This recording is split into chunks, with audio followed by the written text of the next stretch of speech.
Ka-chow! Yes, everybody, welcome back. Day 2 here at Donington Park, and it's a little bit chilly, I've got to be honest, this morning, but what's going to be hot, hot, hot is the on-track action.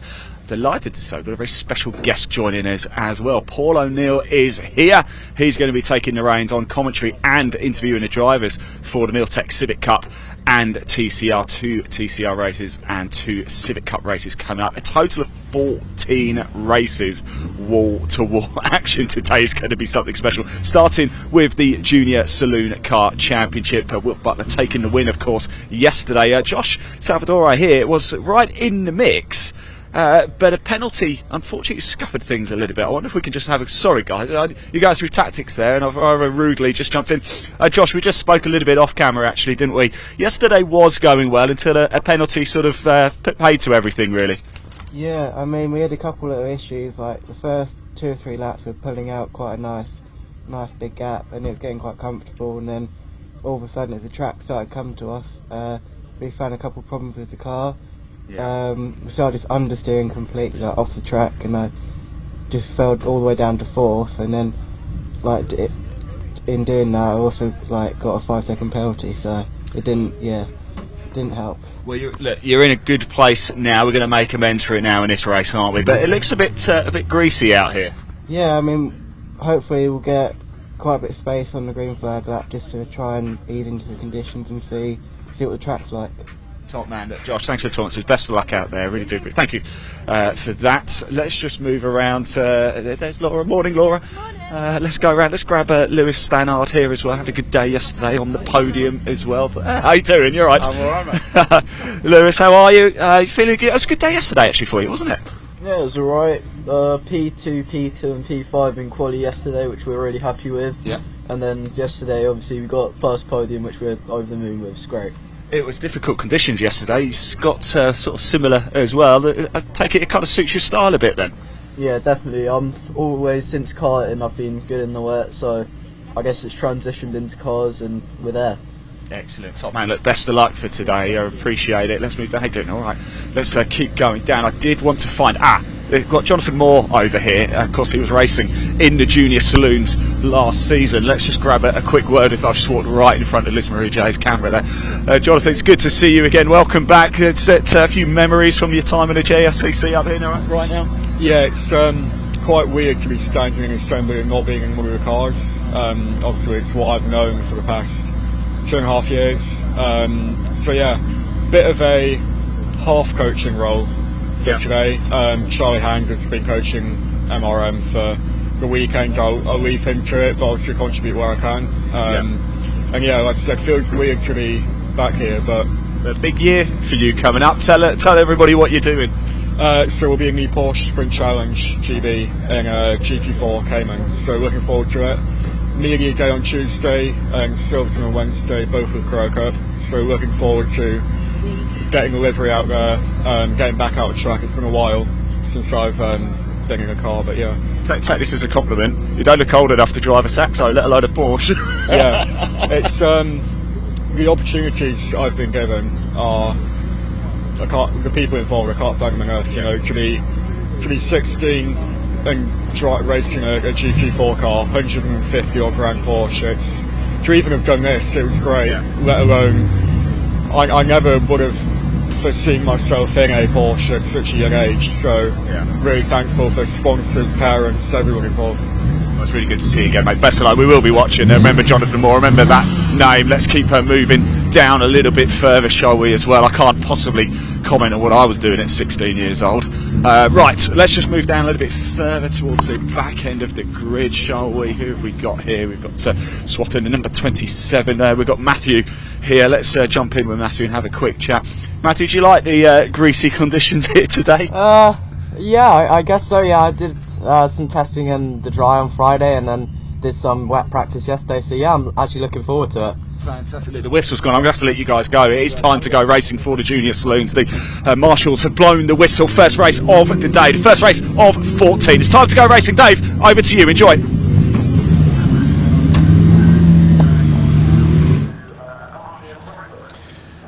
Well, Well, thank you very much, Ian. Yes, good morning, ladies and gents, and welcome to day 2 here on BARC TV from Donington Park, the home of motorsport in the Midlands. A damp and rather murky and misty morning. Just a little bit of clear up needed after one car went off at the end of the qualifying session we had this morning for the MG Owners Club Championship. A very big field of them here today, but the first race of 14 today is about to make its way to the grid. Dave Goddard here taking you through the action for the majority of today's races. We'll see Paul O'Neill and Andy McEwen taking you through the TCR UK and Miltech Civic Cup races a little later on. Junior Saloons kick us off then with their second of 3 races this weekend. We've got a full programme from the Classic Touring Car Racing Club as well. Their pre-66 category for the oldest cars here will be their first race. Then it'll be over to the TCRs with Andy and Paul. 4 championships in 1 for the Classic Touring Car Racing Club next up, including the awesome Super Tourers. We have 2 races today for the P4 Emergency Lighting Caterham Graduates Racing Club, 1 each for each of their classes, Sigma 135 and Sigma 150. The Thunder Saloons will be good, the Classic Thunder and Historic Thunder cars, some of the most powerful cars we have here this weekend. And of course the Adrian Flux MG Owners Club Championship with their biggest entry in many years, over 30 cars here for them today. We kick off with the Junior Saloon cars, 14 to 16-year-old drivers in identical Citroën Saxo VTRs. And the grid for this race was set by the second fastest time for each driver in the qualifying session yesterday. So it's Josh Salvadori in pole position in the Lightning McQueen lookalike alongside number 19 Lewis Stannard. Second row Luca Maserati, last year's Rookie of the Year in car number 46 alongside number 80 Ollie Smith. Row 3, yesterday's winner, number 70 Will Butler, taking his Wilf Butler, I should say, taking his first ever win yesterday alongside treble 2 of Ollie Kerr. Row 4, 26 Louis Austin and 87 Leon Holly, completing the top 10. 448 Kyle Wells and the scholarship winner over the winter, Cornwall's number 14 Martin Wright. Row 6, 23 Max Scharfegger, fought back well after a tangle with Kyle Wells coming out of the old hairpin in yesterday's race alongside number 7 Joe Wood. Penultimate row, 27 Matthew Swatton in the Kersley racing car alongside 42 Sherry-Ann Powell. And the final row is 35 Tom Algar and treble 3 of Lexi Powell. Despite wet conditions, all 16 cars finished yesterday's race.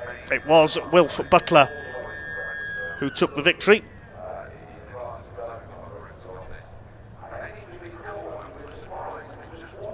He finished 3.7 seconds clear of Luca Maserati, with Lewis Stannard completing the podium. Josh Salvadori was fighting for the lead most of the way through, but he got a 5-second penalty for exceeding track limits and was dropped to 5th in the final classification. Pretty blustery conditions here at Donington today. It was very foggy early this morning, but that has now cleared. It is still a bit misty out there though here on the National Circuit at Donington today. Just under 2 miles in length. Cars heading down the Craner curves on their green flag lap, headed by the all-red machine of Josh Salvadori, who's the pre-season favourite for the championship this year at JSCC. He was 3rd in the points last year behind Harry Smith and Jonathan Moore, who we just heard from. Lewis Stannard was a little further down the points. Luca Maserati was 4th in last year's points and was the Rookie of the Year. Was a superb 2nd with some good round the outside moves at Redgate Corner in yesterday's race. Oh, we've got a car spinning off already there. Lexi Powell has gone into the gravel at the old hairpin while trying to warm her tyres up. Oh dear. So Lexi's race could be over before it's begun there. Unfortunately, she's in the gravel trap, and with only front-wheel drive, I don't think she'll get out of there. Well, there is Lexi Powell, the daughter of Stephen Powell, the British truck racer. He'll be here in his race truck in August for Convoy in the Park. And the truck racing season begins at Brands Hatch on Easter weekend. We'll be there to cover that event. But sadly, it looks like Lexi may well be a non-starter in this race. She just lost the back end of the car coming through the old hairpin. The marshal's going to try and give her a push. She did compete in 1 or 2 events last year. Unfortunately had an accident at Pembrey which curtailed her debut season.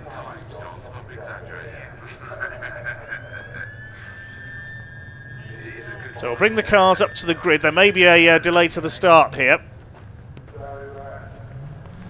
while that car is removed. We'll just wait and see what the marshals and clerk of the course plan to do here.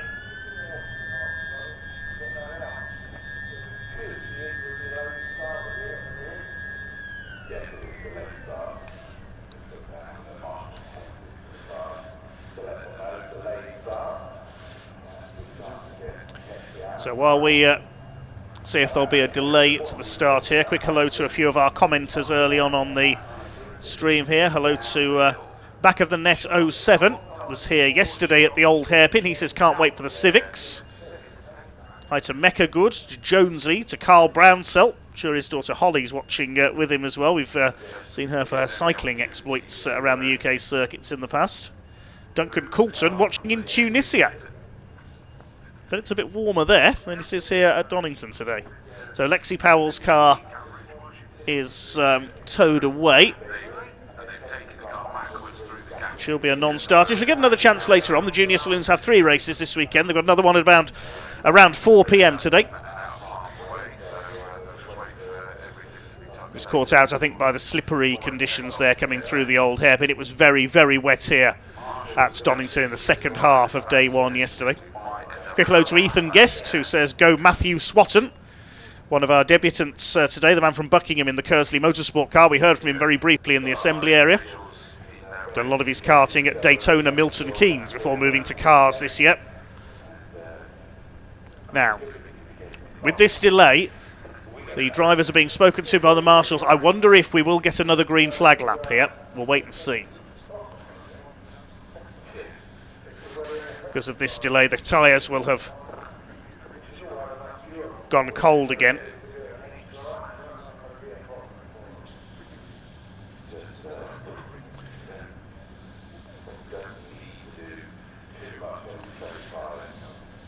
So the red car of Josh Salvadori in pole, the Lightning McQueen car. Should be number 95, shouldn't he, really? Lewis Stannard, the grey, red and white car alongside him. And there's a rather disconsolate looking Lexi Powell. Great shame for Lexi. She drove well in yesterday's race. Finished a lap down, but managed to complete the race in the dire wet conditions. The rain arrived just in time for the JSCC race yesterday. I think for the past 12 months there hasn't been an event in British motorsport that hasn't been affected by the weather, has there? Well, the klaxon sounds, so the track is clear. Now, are we going to get another green flag lap? I would expect so with the delay. Or is the race going to start? I would imagine the tyres are a little cold by now. We are going to get another green flag lap, I can tell you. They're moving off now.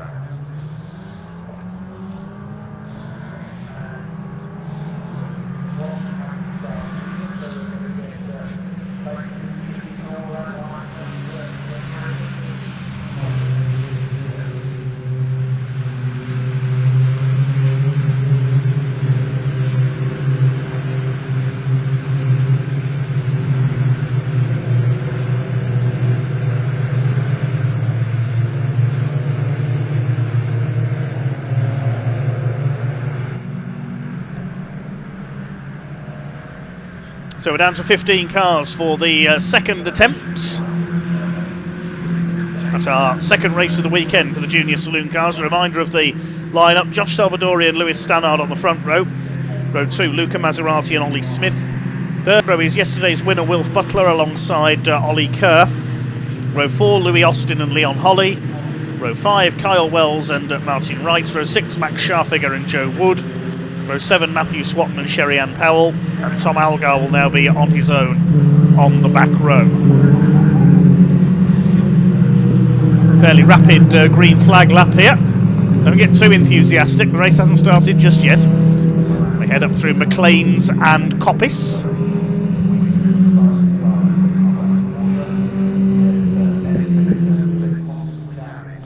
Out of Coppice, and it's down the Exhibition Straights, where the Dunlop Bridge used to be, and into the Roberts Chicane, named after Robert Fennell, who did so much for this circuit over the years, the man who reopened Donington almost 50 years ago now.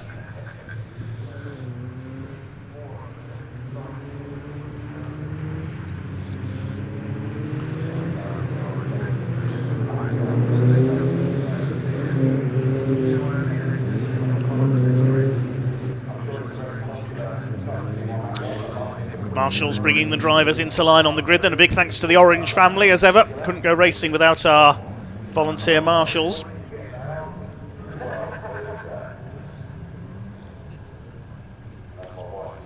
Quick hello to James Sherrington, who says good luck to the Vinner Sport team and good luck to Joe Wood racing my old car, he says. Yes, James Sherrington, ex-JSCC racer. Good to see some of the alumni keeping in touch.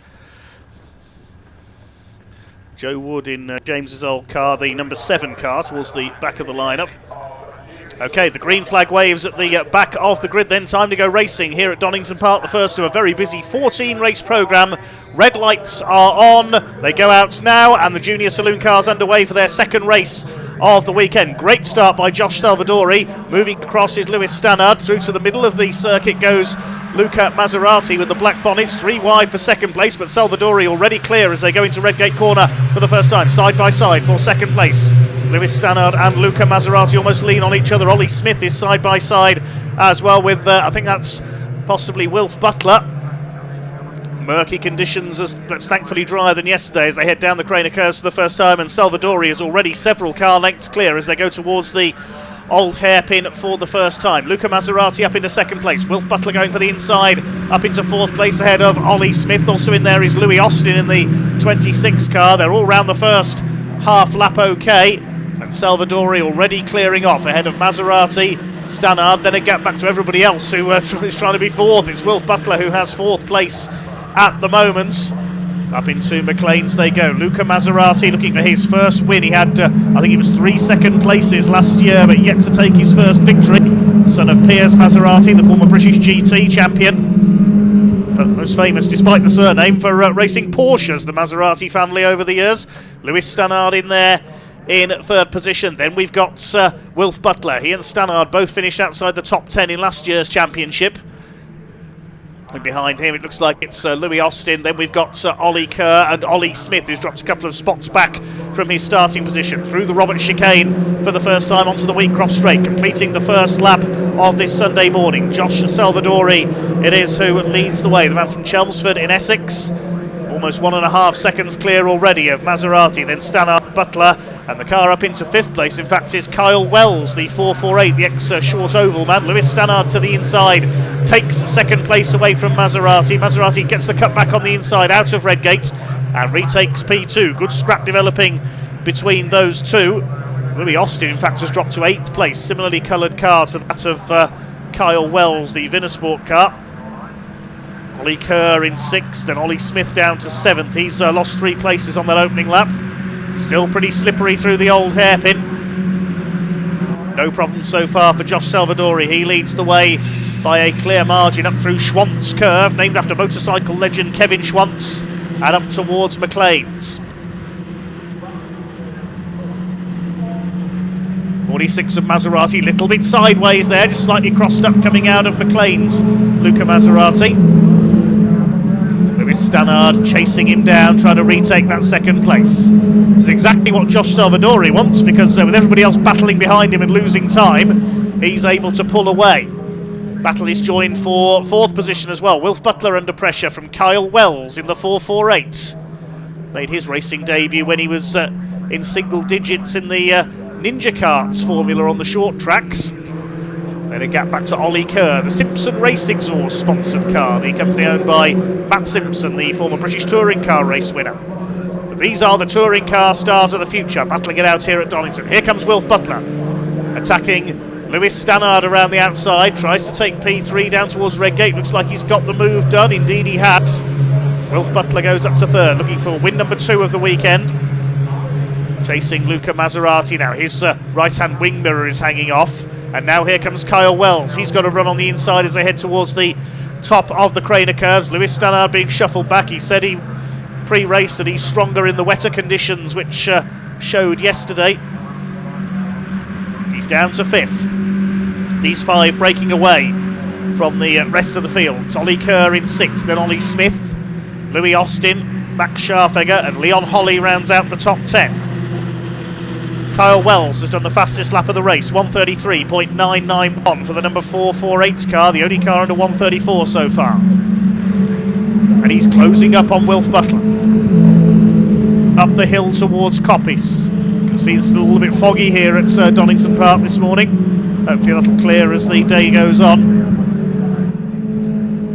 Wilf Butler's got to attack and defend at the same time. He's trying to close down on Maserati for second place, but he's got Kyle Wells closing him down in turn, and Stannard is still there as well. All playing into the hands of Josh Salvadori as he pulls away, trying to avoid a penalty in today's first race. Try and take his first win of the season. Out of the chicane. Over the line they go. There's Ollie Kerr, headlights ablaze in the background ahead of Ollie Smith. Rest of the pack will file through behind. Luca Maserati defending second place from Wilf Butler in the number 70. There is Stannard, the number 19, the Musketeer Motorsport car.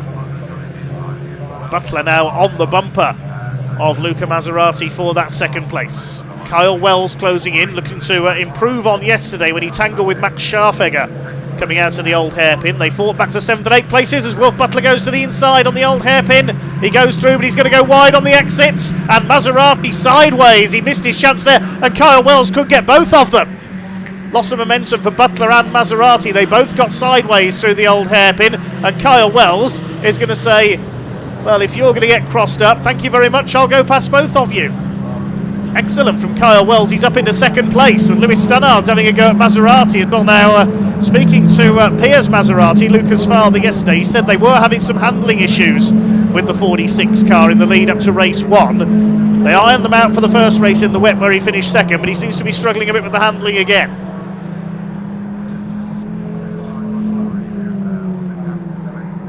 Along the exhibition straight, Kyle Wells up into P2. Now can he close down on Josh Salvadori? Kyle going for his first ever circuit racing win. Wilf Butler's there in P3, side by side for fourth. Lewis Stannard still side by side with Luca Maserati. They've been side by side almost since coming out of McLean's, but Maserati has held the place. Over the line they go. New fastest lap for Salvadori, 132.993. He's leading by 3.6 seconds now, and Kyle Wells is sideways. Oh, goodness me. A full power slide there through Redgate, and he's going to lose second place. Through goes Wilf Butler, up into P2. I really thought Kyle Wells was heading for the gravel trap there. Good save. Down to the right-hander at the old hairpin. Maserati fourth. Fifth is Stannard. Going to gap back to Ollie Kerr, Ollie Smith, Louis Austin, Scharfegger, and Martin Wright, the scholarship winner, is up to 10th ahead of Sherry-Ann Powell. So Leon Holly's lost a couple of places. He's down to 12th. Then Matthew Swatton, Tom Algar, and finally Joe Wood. Up the hill towards Coppice. It's tricky. Double apex right-hander. You can't see that first apex as you turn in. It's a very tight and hard to handle corner, that one.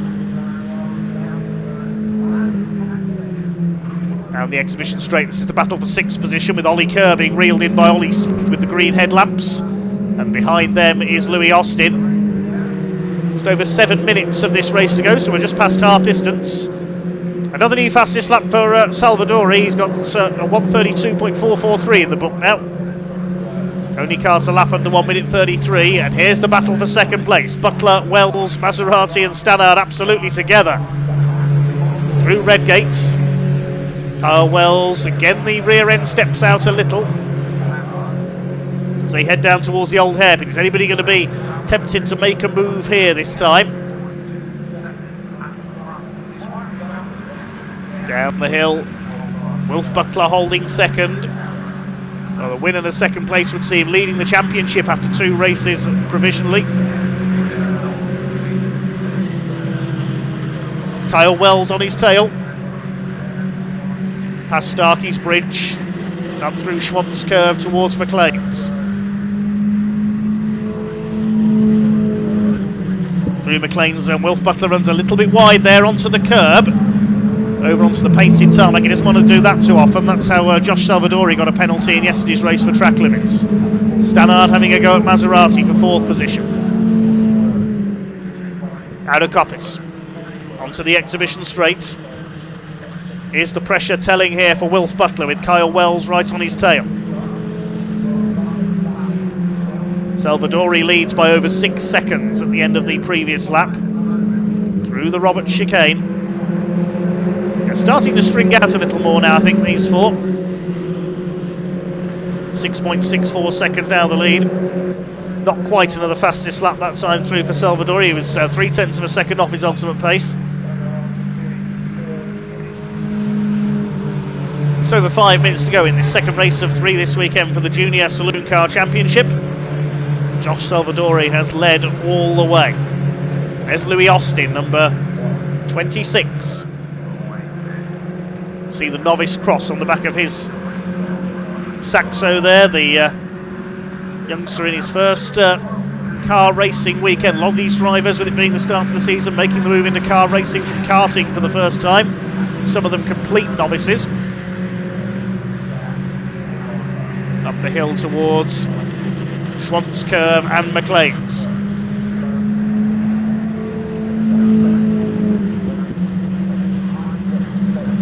Wilf Butler runs wide again. He always seems to there, coming out of McLean's.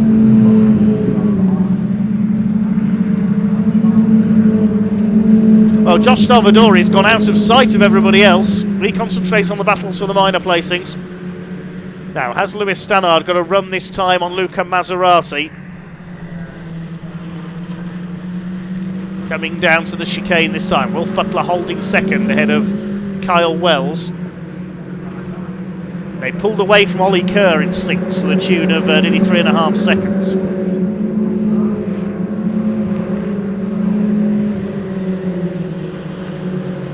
Just catch a glimpse of Salvadori there. New fastest lap for Wilf Butler, 1:32.211. So he's starting to up the pace to try and reel in the leader, and Kyle Wells again. Sideways through red gates. Well, that's forced Maserati to go wide as he gathered it up again there, but Maserati goes round the outside, Lewis Stannard as well. Well, maybe Kyle Wells should consider a change of career from racing into drifting. He's down to 5th as a result of that mistake through red gates. He's fighting back on the outside into the old hairpin. He doesn't want to go wide there. There's gravel on the outside. He's on the bumper of Lewis Stannard. He's got the pace to get back alongside the 19 through Schwantz Curve. He's doing so. Can he get the move done by McLean's? It's all happening here, this fight for 2nd, 3rd and 4th. Stannard will be late on the brakes for McLean's corner. Holds that 4th place. That's allowed Maserati through to 3rd. He's got away slightly, chasing Wilf Butler. They were 1st and 2nd yesterday, 2nd and 3rd today. This is great stuff. Down the exhibition straights. Now is the rain coming down again because Lewis Stannard had the wipers going there. Another new fastest lap for Josh Salvadori, 1:31.928. Well, I don't know about rain coming down. I think it's getting drier out there, in fact, because the lap times are getting quicker all the time. Everybody's doing personal bests on pretty much every lap. Wells down to 5th now. Maserati with the wing mirror hanging off under fire from Lewis Stannard, who goes for the inside into Redgate. Good move by Lewis Stannard. Through he goes into P3, but is he going to outbrake himself on the exit? Maserati back to the inside. Through Hollywood into the Craner curves. And Luca Maserati back through into 3rd place. That's a good move as they drop down that roller coaster section of the circuits. Wells lurking into the old hairpin. Josh Salvadori is heading for victory. Less than 2 minutes to go now. Wilf Butler looks safe in 2nd now. The next 3 battling for 3rd.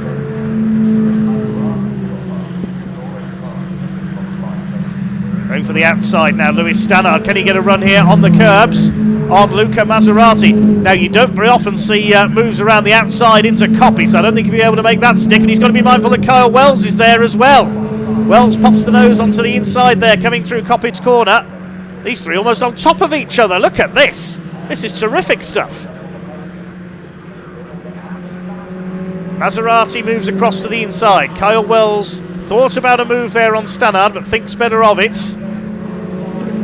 Into the chicane. Less than a minute to go, so we are now on the last lap. Salvadori's away and gone. He's just in another fastest lap, 1:31.647. He's over 7 seconds clear now. Wilf Butler looking safe in second. The question remaining is who is going to be third? Will it be Maserati? Will it be Stannard? Will it be Wells? Wells keeps it together through Redgate this time. Not too many changes further down the pack, although Max Scharfegger has just taken 8th from Louis Austin. Down through the Craners. Luca Maserati, can he hang on for third place? Louis Stannard getting ready for a late challenge, possibly into the chicane for the last time, and it's going to be a win for Josh Salvadori. Peters coming up through McLean's for the last time.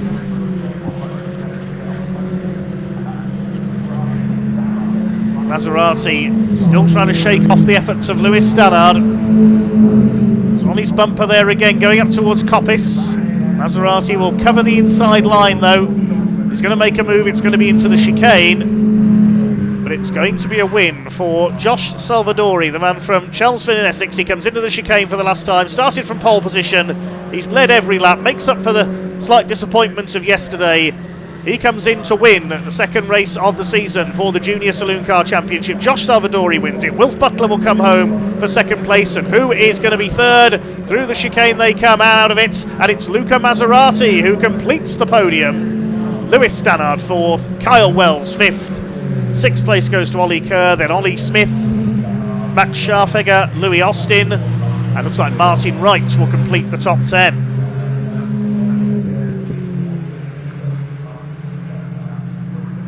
Here is Martin Wright in the Oryx sponsored car.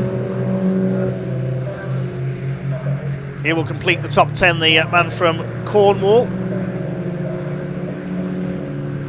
Sherry-Ann Powell will come in for 11th position ahead of Leon Holly in the blue car. Matthew Swatton will take 13th. Tom Alger and Joe Wood completing the finishers. Bad luck to Lexi Powell, who went off on the green flag lap. She'll get her chance again in race 3. But it certainly is ka-chow for Josh Salvadori.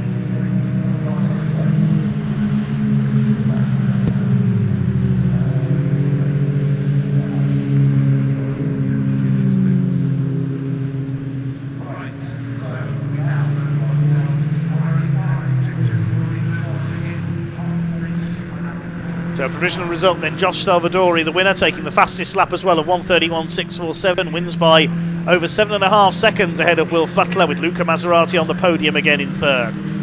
Louis Stannard in fourth ahead of Kyle Wells. Brilliant four-way battle for second in that one, with Wilf Butler pulling away towards the end. Ollie Kerr in sixth ahead of Smith, Scharfegger, Austin and Wright. Then Sherry-Ann Powell, Leon Holly, Matthew Swatton, Tom Alger and Joe Wood completing the finishers. Just one retirement there, Lexi Powell. But she'll be back out in race 3 later on. Right. Here's now Classic Touring Car Racing Club, the pre-66s. These were the guys that got the car action underway yesterday. And an amended grid because a change that's happened is the number 70 car, 70, that should have been started on the front. Okay, next up it will be the Classic Touring Car Racing Club with the pre-66 touring cars for their second race of the weekend. The cars are just heading into Parc Fermé now, following our first race of the day, and Ian Waterhouse is down on the ground ready to greet them. And we did hear the rumours that Sun may have been driving against Vegas and doing so well. But no, that one, but because it's a change of driver. Well, welcome down Parc Fermé. I actually spoke to Josh a little bit earlier before the race as well, before we spoke to him, and he said he was feeling a little bit nervous. He certainly didn't show it. Josh, let's have a quick chat. There is no nerves there, was there? No, yeah, I think I'm really happy with that. Just tried to control the race. Yeah, just trying to stay on track. We sort of things got a little bit disrupted at the start, an extra sort of formation like we had to do. How did that change things for you in your preparation? I just tried to use it to my advantage, really. Just try and keep the heat in the tyres and try and get the best start possible. Well, it worked. Congratulations, mate. Good stuff indeed. Let's move around. Let's grab it. Wilf, it's been a cracking weekend so far for Wilf Butler. A win yesterday and back on the podium again today. How do you feel? Oh yeah, it feels amazing. I mean, 1, 2, 3 for the team. Couldn't have gone better, really.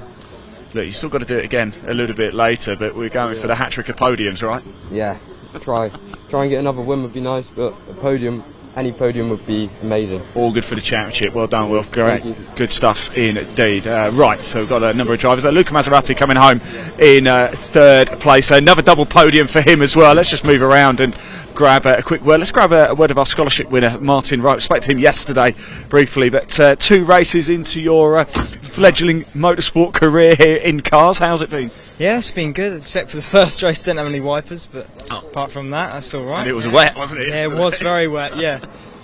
Right, what are you going to expect from, what have you learned actually in your first 2 races that you're going to bring into the 3rd race later this afternoon? It's quite important to bring the car home. I mean, without a car, you can't keep on going in the races.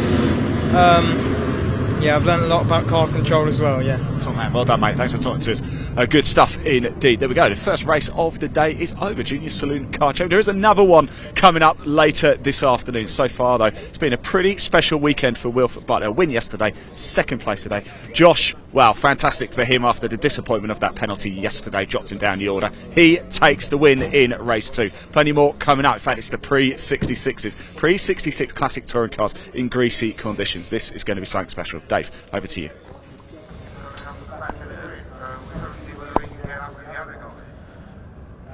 Yes, thanks Ian. Getting ready for our first classic touring car race of day 2 here at Donington. It is the Everard's pre-66 touring cars. Everything from Mustangs to Minis, Hillman Imps, Ford Lotus Cortinas and a lot more besides, and just about anything could win in these damp and slippery conditions. It will probably favour the smaller cars. Well, we caught up with a few of the drivers just a little earlier on. Cars now heading to the grid. But let's see who we could hear from with Ian earlier on.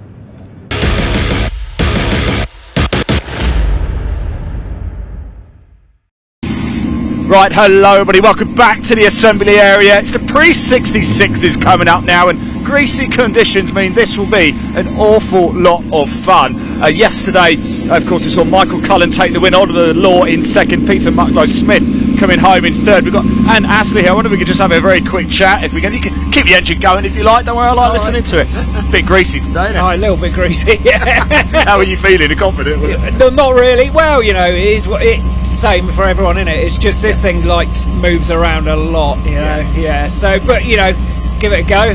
How nice is it to be back? What's the atmosphere been like in the paddock this weekend? Yeah, it's been really good. I mean, it was dry yesterday, which was nice. We went out, had a few drinks last night, and it's all really good to be back. Motorsport's back. It's good, isn't it? So, man, look, enjoy it. Thanks for talking to us. Do you want me to grab that for you there? Look at that. What a fine-looking machine, indeed. Yes, lots. Let's just move down a little bit further, shall we, as well? Because I love this Jag down here as well. Let's. I wonder if we could just grab a quick word. We've got Lee Williams down here. Let's just quickly pop the microphone in and say hello. How you doing? Are you watching the live stream? I saw you on your phone. You're watching the live stream. Oh my, lovely. Yeah. Looking forward to this. This morning's greasy track. Yeah, it's going to be fun, isn't it? Yeah. Oh, I'm going to enjoy it and make the most of it. Pre-66 cars, wet track. Glorious. Listen, I don't know if we can pop the camera in, but I love this dash. It's absolutely amazing, isn't it? Look at the wooden dash. How cool is that? All original? All original. Yeah. My father's car. So he passed it down to me, and we took it out of the garden shed. Yeah. And he said, have a go. Oh, love it. Well, thank you for bringing it out to play. We really appreciate it. Enjoy these conditions as well. Bring it home safely, won't you? Take care, my man. There you go. Look, I'll pass that to you. There we go. Pre-66 is time to go racing, everybody. This has got the recipe to be one of the races of the day. Enjoy.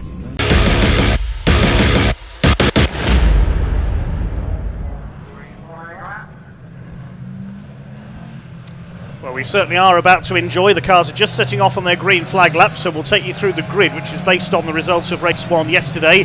It was Lotus Cortina's the 4 on that occasion. Irishman Michael Cullen taking the win, so he's on pole for today alongside Peter Smith in number 712. Second row, Simon Gustafson and Gary Townsend. At row 3, Piers Grange in his Ford Mustang and Barry Syme in his Mini. Row 4, Jake Swan in his Ford Anglia alongside reigning champion Ian Thompson's Cortina. Completing the top 10, the championship sponsor James Everard's Alfa Romeo and Ed Crossley's Mini. Row 6 is Grant Williams in his Jaguar Mark II alongside Mike Davies with his Mini.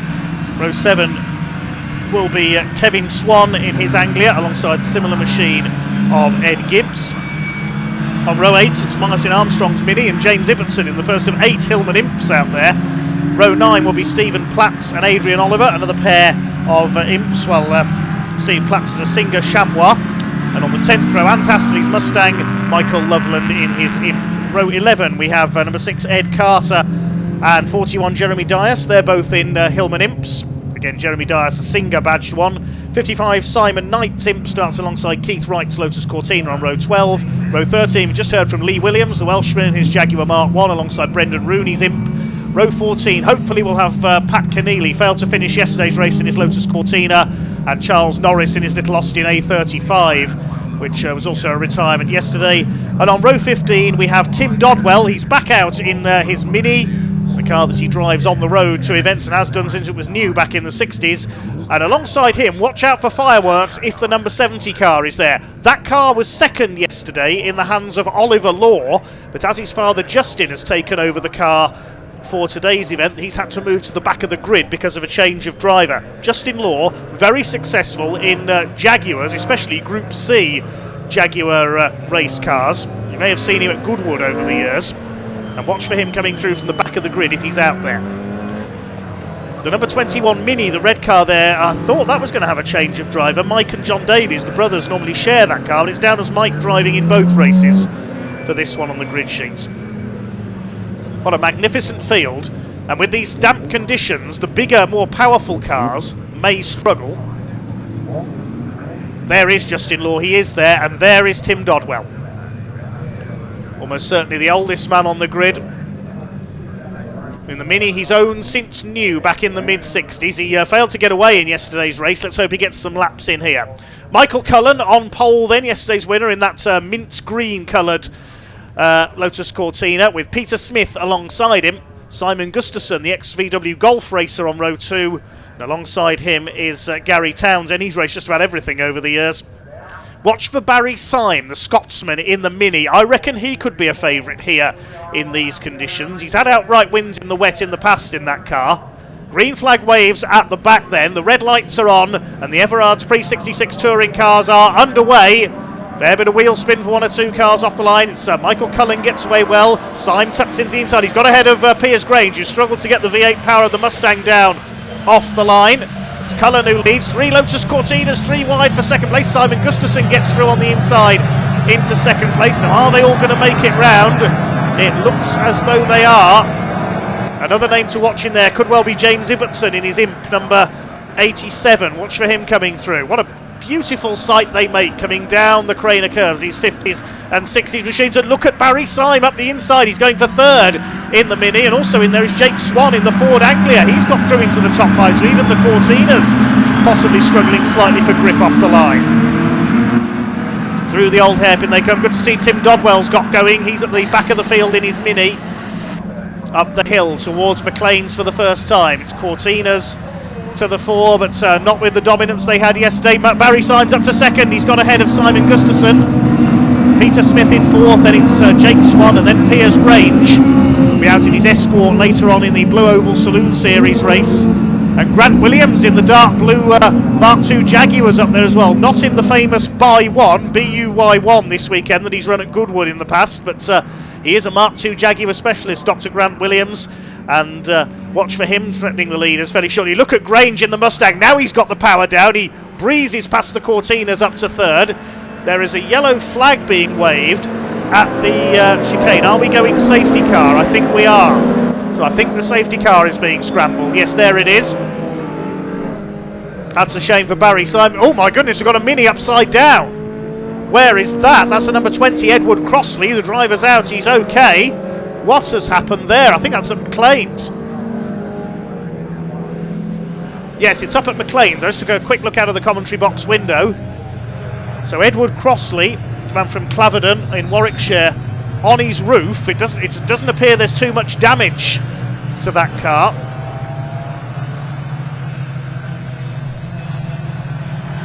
So the safety car is out while that machine is moved. That's a shame for another mini pilot, Barry Syme, because he was about to challenge for the lead on the back of Michael Cullen. So it's Ireland leads Scotland.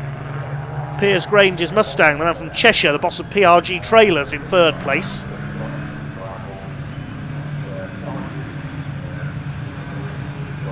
Well, everybody else has got round the first lap okay. Where is James Ibbotson? He's normally very quick in the damp conditions. He's 12th. He's gained 4 places. Now here's a replay. Watch the Mini. He just slid off all on his own. The car digged in sideways into the gravel and over it goes. Showing a clean set of tyres to all the rest of the field. Great shame for Ed Crossley. And the cream-coloured Mini left on its roof. The field heads past behind the safety car. Now the big mover on the first lap, if we look a little bit further back down the field, behind James Ibbotson, there is Justin Law. He has gained 15 places on that opening lap alone. It won't be long before he's up with the leaders. So once the field has gone past, the telehandler will be brought in to manhandle that Mini out of the way.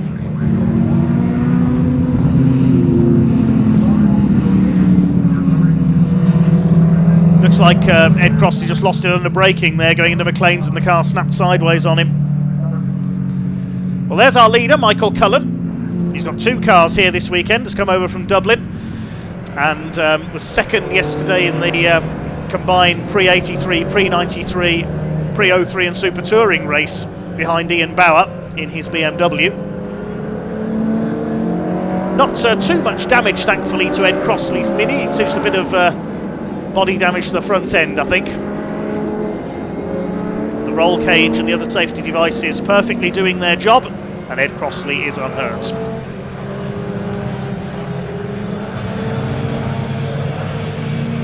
Where is Grant Williams? He's just ahead of the reigning champion, Ian Thompson. It's a new car for Ian this year, prepared by Andrew Jordan at his workshop in Lichfield, the former British Touring Car champion. He and his father Mike now run a historic race preparation business. We saw Ian Thompson in the red and gold Allen Man Racing replica Cortina, which he won the title in last season.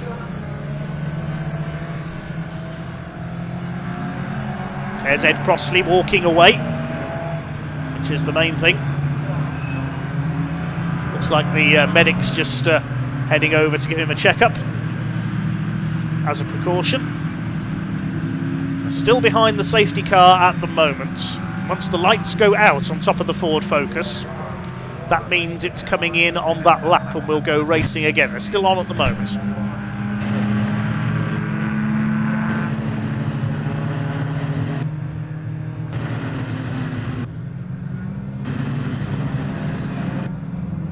Great to see so many Hillman Imps out in Class E. Of course, cars arranged into classes based on their engine size. Class A for the biggest cars is the Mustangs and the Jaguars. I don't think we have any entries in Class B in this race because there's no Stuart Radford in his Triumph. He was the only entry yesterday, but he's not in this race, sadly. Class C is the Minis and Anglias. Class D, we only had 1 entry this weekend, which was Charles Norris's Austin A35, and that unfortunately broke down yesterday, so a non-starter today. Class E is for the Hillman Imps, and 8 of them here this weekend, and Class F dedicated to Lotus Cortinas.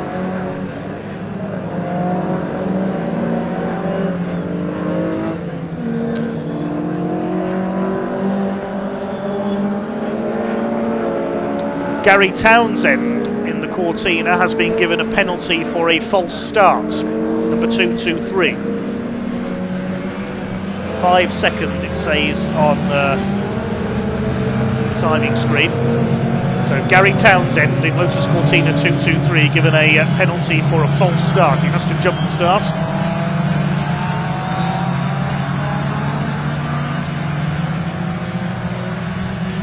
another lap behind the safety car while that Mini is shifted out to the gravel trap. We've got 8 minutes of the race to go. The clock continues running, of course. Michael Cullen from Barry Syme. Barry, an ex-single-seater racer, and his claim to fame is he once beat a certain Lewis Hamilton in Formula Renault. Before switching to saloon racing with his father Jimmy in their classic Scottish Blue Mini. Let's have a look again at the starts. Gary Townsend is on the second row on the outside. Now, did he jump the starts? Or did he start out of position, possibly? Grant Williams flying up the outside in the Jaguar. Barry Syme tucking to the inside on Piers Grange, getting ahead of the Mustang, who was struggling to get the power down. And then it was 3 wide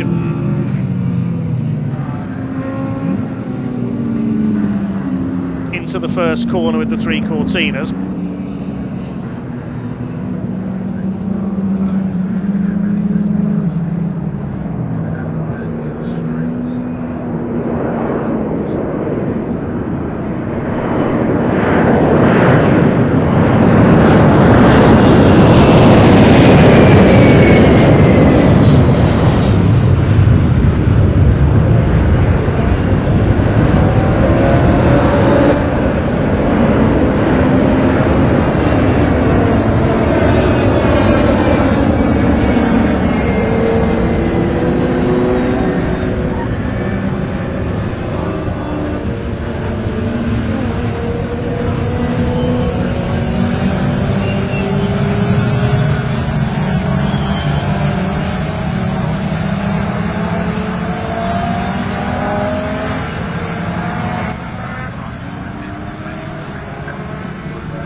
So we are back underway under green flag racing here at Donington Park with the Everard's Pre-66 Classic and Historic touring cars, and Barry Syme is indeed challenging for the lead, as I thought he may, on the back of Michael Cullen's Cortina, and Piers Grange able to run with them, making light of the conditions in the big Mustang. Syme has a look to the inside, Cullen cuts him off. Well, what a marvellous little and large battle this is. Cortina, Mustang and Mini, and the Mustang trying to go around the outside at Coppice.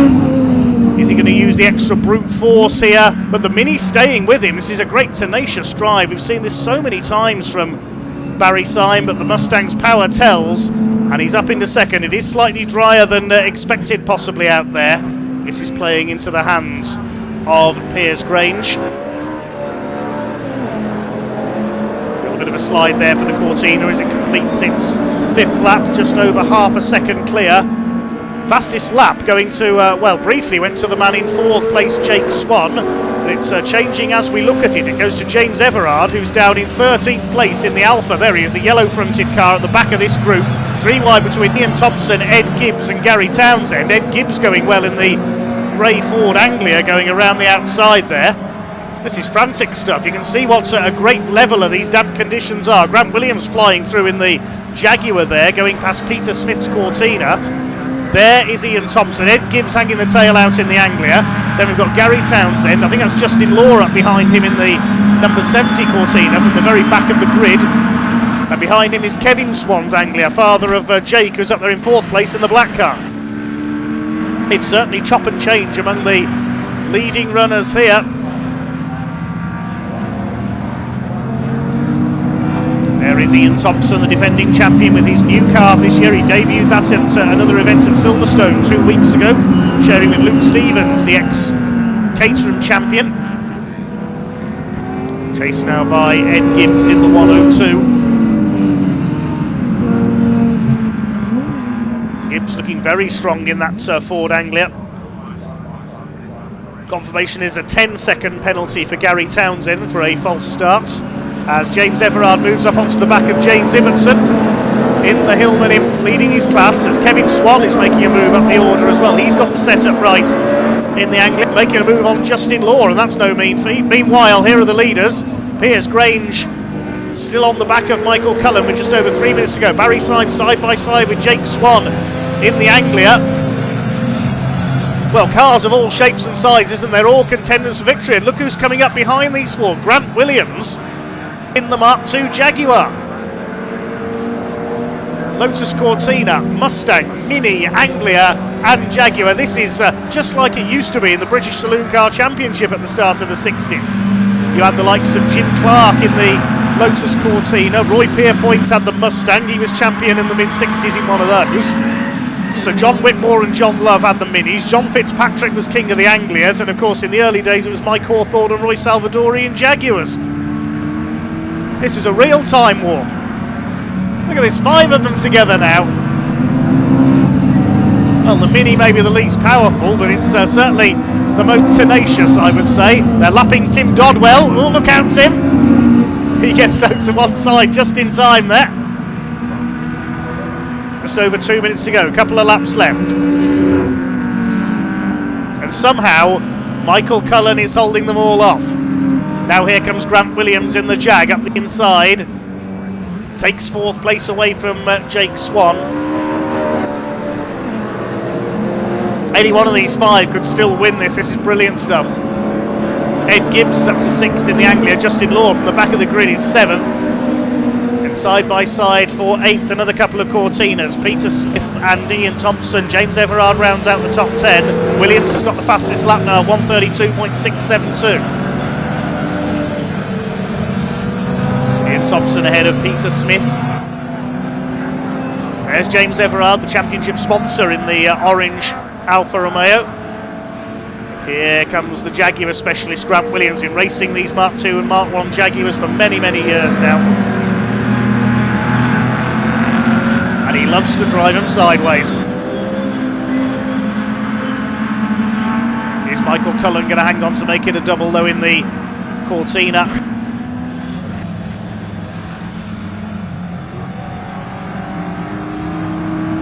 Jake Swan driving brilliantly. He's only a young gun at the wheel of that Ford Anglia. Debuted that a couple of years ago along with his father. He's further back in the order, Kevin Swan. Barry Syme continues to keep up with them. Cullen, Grange and Syme all leading their respective classes, the top 3. Class E is being led further back by James Ibbotson. No entries in Class B or D, but never mind that because Piers Grange tries to go around the outside into the chicane. He doesn't quite make it stick. They're coming round to start the last lap this time. And still any one of these 5 could win this. Michael Cullen has somehow hung on in front all the way in the Cortina. Piers Grange going for the inside. Cullen tries to move across to block him. He just about manages to do so into Redgates. And still the Cortina leads. Piers Grange flings the Mustang around the outside. It's a big enough beast to tame in the dry, that machine is, never mind these damp conditions. Now Williams on the back of Syme for 3rd place. Can he get past the Mini? What a marvellous race this is. Williams with the new fastest lap that time through, 1:31.651 for the Jag. Through Starkeys, up towards Schwantz Curve. These 5 well ahead of the rest now. Ed Gibbs 3.7 seconds back, heading the next group. Is Piers Grange going to try and surprise Michael Cullen into the chicane for the last time? It's going to be checkered flag this time in the Everard's Pre-66 classic and historic touring cars. What a magnificent pair of races they've had this weekend.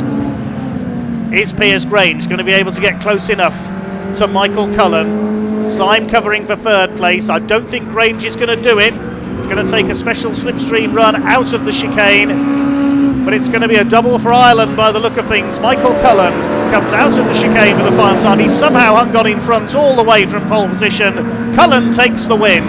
Grange 2nd, and Barry Syme a giant killing 3rd in the Mini. Grant Williams comes through for 4th. Jake Swan is 5th. And Justin Law gets 6th ahead of Ed Gibbs from the very back of the grid. Ian Thompson is 8th. Peter Smith will take 9th. And rounding up the top 10 will be James Everard because Gary Townsend has that penalty. James Ibbotson in 11th place wins Class E for the Hillman Imps. Townsend will be classified 12th. Then it's Ant Astley, Kevin Swan. Then come a couple of Imps, Adrian Oliver and Brendan Rooney. Mike Davies in the Mini. And Steve Platts. But it's a double for Ireland. Michael Cullen, 2 out of 2. He's got another race to go yet before he heads back across the Irish Sea in his BMW a little bit later on. Battles all the way down the order. A couple of the imps together there.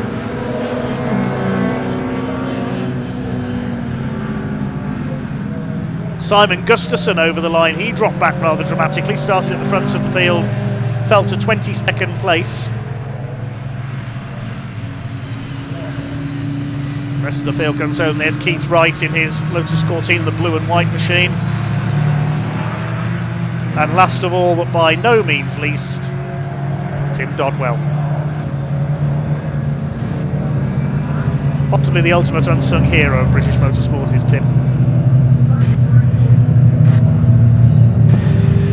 And 3 different nations in the top 3 places: Ireland, England and Scotland.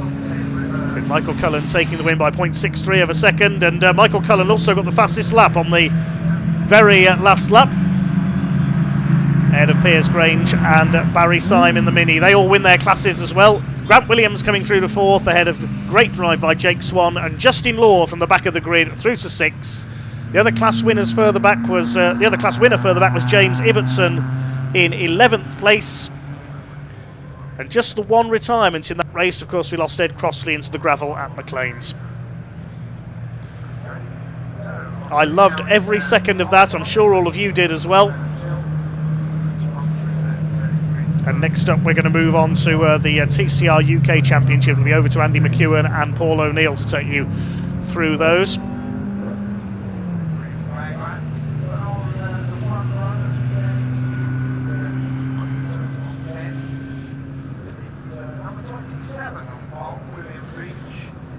Cars are shortly going to be making their way into Parc Fermé. I'm sure everybody will have plenty of words to say to Ian Waterhouse about that one, so we'll join him very shortly down in Parc Fermé, and then after that it'll be the second TCR UK race of the weekend.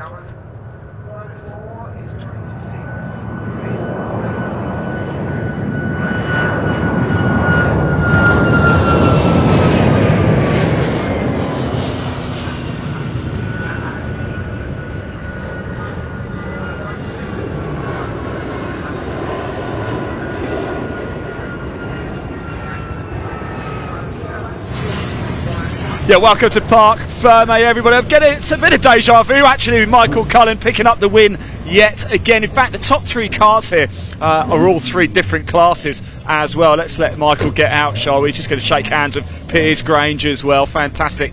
A real case of deja vu, it really is. We'll let Michael get his helmet off first.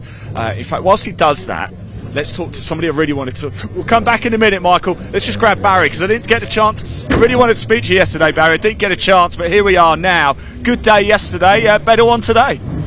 Yeah, great day, great start to the day yesterday with the qualifying being a little bit like today. So probably the Mini is obviously underpowered and compared to a lot of the Cortinas. But well, you say that. The top 5 of you lot was just fantastic to watch. Yeah, if it's much fun for the viewers at home as it was for me, then yeah, it was great. But yeah, a great start to the season. Your 2 class victories. We won the class overall last year, doing 5 out of 6 rounds. So I guess we were continuing where we left off. So yeah, class victories are obviously key. But it's great to mix it with Michael and Piers and some of the big boys and. With the grunt, it almost played into our hands. Maybe the safety car just dried the track out a little bit, perhaps. But no, delighted with that. You know, long hard winter, repairing the car or re-repairing it, preparing it even, and you know, a lot of time, money, and effort goes into that. So thanks to everybody who helps, especially my dad, mechanic JJ, and all the sponsors. You know, we brought in Miller's Oils, great to see companies like Electric involved with the championship as well. So it's awesome, it's fantastic. You know, like a boyhood dream. You're racing Electric cars. That's where we all started really. So yeah, no, terrific, and you know, that's we can polish it up and bring it to Brands Hatch next month. So yeah, great. Larry, thank you so much, mate. I really appreciate it. Thanks for talking to us. Right, where is Michael? There's Michael. Let's grab a word of him. Michael, come on. We're making a real habit of this, you and me, aren't we? How was it out there? Slightly different conditions to yesterday. Very tricky, right? It was everywhere. Going, you know, after going around the Red Gate, all the way down through the Kramers. The car was wanted to oversteer. I was changing up early into fourth gear, and it was still oversteer in fourth gear. It was all a bit crazy. And all I was trying to do was just slow the guys down and get a good exit so I could maintain it. And he very nearly got me on the second last lap.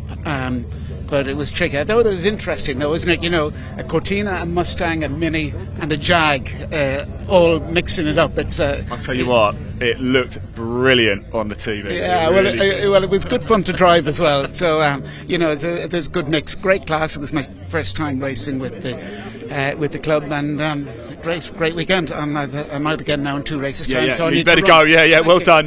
Piers Grange coming home in second place on track. But as I said before, the top 3 cars all winning their classes as well. So congratulations to Michael Cullen, of course, Piers Grange and Barry Simon, and all the drivers. Actually, everybody's a winner, aren't they? Right, we've got TCR coming up next. We're just going to hear from a couple of the partners before I hand over to Paul O'Neill. Let it go.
Is your business ready to switch over to cloud telephony before the BT analog switch off? If you're not sure, you can get a telecoms and IT health check from Maximum Networks for free, covering broadband, phone systems, IT support and more. Arrange your free audit today at maximumnetworks.co.uk.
Next year, BT switch off their old analogue network for good.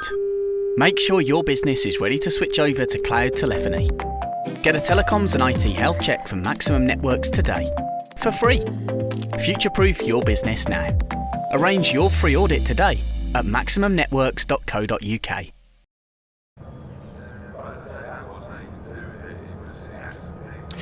Well, welcome back to Donington Park, everybody, where we are almost ready to go with our second round of the TCR UK Championship for 2025. And the Donington Park National Circuit has provided a fascinating race yesterday to kick off the new season, while the stage is set perhaps for an even more unpredictable 20 minutes of racing this morning, because First and foremost, the conditions have deteriorated. We had a lot of overnight rain, which has definitely made the track conditions suboptimal, as I think some of the drivers were describing it to me earlier on.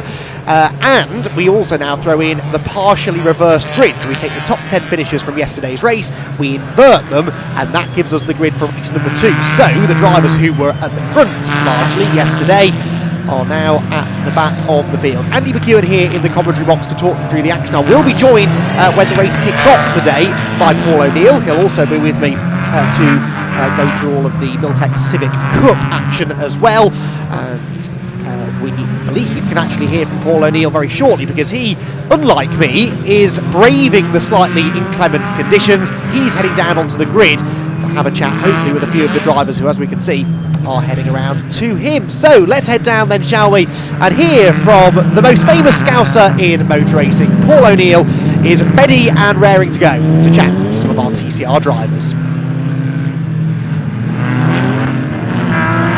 It's TCR UK, it's a freezing cold Donington, it's patchy damp.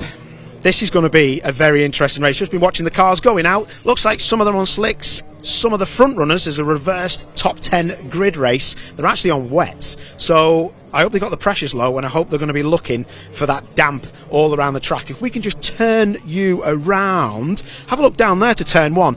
Redgate corner. That to me looks pretty treacherous. If I was on slicks, which a lot of the fast guys are, I'd be really, really, really worried, because there's nowhere to really pick a breaking point. So it's going to be very interesting. But the lads on the wets, I think, may have that little advantage. But this is the time they're going to start crossing the tyres now. So these slick running cars, as you can see, the Laidlaws are the first to get here in front of us. They're going to be running probably 8th and 9th on this reverse top 10 grid. They're going to be changing those tyres front to the rear and making sure that their slicks, I'm assuming that they will be on slicks as they're more experienced, they're going to be really, really up to temperature. But by the time they've sat here for a few minutes, it's going to be hard work. Let me tell you, going down to Redgate, I've done it before in a touring car on slick tyres, wetter conditions in this. It's really, really difficult. So we've got Cedric Block that's just turned up in his number 12 Audi. He's actually on slick tyres by the look of it as well. I mean, if it was me, I'd be looking for the slick tyre and going that way. So let's go and have a quick look at what is going on. So you can see, as you go up to the front of Cedric's car here, those slick tyres are looking like they're getting swapped front to rear. And I would love to know how hot they're actually going to be getting. This is going to be a whirlwind of a race, really is. So this front tyre that you're looking at here has got, literally, that has got about, I would say, 17, 18 minutes, 18 Celsius of pressure in. So come this way. It's a very, very fraught on the grid at the minute. Look at Will Beach, who's actually pole position. Come with me. Let's go and see if we can speak to Will, because Will is actually on wets. And I think he's staying on wets. They're used wets, so not brand new.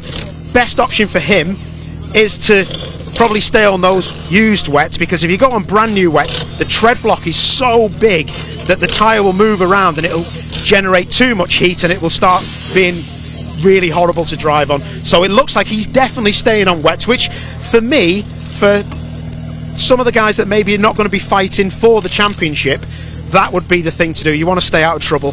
Will is probably getting spoken to, but should we have a look around? Let's go and try and speak to him, but just watch where you're going with that camera, Andy, because it'll be a bit flat out. There's a lot going on here. Will Beach on pole. Let's go and have a little word.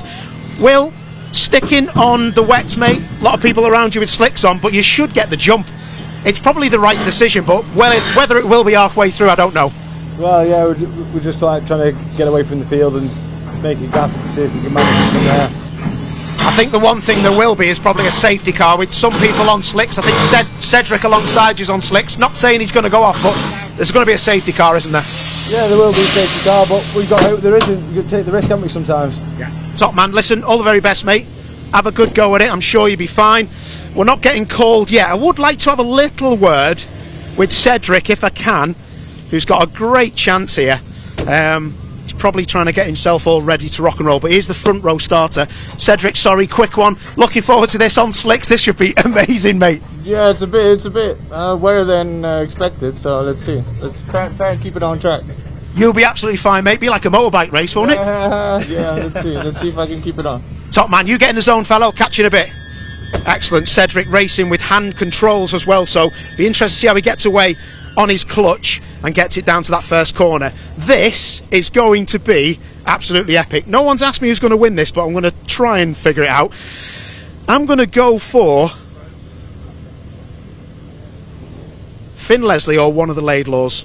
There you go. I'm going to go back to you. See what you reckon.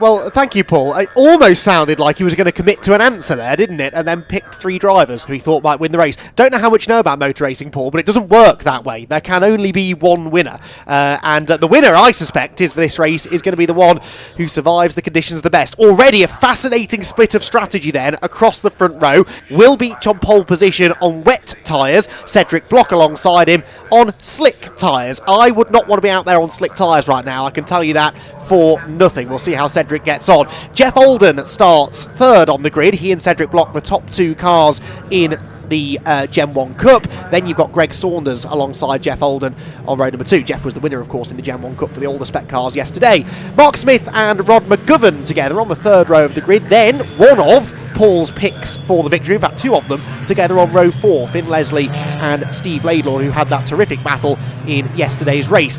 Steve's son Sam starts 9th on the grid because he was runner-up to Adam Shepherd yesterday, and of course our race winner Adam has to start from the back end of the top 10. Rapid in the dry. What about in these mixed conditions? Has Shepherd got the right setup on the car to go and challenge for another race victory?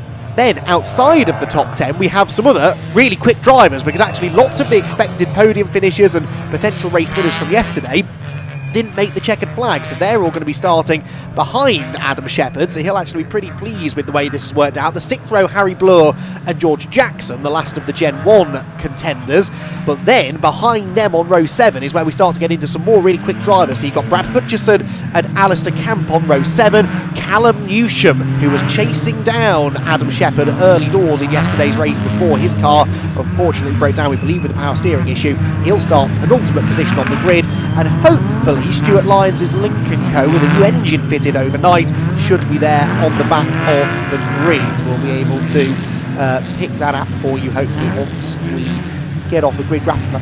Just see, yes, there's the Lincoln Co at the back of the field, so Stuart Lyons is out on track. Paul O'Neill has made his way the short hop up into the commentary box, and Paul, this is going to be a fascinating race. Mix of tyres on the front row, probably the same story throughout the field. Slicks are brave, aren't they? Slicks are brave, but that will win the race. Yeah? That will win the race, yeah. It's too... The one thing that won't win the race is the temperature, and it's windy, so that should help with the track surface. But it's the experience. It's an experienced person on slick tyres that should win this, because the wet tyre will work, but it will just get overridden. If a safety car comes in for a long time, the wet might really, really get helped out there. But honestly, this would be an experienced person would be on slicks every day. There will be a safety car. Someone will go off on slick tyres, because I cannot tell you how hard it is to keep the temperature up in the rear tyres of these cars. They're really difficult on slicks. You can tell Will Beach is on wets because he's not really overworking those tyres on the warm-up laps of the grid, is he? No, but if I was Will Beach, I'd be driving around at 11 miles an hour, making sure nobody's got heat in the tyres.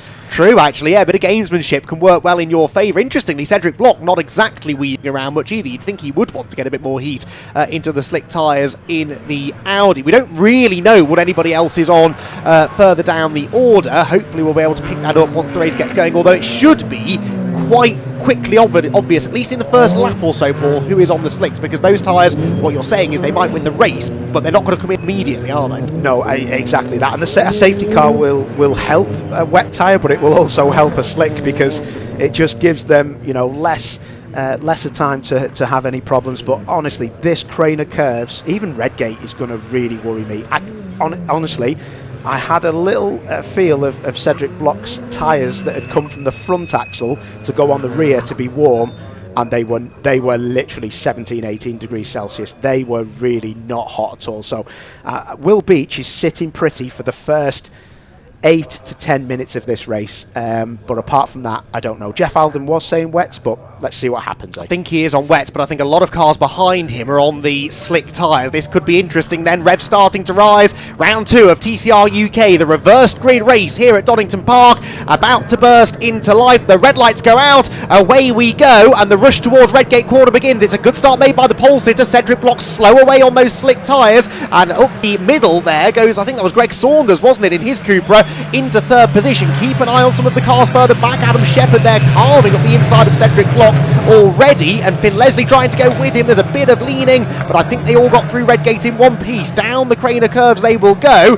Decent lead here for Will Beach. He needs to make hay, Paul, on these wet tyres in the first few laps. There is no way that car that is making its way up to P2, which is Steve Laidlaw, is on slick tyres. The first 3 are on wets, I think, and then Cedric Block, like you say, is definitely on slicks and struggling with the car. Interesting then, because I think Steve Laidlaw's on slicks. Interesting then that Sam Laidlaw's on slicks. I think Steve might have gone the other way. Here is the battle heading up through the right-hander at McLean's. Jeff Alden under threat from Greg Saunders. Greg making his debut this weekend in TCR UK.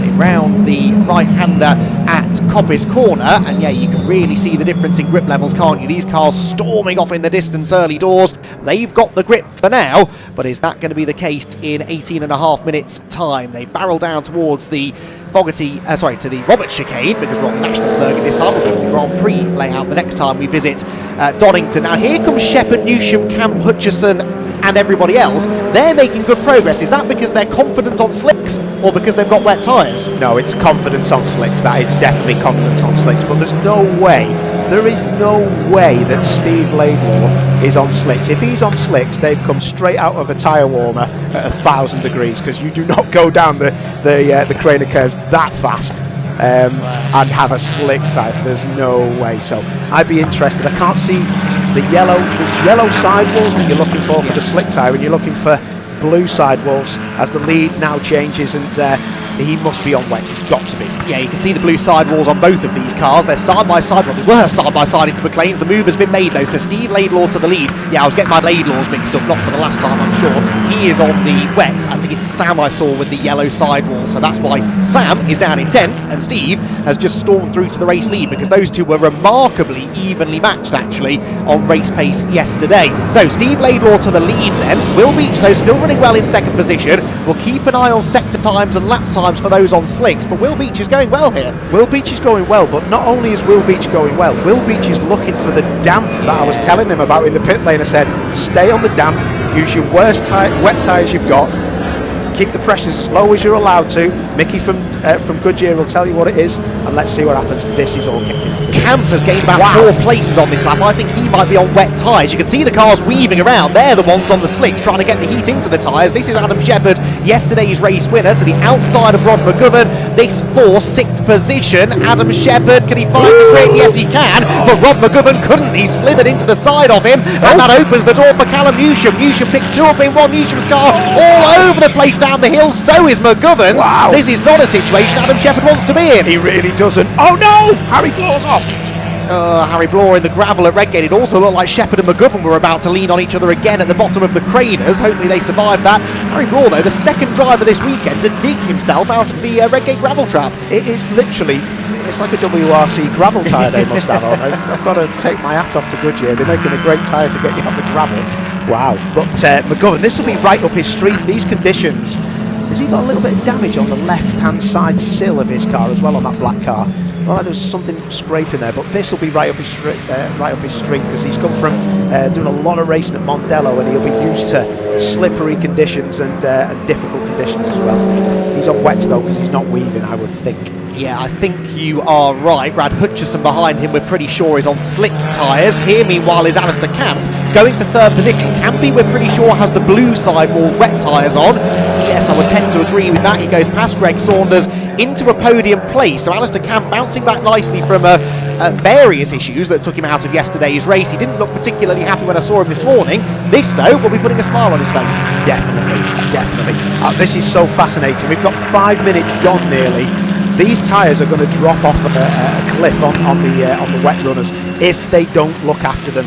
If they've got a new tyre on, on new wet tyre, that could be a bit of trouble for them a bit later on as the tyre moves around. Got to say though, Goodyear make a fantastic set of wet tyres especially, but the slick tyres as well do work amazingly well in these conditions once they're up to temperature. Which hasn't happened yet. Alistair Camp, fastest lap of the race, 1:15.0. The best of the slick shod cars, we believe Callum Newsham, a 1:18.5, 3.5 seconds slower than the fastest of the wet tyred cars. So Alistair Camp going quickly. He, by the way, was over a second quicker than the race leader Steve Laidlaw last time. So Camp, of the cars that are sort of on an equal footing, all on wet tyres, he is the fastest. Let's see if that changes this time. Laidlaw does a 16.0, Camp a 16.5, but there was an overtake involved there.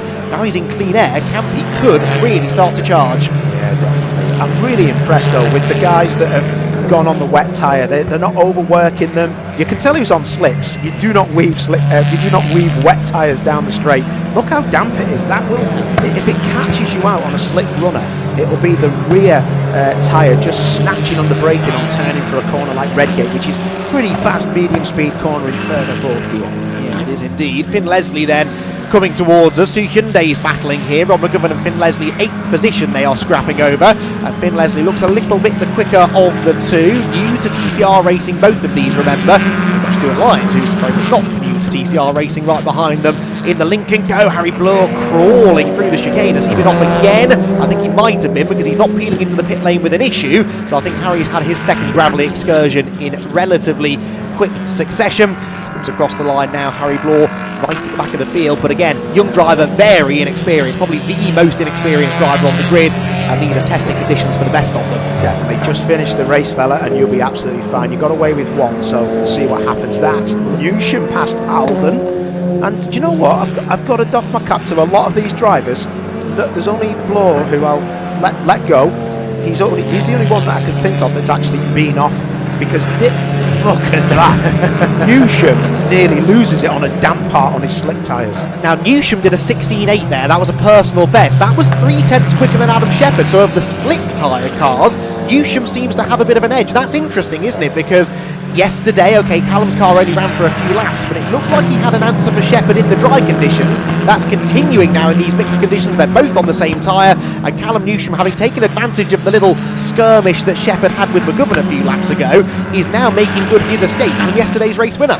Yeah, definitely. And now if I was on wet tyres, I'd be obviously looking for the damp parts of the circuit to keep them tyres cool and not chewing up. The other thing I'll be doing is making sure that I didn't wheel spin out of some of these corners. I think it has happened though. I think the transition has happened. Callum Newsham a 16.8, Alistair Camp a 21.4, back behind Saunders now, so he's been off the road, but Newsham was the fastest man on the track last time around. That's the first time a slick-tyred car has been quicker than the race leaders on wet. So Callum Newsham at the beginning of the previous lap, well, let's see what the gap is this time. At the end of lap 6, Laidlaw, the leader, does a 17.7, Beach an 18.5, an 18.0 for Saunders, Camp a 17.3, Newsham 16.1, 1.6 seconds quicker than the leader. He is 15.8 seconds off the lead, but Paulie's got nearly 12 minutes to catch him. Yeah, 12 minutes. If there's a safety car, this is a guaranteed, I think it is actually a guaranteed slick runner win anyway, but it was just staying out of that danger zone and that's what Newsham's done. This is going to be a really interesting, honestly, the last 5 minutes of this race will be crazy. The trouble is though that the deeper into the race we get now, the bigger that gulf in performance will get between the slicks and the wets. Surely by the time Newsham gets to the race leaders, they won't have anything left to defend with, right? Only problem is that where you need to overtake, that will be on the damp. So Callum's going to have to go on the damp to overtake as well. How much heat he has in the tyres will then, that will be his saving grace. If there's a lot of heat in the tyres, he'll be able to brake late, but the wet tyre will always be able to brake later if it is on that damp part of the course. Good point, well made. Newsham, by the way, was 3/10 slower than Adam Shepherd last time, and Shepherd's just put in a purple middle sector, so Adam Shepherd, look, is coming back at Newsham. That could realistically be the fight for the race win. It's one of those topsy-turvy races where actually with just over half of the race to go is the cars in 5th and 6th position who could be in the pound seats. Fastest lap of the race, Adam Shepherd, 1:14.2, 4/10 quicker than the leader, but nearly 3 seconds quicker. Sorry, 4/10 quicker than Newsham, nearly 3 seconds quicker than Steve Laidlaw out in front. And look, Alistair Camp is closing back in on Greg Saunders as well. This is about to become a 4-way fight for third. but it's the slick tyres coming from behind that clearly have the pace advantage at the moment. Down through the old hairpin they will head, and up towards Starkeys they will go. There is an investigation, by the way, the start of car number 34, Greg Saunders. I did see that. When I was watching out the comms box, it looked like he was creeping up. There was a bit of clutch.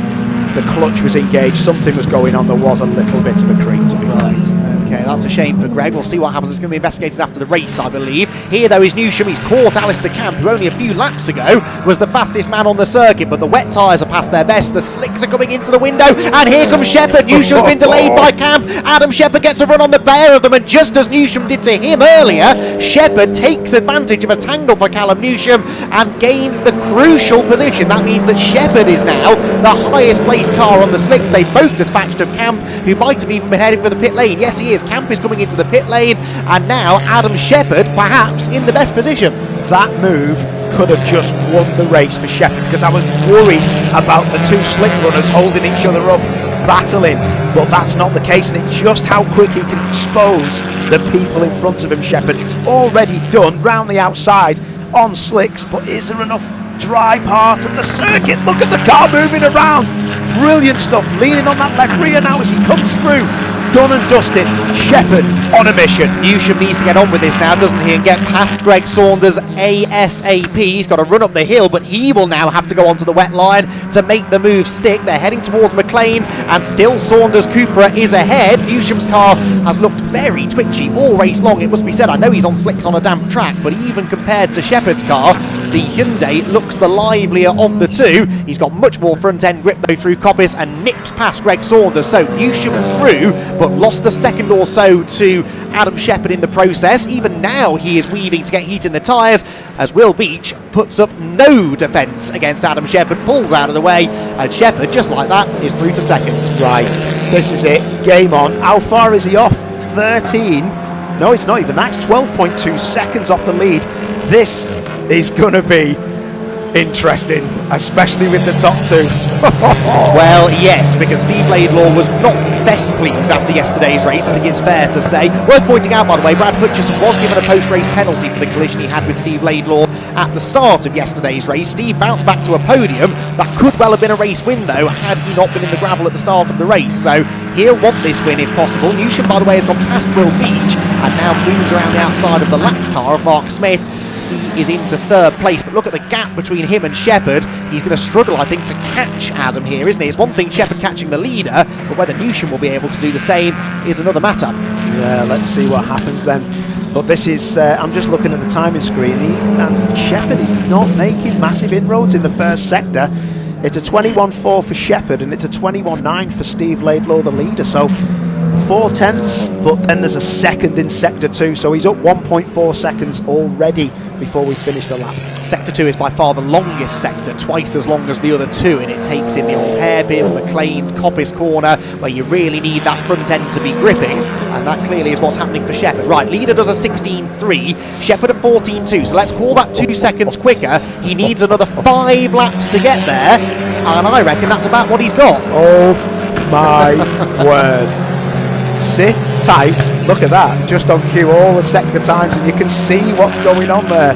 Look at this, lap 8, 9 and 10, proper stuff. This is going to be awesome. Shepherd purple first sector, 7 tenths faster than the leader. Newsham, by the way, 17.5, because of course he was stuck behind Will Beach for the first part of the previous lap, and so he is not realistically going to be much of a challenge to Adam Shepherd. Now there though is Adam.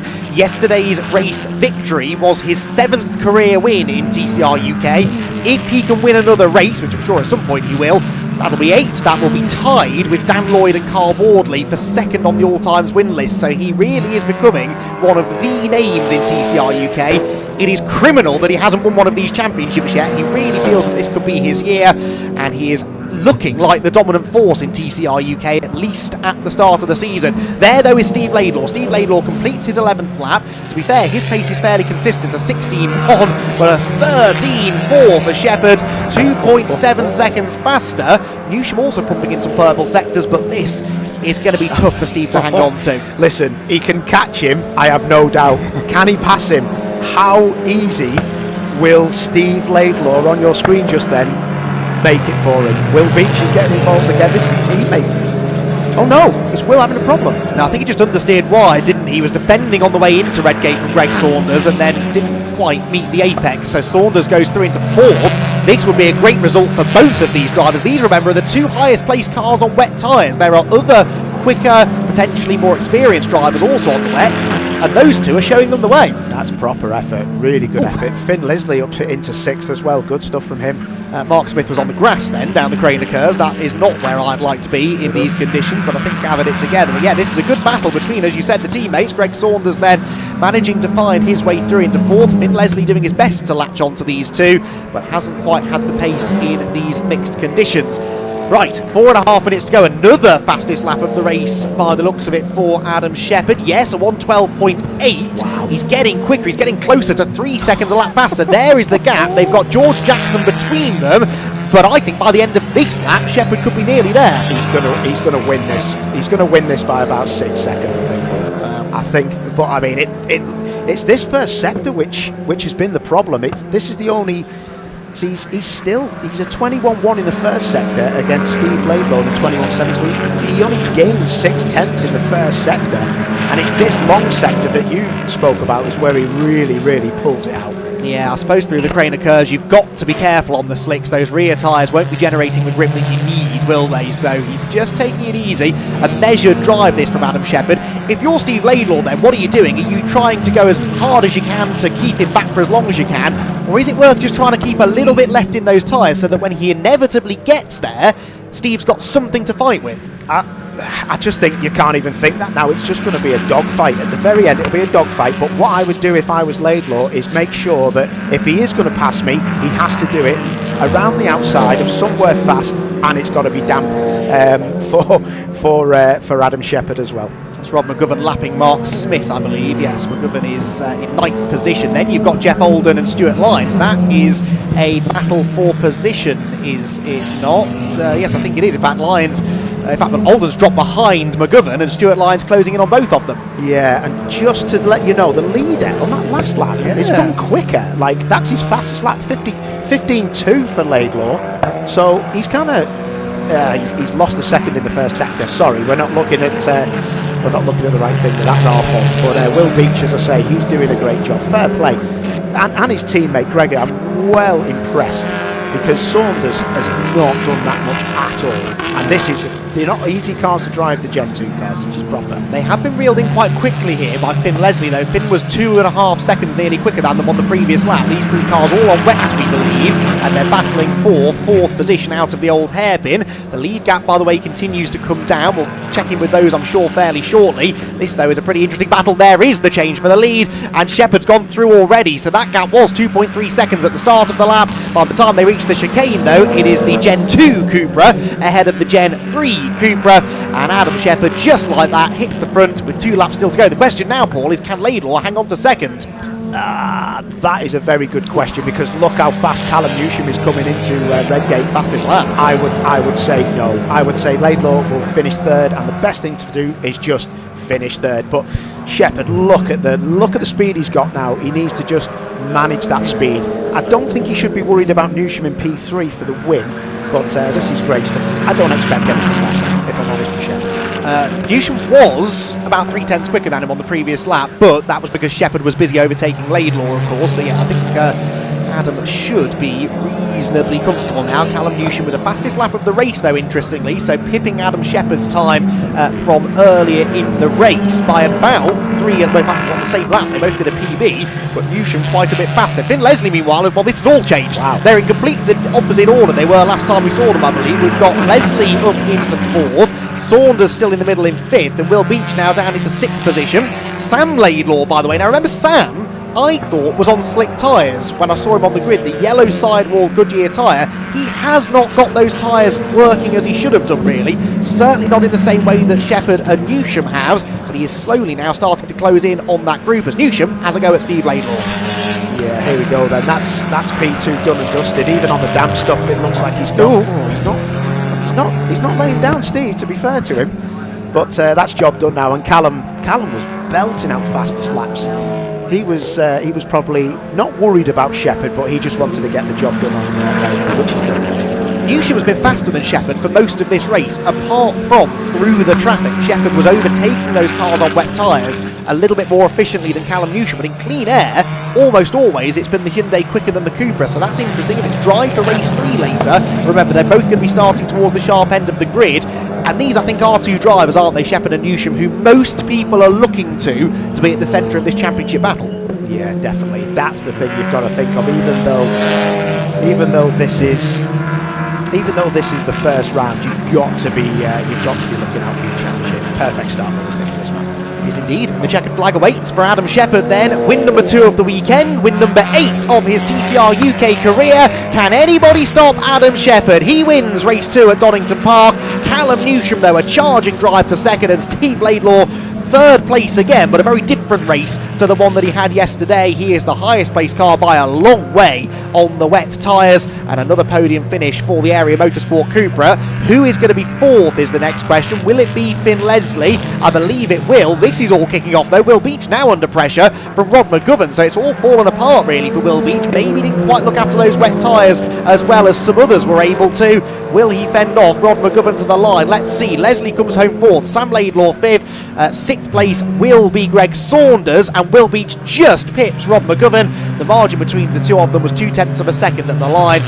It is Will Beach who claims the position. As far as the classes are concerned, by the way, Jeff Alden, the Audi at the back of shot, he will claim the victory in the Gen 1 Cup, a second win of the weekend in Gen 1 for Jeff Alden. George Jackson, in the end, I think was a full lap behind him.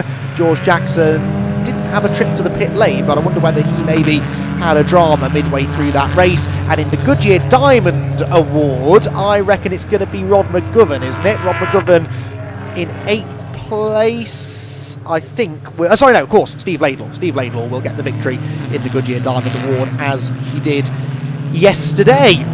So, fascinating race. We said it would be, and we have another victory for Adam Shepherd, but he had to really work for that one. Coming through from 10th on the grid was always going to be a challenge, but the fact that he was on the slicks, they really didn't come in until about a third of the way into the race, but once they did, nobody could stop him. Oh, and by the way, he stole the fastest lap back away from Callum Newsham on the final lap of the race, 4/10 quicker in the end than anything Callum could do. It is Adam Shepherd victorious then for the second time this weekend in TCR UK. Callum Newsham just under 6 seconds adrift at the flag, with Steve Laidlaw on the wet tyres in 3rd. Finn Leslie 4th place again, so through it all, Finn Leslie with some consistency across these first 2 races, 4th in both of the events so far. Sam Laidlaw got up to 5th on, we think, slick tyres, with Greg Saunders 6th, Will Beach 7th, and Rod McGovern in 8th position. Stuart Lyons was 9th in the Lincoln Co. Jeff Alden 10th, wins in the Gen 1 Cup ahead of George Jackson, with Mark Smith, Cedric Block and Harry Blore the last of the finishers. Harry had a pit lane visit. We lost, I'm afraid, Alistair Camp and Brad Hutchison. I'm not sure we had a chance to mention that, but Brad Hutchison did not make it beyond the first few laps of that race. That is a real shame. Right, lots to talk about then at the end of that race, and the man to do all of the talking is Paul O'Neill. He is down in Parc Ferme, I believe, ready to catch up with our podium finishers. Wowzers! TCR UK is back. That was a proper race. Adam Shepherd, double win. Race 2, wins that. Slicks with the right call, but I tell you what, it didn't look it for a while, did it? The temperature was difficult to get into the tyres. I'll let Adam get his helmet off, I'll give him his winner's cap, but wow, I've got to hand it to not just Adam, but all the drivers on the grid really did well. Slick tyres, stick that on, mate. Slick tyres. Did you get about 4 laps in and think, why did I do this? Yeah, it was bad. On the rolling up lap, it was drier than I thought, and then it was slippery to the start, and we was a bit lively with the car anyway, how I drive it. Then Callum was quicker than me, and he was getting away, and I was thinking, is he gone higher with the pressures to get it in early? And we didn't. We bet on the longer game. So yeah, the car came to me, and it was just like, don't push too hard and make a mistake. I knew from the pit board that I was going to catch him, so no mistakes to the end, and yeah, bring it home. So I've got to admit, mate, I was watching it and I seen you weaving down the straight, and I thought I would rather be in this comms box than be one of these. Do you know what? It was probably the best call ever. My dad over the pit wall told me to stop weaving. It was actually making it worse because I was weaving through the damp. So as soon as I stopped weaving and just stayed on the dry stuff, it switched and it came on. So big shout out to Dad, because that was a good call over the wall, actually. Top man. New team, same car, same stuff, but better reliability. Yeah, brilliant. We cured the fueling issue. It was a fuel tank problem. The team have been fantastic. The car's fast and reliable. Huge thanks to our sponsors, 5G Comms, PBS Brakes, AMR Motors, or everyone else that gets us here. But yeah, fantastic. Top man. Enjoy, mate. Well done. Sweet. Right, let's go and speak to Callum Newsham. Come with me, Andy. Come on, son. Right. It's a bit noisy round here, and there's loads of old people. Sorry, Dave.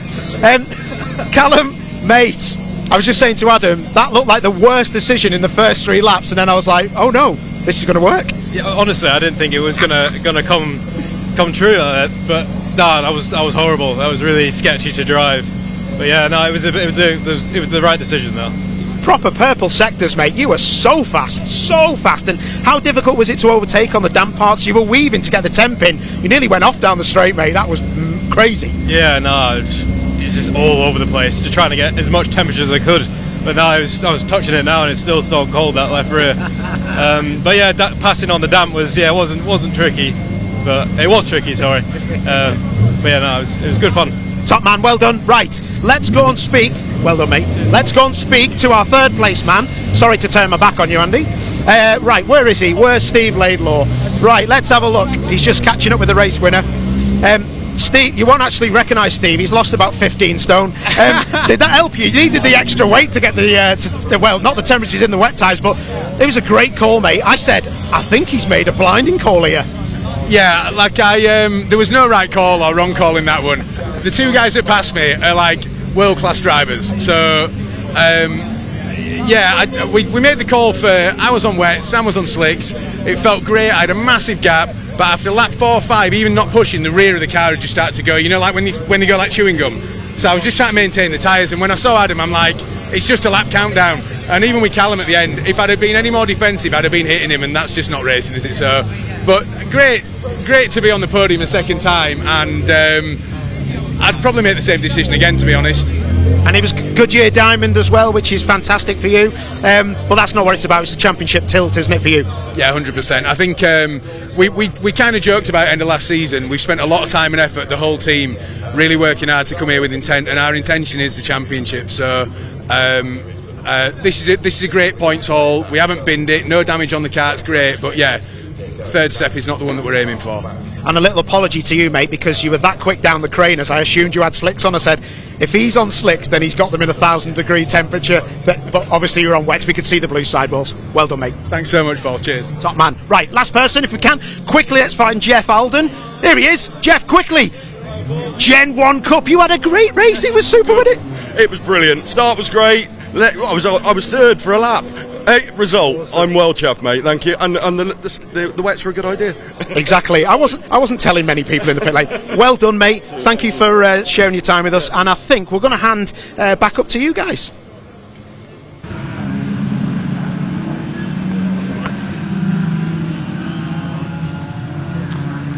Well, thanks very much to Paul and Andy. Back underway with the Classic Touring Car Racing Club next up. Then it's their 4 championships in one. The Shell Oils Pre-83 touring cars, Track Hub UK Pre-93, Bertie Haulage Pre-03 and the Super Tourer series. The Super Tourers will be off the front of the grid. We've got 3 of them out today. We lost a couple of cars yesterday, unfortunately. It's Jim Poplington's Vauxhall Cavalier was the top Super Tourer yesterday, so he starts alongside the BTC Touring Vauxhall Astra Sport Hatch of Roger Stanford and Rick Kerry's Peugeot 406 Coupe. First time we've seen that out. Will be on the second row. Then there's a gap for this rolling start, and it's BMWs to the 4, the Pre-93 BMWs, Ian Bauer and Michael Cullen. We've already seen him take a win today, Will Davison and Kevin Willis. Then it's Jazz Sapra and Sean Morris. Then we'll have the first of the Pre-03 touring cars, the Honda Civic of Joe Dorrington, and the first of the Pre-83s is Jonathan Corker's little Datsun 510. Behind them we've got Harry Hickton in the Opel Kadett and Tom Harvey's Mark 1 Escort. Graham Smith in his Escort will be alongside John Gill driving Mike Seaborn's Jaguar XJS. They've swapped cars for today. Carl Shreve's Triumph Dolomite Sprint will be next on the grid alongside Stuart Kay, the chairman of the Classic Touring Car Racing Club with the Triple X Ford Capri. Then we have the very beautiful Mitsubishi Colt Lancer of Neil Philpotts will start alongside Jake Margulies in the Alfa Romeo GTV 6. Jared Knight's Mark II Escort will be alongside Colin Claxton's Triumph Dolomite Sprint. Then James Dunkley in his new Mark I Fiesta XR2, the former Blue Oval Saloon Series champion, alongside Simon Mann, the Pre-03 touring car racer in his BMW 328s. Peter Bulbick's Ford Capri alongside Phil Waller's Hillman Avenger.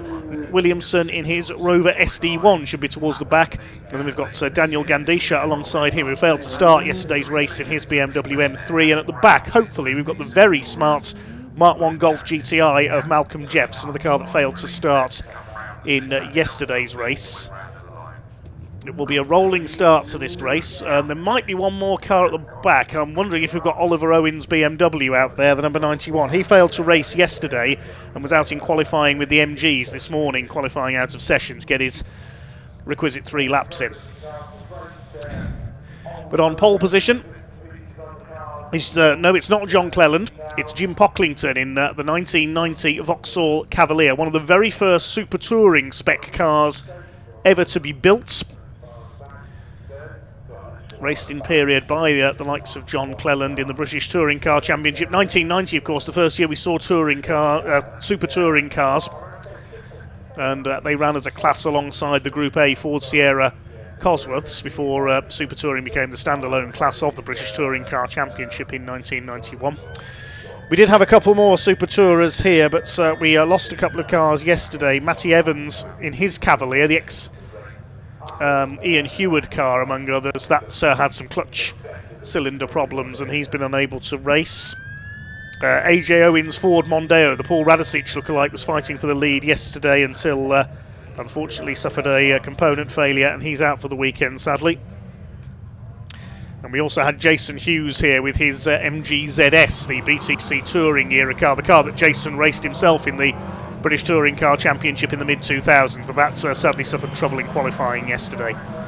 Roger Stanford's there, though, in the 2005 spec Vauxhall Astra Sport hatch, likes of Fabrizio Giovanardi raced that car in period, and great to have former BMW man Rick Kerry out there in the Peugeot 406 Coupe from 2002 BTCC. That car raced by a certain Tim Harvey in period. His teammate Dan Eaves was the Independence Cup champion that year.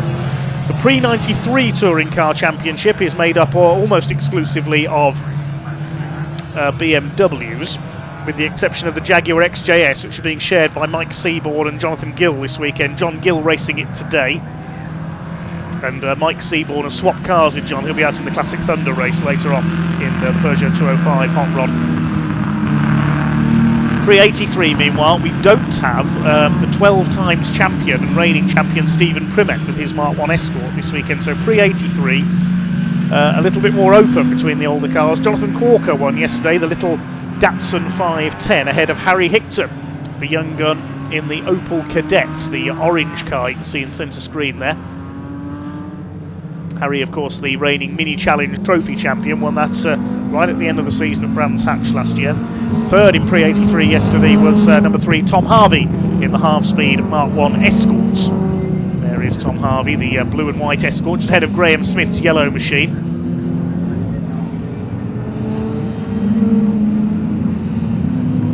Where is John Gill? Because of the change of driver, that car's had to move to the back of the grid. And we have got Oliver Owen out there as well. That's good to see in his BMW, but I don't think Malcolm Jeffs is there with the Golf, sadly. That had some trouble just before the start of yesterday's race. The Super Tour is off in the front then.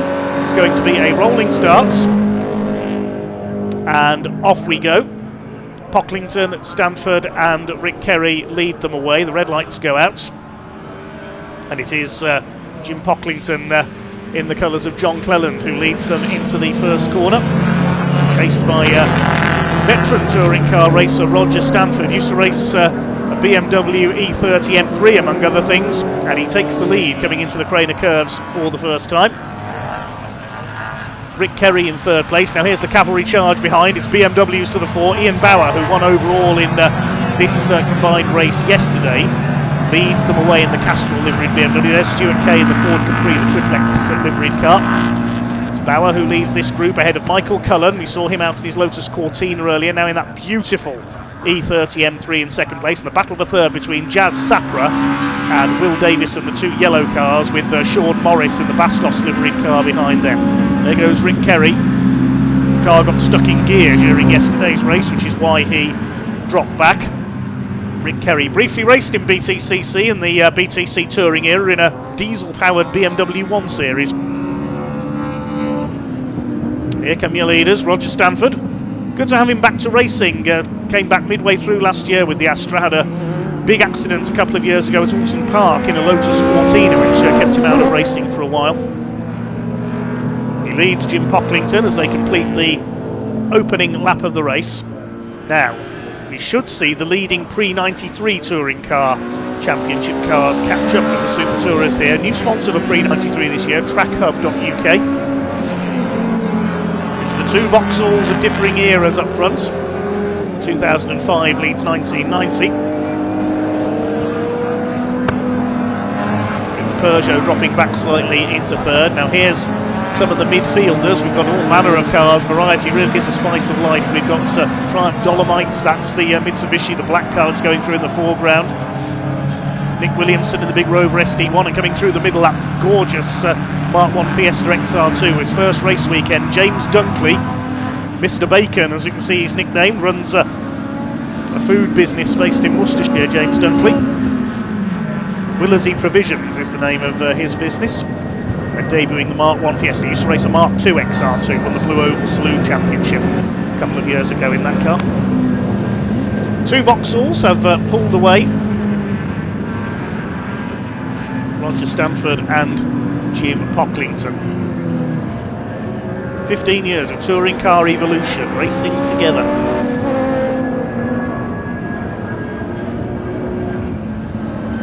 Trying to give you too much of a history lecture on the cars in this race, because we did that yesterday over the course of the 15 minutes. Rick Kerry appears to have dropped back. It's Ian Bauer up into third place. In fact, have we lost the Peugeot somewhere? No, there it is, just ahead of Graham Smith in the yellow Mark 1 Escort and Harry Hickton. I think Rick Kerry is heading for the pits. Unfortunately, yes, he is. So problems for the Peugeot. Ian Bauer has set the fastest lap, 1:18.013. It's really dried out there over the last couple of races. Jim Pocklington's not finished yet, though. The Cavalier challenging Roger Stanford.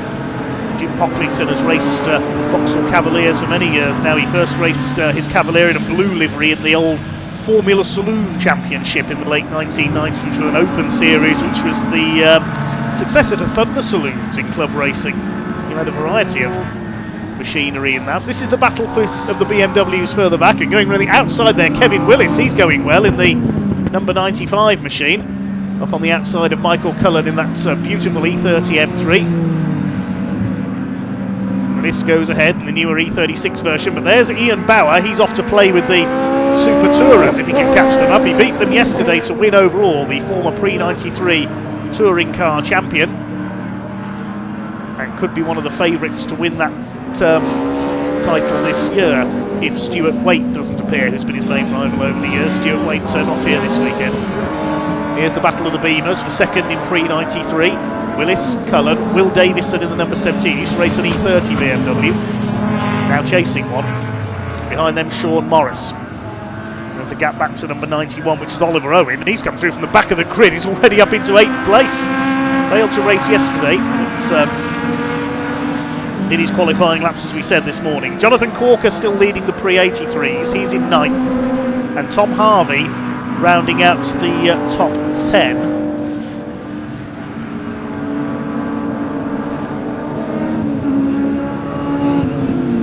Yes, Harry Hickton's dropped back a bit. He's behind Graham Smith now, so down to 4th in pre-83. I wouldn't know where he'd gone. Checking the timing screen. If you want to follow the live timing today, incidentally, tsl-timing.com. TSL Timing is the place to find all the live timing.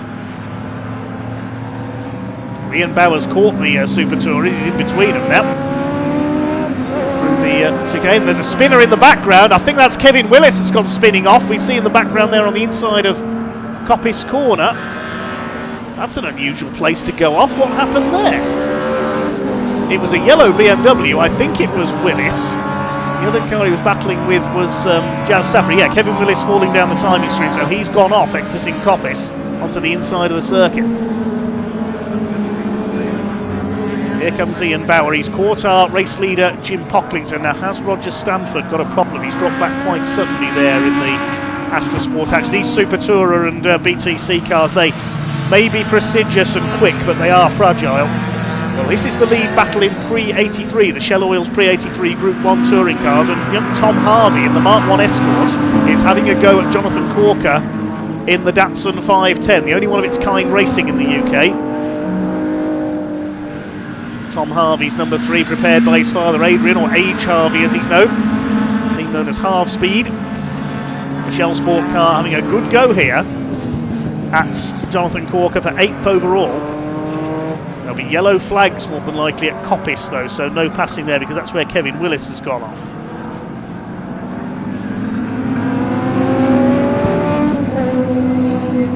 Up they come into Coppice. Yes, the yellow flag will be out there, so Tom Harvey bounced off the curb there, got sideways. Won't be able to pass there because the yellow flag's for the stranded car of Kevin Willis. And the change for the lead overall, Ian Bower has taken the lead in the BMW M3 from Jim Pocklington in the Super Touring Cavalier. This is the battle back into the chicane. We're back with the Pre-83s. A bit tricky to follow this, 4 races in one. Walker holds on in the lead ahead of Tom Harvey. Over the line they go. Graham Smith behind them in his Escort in 3rd in Pre-83. They're fighting for 8th overall, these 3. The other race, of course, is the Bertie Haulage Pre-03 touring cars. Fortunately, a bit thin on the ground this weekend. Only a couple of entries for Pre-03. Hopefully, the grids will grow as the season goes on. Hope to see Gary Preble back out soon. Never mind that, because Tom Harvey having a real go. That's the old hairpin. He got the nose down the inside there briefly. He slid the car in, more like a rallying Escort there. And Harry Hicton's catching him back up as well. The orange Opel Cadets. Very popular in European competition, the European Touring Car Championship, and also in hill climbing there. Very successful as well in Europe. Harry Hicton driving his father David Hicton's Opel. There's still yellow flags out exiting Coppice though on the exhibition straight, so drivers have to take it easy through there. Passing under yellow flags, of course, so you'll be penalised.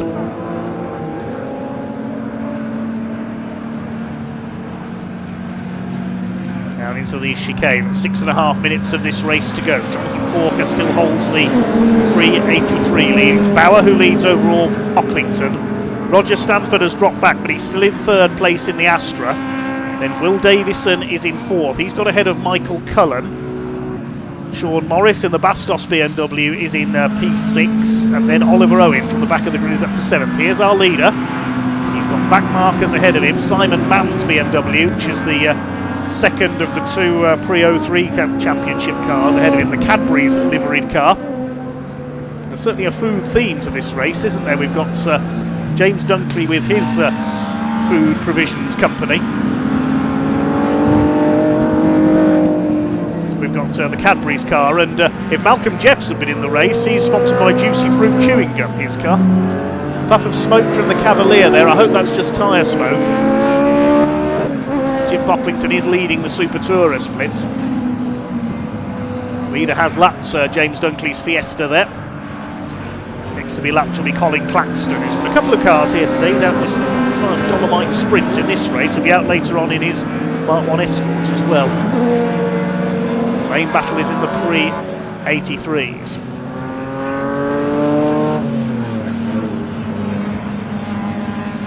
Could be 4 of them together soon. Still Jonathan Corker holds on. Fastest lap of the race overall is Ian Bower, 1:16.35, and there's the leader of the Pre-03 touring cars. That's Joe Dorrington in his Honda Civic Type R, similar to the car that Gary Preble's won the title in that division in the last couple of years. Hopefully we'll see Gary back out soon. As we say, only a couple of entries in Pre-03 sadly this weekend. I'm sure that grids will increase as the season goes on, and now Tom Harvey is really turning up the pressure on Jonathan Corker. Look at that sideways down the crater curve. He's throwing that Escort around, goes for the inside, really close to the old hairpin. Just how Frank Gardner would drive a Mark 1 Escort back in the late 60s, early 70s in British touring cars, or British Saloon Car Championship as it was then. Who else were the great Mark 1 Escort racers? Likes of Mike Crabtree and Norman Abbott in their modified Escorts too. They lap Jonathan Gill there in the Jaguar XJS. A bit different to his Peugeot 205. Was going to a dead stop there going into Coppice to let the quicker runners through. We've got a car slowing down the pit straight. I've just seen out of the commentary box window Simon Mann's BMW was slowed up.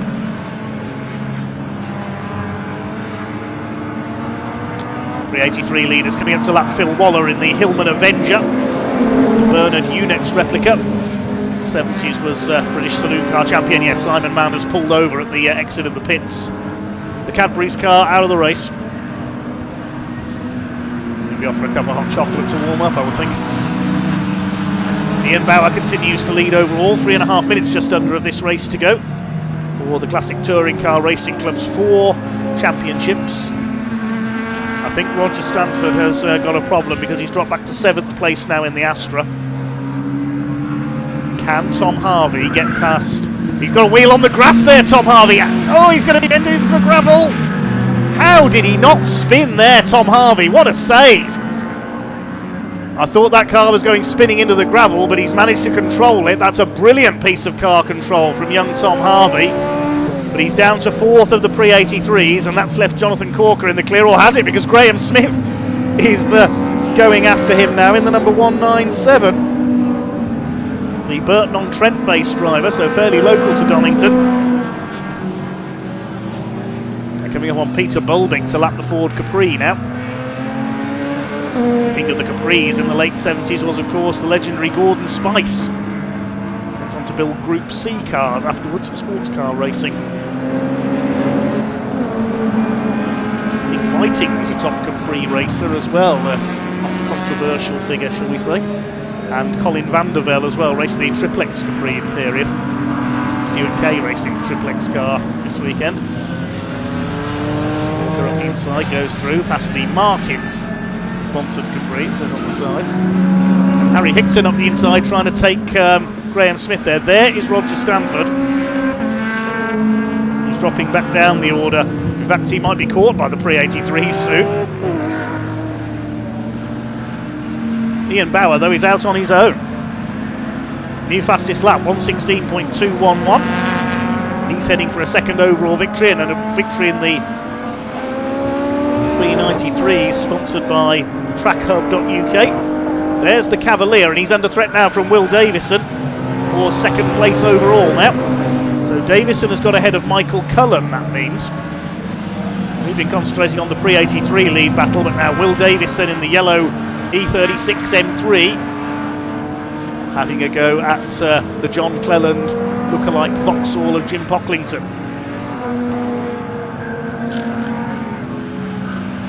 We all remember what happened when a Vauxhall of that livery tangled with an E36 BMW at the end of 1992, don't we?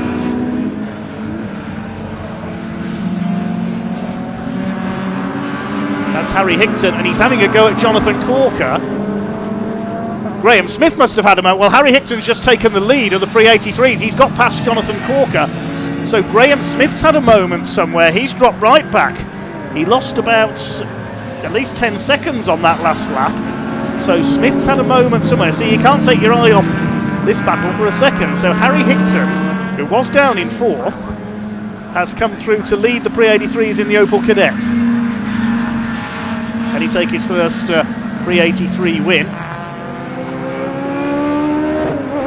Too sure what happened to Graham Smith there. He's back with Tom Harvey after his mistake at the old hairpin earlier on. Well, there is Harvey. Graham Smith dropped back from him as well. Graham Smith must have a problem. Clock has counted down to 0, and Ian Bauer, the overall leader, locks up.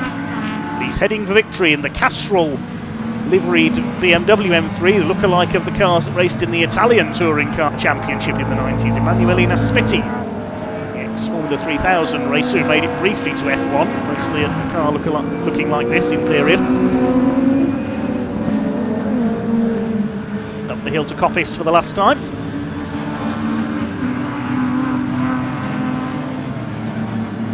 Lost another couple of cars into the pits. Jared Knight's Escort and Nick Williamson's Rover SD1 have pulled in. But Ian Bauer's going to defeat the Super Tourers again. Coming up on Daniel Gandisha's M3 as he comes through the chicane for the final time. It's going to be 2 out of 2 in pre-93 touring cars for Ian Bauer. Makes the checkered flag. Joe Dorrington behind him comes across the line. He wins a double in the pre-03 touring cars. In fact, he's the only pre-03 finisher with Simon Mann out of the race. Will Davison will come over in second overall. And completing the podium and winning the Super Tourer class will be Jim Pocklington in the Cavalier. Comes up as he crosses the line. Fourth from the back of the grid will be Oliver Owen. Great effort by him. And Sean Morris on the last lap has got past Michael Cullen, who takes 6th in his E30 M3. Next home it should be Roger Stanford. I can see him in the background coming along the exhibition straights. And the pre-83 win, it's been certainly the highlight of this race has been the pre-83 battle, is going to go to young Harry Higton in the Opel Kadett. Across the line comes Neil Philpotts in the Mitsubishi Colt Lancer. There's Stanford in 7th place, and here comes Harry Higton. He wins the pre-83s ahead of Jonathan Corker.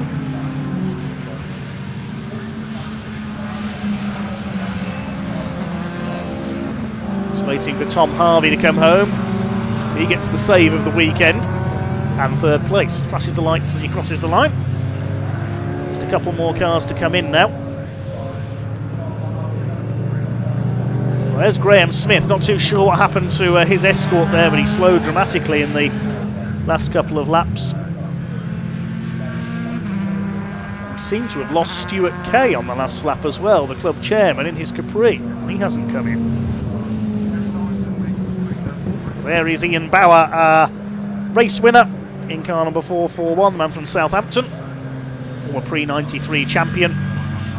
Had quite a collection of E36 BMWs over the years.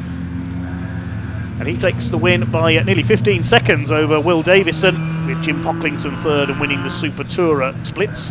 Oliver Owen, great drive through the field for 4th place on the back of the grid ahead of Sean Morris. Michael Cullen wins his class in 6th. Roger Stanford wins his subclass in 7th as well. And Harry Higton wins the pre-83s ahead of Corker and Harvey. Corker of a race it was for them. Daniel Gandisha next home.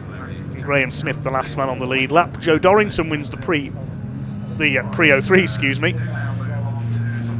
Other class winners were Jake Margulies in the Alfa Romeo, James Dunkley's Fiesta, and John Gill was a class winner at the wheel of the Jaguar XJS in pre-93 as well, the only non-BMW in that division. We lost Stuart Kay on the last lap. Other retirements: Nick Williamson, Simon Mann, Garrett Knight, Kevin Willis, of course we saw spin out, and Rick Kerry dropped out as well, so bad luck to all of them. Let's head down to Ian Waterhouse in Parc Ferme.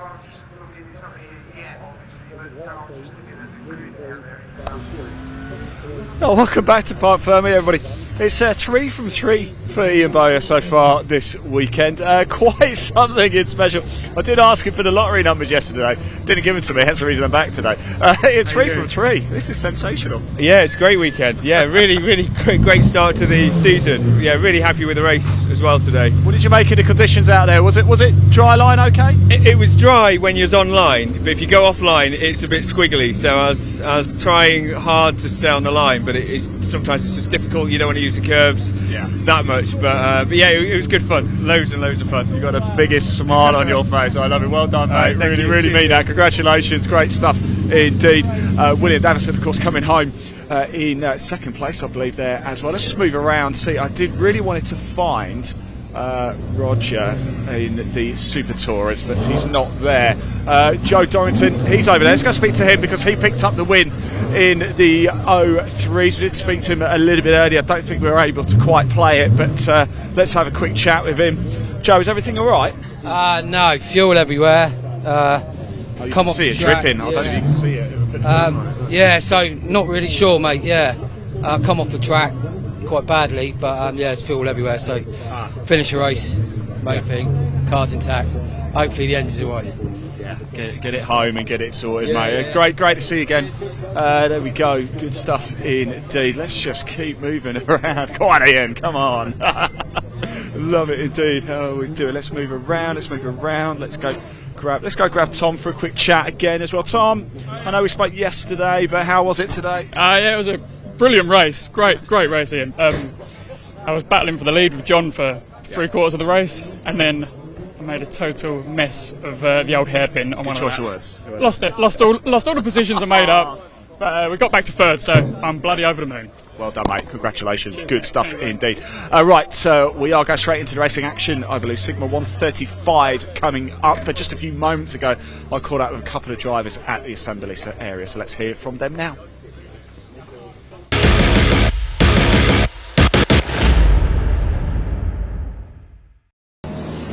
Right, everybody, it's still freezing cold here today at Donington Park, but it's time for the Catering Graduates Sigma 135 second race of the weekend, and final, of course, for them yesterday.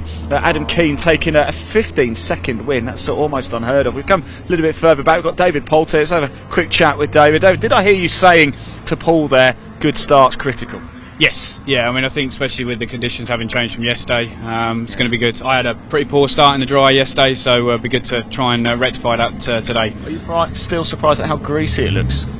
Yeah, I was watching the TCRs going round, and there is a dry line, but yeah, going off it looks like it's still going to be a bit of a challenge, to be fair. So they seem to have an indecision as to whether they were on slicks or wet. So yeah, I mean, we don't have that problem, but it's still going to be a challenge nevertheless. So man, best of luck, David. Enjoy it, won't you? I appreciate you talking to us. Oh, we've got Alan's literally just pulled up right next to us. He's probably going to hate the fact that he's done that. There goes Neil Warnock, of course. Not the former Sheffield United manager. Alan, how are we feeling ahead of this one? You enjoyed your weekend so far? Fantastic, really good, and it's been dry for us, so we've been really lucky. in the dry, this is just a fantastic track. Yeah. I'm not so keen in the wet, but I love it in the dry. I can imagine a catering in the dry, Donington. It's got to be one of the best experiences. I mean, you're literally 20-25 minutes an inch apart from the guy in front of you, and you know, it's fantastic racing. And just this between you. I mean, that's pretty flimsy, that. and David and myself, I guarantee, will be glued to each other. Yeah. And he'll be in front, and I'll be in front, and we'll have a great time. Brilliant. Doesn't matter where you are on the grid, you always have a good race. Alan, thanks for talking to us. Enjoy it, mate. We'll be watching. We'll definitely be watching. Right, here we go. Time to go racing for the Sigma 135. Dave, over to you.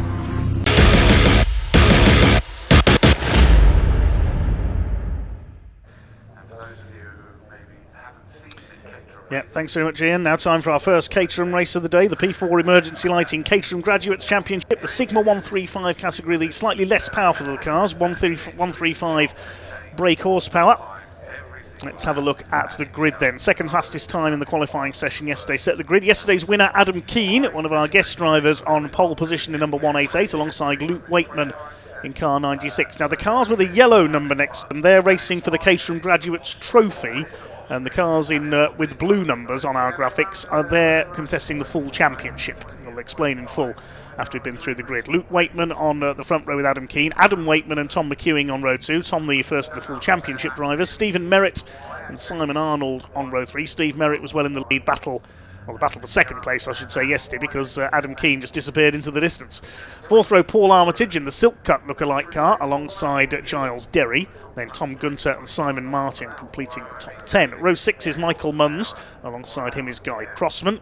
Then Neil Warnock and Monty Hind on row 7. The 8th row will be Andrew Sagar and Chris Griffith. Row 9, Neville Sykes and Giles Hanson. Darren Butler and Kevin Turner completing the top 20. Then on row 11, we have got David Jarvis and Ian Fortescue. Ian failed to finish yesterday's race. Sean Cronin and Anthony Nichols will be on row 12. 13th row, Neil Bell and Mark Soden. Then Bali Nijar, who was the other retirement yesterday, alongside Paul Vokes, who's doubling up this weekend. He's got 2 cars here, racing in both classes. Alan Bateman and David Poulter on row 15. The 16th row is Andrew Bergbaum and Simon White. Row 17, Neil Perry and Simon Nicholas. Russell Gunter and Stephen Trinzer on row 18. On the 19th row, Paul Hawker and Michael Kew, and hopefully Alistair Curry is there at the back. He had some engine problems in qualifying yesterday and failed to set a time, so he'll be at the back of the grid. I've mentioned there's championship drivers and trophy drivers. The idea with the trophy is that if you can't contest, if you can't commit to the full championship for a season in the Caterham Graduates Racing Club, you can nominate just 3 meetings in a year to score points at. You nominate them before the start of your season, 3 rounds that you can definitely do, and so it's like your own mini championship. So you have the trophy championship as well. There will be a new champion in the full championship series this year for the 135 class. It was Paul Goldstein who won it last year. He's moved up to the Sigma 150s for this season. heading off on their green flag lap. This will be a 25-minute race, one of the longer races this weekend. Thanks to all your comments coming in. We haven't had much chance to read them out, unfortunately, so far, because it's been such a busy programme. Hi to Jeffrey Perry, who says, go Neil Perry. He's out in car number 5, the Marlborough lookalike red and white car in this one. Jeffrey cheering on from Australia. Mum and brother watching, he says. Hi to Paul Rusian. Back of the net 07, Stephen Bryant. The Sensible Streamer, Ethan Dance, and everybody else who's commented so far. Commentator says, some excellent battles in that race, the last race. Loving the Mark 1 Escorts. That's from Joy Goddard. Thanks to everybody else who's watching on today. Do let us know if you're watching and leave a comment on our stream. Give us a like as well. How many likes have we got so far? 139. Let's get it up to... how many races we got? 3 more after this before the lunch break. Let's get it up to 250 likes, if we can, before the next race starts. Caterham's warming up their Toyo tyres. New title sponsor this year, P4 Emergency Lighting. Their managing director Rob Warner racing this weekend. He's in the Sigma 150s. So up onto the grid they come then. 188 Adam Keane. Won't be scoring points this weekend because he's a guest driver. He's in the grey car. 96 Luke Waitman. The black car with the orange cage alongside him. Adam Waitman, number 98, is in the dark green car with the white wheels and roll cage. And Tom McEwing, the leader of the full championship cars, his car is bright green.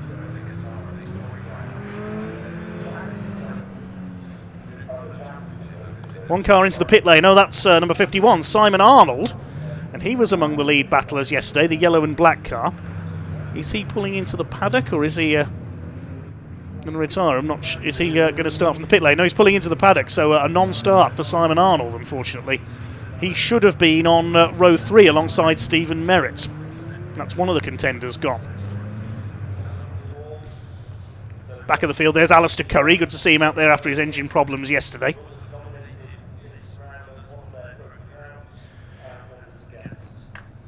Stephen Merritt, the black car with the orange roll cage, on row 3 on his own now on row 3. Paul Armitage in yellow, purple and white, the silk cut colours made famous at Le Mans. And alongside him, Giles Derry, the green car with the gold roll cage. Green flag is waved at the back of the grid, waiting for the red lights to come on.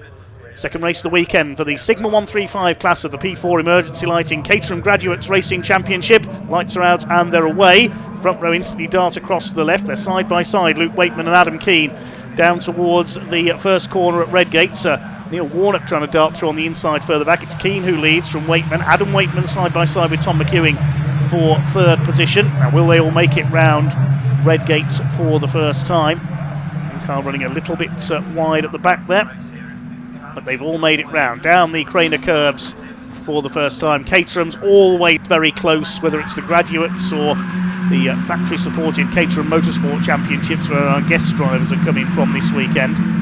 Get their eye in for the season. And lots of slipstreaming down the straights, what we are going to see here. Well, Alistair Curry's already made up one place. He's got ahead of number 74, Paul Hawker, at the back of the field. It's Keane who leads. Luke Waitman in second, Tom McEwing's up to third, Adam Waitman with the white roll cage and wheels in fourth, and Steve Merritt is fifth ahead of Paul Armitage in the 56. He's got Giles Derry up behind him. Giles was third in the championship last year, so could be a contender here. Championship runner-up was Thomas Gunter. He's in the silver number 95 car. He's had a quiet day, a quiet weekend so far. 42 of Neil Warnock nearly makes wheel-to-wheel contact there with Mark Soden in the number 60 car, I think that was, the blue car. File their way through the chicane for the first time. One car's gone out wide there and dropped back. I think that was Adam Waitman coming out of the chicane, who was third. Yeah, he's dropped away from this lead group. Almost 3 wide into Redgate. That's close. Steve Merritt, Paul Armitage and Giles Derry. Yes, Armitage, Adam Waitman rather, must have got onto the grass there coming out of the chicane, because he's dropped quite a way down the order.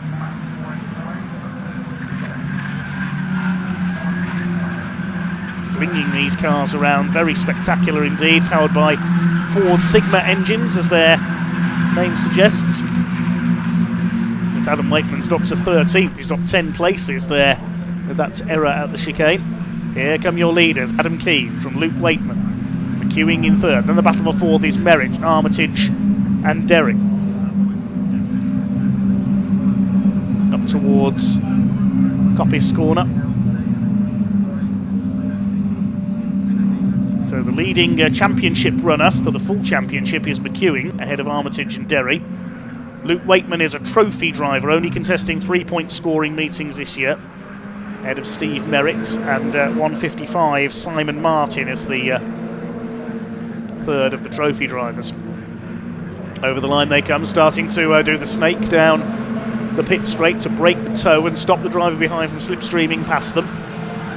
Thomas Gunter having a look up the inside there. He's caught up to the back of the lead group now with Derry and Armitage just ahead of him. Neil Warnock at the head of this group. 5 cars together in there. Monty Hind, I think that is at the back of that little group of 5, as Giles Derry side by side down the crane. He won't get past Paul Armitage there. Thomas Gunter hanging on behind them in the number 95 car, the man from Reading. Could be a championship contender, I reckon, this year.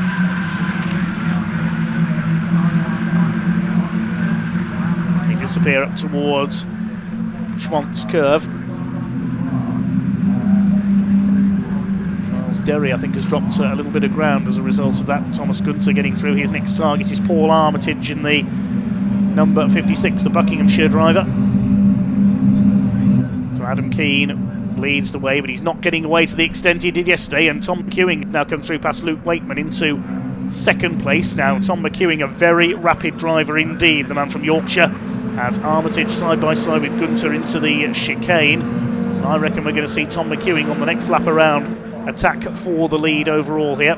Adam Keane starting doing the snake down the straight again, as we call it. Let's try and break the toe from Tom McEwing. Luke Wakeman looking on, just waiting for his chance. Steve Merritt in fourth place, then this side-by-side fight for fifth. They're still side-by-side, they have been since the chicane. Behind them is the 155 of Simon Martin. Still Adam Keane who leads the way, the matte grey car with the white cage.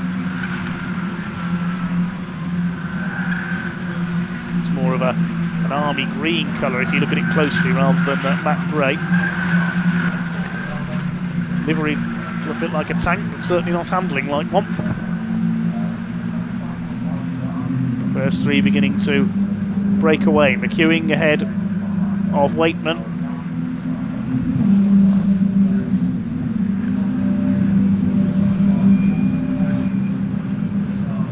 Down towards the chicane again. They start to swing across the exhibition straight down towards the chicane. Steve Merritt losing a little bit of ground there in fourth place.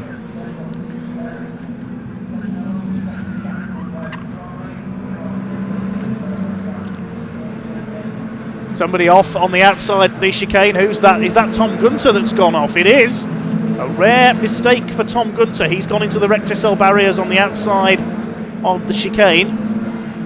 So that could well be a safety car. Tom trying to get the 95 car going again. Giles Derry was near him. So whether there was, well, Paul Armitage, sorry, was near him. So whether there was contact we didn't see. I think Tom Gunter is rejoining as we watch Paul Armitage. Now he's got the 155 attacking him, and yes, 95 Thomas Gunter makes it into the pit lane. The front suspension is bent, so that's race over for him. And there's somebody else off. That's the 104 car in the gravel.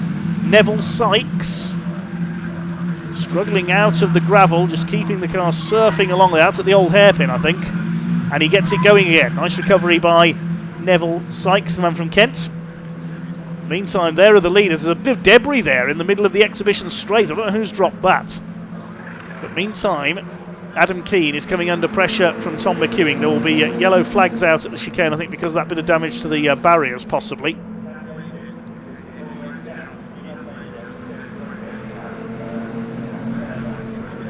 The 3 leaders head down into Redgate.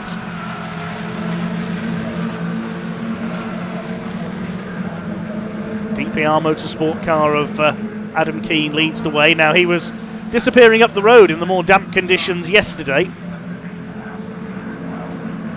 but this time Tom McEwing able to stay with him, with Luke Wakeman keeping a watching brief in third. There's Steve Merritt going through rather on his own now in fourth place, and there's quite a gap back, as we can see here, to the fight for fifth, headed up by Armitage ahead of Martin, and the number 80 is next Guy Crossman, another trophy driver, up into McLean's they go, under the flight path of East Midlands Airport, just next door to Donington Park. Back towards us out of Coppice, and immediately start to swing across the straights, doing the rattlesnake shake, we called it at Snetterton last season.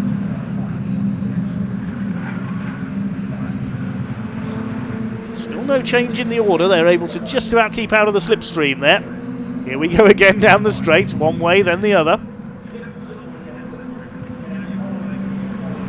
Still there's some damp patches you can see on the inside there going in towards Redgate, that's why they swing wide coming towards the end of the Wheatcroft straight. Keynes from McEwing and Wakeman. McEwing's got the fastest lap, 1:19.644. These three about 2 3/4 seconds clear of Steve Merritt now in fourth position. It's very busy in the midfield still though. There's a battle further back, the 45 and the 46, that's Bali Nijar and David Jarvis. Bali Nijar wants a good finish here because he failed to finish yesterday's race. They're fighting for about 19th place at the moment, those two. Caterham racers will scrap tooth and nail for every position, regardless of how far up the order they are.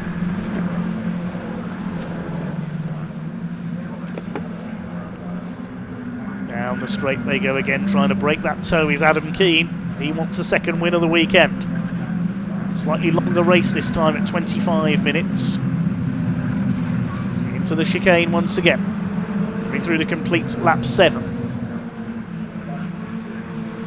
Across the stripe they go, and Keane does a new fastest lap, 1:19.343. These four way ahead of the rest. Unusual for Caterham Racing to have such a gap in the field.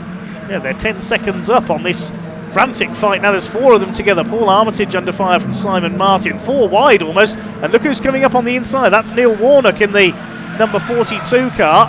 Thinks better of attacking Simon Martin there on the inside. Also in there the number 80 car, it's Guy Crossman. This is brilliant stuff for that fifth position. 2 trophy drivers, 2 championship registered drivers. McEwing is clear at the lead of the full championship drivers. Armitage second and Warnock now third. Well, Neil Warnock, as we said earlier, not of football fame, is certainly on the ball here with his attacks for a potential 4th or 5th overall.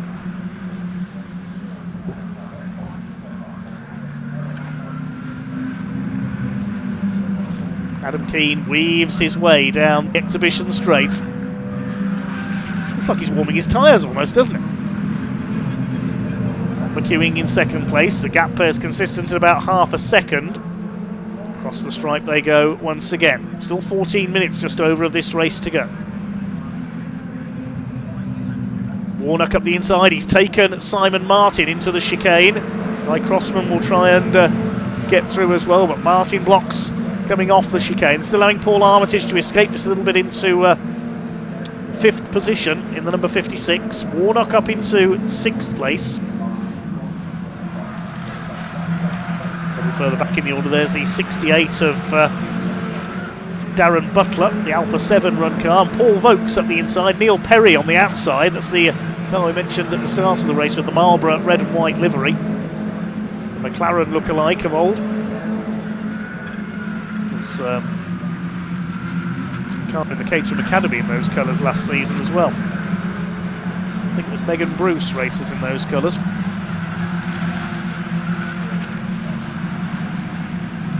Battle behind them, the 74 and 67 cars. Number 74 is Paul Hawker from towards the back of the grid, the man from South Africa.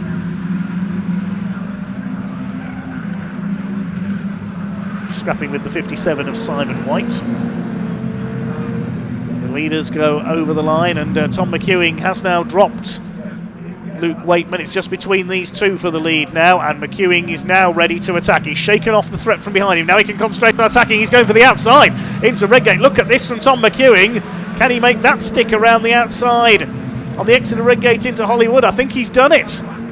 Excellent move. We saw the junior saloon cars doing that, but Keane's got the inside line down the Craner curves. They are absolutely side by side down to the old hairpin where Adam Keane is going to have the inside line, and he keeps the lead. Great driving from both of them there down a very scary section of racetrack. Bit of damage there. That's Giles Derry. You can see he's got a front wing hanging off. So he's had some contact somewhere.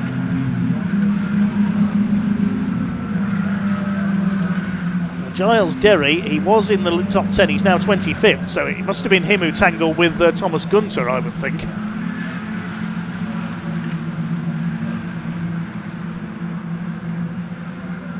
Tom McEwing in the slipstream, and now Adam Keane finding it much harder to break the toe because there's only one car behind him rather than two. Through the chicane. Long way to go yet. Weaving starts again. It's almost hypnotic, isn't it? Onto the slightly more damp track on the inside of Redgate, and Tom McEwing's going to try and go around the outside again. Can he make it stick this time? I don't think he will. A little bit of a twitch there from Adam Keane on the inside line. Superb side by side lead battling here at Donington Park. Keane holds it as they go into the Craner curves. Down they come into the old hairpin. Over the curve on the inside. Keane actually pulls away a little bit there, coming through Starkey's. Here's a scrap further back in the order. That's David Poulter in the purple car towards the tail end of the field, chasing Simon Nicholas in the orange car.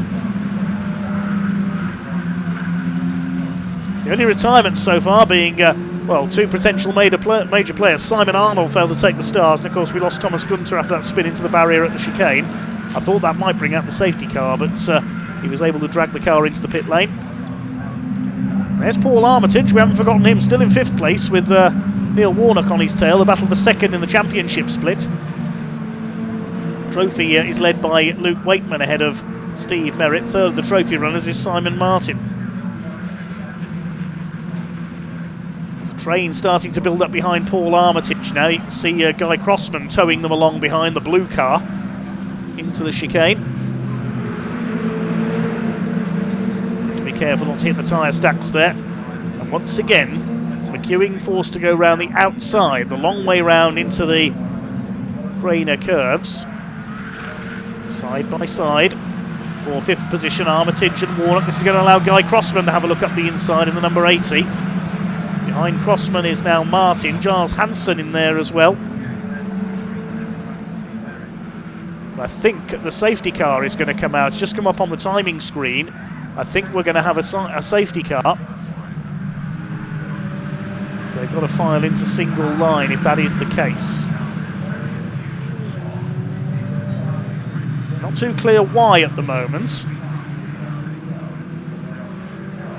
There's a couple of cars dropping down the timing screen, which are Bali Nijar, number 45, and 117 of Sean Cronin. They've dropped down the timing screen, so it may be that they've gone off somewhere out of our view.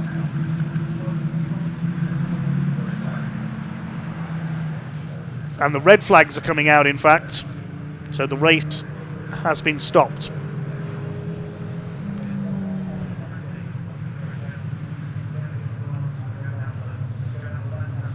Okay, the race being stopped.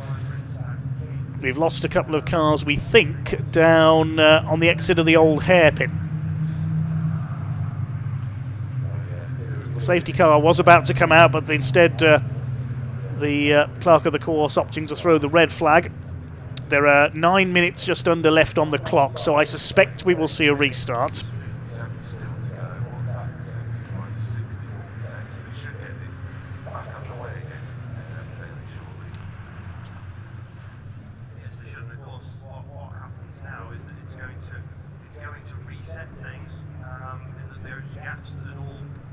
So Adam Keane was your leader. We'll await confirmation of any restart as soon as we can.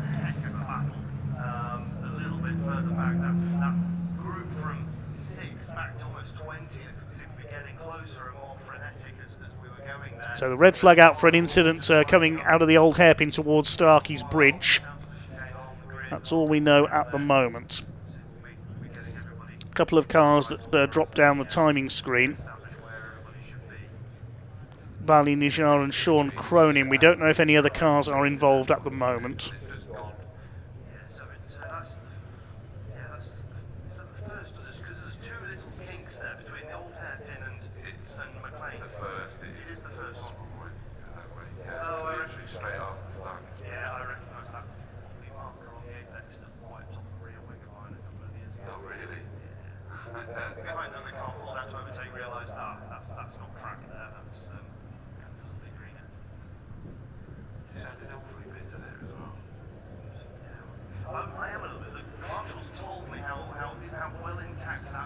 The recovery vehicle's moving into position.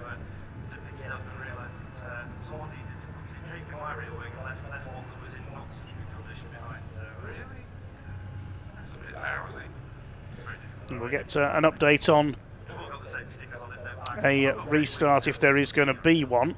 It's just come up as checkered flag on the timing screen, so that may be result declared. But we'll wait and confirm that officially. If result is declared, it will be at the end of lap 10 and will be a win for Adam Keane. But that is provisional at the moment. We will update you further when we receive information. And as we say, red flags coming out due to an incident at the run through Starkey's towards Schwantz Curve.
Screen. They've actually given it the checkered flag. Although that might not be the case, they sometimes just show that as they're resetting the times. A bit of like there was enough. It said that it went very quickly, doesn't it? Yeah, I think that would just be where they're resetting the times. He says with a degree of hopefulness. I almost said a very silly thing that the clock is still ticking away, and then I realised that was the clock and not the time left in the race.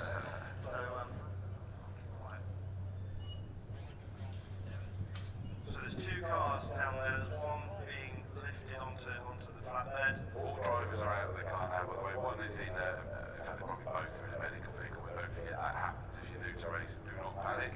That is what happens here, is that if there's even the slightest bit of contact, you're not allowed to move. Everything is strapped down, you're taking your checks and you're signed off. Especially these days with concussion protocols, which I have to say are brilliant, that we have those in. There was so much blasé in every sport about concussion. It's a lot tighter now, so they'll be taken in, they'll just be checked out, so don't panic. And it's the kind of the place where you're better off having an incident on a race circuit than you are out on the roads, because they're there instantly. Yeah, absolutely. They look after you incredibly well. There's a driver sometimes. Well, we're under the red flag here at Donington Park. Race stopped following an incident in the P4 Emergency Lighting Catering Graduates Championship Sigma 135 race with just under 9 minutes left on the clock. Following an incident at Starkey's. We believe the cars involved were cars 45 and 117, Bali Nijar and Sean Cronin. We believe the drivers are okay. Obviously, as a precaution, they will be checked over by the medical team. And awaiting news on if the race will be restarted. The checkered flag is showing on the timing screen. We'll have full confirmation as soon as we're able. I'm just being told, there will be a restart. According to the TSL timing screen, there will be a restart over 6 minutes. There will be a 6-minute sprint for the line.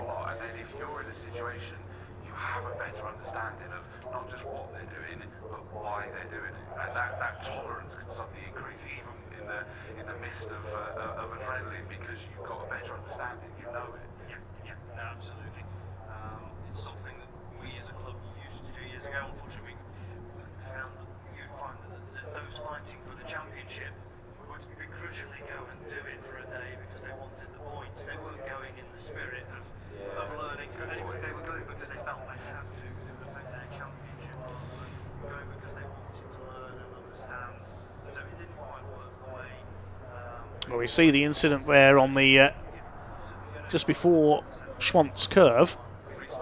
That is Bali Nijar's car. As a precaution, the drivers have been taken to the medical centre for a checkup, and we'll advise you if we know any more information. But thankfully, no serious injuries by the look of it. It'll be a restart over 6 minutes for our Caterham graduates. Sigma 135. Another car being taken away there. I think was the 117 car of Sean Cronin there, possibly.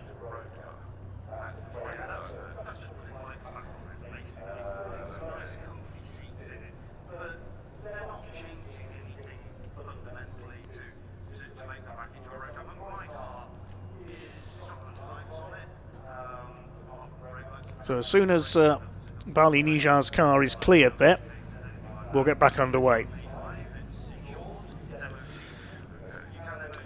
Quick chance to look ahead to our next live stream on BARC TV. It's in 2 weeks' time. It's a one-day event from the Silverstone International Circuits. It's the first meeting of the year for the new era for the Britcar Endurance Championship.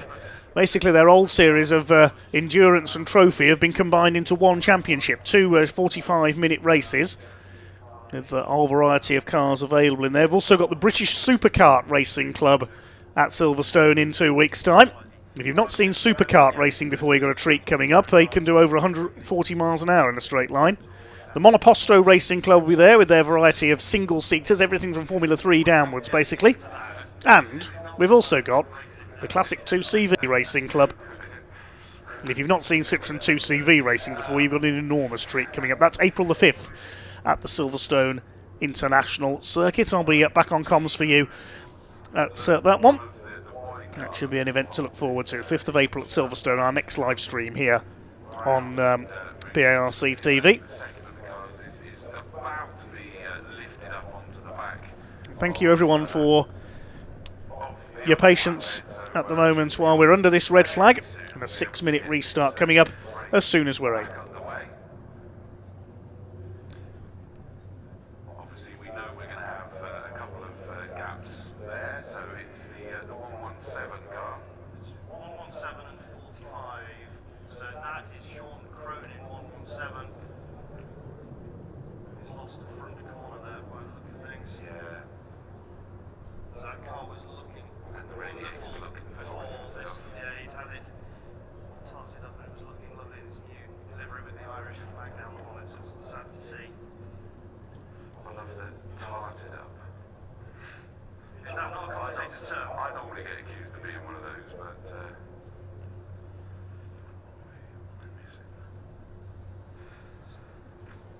So almost 7, the other car was 45. Cars, I can tell you, are starting to grid up.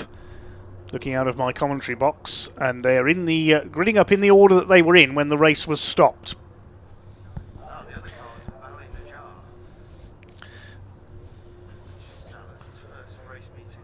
This could play into the hands of Neil Warner, because he was quite a way down the grid, wasn't he, for this race? Just going to grab my grid sheet.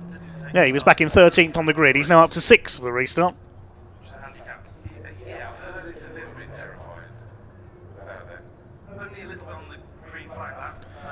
So it's going to be Adam Keane and Tom McEwing on the front row. Second row of Luke Waitman and Steve Merritt. Paul Armitage with Neil Warnock on row 3. Row 4 will be Guy Crossman in the number 80 car. And he'll have Simon Martin alongside him. And completing the top 10 will be number 17, Giles Hanson. And 68, which is Darren Butler.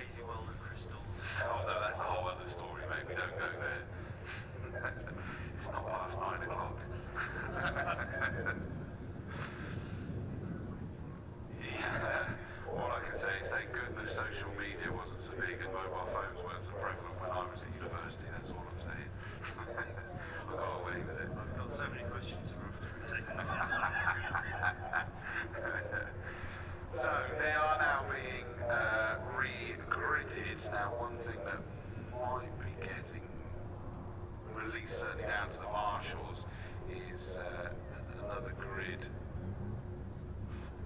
So they've left a space next to Giles Derry there. So around 20th place, the marshals. Yeah, we've got half of the grid gridded up. Just trying to figure out where people should be.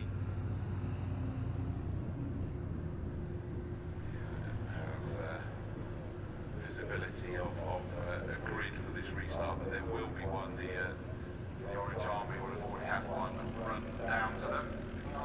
Towards the back of the grid, that's starting to get a bit impatient. They want to get rid of, yeah, the marshals are trying to figure it out. They just need to bear with the marshals for a second. It always impresses me how good they are at this. Everybody, the Orange Army, the officials downstairs, that everything has to happen quickly. Right, what was it? Go back and have a look at the red flag. What were the positions? Now we need to agree for that. So we can see that the grid is almost formed up again then. And once again, Adam Keane, he always points his car towards the outside from his grid slot. So he can try and move across to take the outside line towards Redgate. I imagine they'll get a green flag lap though before the restart.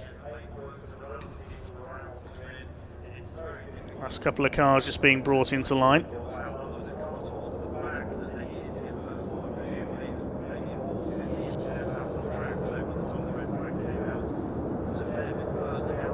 Behind the top 10, which we've already given you, we've got 176 Monty Hind. Alongside him is Adam Waitman. Of course, he went wide at the end of the first lap coming out of the chicane and dropped about 10 places. Chris Griffith is next in line alongside, I think that's the 49.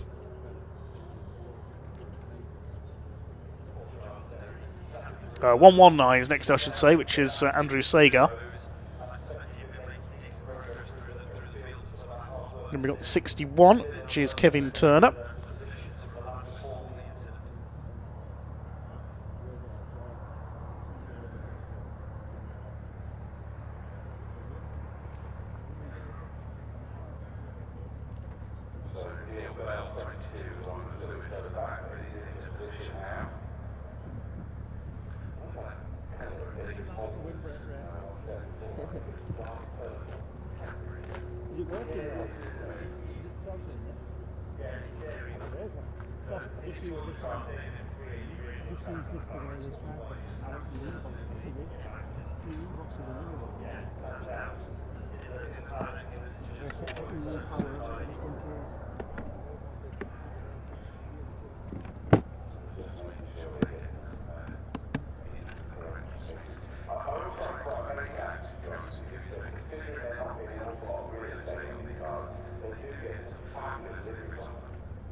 Thanks again for all your likes and comments. We're still not up to 250 likes on the stream.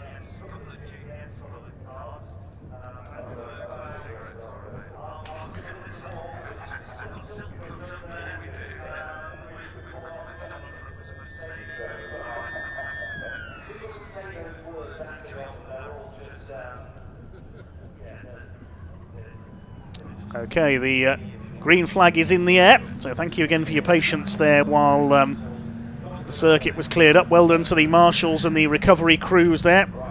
As we say, the drivers involved have been taken to the medical centre for a checkup, but no serious injuries, thankfully.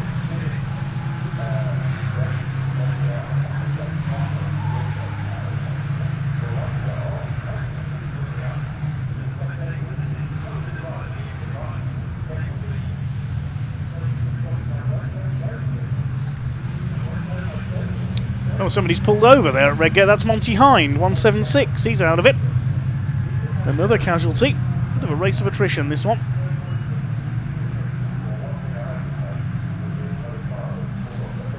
This is going to be pretty entertaining. 6-minute shootouts.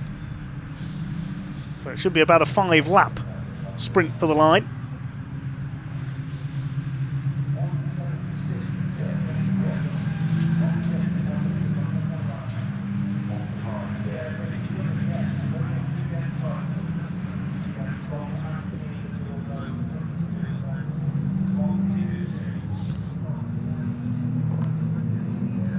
Golden against the marshals, getting that car off track.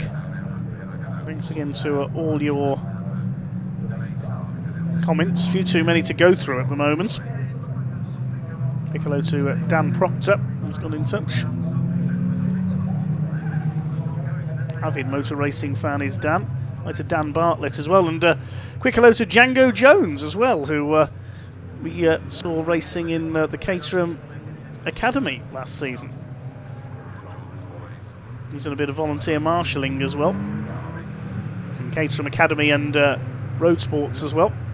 He's watching on, picking up some tips for the new season, perhaps.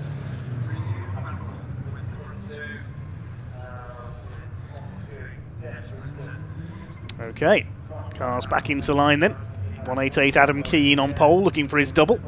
Tom McEwing alongside him was just getting ready to attack, I think, when the red flag was thrown. He's had a couple of stabs around the outside into Redgate.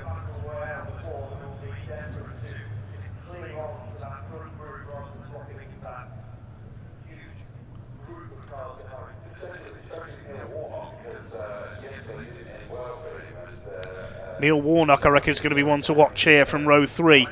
Been come through from 13th on the grid on the initial start. Last couple of cars into line, so it's a sprint for the line then. In the Caterham Graduates Sigma 135, sponsored by P4 Emergency Lighting.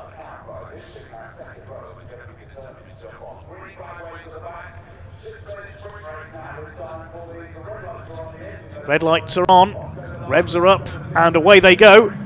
Adam Keane straight across, he pointed his car diagonally again, it's worked. Trying to charge down the inside with the white nose there, that is Paul Armitage. It's Keane who leads them off. Luke Wakeman trying to come through into second on the inside of Tom McEwing. Steve Merritt side by side with Neil Warnock. One or two cars running out a bit wide, one car onto the gravel there. The number 5 of Neil Perry ran out wide over the curbs as well. Down the Craner curves they come then. It's Adam Keane in the clear ahead of Luke Wakeman. Adam Keane getting exactly the start he wanted. McEwing dives for the inside. He's going to go through in the second place as they come through into the old hairpin. Steve Merritt is 4th ahead of Paul Armitage. All made it round the old hairpin okay so far. One car a bit slow away at the back off the line.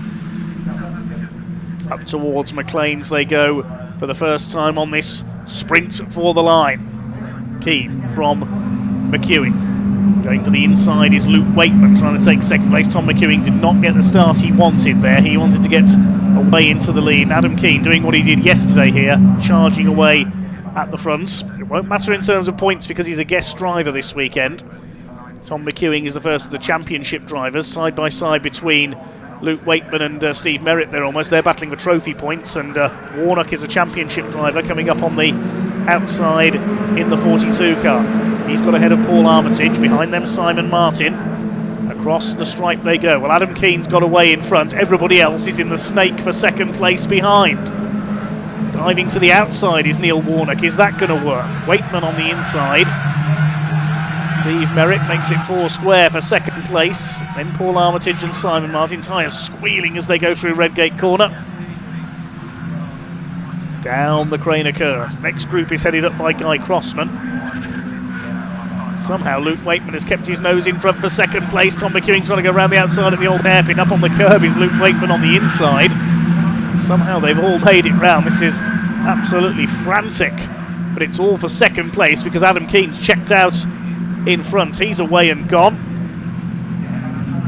Up towards McLean's. 1, 2, 3, 4, 5, 6, at least 10 or 11 cars in this battle for second place. We said it'd be frantic, this sprint for the line. Steve Merritt trying to chase down Luke Wakeman. They're battling for the lead of the trophy splits. Tom McEwing, a championship driver, in front for them ahead of Warnock and Armitage a little further back. There's been a bit of contact there. Luke Wakeman's got a flapping bit of bodywork. That's the left front wing as Merritt goes through. That puts him into the lead of the CGRC trophy standings for Sigma 135 in this race. Neil Warnock is next, side by side with Paul Armitage. Then it's Crossman.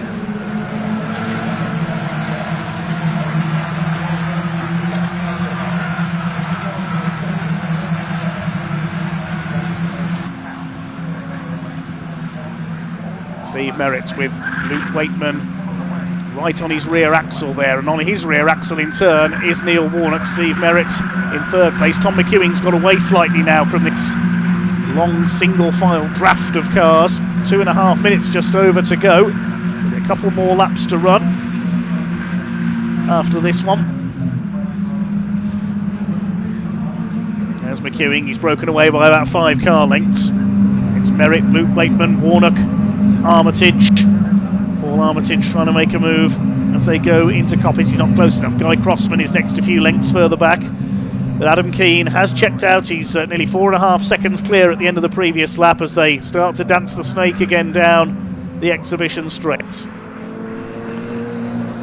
Warnock up the inside. I think he just banged wheels there with Paul Armitage. Luke Wakeman still with that bit flapping on the front of his car, the left front wing.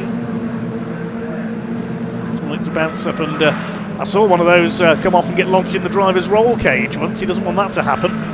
Forget who that was now. I think it was Brandt Hatch. Warnock still moving to hold off Paul Armitage. This is drawing Guy Crossman into their battle, and Simon Martin as well. Into the, I think he's the penultimate lap now.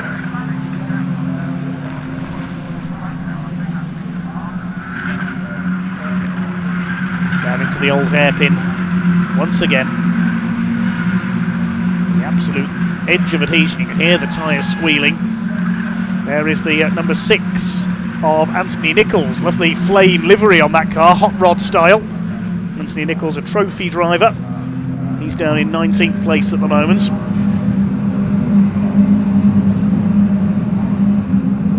Guy Crossman has got ahead of Simon Martin. And he's now having a go at Neil Warnock. Paul Armitage has got clear, so I reckon Warnock ran wide at McLean's there.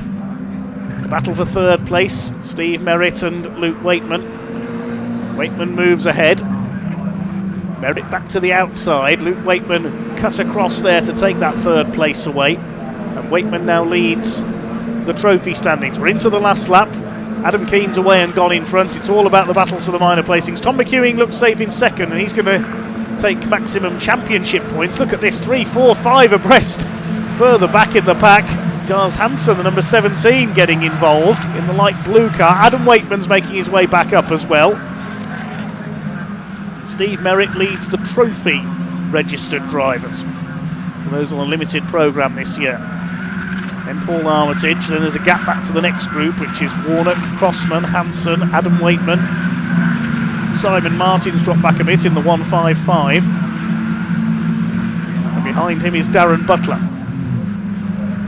Typically frenetic Caterham racing here at Donington for the P4 Emergency Lighting Caterham Graduates Racing Club, the Sigma 135 category. We've still got the Sigma 150s, the more powerful cars, out later on. It's going to be a win for Adam Keane for the second time this weekend. He's controlled this short restart from the off.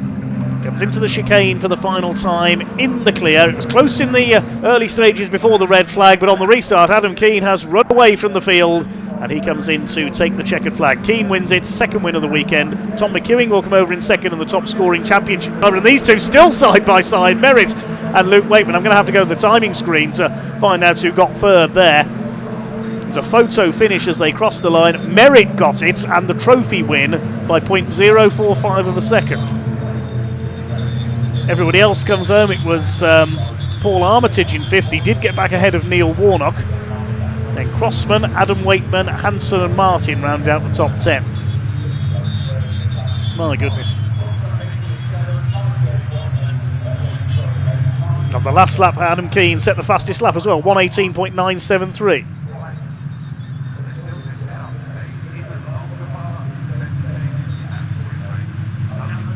Adam Keane celebrates.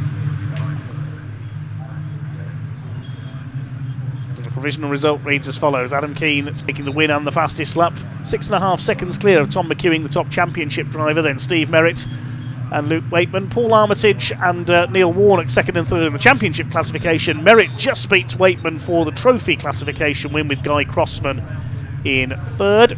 Giles Derry fighting his way back to 13th after getting, I think he was caught up in Thomas Gunter's off. And the exception of Monty Hind, everybody going the distance on that restart after the red flag.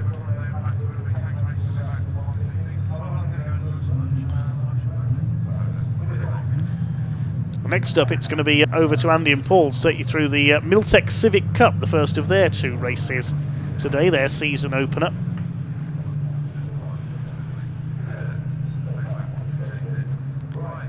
We'll shortly be heading down to Parc Fermé to hear from our Caterham Graduates racers.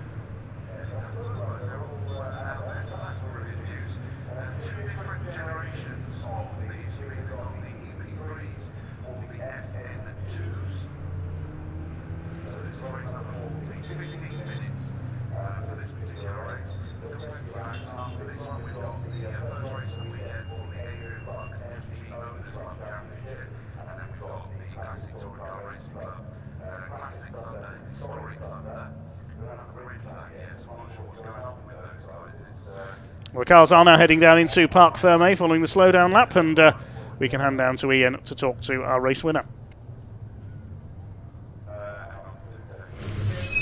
Yeah, welcome back down to Parc Fermé. It was a sort of a race of two halves, wasn't it? Adam, in the first half of the race, boy oh boy, you and Tom were battling wheel to wheel. It was fantastic stuff, wasn't it? Yeah, I thought you had my number for a while. He kept trying to go around the outside, but you just cut him off on the inside. Yeah, he had a couple of goes around the outside of turn one, and then we were side by side going down the Cronus, which is always quite exciting. But then you've got the inside line for the old hairpin, so yeah, if you can hold it just around the first couple of kinks before you get down the hill, then you're okay. But yeah, it was some great stuff, and then they got into a battle after the restart, so thankfully was able to make a bit of a gap. You had a fairly comfortable day yesterday, not today though. But no, not today. I was working hard. Yeah, that's it. And it's having someone like Tom just on your six the whole race is you just got to be absolutely inch perfect. And I made a couple of mistakes, but yeah, thankfully came away with it. Well done, buddy. Congratulations, pair of wins for Adam Keane this week. It's Tom. Tom, he was just saying he thought you had his number there for a bit. Yeah, I mean, before the red flag, yeah, I could stay with him in his toe. I mean, fair play to Adam, he's been so fast all weekend. But yeah, with the toe, I could stick with him, and I think it would have been really close if that carried on to the checkered flag. But yeah, with the restart, me and Adam both got decent starts, very similar, but I think it was, I don't know if it was Steve or whoever was in P3, got a mega start and just managed to beat me to the first corner. And after that, I was stuck battling and managed to brake and keep P2, but at that point Adam had gone, and with his pace I just wasn't catching without the toe. Congratulations anyway, well done, top man. Right, let's go have a chat with Steve again, shall we? Steve, eventful race, wasn't it? A race of two halves really. How's it for you? Yeah, well the start was quite lonely, to be honest. I after the first lap was out of the way, I was on my own, there was no one around me, which gave me a bit of breathing space, which was nice. All respect to Adam, he's been on a different planet all weekend, he's been so fast. So the guys that were in front, I wouldn't have caught them if it hadn't been for the red flag. Yeah. And then when they said that there was going to be a restart, I thought, give me an opportunity. Yeah, just managed to get Luke. I mean, difficult, but it was, it was a good. The last 6 minutes was more exciting than the other 20, but I still thoroughly enjoyed it. Top man, Steve, those were talked to as well done as well. There we go, good stuff from the catering graduates. The Sigma 135s, that's it for them this weekend. Still got the 150 race to come up a little bit later, and of course we have a first for the BARC coming up next. It's the Miltech Civic Cup, so I'll hand over to your commentators.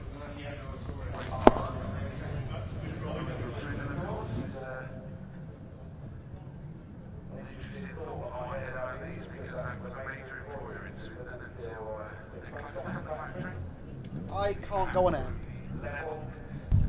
Thank you very much, Ian. And yes, the Miltech Civic Cup is on its way very shortly. And the first race of two today is going to be an absolute thriller, I think. 15 minutes the duration. They've got two races today in slightly mixed conditions. This is going to be a fascinating race, I would imagine. Andy McEwen, Paul O'Neill here in the commentary box to talk you through the action, and action aplenty there will be. We've got a big grid of cars, 27 of them hopefully set to take the start, and we've got a really close bunch of them at the very front as well. There's next to nothing covering the top three drivers on the grid, all of them run by the Area Motorsport brigade. In fact, Area Motorsport making up much of the front part of the grid. Harvey Caton fourth on the grid as an Area Motorsport driver, as is Jake Hewlett, the highest placed driver, highest placed newcomer in the series, qualifying a very impressive fifth position. The best of the non-area drivers is Jack Riddell, who was also the Paul Winfield Trophy winner or pole sitter, I should say, after qualifying yesterday. So, cars head out onto their green flag lap, which is moments away from getting the race underway. I will run you through the grid. It's Alistair Camp, former champion, who has the pole position in his FN2. Liam McGill, his Area Motorsport teammate, as I said, starts alongside of him. Very, very little between those two after qualifying earlier on in the weekend. Yesterday morning it was, they were last on track. Lewis Kent, double former TCR UK champion, starts third, ahead of impressive youngster Harvey Caton, who I think is now in his third full season of Civic Cup racing. Jake Hewlett, the top rookie, as I said, another area driver in fifth, with Jack Riddell in sixth position. Adam Parker and Matt Wilkins eighth. Matt Wilkins qualified eighth just before he binned it at the old hairpin and did a lot of damage to that car. They took it back to base overnight to do their best to get the car fixed, and it should be out on track starting from row 4. Aidan Mitchell and Dave Marshall round out the top 10. Dave said there was a lot more time in the car than that lap time would suggest. 84 by... Oh, that's Matt Wilkins. That's a shame. That's Matt Wilkins, who I said the car had been repaired overnight, but there's a little gremlin by the looks of it that looks as though it will take him out of this race. That's a shame. Row 6 then. Jake Renshaw and Charlie Constable start on row 6. Row 7, Josh Bromley and Adam Jackson, with Jamie Petters and Charlotte Birch, an impressive 16th. Here is the grid graphic, that's good news. Sam Nicolau and Francisco Howitt are next. Howitt, teammate at Fitness Sport, alongside Charlotte Birch just ahead, another debutante. And then it is Mark Hughes and William Butt. Mark Hughes, the Goodyear Diamond Award pole sitter for drivers over the age of 40. Graham Ross and Ben Bateman are together on the 11th row of the grid. Row 12, Simon Welch and Harry England. Bateman and Welch, both Goodyear Diamond Award challenges. Harry England most definitely isn't. He's a good 20 years away from being a Goodyear Diamond Award driver, former Fiesta Junior runner there. Wes Swain and Gary Townsend are next. We've already seen Gary Townsend out in his Cortina in the Pre-66 touring car race. He'll be starting from row 13 in a very different machine, and it's Dan Petters at the back who didn't set a lap time. In fact, nor did Gary Townsend in qualifying, so we'll see whether or not those two make it out. Oh, there's another one now. Ben Bateman has stopped coming out of Redgate corner. I sense a delayed start in our future here, Paul, because Alistair Camp is pulling up into pole position, but we've got a recovery vehicle on track and at least one car that still needs moving. That's a shame, obviously, for the drivers who won't take the start.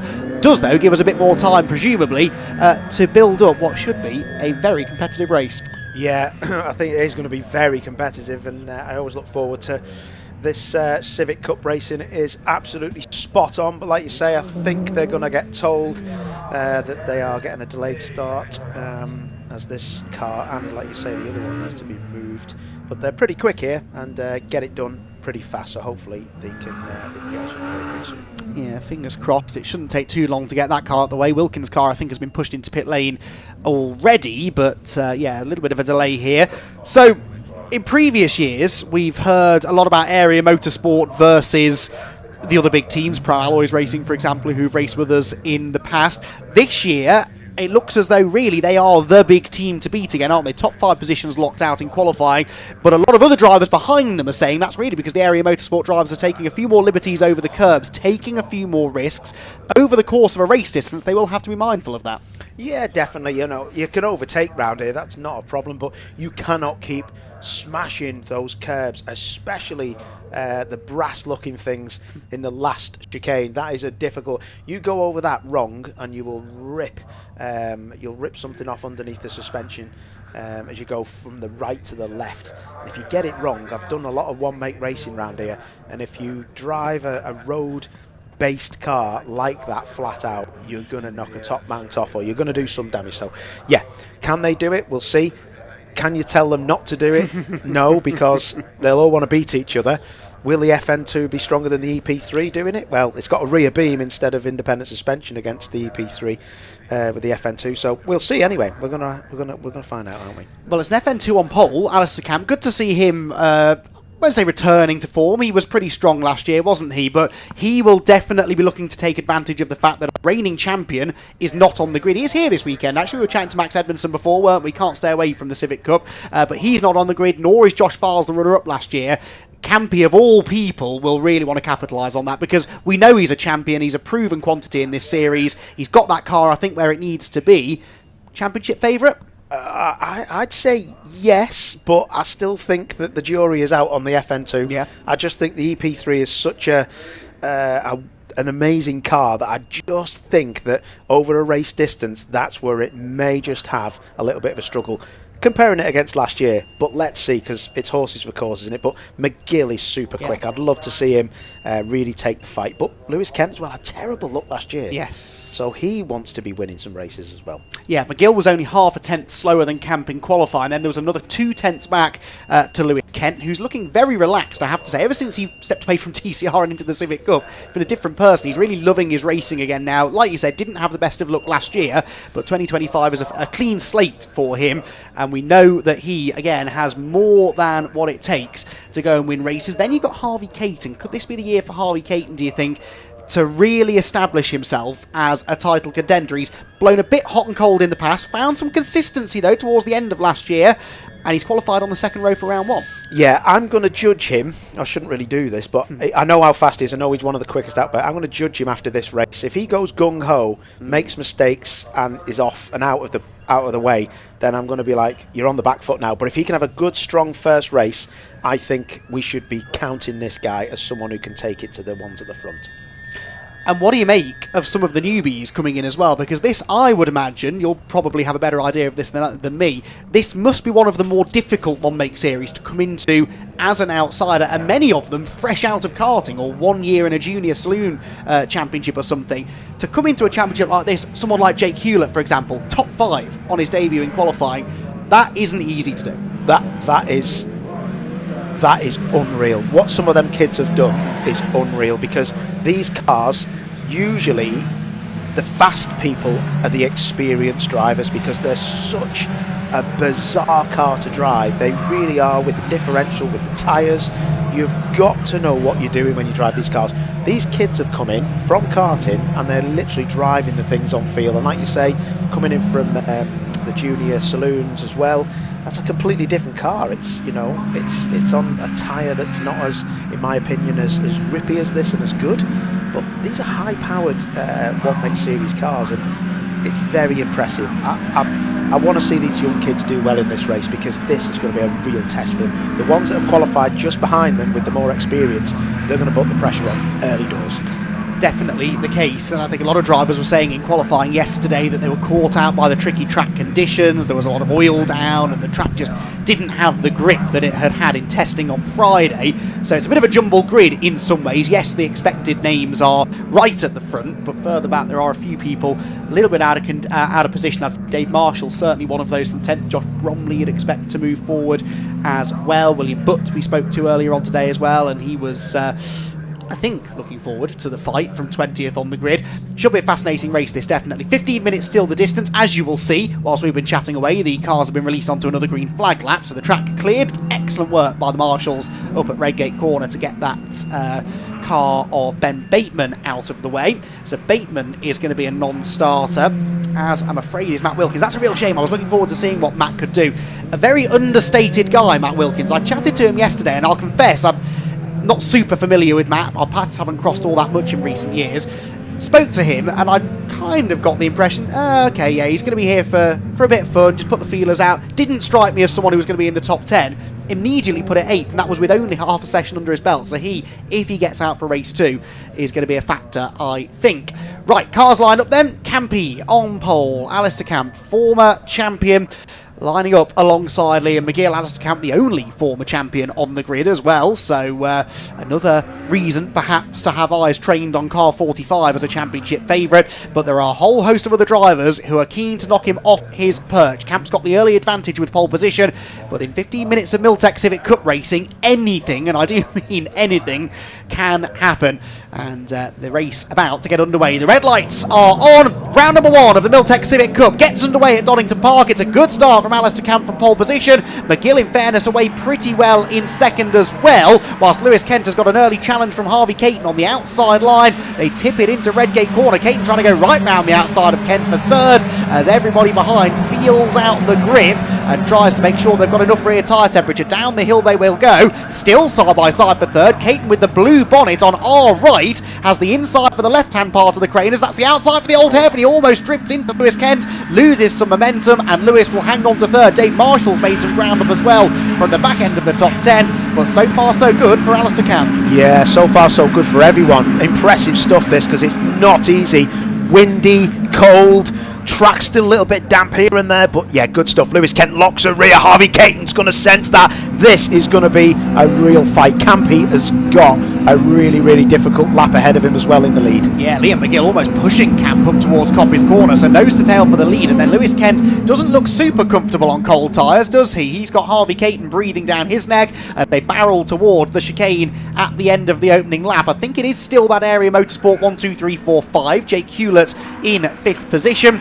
And then a bit of a gap back to, I think it might be Adam Parker now into 6th. We'll double check that at the end of the opening lap, which is now. The cars come across the timing line. Camp, McGill, Kent, Caton, Hewlett. It actually is still Jack Riddell in 6th position. Then a gap back to Dave Marshall. So Dave Marshall 10th on the grid to 3rd. Dave said to me this morning he's a much better racer than qualifier, and yet again he's proving that to be the case. Yeah, definitely, and I think Dave will just keep going forward, won't he? But look at this, an array of rainbow colours coming straight at us.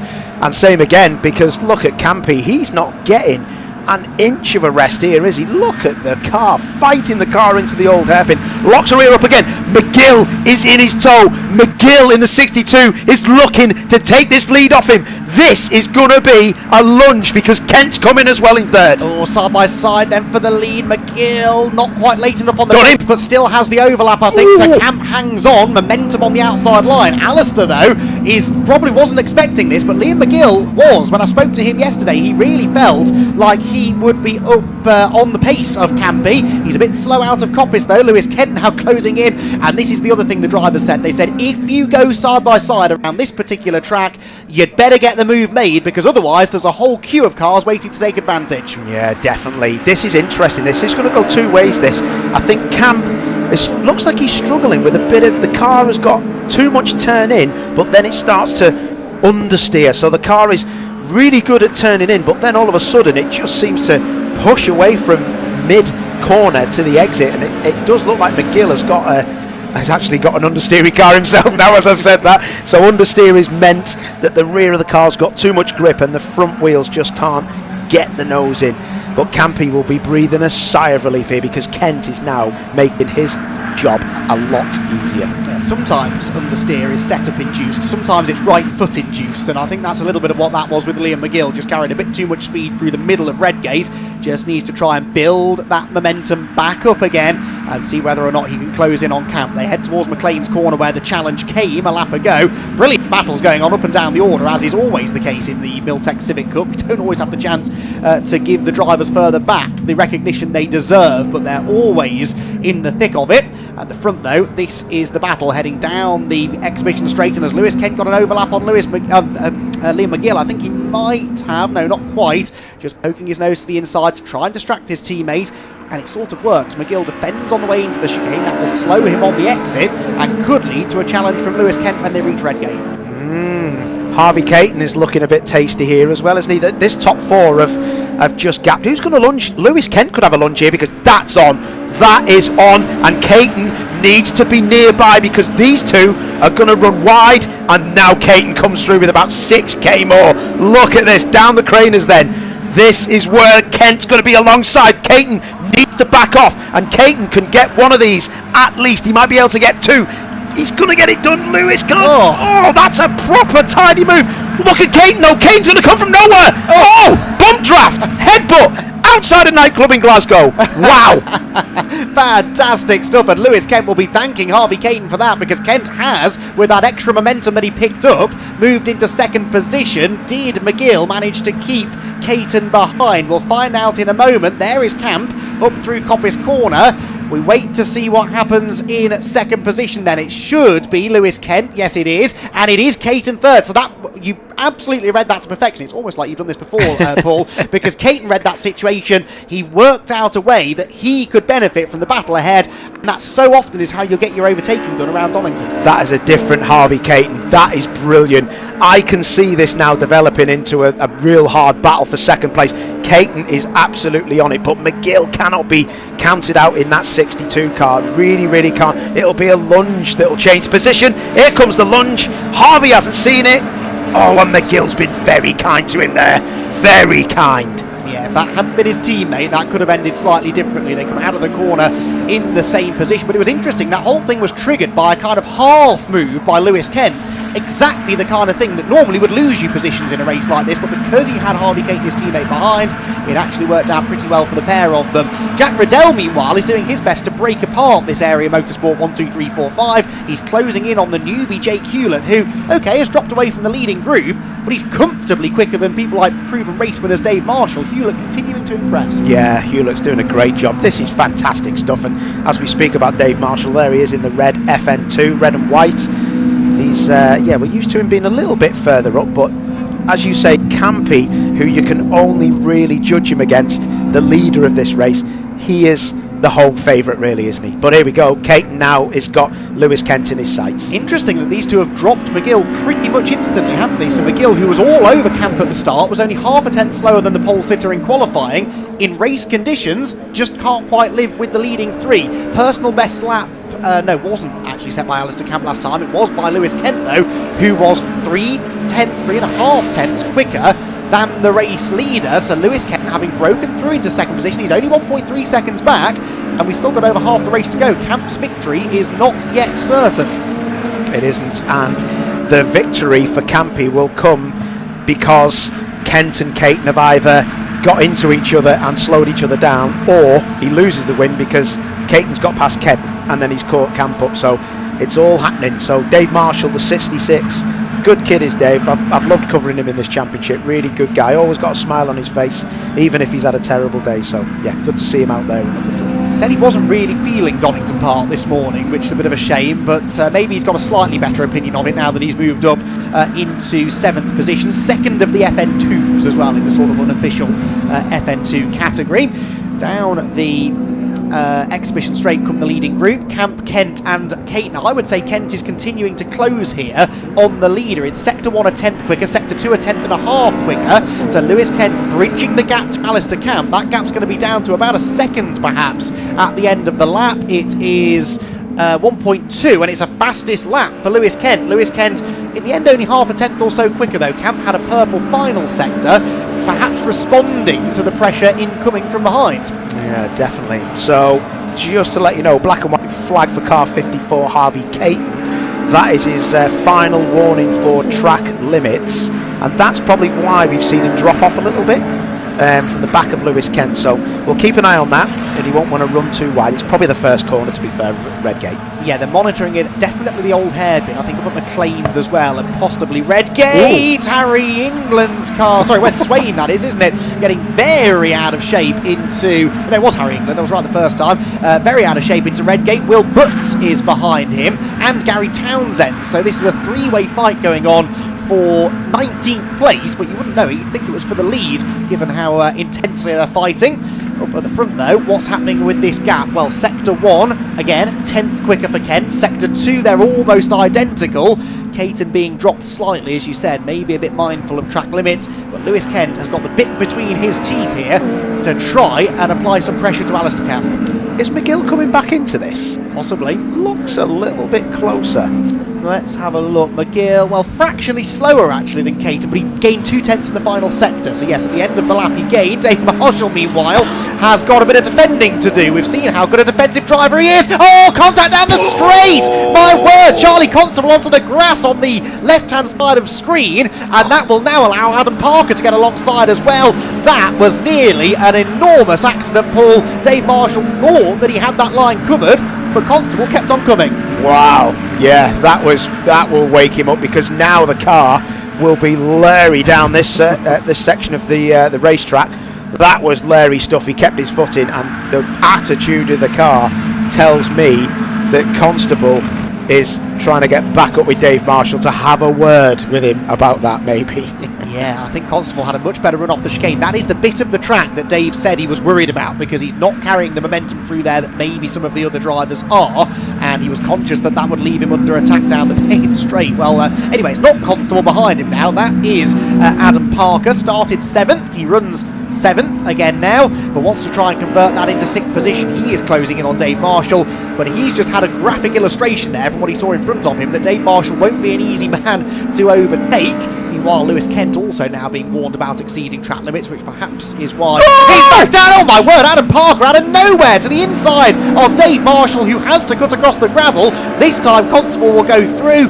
Was that a move, or did Parker miss his braking points? It looked like the rears locked. The car turned in so fast, and I think Dave Marshall was so worried he just got out of the way. But look what's happened. He's lost 3 places. Yes, and Jamie Petter's coming through. Jamie Petter started 15th, and that was into 8th position, I believe, now for Jamie. Constable onto the tail of Adam Parker. This for 7th position, as they drop down through the Craner curves. It's all kicking off in this scrap going on at the back end of the top 10. Dave Marshall lucky to still be in this race, to be honest, after the couple of moments that he's had over recent laps. Remember that heroic effort that he had at Thruxton last year, defending the race lead. Well, there was no defence against that move from Adam Parker, and somehow Parker came out of that in front. Yeah, been really impressed with Parker, I've got to admit. You did a little interview with him for social media this morning, and yeah, love him to bits. Family run team, unbelievable what they've done as a family to run that car so high up the front. If they can finish here, this will be an amazing result. Yeah, he's the second highest driver in the race who's not in an area motorsport car. Windscreen wipers on there for Constable, interestingly. Is there a little bit of drizzle starting to fall on the Donington circuit? I think they're broke. Then there's a P2 that's gone, and that's Harvey Caton getting dispossessed, and Liam McGill he was coming back at him, wasn't he? Yeah, Caton had to be mindful of the track limits. McGill, I don't think, has been warned about track limits, unlike the 2 drivers ahead. So McGill with a good lunge up the inside into Redgate. Does Caton come back at him at the old hairpin? No, didn't even really think about it, did he? Latches onto the tail of his teammate. Oh, but have a touch on the exit. Caton had Again, a really good drive out of the quick right-hander, but Liam McGill was right in the way, and there was no way through. At the head of the field, by the way, Lewis Kent, I think, has had to admit defeat. He was 7/10 slower than Camp on the previous lap. McGill is wide at McLean's, and he's doing everything he can here to hand this back to Harvey Caton, who I think was content to sit behind his teammate. McGill keeps making mistakes, though. He's defended into Coppice. Brilliant. Caton gets the switch back, and they're side by side down the back straight. Oh, you could smell that a mile off. McGill will be kicking himself. You have to slow it down on the apex and just hope that the driver competing against you hits the back of you and pushes you forward. But he didn't. Oh, wow. Backed out of it. That was as if he'd seen a yellow flag. But maybe he didn't want to go side by side into the chicane. They would have slowed each other up. The one thing, just to let you know as well, Lewis Kent in second place, track limits, warning, and McGill won't know about this unless he's seen the board for number 38, Lewis Kent.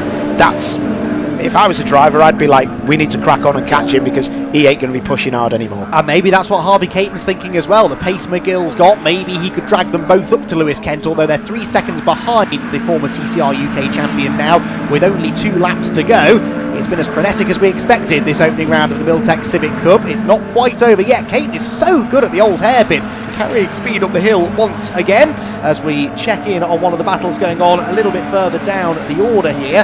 And Graham Ross is this, I think, maybe on, sorry, number 90, I beg your pardon, Jake Renshaw on the attack. Renshaw started 11th on the grid, so he's lost a bit of ground from when the race got underway, but he's trying to gain one of those positions back. Sam Nicolau is the driver ahead. This all going on just outside of the top 10. Caton, meanwhile, Caton's in a difficult position here, because I do actually think he's quicker than Liam McGill at this point. Ever since McGill got in front, Caton's looked faster, but he just doesn't want to get too involved, does he, Harvey? No, when it's his teammate, like you say, and I think I could say I was going to judge him off this. He's made some heroic moves, but he's also made some good decisions, and he's good. It's a long season, this. He really needs to keep it on track.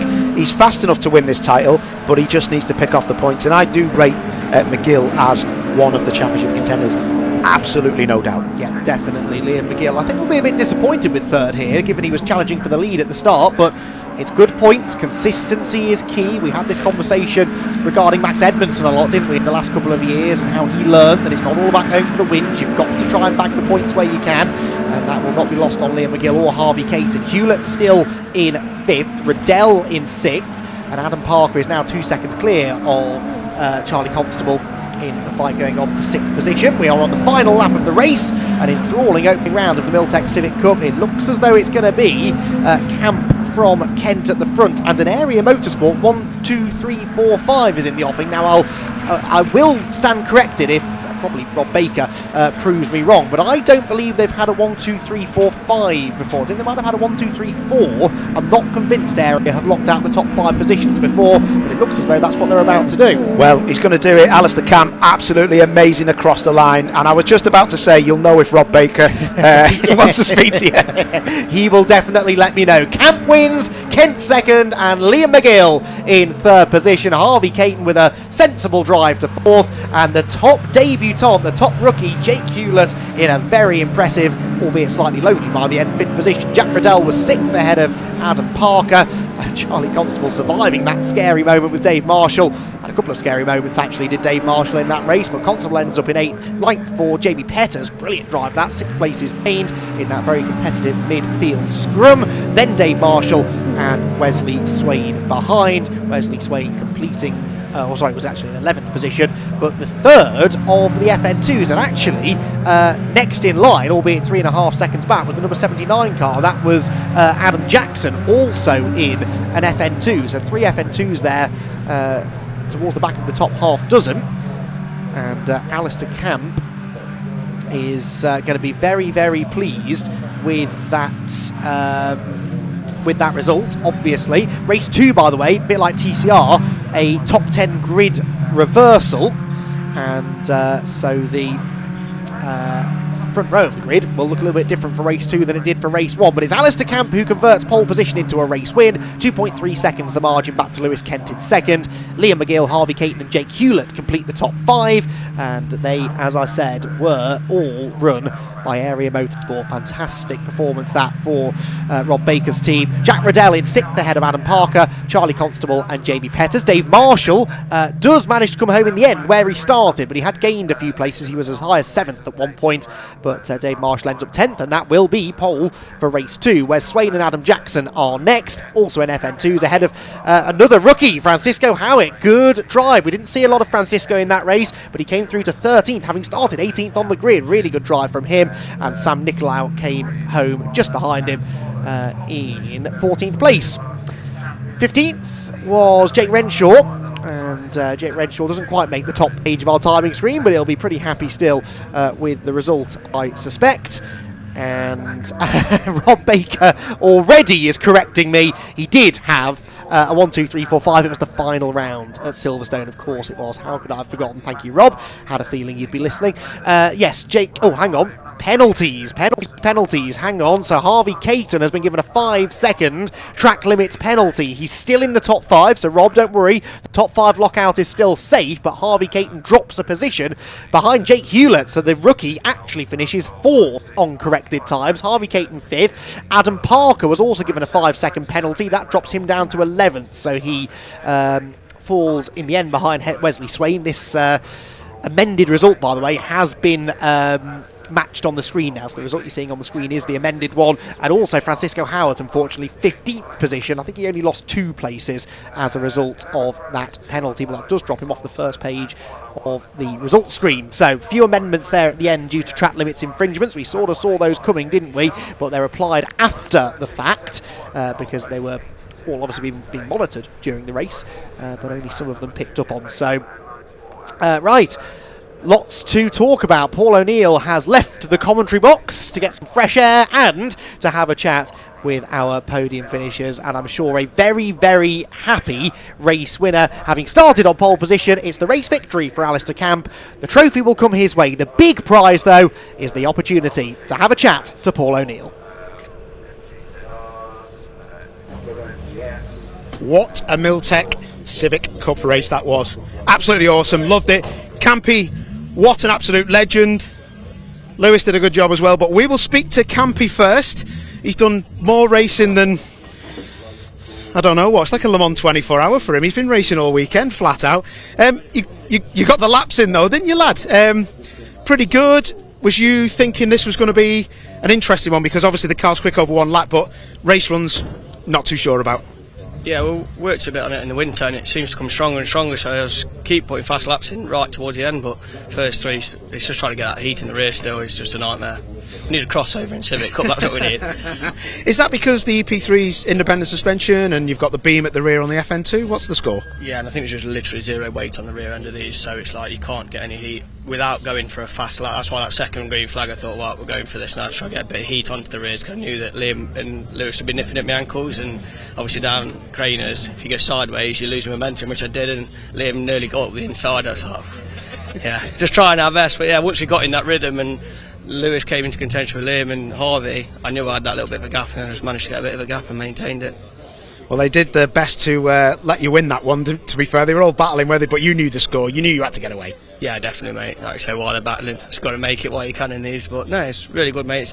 It feels amazing now, the car does, obviously, with the little bits we've done over Christmas, like just try to tidy bits up and make it a bit better.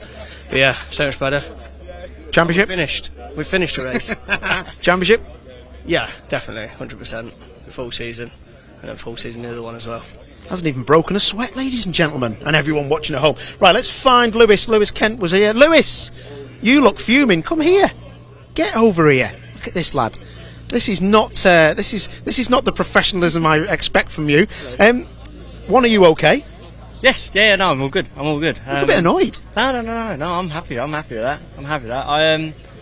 I got a warning for track limits like 6 laps towards the end. I thought, oh, I've got a big enough gap, I'm not going to risk it, so I backed off. Campy was like, I saw you coming. I went, to be honest, I did lift about a second a lap, so he was like, oh okay. So yeah, I've still got a second in the bag. But yeah, every time I went through turn 1, dash come up, 2 tenths up, and I was like, perfect, we're quick. A couple of times as I come round to the chicane, I was like, right, cool, this is going to be a 16.5. Got through the chicane, went up to 17.1. Every time I was like, okay, come on, just the last corner. But yeah, no, really happy with that, really happy with that. Really happy with the points that we've scored then, and hopefully carry on like that through the rest of the year. Very nice. Well, all the very best to you. Good luck, mate, and we'll let you crack on. Where's Liam McGill gone? Everyone just goes disappearing. Where is he? Oh, here he is. I love this. The drivers just like disappear from their cars. Let's go and find him. He's always a happy man to chat to. Liam, mate, I had you actually for the win, and it looked like the first couple of laps were difficult, and then it just all kicked off from there. Yeah, Campy's car's quite lively at the start, so I thought I maybe could have had a go at him, but I never quite had the pace, to be honest. And then I just felt after like lap 3-4, the front tyres just starting to go and go and go. We're also having brake issues like all weekend, so I had quite a lot of front bias on it, so I was playing around with that to get it set. So I kind of got that set at the end of the race, and I think I started clawing Lewis back in, but it wasn't much at all, to be honest. But I know what changes I need to make for the next one. That's the main thing, really. So, yeah. Top man. Well, listen, you did well. Yeah. Win the next one for me and we'll be sound. We're going to go back to you guys. Cheers. Well thanks to Paul and Andy there. Next race already on its green flag lap, and look at the size of that grid. This is the best grid I've ever seen for our next championship. First of 2 races today for the Adrian Flux Insurance MG Owners Club Championship. MG's young and old on this grid. We've got potentially 32 cars out there for this one. It's the reigning champion, Steve McDermott, who has taken pole position in his MG ZR, and he's very proud to see his son, Jake McDermott, alongside him. Second row, another couple of ZRs, Jack Chapman and Lewis Sharp, the youngest of the 3 Sharp brothers who race in this championship. Row 3, Jonathan Candler and young Riley Price. On the 4th row, Matthew Harvey and Darren Leonard. We normally see him in an MG ZS saloon, but he is in a ZR today. Completing the top 10, very experienced MG racer Adrian Olsen alongside Doug Cole.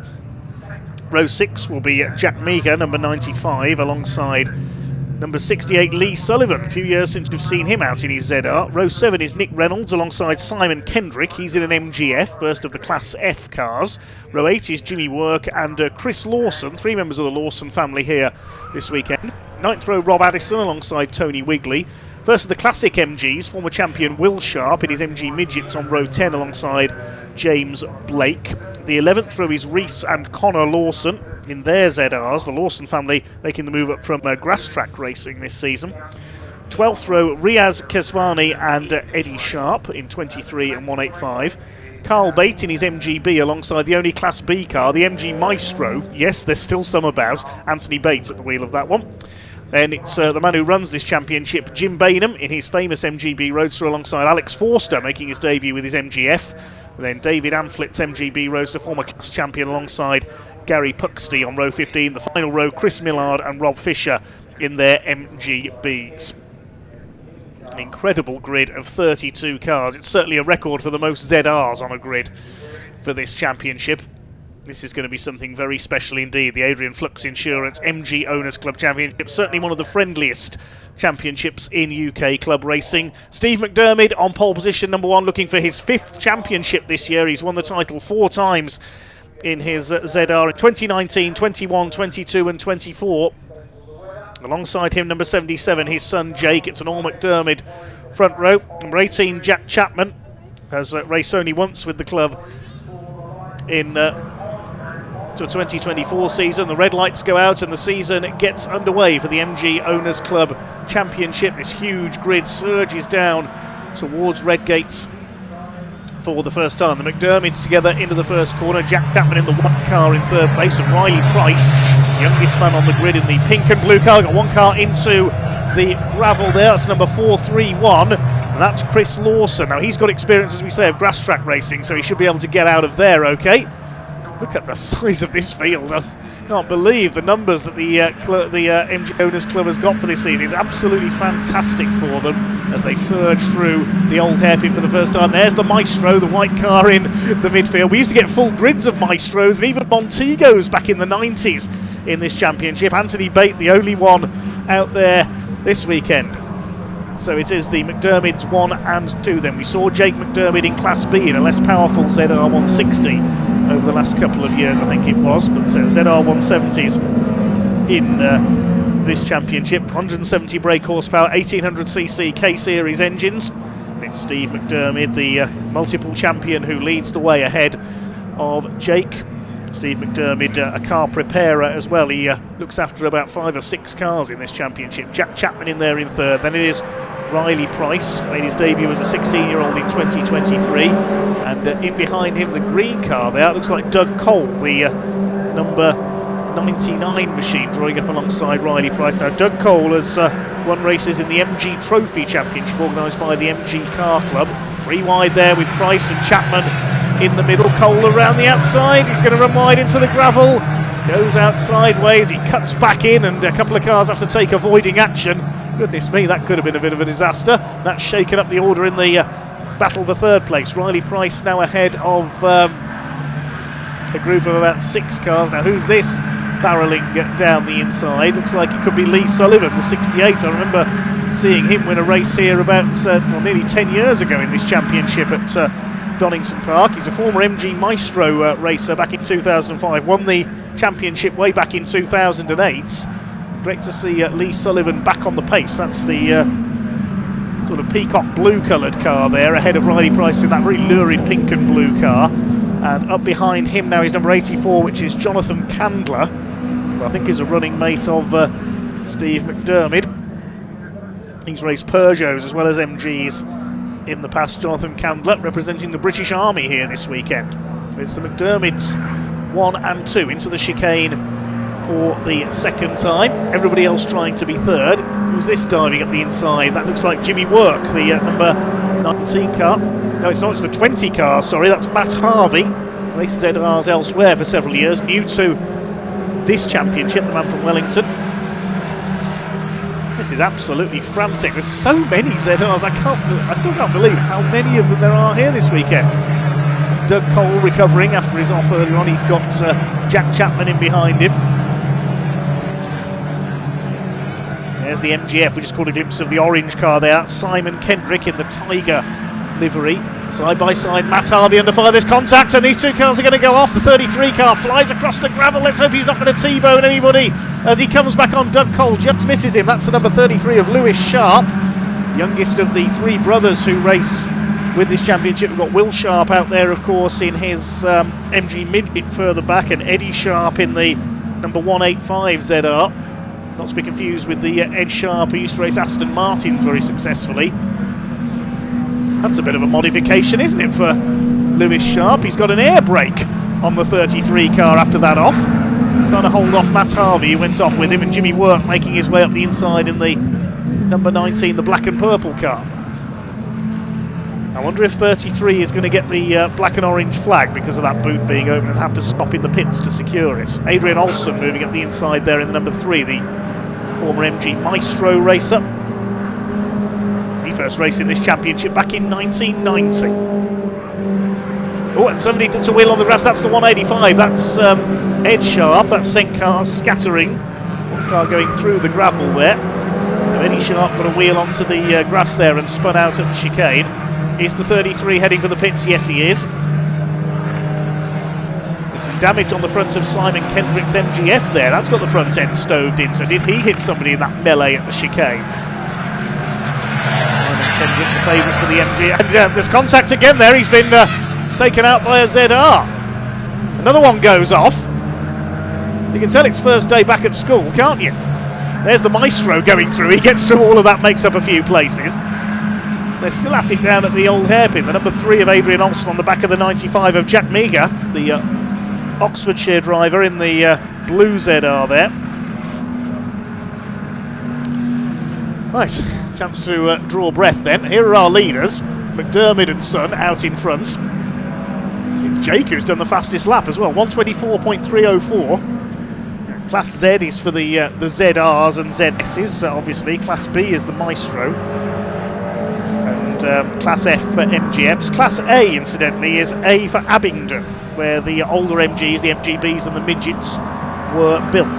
So the order is McDermid and Son in front. It's Lee Sullivan in third place. And after all that mayhem back in the pack, and I interrupt myself because Simon Kendrick's beached himself in the gravel at the old hairpin. That could be a safety car. Jonathan Candler is in 4th place. It's Riley Price 5th, Doug Cole 6th. Number 88, Rob Addison, has come through into 7th. He's another of the ex-Maestro brigade. Started in 1992, and yes, the safety car is coming out. Class A, meanwhile, A for Abingdon, is being led by Jim Basher Bainham in his famous MGB Roadster. It is said that that car has completed more racing miles than any other MGB in the world. That is some achievement. Great to have Jim back racing. We saw young Lewis Saunders in that car last year on occasions. Safety car is going to come out because of Simon Kendrick's car in the gravel at the old hairpin. There's the other MGF in the race, and there is the Class B car, an MG Maestro EFI. It's even in beige, look. The Maestro, a much maligned road car, but yep, back in the 90s, you had full grids of those in this championship, and Montegos as well. They do make decent race cars.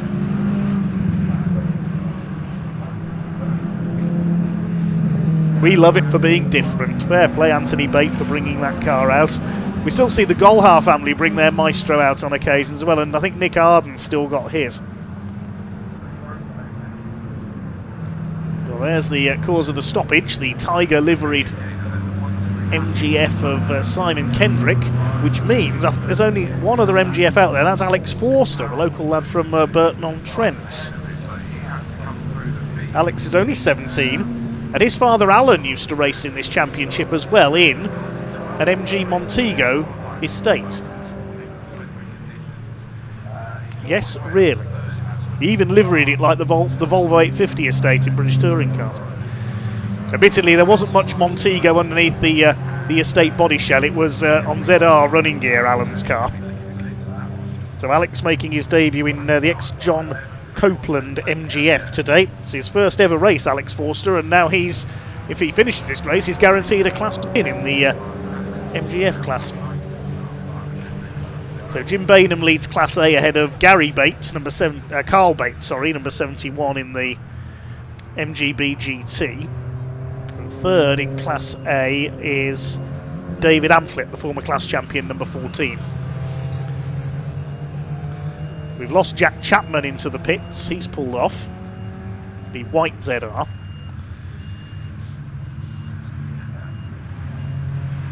Incredible, 22 ZRs out there. That's a record for the championship. When you consider that with 32 cars at the end of last season, the MG Owners Club were getting half that. Really is fantastic. I'm very pleased indeed to see such a big grid for what is a very entertaining and very friendly championship.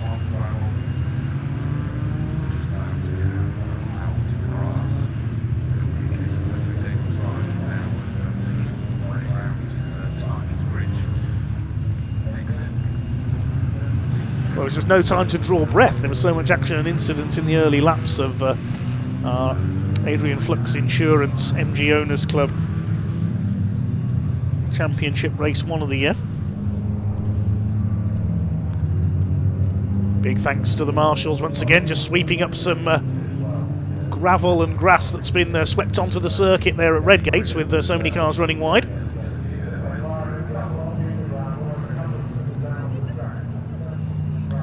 A good asset to being a marshal, knowing how to sprint. You've got to be able to move quickly.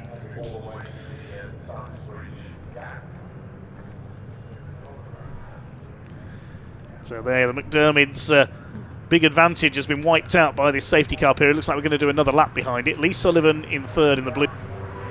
Black and green machine. Riley Price, Doug Cole. Seventh is Rob Addison, the black and yellow car. We've got number 27, Nick Reynolds in 8th. No relation, incidentally, to number 27, Martin Reynolds of classic Ford fame. Nick was a former champion in the old Rover Coupe Cup, the Rover Tomcat Turbos several years ago. Still one or two of those cars in existence.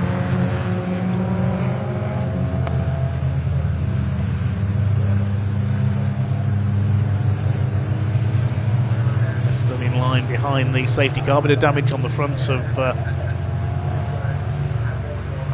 think that's one of the Sharp family's cars, possibly Eddie Sharp's blue car.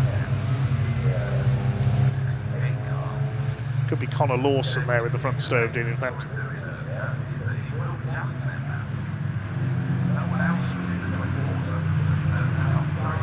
Steve McDermott looking to make the perfect start to his season as he goes for his 5th championship. Quite a few former champions out there.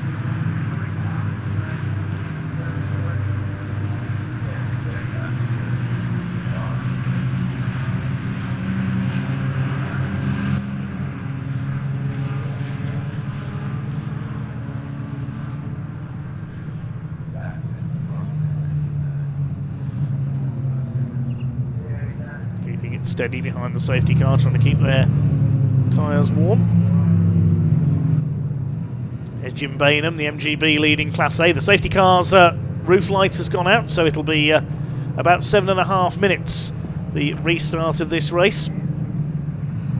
Are we going to see McDermott and Son clear off into the distance once again?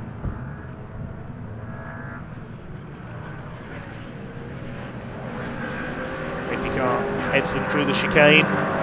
Get the green flag this time. They can't pass until they cross the start-finish line, of course. Back underway with the Adrian Flux Insurance MG Owners Club Championship, and Jake McDermott wants to take the lead of this race from his father, trying to get around the outside there into Redgate. He's got to be mindful that Lee Sullivan is in behind them. Those three have got slightly clear of Jonathan Candler in 4th position. They head towards the Craner curves on the first lap of this restart. The tyres will be slightly cold. Riley Price still there lurking in 5th ahead of Doug Cole. Addison, Reynolds, Leonard and Jimmy Work rounding out the top 10. Lee Sullivan at the inside, side by side with McDermott. Thinks Bedrovic backs out there, out of the hairpin. Blue Starkey's up towards Schwantz and McLean's. They all kept clear of each other on this restart. Steve McDermott, the Buckinghamshire driver, leads the way. Racer, car preparer, a builder in his day job. A very successful driver indeed. Jake learning every inch of the way, following his father. Are we looking at a future champion here? First raced in 2022 in Class B. Still looking for his first victory. Bob Addison having a look there at the back of Doug Cole as they go into this chicane. Behind them, number 27 is Nick Reynolds. This line of ZRs come onto the Wheatcroft straights. Jimmy Work has a go at Darren Leonard further back. As we said earlier, we normally see Darren in an MG ZS saloon car. So switching to a ZR this weekend. Jimmy Work's almost got around the outside of him, the number 19. So Milton Keynes, a tattoo artist by trade. And a big cloud of smoke has just appeared down the pit straight there, just outside my commentary box window. So something's gone up in smoke. We'll try and identify who that was. Oh, it's the 185 car that's gone up in smoke. That's Eddie Sharp. So it's not a good day for the Sharp family. Eddie Sharp's engine lets go. Let's hope he hasn't dropped any oil on the Wheatcroft side. I just looked up and saw a big cloud of smoke out of the commentary box window. I wondered what had happened there. Leaders heading up into Coppice. We'll find out shortly if there's any oil being dropped on the Wheatcroft straight. 5 minutes of the race to go. This season opener for the Adrian Flux Insurance MG Owners Club Championship. So Class B is being led by Anthony Bates, who's down in 19th place in Maestro. Class A in 21st place by Jim Bainham. Class F in 26th place by number 94, which is Alex Forster. And Jake McDermott sideways. I think there is some oil down there, possibly. Saw McDermott go sideways. There's tyre squeal everywhere. I think there is some fluid that's been dropped from Eddie Sharp's car there. They're all running wide. Jake McDermott is now under pressure from Lee Sullivan, the former champion, for that second place. He's going to have a look down the inside into the old hairpin, but the door is closed.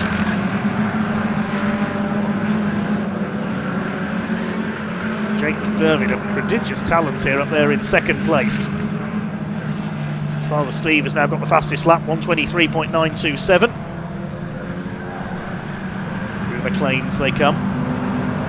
Jonathan Candler still lurking there in fourth place. Riley Price had a moment on the previous lap. He's dropped back to 8th behind Addison, Cole and Reynolds.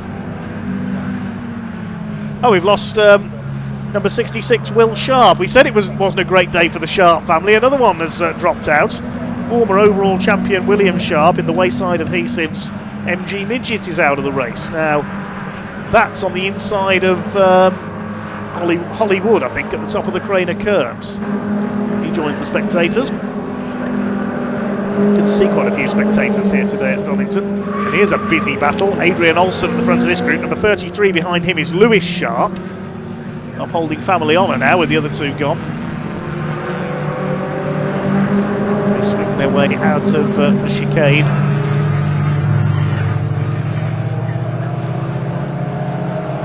It's getting busier and busier in the midfield. 4-3-1 in there is Chris Lawson.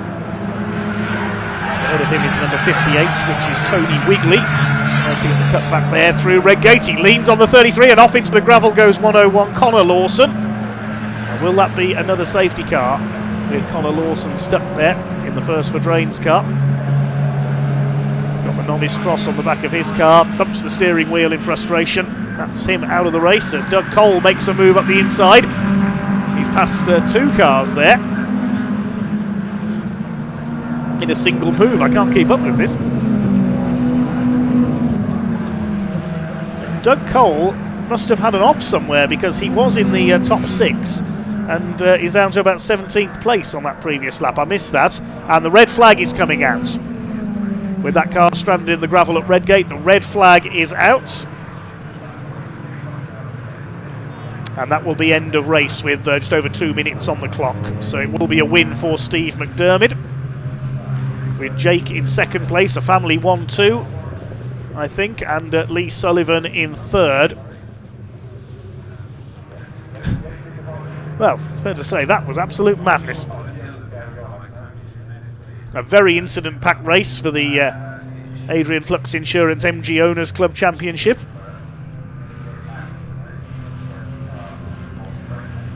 Red flag's out, and now, just as the red flag came out there, Jake McDermott actually pulled into the pits. So whether he's had a problem or whether he came in when he saw the red flags, but the race will not be restarted. There's your provisional winner, Steve McDermott. But Jake pulled into the pits. Whether that was after the red flag or before, I didn't quite see.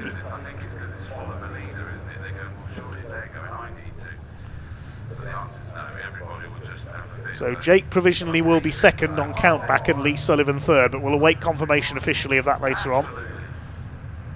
In terms of class winners, Anthony Bate will win Class B. Alex Forster Class F, and Class A will be Jim Bainham. Okay, provisional classification only then for the moment. Steve and Jake McDermott take a 1-2 for the family, with Lee Sullivan on his return to the championship in third. Jonathan Candler in fourth, Rob Addison coming through for fifth, ahead of Nick Reynolds, and Riley Price, a late moment dropping him to seventh. Jimmy Work in eighth place, then Matt Harvey and Darren Leonard round out the top 10. And Meager, Olsen, Blake and Wigley. All of the top 17 cars in that race were ZRs. Anthony Bate wins Class B in 18th place. Jim Bainham in 21st wins Class A ahead of David Amphlett, and third in that class was Chris Millard. And Alex Forster takes Class F in 24th as the only finisher. As I say, that is provisional at the moment until there's any countback because of the red flag.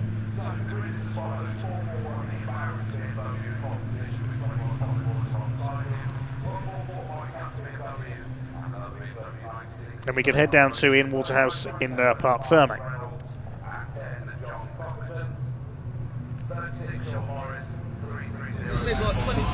Right, Jake, come have a chat with us. Here we are with Jake. His old man's kind of done a victory lap, hasn't he? But you said there's a lot of oil up at Redgate. Yeah, it was just a big trail. As soon as you come past the start-finish, it's just you can see it, and I hit it, and I've done a full Tokyo drift 180, but managed to save it and stay in second. So I'm real pleased. You come in looking pretty pumped, I've got to be honest. How excited was that race? It was just brilliant. I knew I could just stay behind him and just wait my turn. My turn didn't come, but second race I'm on pole, so that's my turn. So that's the battle. That's the battle we want to see, isn't it? It really is. That's my turn. And I thought I could do him a few times. There was a few moments where he was a bit slower, I was a bit quicker, but I just thought he told me to just wait. I've waited over the years. I've been listening to what he says. So all good, mate. Top man, I think he might be coming in actually as well. So let's get his reaction as he comes in. He's going to take the first spot here as well. There he is, the #1 spot. No stranger to it as well, of course. Steve McDermott. He ticks up a lot of first place spots, and he's waving as well. I thought we'd lost him. Look, it's Jake there, just making sure he's got it. Let's go have a word with him. Let's just jump in. I thought we'd lost you, Steve. Oi, oi, oi. That was a good one, wasn't it? It was. I was just saying to Jake, I thought we lost you. Oh, no. I'm still there. You're just taking the crowd in, yeah? Yeah, I didn't realise. Oh. You've got a big smile on your face, but Jake's feeling a little bit racy in race 2. He's on pole and he thinks he's going to get you. You're not going to let him, are you? Well, no, you don't give anything to anyone, but if he earns it, then happy days. Yeah. Obviously, you know what I mean? He's my boy, and I want him to win, but I also want to win. Yeah.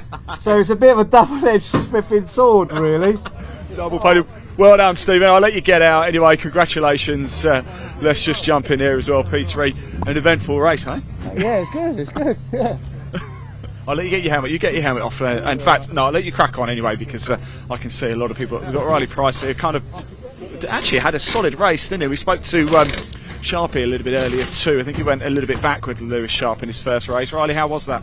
To be honest, quite disappointing. I took a hit coming into the final chicane, and something's gone wrong on this rear end, on this front end here. So when I'm turning the wheel to the right, it's just bouncing and hotching, and I won't be able to get any power down. But it is what it is. We'll get it sorted and we go again. Let's just sail it. That's here you go. Need a new one of them. Yeah, that's all right. We've got plenty of them back in the van. Top man, well done. Right, more racing action coming up. It is the classic and historic Thunders coming up now. So ramp up the volume. We're going to hand over to commentator Dave to take you through the action. Enjoy.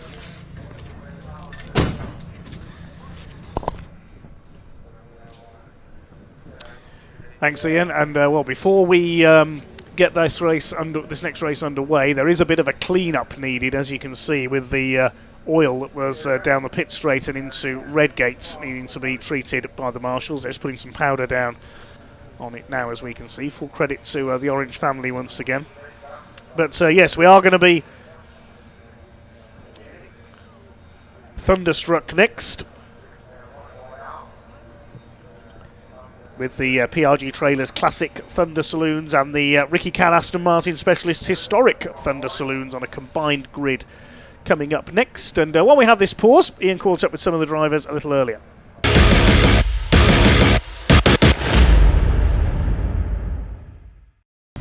Right, everybody, welcome back. The assembly area, the place, one of my favourite places to be, of course, and you can see why. Look at this plethora of cars. A classic touring car racing club, classic and historic Thunder Saloon. Final race of the weekend. Sam, don't disappear. So I've come all the way down here to have a look at your car, and as soon as I wanted to talk, you ran away. How's your weekend going? Yeah, it's going pretty well, to be fair. We're like sort of having a good start to the year, so hopefully it continues. Now, obviously, first weekend of the year, as you just said there. How much work do you do on the car? Here's the car, by the way. Let's get a look at it. How much work do you do over the winter, or do you not?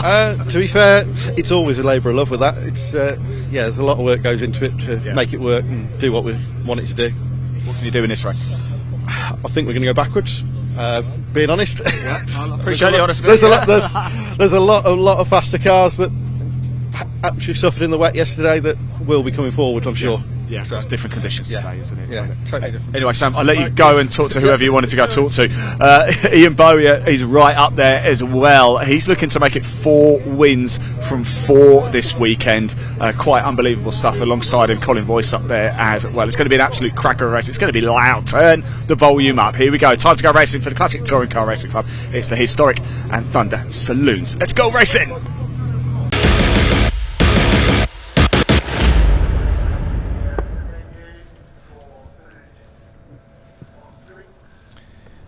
So thanks to Ian for that quick insert with Sam Daffin and his rear-wheel drive Fiesta. He's back on row 5 of the grid. The grid for this race, based on the result of race 1 yesterday for the PRG Trailers Classic Thunder and Ricky Can Aston Martin Specialist Historic Thunder Saloons. Certainly the most powerful cars we will see here today. The rain arrived during the race yesterday. Andy Robinson led the early stages in his Ford Falcon V8 supercar, the Shell Helix livery Dick Johnson Racing car. But eventually he was caught up by the rain and ended up spinning out, so failed to finish. And it was Ian Bauer, who we saw win the Pre-93 touring cars earlier on, who took his second win of the 3 he's taken so far this weekend. So he's going for 4 out of 4 and he'll be on pole. But for much of the way, the race was led by Colin Voice in the historic Thunder Ford Escort Mark 1 until Ian Bauer reeled him in and passed him when Colin decided to back off a bit because of the conditions. Didn't want to risk damaging his car. So they'll be the front row for this one. One car we are missing for this race is the car that finished 4th yesterday, which is Mike Manning in his Ford Sierra Cosworth, the Texaco Eggenberger lookalike. That car will not be out in this race, sadly. And one car we failed to mention yesterday, sadly we lost in qualifying yesterday, is Clive Hainsford with the Racing Beat Europe Mazda RX-8, the former Hot Rod and Thunder Saloon racer Clive Hainsford. Sadly his gearbox went in qualifying yesterday, which is a great shame for Clive, because I know he was very fired up ahead of this weekend, and I'm disappointed not to be seeing the Mazda out there for this one, because we love its flame spitting from the exhaust, but we won't see any flame sadly from the Mazda, the gearbox having blown in qualifying yesterday, and he's out for the weekend. Still, a whole plethora of awesome machinery in classic and historic Thunder, of course. The old Thunder Saloon series of the 1990s, still very fondly remembered. Likes of John Cleland in the incredible Vauxhall Carlton with its 6-litre V8 in it. Many Sierras were out there. There was the Peugeot 309, which was a sports car chassis underneath, and many others in the days of the Thunder Saloons. And that's what we evoke memories of with the classic and historic Thunder Saloons. So while we have this pause before our next race, we'll have the lunch break after this race. Maybe a little bit shorter than planned with the couple of delays. The TCR UK Championship will be back out after lunch. Andy and Paul will take you through that one. Then we have the more powerful Caterhams in the P4 Emergency Lighting Caterham Graduates. The Sigma 150s. Will Stillwell going for a double in that championship. Third race of the weekend for the Junior Saloon cars. And then we have the second race for the Adrian Flux MG Owners Club Championship. The Miltech Civic Cup with their second race. Alistair Camp going for his double there. We'll be back over to Andy and Paul for that one. And then we close out with the second race of the championship that I think copped the worst of the weather yesterday at the end of the day. The CTCRC Boss Championship. That stands for Blue Oval Saloon Series. If you've not seen it before, and as the name suggests, it's for everything Ford. Andy Robinson mastered the monsoon to take the win yesterday. Certainly, that's Ford Falcon he's got is a difficult car to master in the dry, never mind in the soaking wet. Quite a few retirements, and also a good drive through the field by Piers Grange, the former champion in his Escort in Boss yesterday. Piers Grange, the owner of PRG Trailers, who are the sponsors of the Classic Thunder Saloons as well. A new sponsor this season, and also a new sponsor for the separate Historic Thunder split, which is Ricky Can, Aston Martin Specialist. And Ricky is out in this one in his gargantuan Aston Martin V8. I said yesterday, it's not until you stand next to that car you realise how big it is. He's out in Historic Thunder. And out there with him, we're going to see the Group 44 Bob Tullius replica Jaguar XJS of Melvin Hooker. Absolutely stunning car, that one is. Paul Eaton, father of Abby Eaton, one of Britain's leading female racing drivers, the Grand Tour test driver and former W Series champion. And Paul's racing the Holden VH Commodore in Marlborough colours. Colin Voice will be out in Historic Thunder, as will Martin Reynolds. Initially he was listed as racing his Ford Anglia this weekend, but he's out in his Escort Mark II. And in Classic Thunder, there's a lot of BMWs. We've got the Ford Falcon we mentioned. We've got Neil Wade's BMW Mini Cooper S with a Saab turbo engine in it. Yes, really. It's the next rallycross car, that one. Good to have Neil back out after a few years away. Sam Daffin's Fiesta. A couple of Honda Civic Type Rs. Ross Craig had a strong run yesterday as well in his Civic Type R. And Mike Seaborn will be on the grid for this one, but not in his Jaguar XJS. As we mentioned earlier, he has swapped cars with Jonathan Gill today. Jonathan raced the XJS earlier. Mike Seaborn is going to be in the Carl Baldley Motorsport prepared Peugeot 205 GTI based, with body shape anyway. It's effectively like a short oval national hot rod, that car, and it is absolutely beautiful. Clear up continuing on the pit straight at the moment, just sweeping up the oil from Eddie Sharp ZR.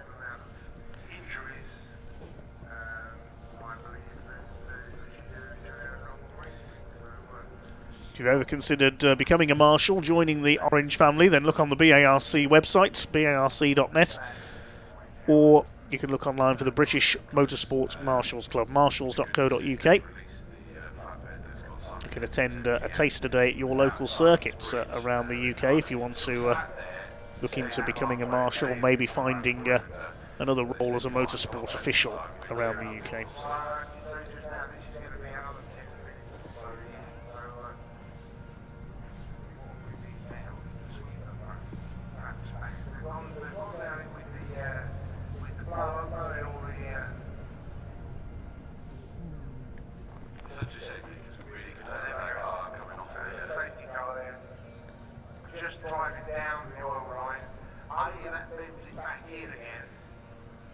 Thanks again for all your comments on the stream today.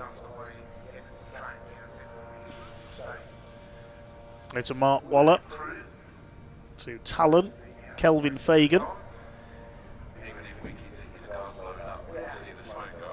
Let's have a look at the grid then.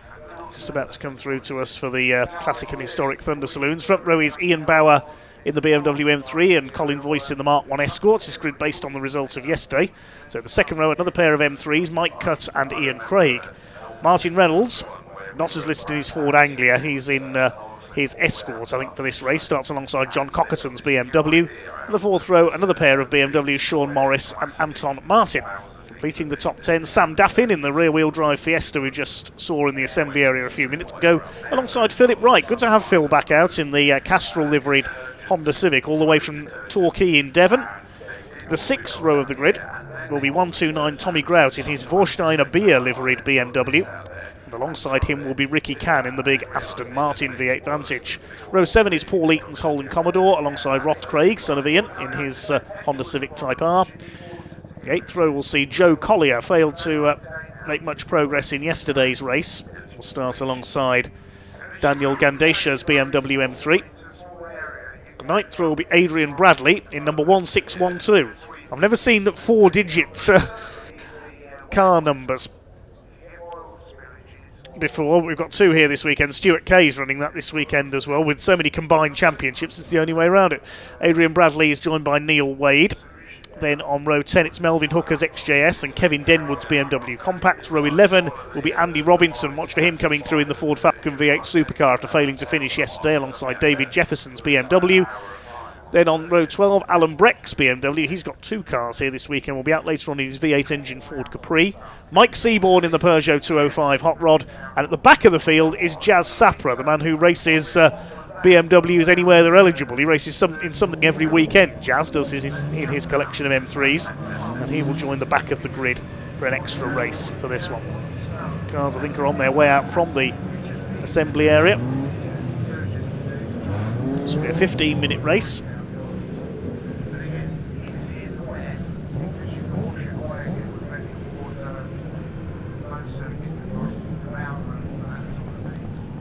There are some stunning cars on this grid, and this time it looks like the weather, fingers crossed, will be a bit kinder to them.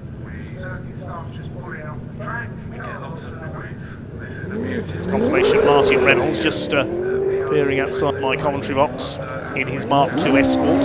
whole collection of classic Fords over this base in Norfolk near Wisbeach.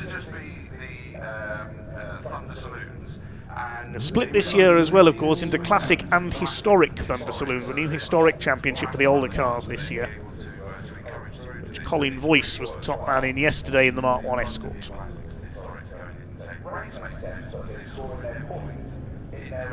This will be a rolling start with the safety car in position as the pace car this time. Castrol BMW and the white, red and blue Escort on the front of the grid. The red M3 on the second row is Mike Cutts from the north of England, a regular previously in the Northern Saloon and Sports Car Championship, which is mainly based up at Croft. And Ian Craig alongside him in his BMW M3, the white and black car. Martin Reynolds in yellow and white in the Escort, and then alongside him John Cockerton has quite a collection of BMWs and Porsches in his stable. This is the silver M3 with the red and blue stripes. Sean Morris in the red and blue Bastos Fina colours, made famous in events like the Spa 24 Hours. And alongside him is Anton Martin, previously an old school Ford fan, now switched to his BMW, the bright blue car. Sam Daffin in the familiar Gulf colours, the blue and orange, in the Fiesta. And alongside him in the Castrol colours is Phil Wright. They get underway then for the rolling starts, although one car struggling to get going. John Cockerton's BMW hasn't moved. Now it has.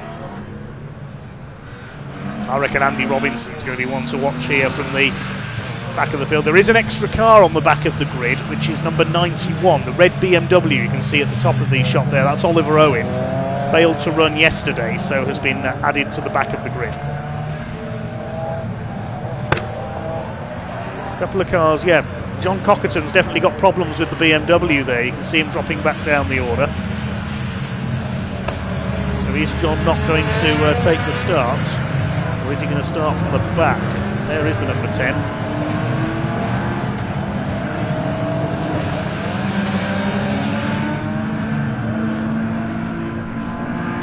All is not well, sadly, with John's BMW there.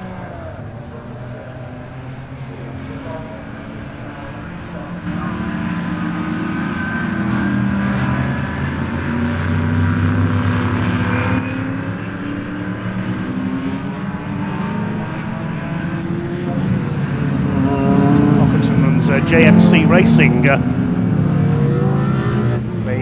race car hire company for track days and race days. There's Andy Robinson, the Shell Helix liveried Ford Falcon V8 supercar. Watch for that big Australian beast blasting through the field. Cockerton's back up to pace now. I think he'll have to start from the back. Form up 2 by 2 then. Bauer and Voice to lead them away. Then Mike Cutts in the red car, Ian Craig in the white and black BMW, Martin Reynolds in the Escort. Gap where John Cockerton should have been. Anton Martin next on the outside in the blue BMW. Get ready to be thunderstruck then. As they get underway. Red lights on at the moment. When they go out, the pack will be unleashed. Just listen to this.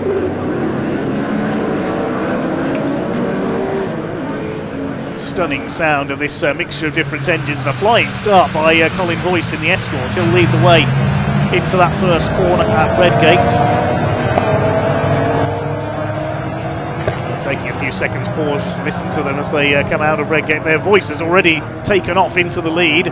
Mike Cutt in the red BMW second, Ian Bauer from pole position down to third. Then it's Ian Craig. Martin Reynolds rounds out the top 5 ahead of Anton Martin and Sean Morris. Then we've got Sam Daffin. Now watch for the Ford Falcon. It's already made up a few places from the back of the grid. Now you'll be able to tell where Andy Robinson is by his bright yellow headlamps. There he is, already up in the midfield. He's already ahead of Ricky Can in the Aston Martin, and he starts in 12th. He's going to pick off a few more cars by the end of the lap, I reckon, and that's fearsome fire-breathing V8 Falcon. There's Paul Eaton up the inside attacking Phil Wright in the Honda Civic. Here's the battle between the two Beamers. Colin Voice is away and gone already. This is the battle for second. 3 BMWs, then the Ford, then a couple more Beamers, and then the Ford Fiesta of Sam Daffin, the rear-wheel drive Fiesta. Behind him is Tommy Grant, who's Ford and BMW all the way at the front of the field. But how long before the Australian Ford's in there as well? Let's see where Andy Robinson is up to as they complete the opening lap. Colin Boyce leading by over 3 seconds already. There's Robinson. Look, he's just swathing his way through the field. It's the tail of Adrian Bradley now in the red M3 there. Robinson crossed the line. He was already up to 12th. He'd gained 9 places on that opening lap. John Cockerton is still going down towards the tail end of the field. Voice leads from Cutts and Bauer. Paul Eaton slowing down in the Holden Commodore. Looks like he's got a problem. John Cockerton's back up to pace. He goes past Ricky Cann in the big Aston Martin. So Voice leads ahead of Mike Cutt, who leads the Classic Thunder splits. And Ian Bauer might have his work cut out here if he's going to make it 4 wins out of 4 this weekend. There's John Cockerton. He's back up to speed after his problems at the start. Rumble there of one of the V8s in the background is incredible. Huge Aston Martin. There's our second place battle. Mike Cutt ahead of Ian Bauer. Ian Craig is 4th. And quite a gap back to Martin Reynolds in the yellow and white Escort in 5th. Sean Morris in 6th in the Bastos car. Then it's Anton Martin. Adrian Bradley, we didn't see much of him in yesterday's race. Moving past Martin. Now he switches back to the inside. But Adrian Bradley's flying in these drier conditions than yesterday. He's carving through the field. Voice has the fastest lap at 1:15.082. Adrian Bradley's going to be one to watch here in his M3, the E46 M3. He's having a go at Martin Reynolds now. He's going to go round the outside of him at the old hairpin. Now that's something you don't see very often. There's Robinson though. He's up into the top 10 now. Down ahead of Ross Craig's Honda. There's the other Honda of Phil Wright. He's got, that's David Jefferson's BMW, the grey car behind him. John Cockerton moving up on Sam Daffin in his Fiesta. Studio leader is Colin Boyce, looking to hang on for an overall win this time. He was second and won the historic Thunder split yesterday.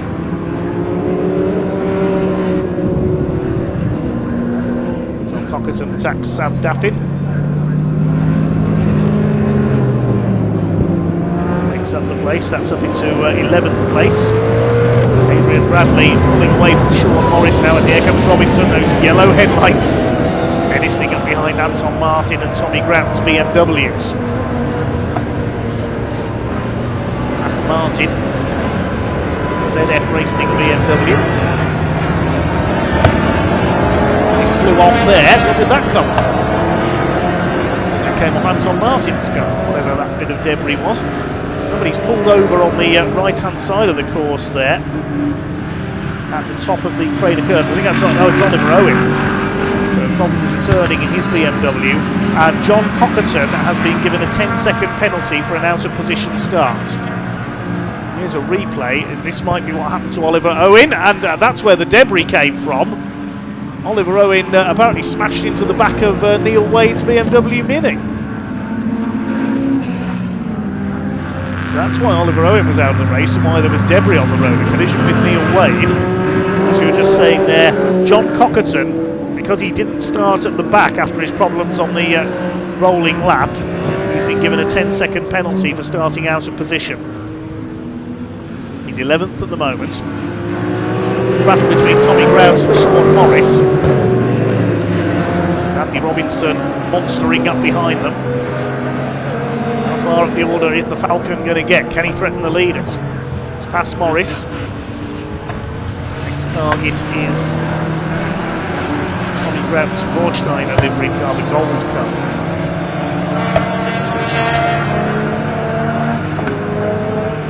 Paul Eaton's out of the race. The Holden Commodore has pulled into the pits.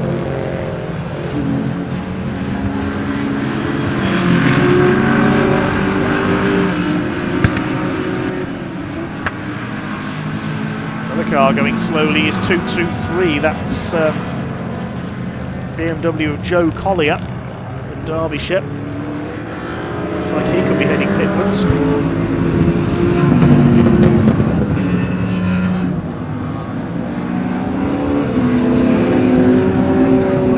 still the leading Classic Thunder car in second overall behind Colin Boyce, but he's behind him by 1.7 seconds. He could be catching the Escort as Andy Robinson flies past another BMW. But the man who's on the move is Adrian Bradley. He's just taken Ian Craig for 4th place. There he is, and he's just on the fastest lap of the race, 1:13.54 for Adrian Bradley. Robinson's up to 6th now. Cockerton is up to 9th. He's taken Anton Martin. He's got that penalty pending at the end of the race. The lead gap is down to 1.7 seconds. Mike Cutt is catching our leader, Colin Boyce. It might be a repeat of yesterday where Boyce cleared off in the early stages and then the BMWs reeled him in later on.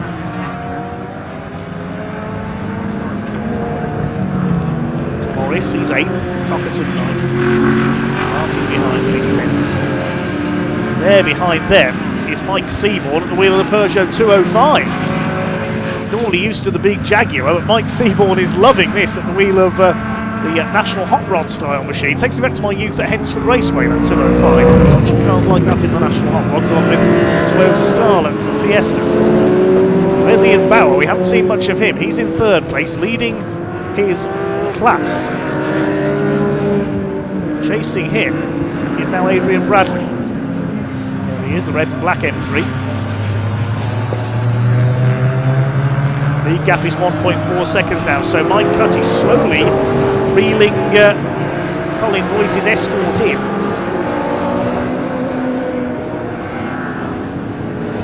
Meanwhile, Adrian Bradley is about to attack for 3rd place. Ian Bauer is seeing his chance of a 4th win of the weekend and slipping away. Through the old hairpin leg.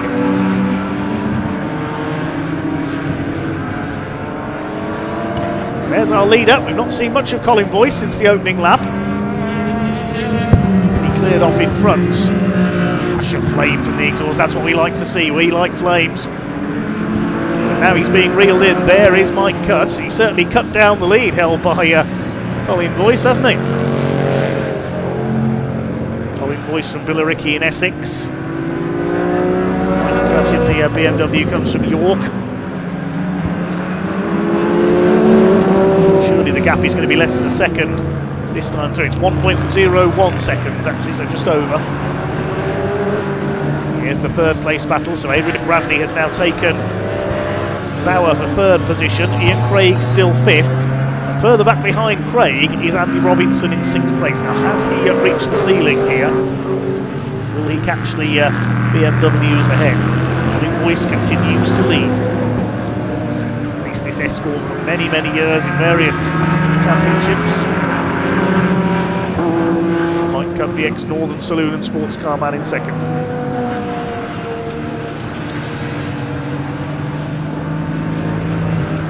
Cutt ahead of Bradley by over 7 seconds. There's Adrian Bradley in 3rd. They're in back marker traffic now, lapping one of the BMWs. I think it was Alan Breck who went to lap down. Switch to his Capri for the Blue Oval Saloon Series later on.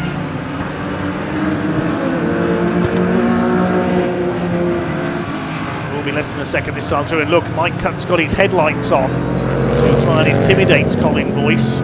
Colin's got a lot of experience. Across the stripe they come once again. The gap's down to 0.64 now.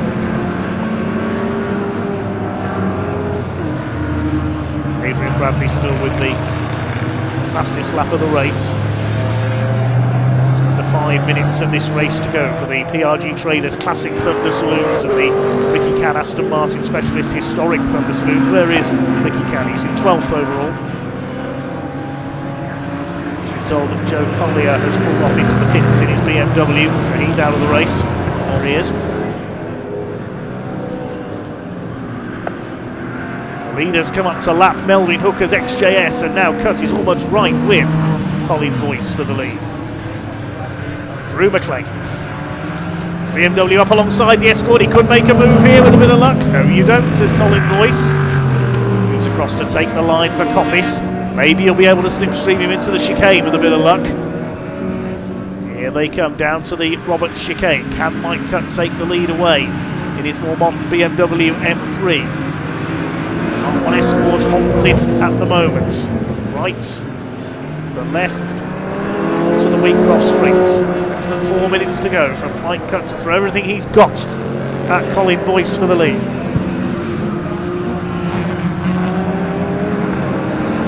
The other back in third, there's Adrian Bradley. He's got the fastest lap of the race still, 1:13.54, but he's not really reeling these two in. His last lap was a bit quicker, but he may run out of time to catch these two, I think. Wait and see though. Anything can happen in motorsports, and here at Donington it usually does.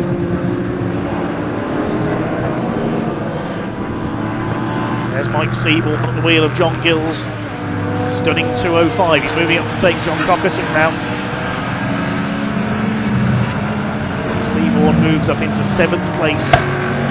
Cockerton 8th on the road, but he's got that penalty pending at the end of the race. Behind him, Tommy Grout and Sean Morris.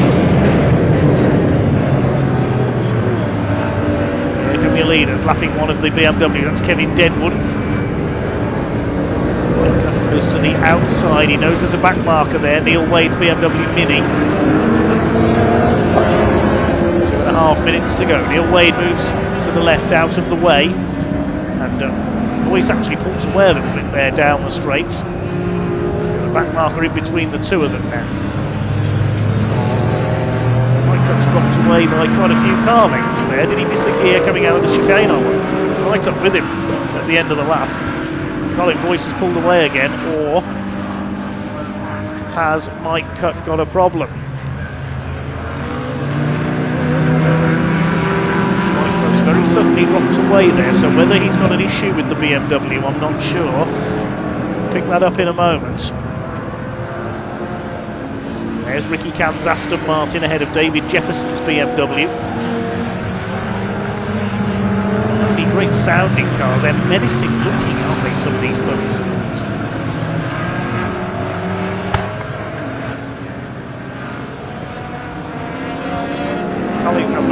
Mike Cutt, he didn't have a problem, he's back up with Colin Voice now.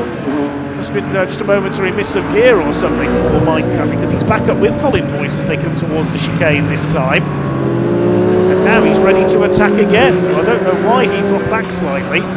Over the line they go, and they are being reeled in by Adrian Bradley, who's just another fastest lap, 1:12.6. Superb, that's a second and a half quicker than the two leaders. He might just run out of time though, there's only a minute left on the clock, so I think we are on our last lap now. We may get one more in, only just. It was a tight squeak as they crossed the line as to where they were on time. Mike Cutt knows he's got to go all out now in the BMW to try and attack for the lead. He has a quick look at the old hairpin. He's almost underneath the Escort's rear wing there. But the Escort seems to have the straight line speed. They're coming up on back markers. Daniel Gadesha's BMW, I think, is about to be lapped, the orange car. Up towards Coppice. Now, will they get one more lap? You see the Escort pull away there in a straight line. Daniel Gadesha goes a lap down. Going to be tight. They're coming up to lap Phil Wright's Civic as well, and Bradley's right with them now as they're dealing with the back markers. Look at Adrian Bradley, he's moved up on that. If there's one more lap to go, Bradley could do this.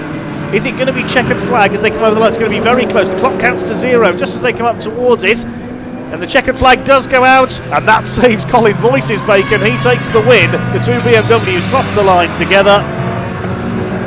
0.8 of a second cover the top three. What a cracking finish.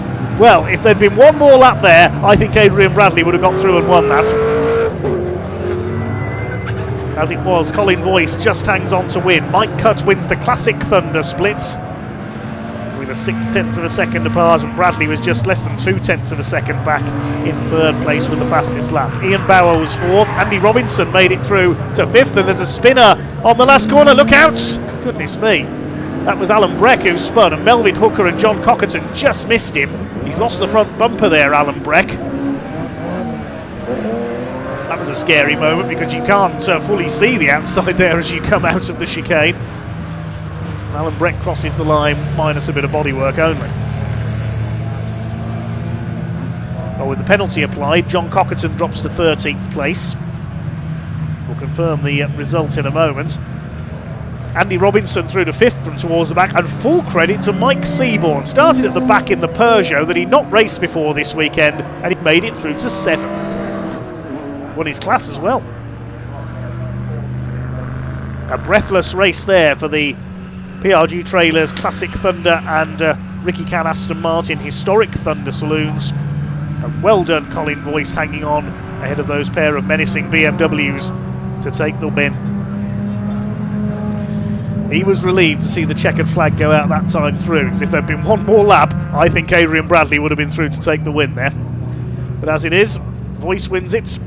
Less than a second covering the top 3. Mike Cut, the Classic Thunder split winner. Colin Voice wins the Historic Thunder Saloons, and Adrian Bradley coming through for 3rd. Ian Bauer and Andy Robinson 4th and 5th. They win their classes. Ian Bauer's winning streak brought to an end. Robinson through from the back to 5th. It's Ian Craig, Mike Seaborn from the back in the Peugeot for 7th and a class win. Then Tommy Grout, Sean Morris, Ricky Can wins his class. Then David Jefferson, Anton Martin, John Cockerton dropped back by the penalty. Ross Craig has a class win as well. Any other class winners further back? I don't think so. No, that's all our class winners. And there were just 3 retirements. They were Oliver Owen, Paul Eaton and Joe Collier. Yes, break for lunch definitely needed after that.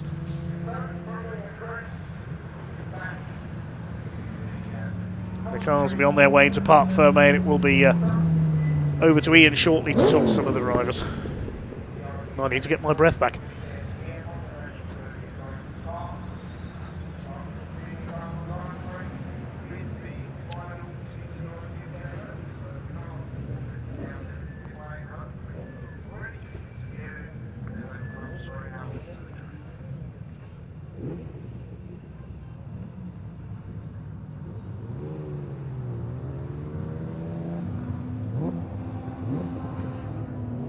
Okay, I'm going to head off for my lunch break now. I'll see you after lunch, and we'll head down to Ian in Parc Ferme.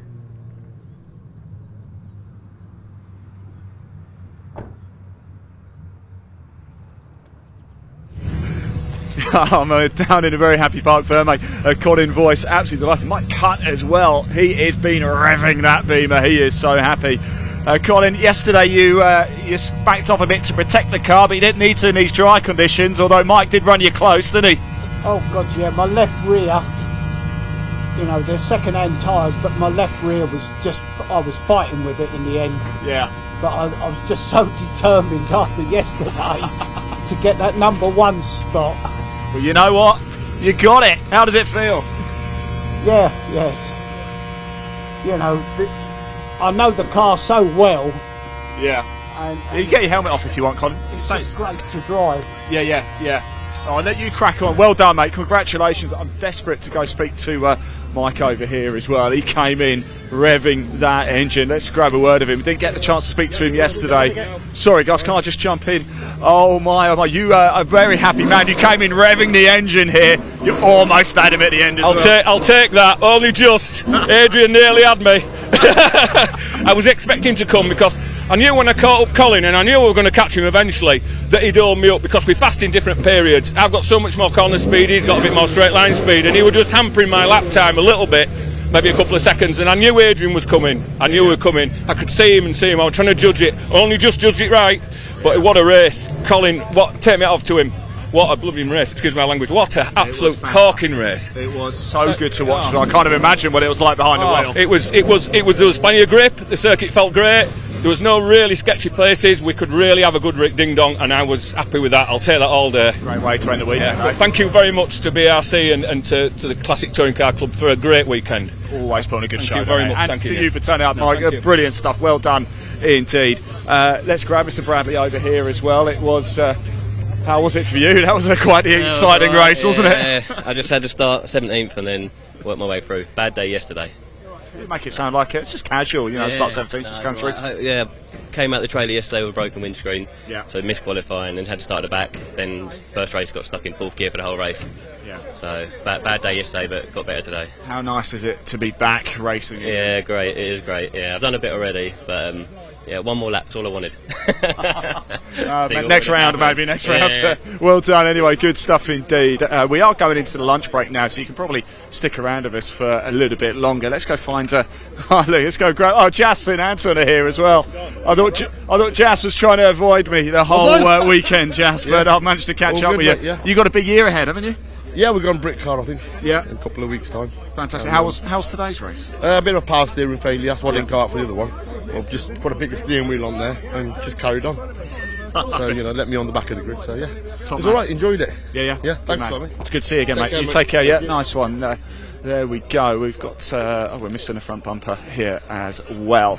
Right, stay with me if that's alright. I just want to go grab a chat with Mike Seaborn over here.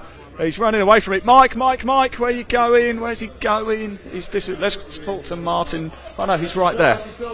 I'll leave him because I think he's doing something official. So let's grab Martin for a chat as well. Sam, how was it? All right? Yeah, it was all right. Yeah, it's good. Yeah, I was watching your race out there. Looked eventful. It was a little bit eventful at the end, but we got there in one piece. Martin, hello, mate. How you doing? Good to see you. Good, right? thank you. Yeah. I thought you'd been hiding from me as well. Everybody seems to be hiding from me. No, I've not been hiding from you. Not been doing very well today. I had a misfire with this one, so never mind. Shame. Got off well. Yeah. And then misfire came in. There you go. On to the next one, eh? Oh yeah, I'm looking forward to Boss again. Different car. Yeah. So a bit quicker than this one. So yeah, good news. We'll probably be chatting later then. Yeah, well, hopefully. See you later. Mike Seaborn is over there. He doesn't look too happy, so I think we'll just leave him to it. Ross, how was it out there? It was right. It's just when you got a little slow car competing against all the quick cars, it's good fun. But yeah, Dad had another good run in his M3, so yeah, we're well happy as a family and got 2 cars going home in one piece. 4 finishes across the weekend, and yeah, it's a few weeks to prep for Brands now. What's your expectation for the season? Are you doing every round as well? Yeah, we're going to try and do the whole championship. Yeah, that's the plan. We've got the weekends booked off. We've got the evenings and weekends planned to build some cars and get some cars ready, and we'll go from there. Top man, nice one. Thank you for talking to us. Appreciate it very much. Right, we're going into the lunch break now, but we have a bonus race for you coming up very, very shortly. Perhaps not quite the vehicles you might be expecting. You won't want to miss it. We've got TCR drivers, Civic Cup drivers, JSCC drivers involved as well. So don't go too far. You do have time to go get yourself a nice sandwich or a cup of tea or coffee or something. We've got to go get ourselves into position for it. I believe we might possibly hear from some of our partners. I'm not too sure, but if we do, fantastic. We're going to go get ourselves off into position. Go make yourself a nice cup of tea or coffee. Don't go too far. You're not going to want to miss this. Later on today as well, we still have another Civic Cup race, another TCR race. We've got so much action still to come, so don't go far.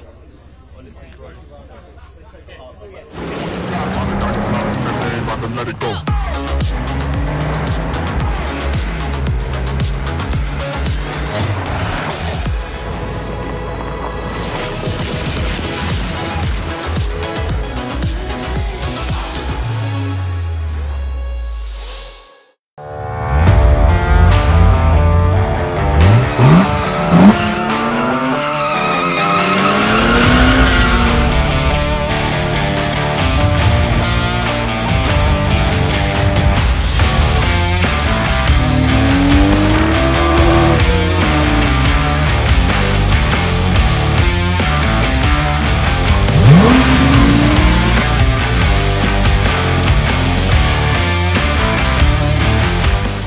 Is your business ready to switch over to cloud telephony before the BT analogue switch off? If you're not sure, you can get a telecoms and IT health check from Maximum Networks for free, covering broadband, phone systems, IT support and more. Arrange your free audit today at maximumnetworks.co.uk.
Next year, BT switch off their old analogue network for good.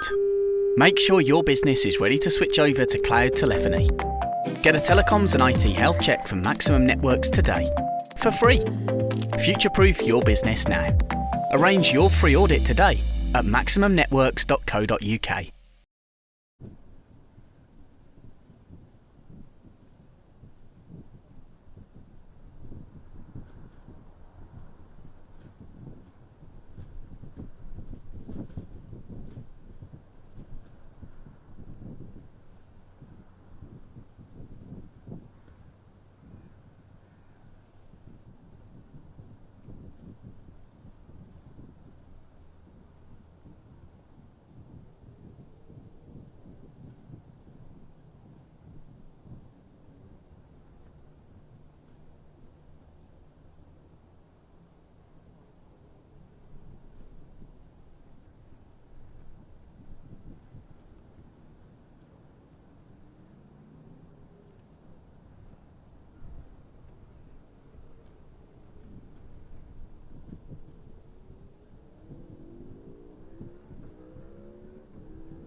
Right, everybody, here we go. It's an extra special race for you here at Donington Park, and something quite special as well. I've enlisted the help of some drivers and team members here for this weekend. We're going to have a race. It's a sprint race, it's a drag race.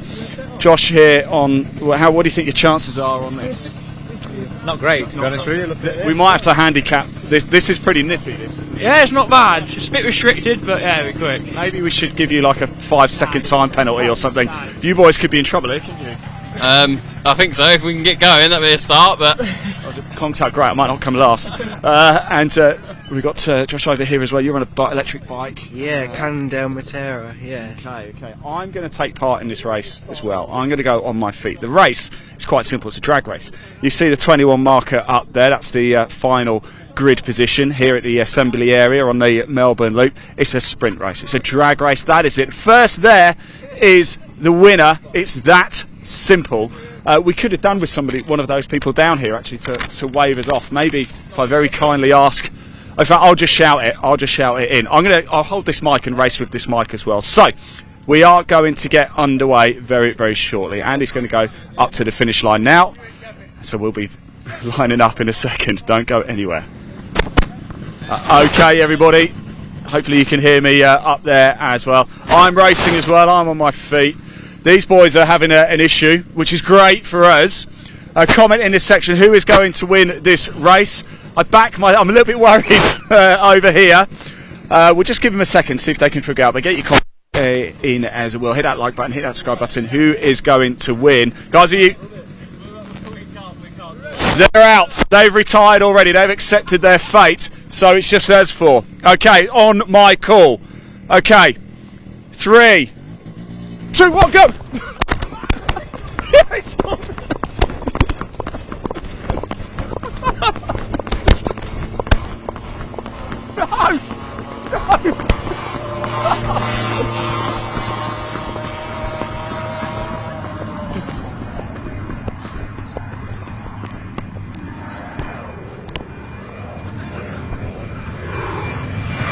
Third place. Congratulations, we have a winner.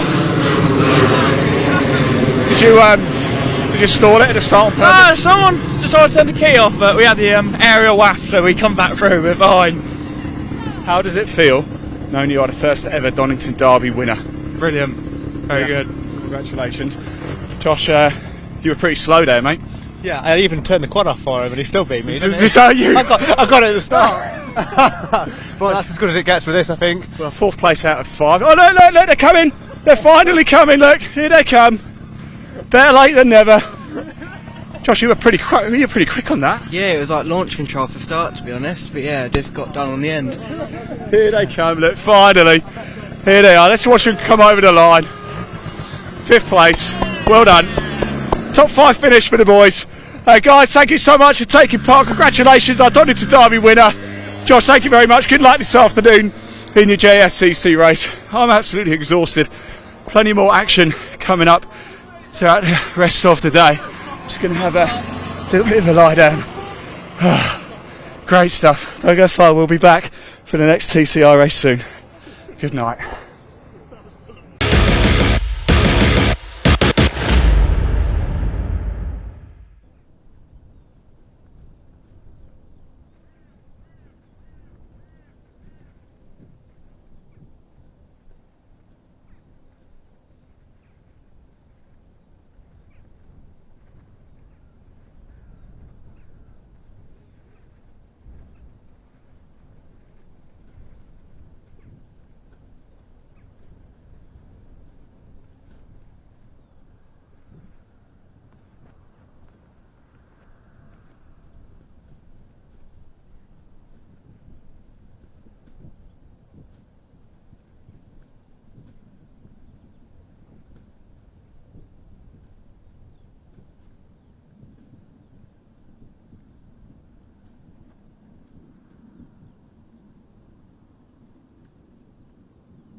and let it go.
Is your business ready to switch over to cloud telephony before the BT analog switch off?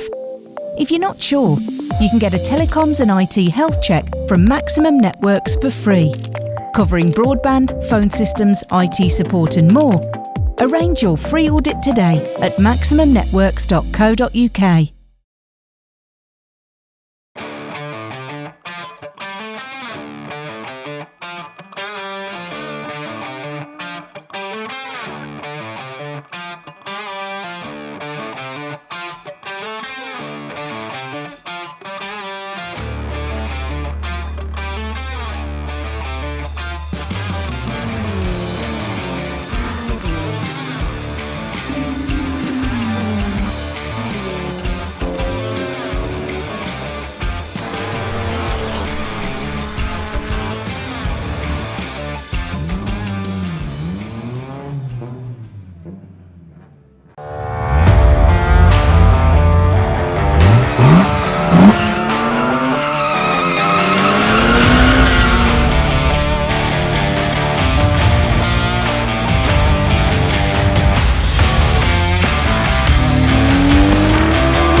Next year, BT switch off their old analogue network for good.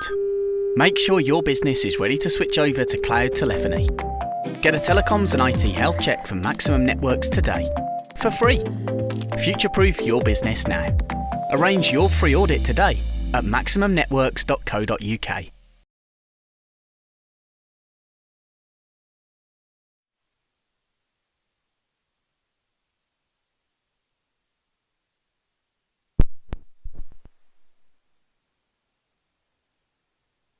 Is going to begin pretty soon. We're just waiting in the pit lane, and we are. Oh, I think we're struggling a bit with sound. Hopefully, you can hear me all out there. But as you can see, the cars are all ready and waiting to go, and we are going to be racing pretty soon. So this is the third race of the weekend for the TCR cars, and as you can see here, a little bit of a flashing light, but also look at all this damage here. Actually, I might ask Ben Sharp if I can find him. He's just talking to Stuart Lyons. But Mark Smith's car, I know why the lights are flashing. I think it's because he's pressed the buttons by accident in there.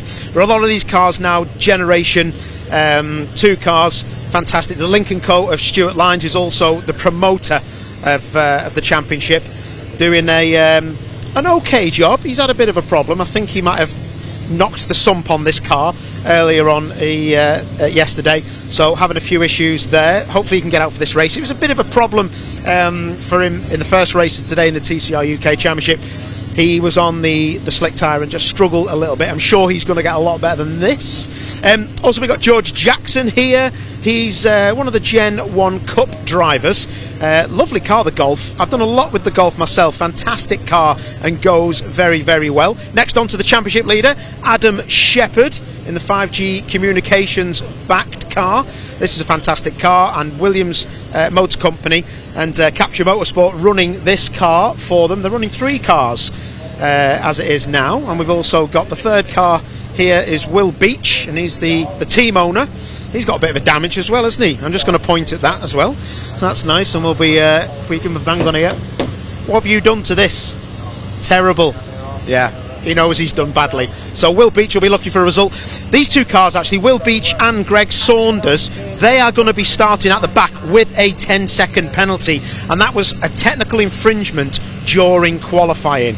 So they've left it to race 3. I think there's been a bit of a dispute on when they should actually be taking the penalty, so there's a few things that have gone on there, but that's going to be back of the grid plus 10 seconds. Let's wait and see where they start. We don't know if they're going to start at the back of the grid. They may start from the pit lane, but we will find out. Callum Newsham, he's got his weekend back on track with that podium position in the second race and the first of the TCR races today. And somebody else I want to be speaking to a bit later on is this man in the number 8, McGovern. He's a proper fella. Rob McGovern, a lot of racing in Ireland, and this car, love it, just in plain black, yellow wheels, and I might try and catch him when we're on the grid. We will see in a bit. Finn Leslie, he's one of the guys I've been really looking out for. Youngster, come from the Fiestas, he's been rapid, and this man Gaz that's in front of his car, he used to be my mechanic at Vauxhall back in the day. This kid's quick, isn't he? He's good, he is good. He's got some good promise. I've got some things to say about him on the grid, but I've got to say, one of the fastest youngsters I've ever seen come through. The buzzer's going, Gaz. I'm going to let you go. They're going to let these cars go. We'll catch you in a bit, mate. So we'll let the cars go. These guys are super quick, and especially Finn Leslie. Definitely one to watch out for. But there's so many different drivers in this championship that have got points to prove. And it's going to be probably proven in the next half an hour. We will see. Callum Newsham has got a bit of a problem by the looks of it. So is Dave Newsham, his dad is telling him what to try and do. They've shut the car off by the looks of it as you're watching Greg Saunders go down the pit lane. All the other cars trying to get down the pit lane. Callum Newsham here in the number 16 car is struggling to get the car in gear by the sounds of it. This could be a big talking point, big problem, as I see the rest of the field go down the pit lane. And I wonder what has gone on with Callum Newsham. This is terrible. Sounds like they're trying to do a master reset on the car, and it may be a problem with the gearbox. I don't really want to go and ask the guys straight away because they are doing some kind of reset. I can see the buttons being pressed, but I'm sure they got it done now. Into gear, and he's got going. I'll just quickly ask Dave, actually. Dave, just quickly, is that a problem or reset? He can't get his window up. Oh, window's not going up. It's going to be cold. It's going to be cold. Could be worse. I thought it was a gearbox problem. No.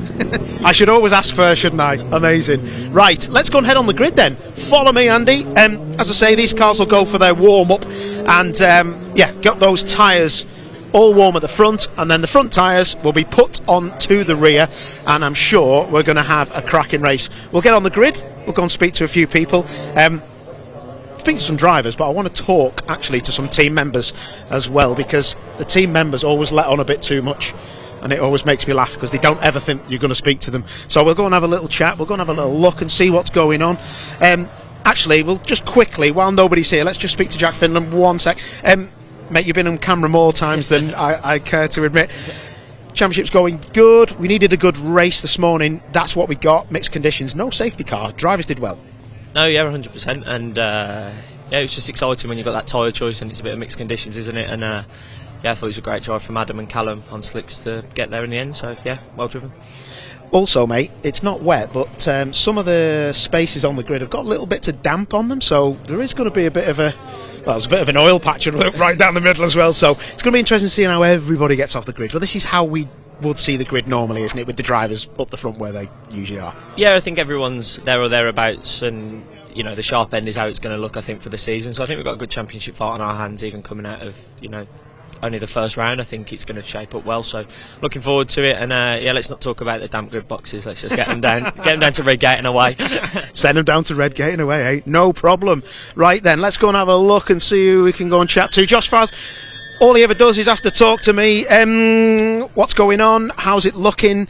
The boys are rapid, looking very quick, and finishing races in difficult conditions. Yeah, doing well.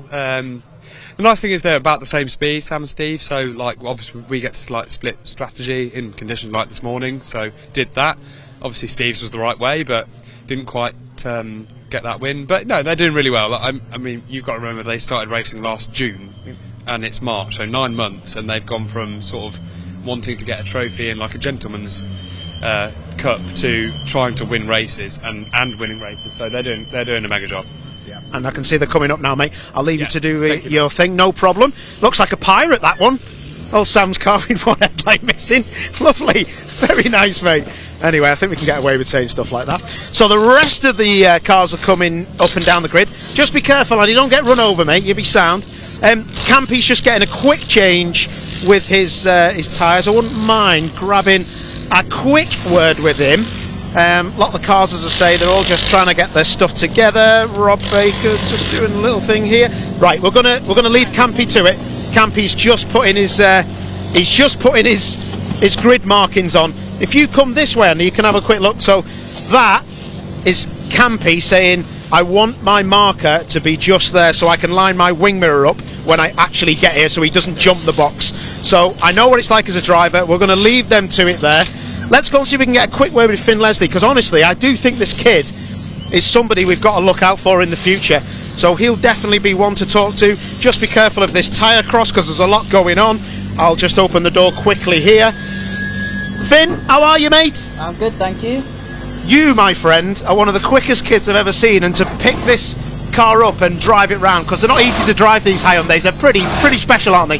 Yeah, I mean, I only did one day prior to the season start because I can't afford to keep throwing money at the test days, you know. So it was difficult to jump in the car, but you know, I seem to, you know, take it really well. We've had 2 4th places, puts me 3rd in the championship, you know. So we're fighting for the podium in this one. That's what we like to hear, Finn. Well, listen, good luck, mate, and you're one of my tips to do well. Good lad. Have a good one, fella.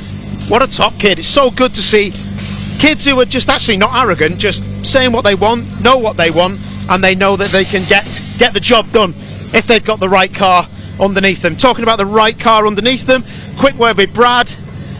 Brad, not where you want to start. It's been a bit of a difficult start for the weekend, but this is your time now, innit? Yeah, it's been a difficult weekend, really, hasn't it? But yeah, no, I think this is the race where we need to just claw back some points. There's no reason we can't be on the podium, so that's the target, and we'll see what happens. Top man, listen, your dad and everyone's flat out trying to get your tyres warm. We will leave it to it. Good luck to Brad Hutchison and everyone else. I'm getting called to go off the grid. Back to you guys. This is going to be epic.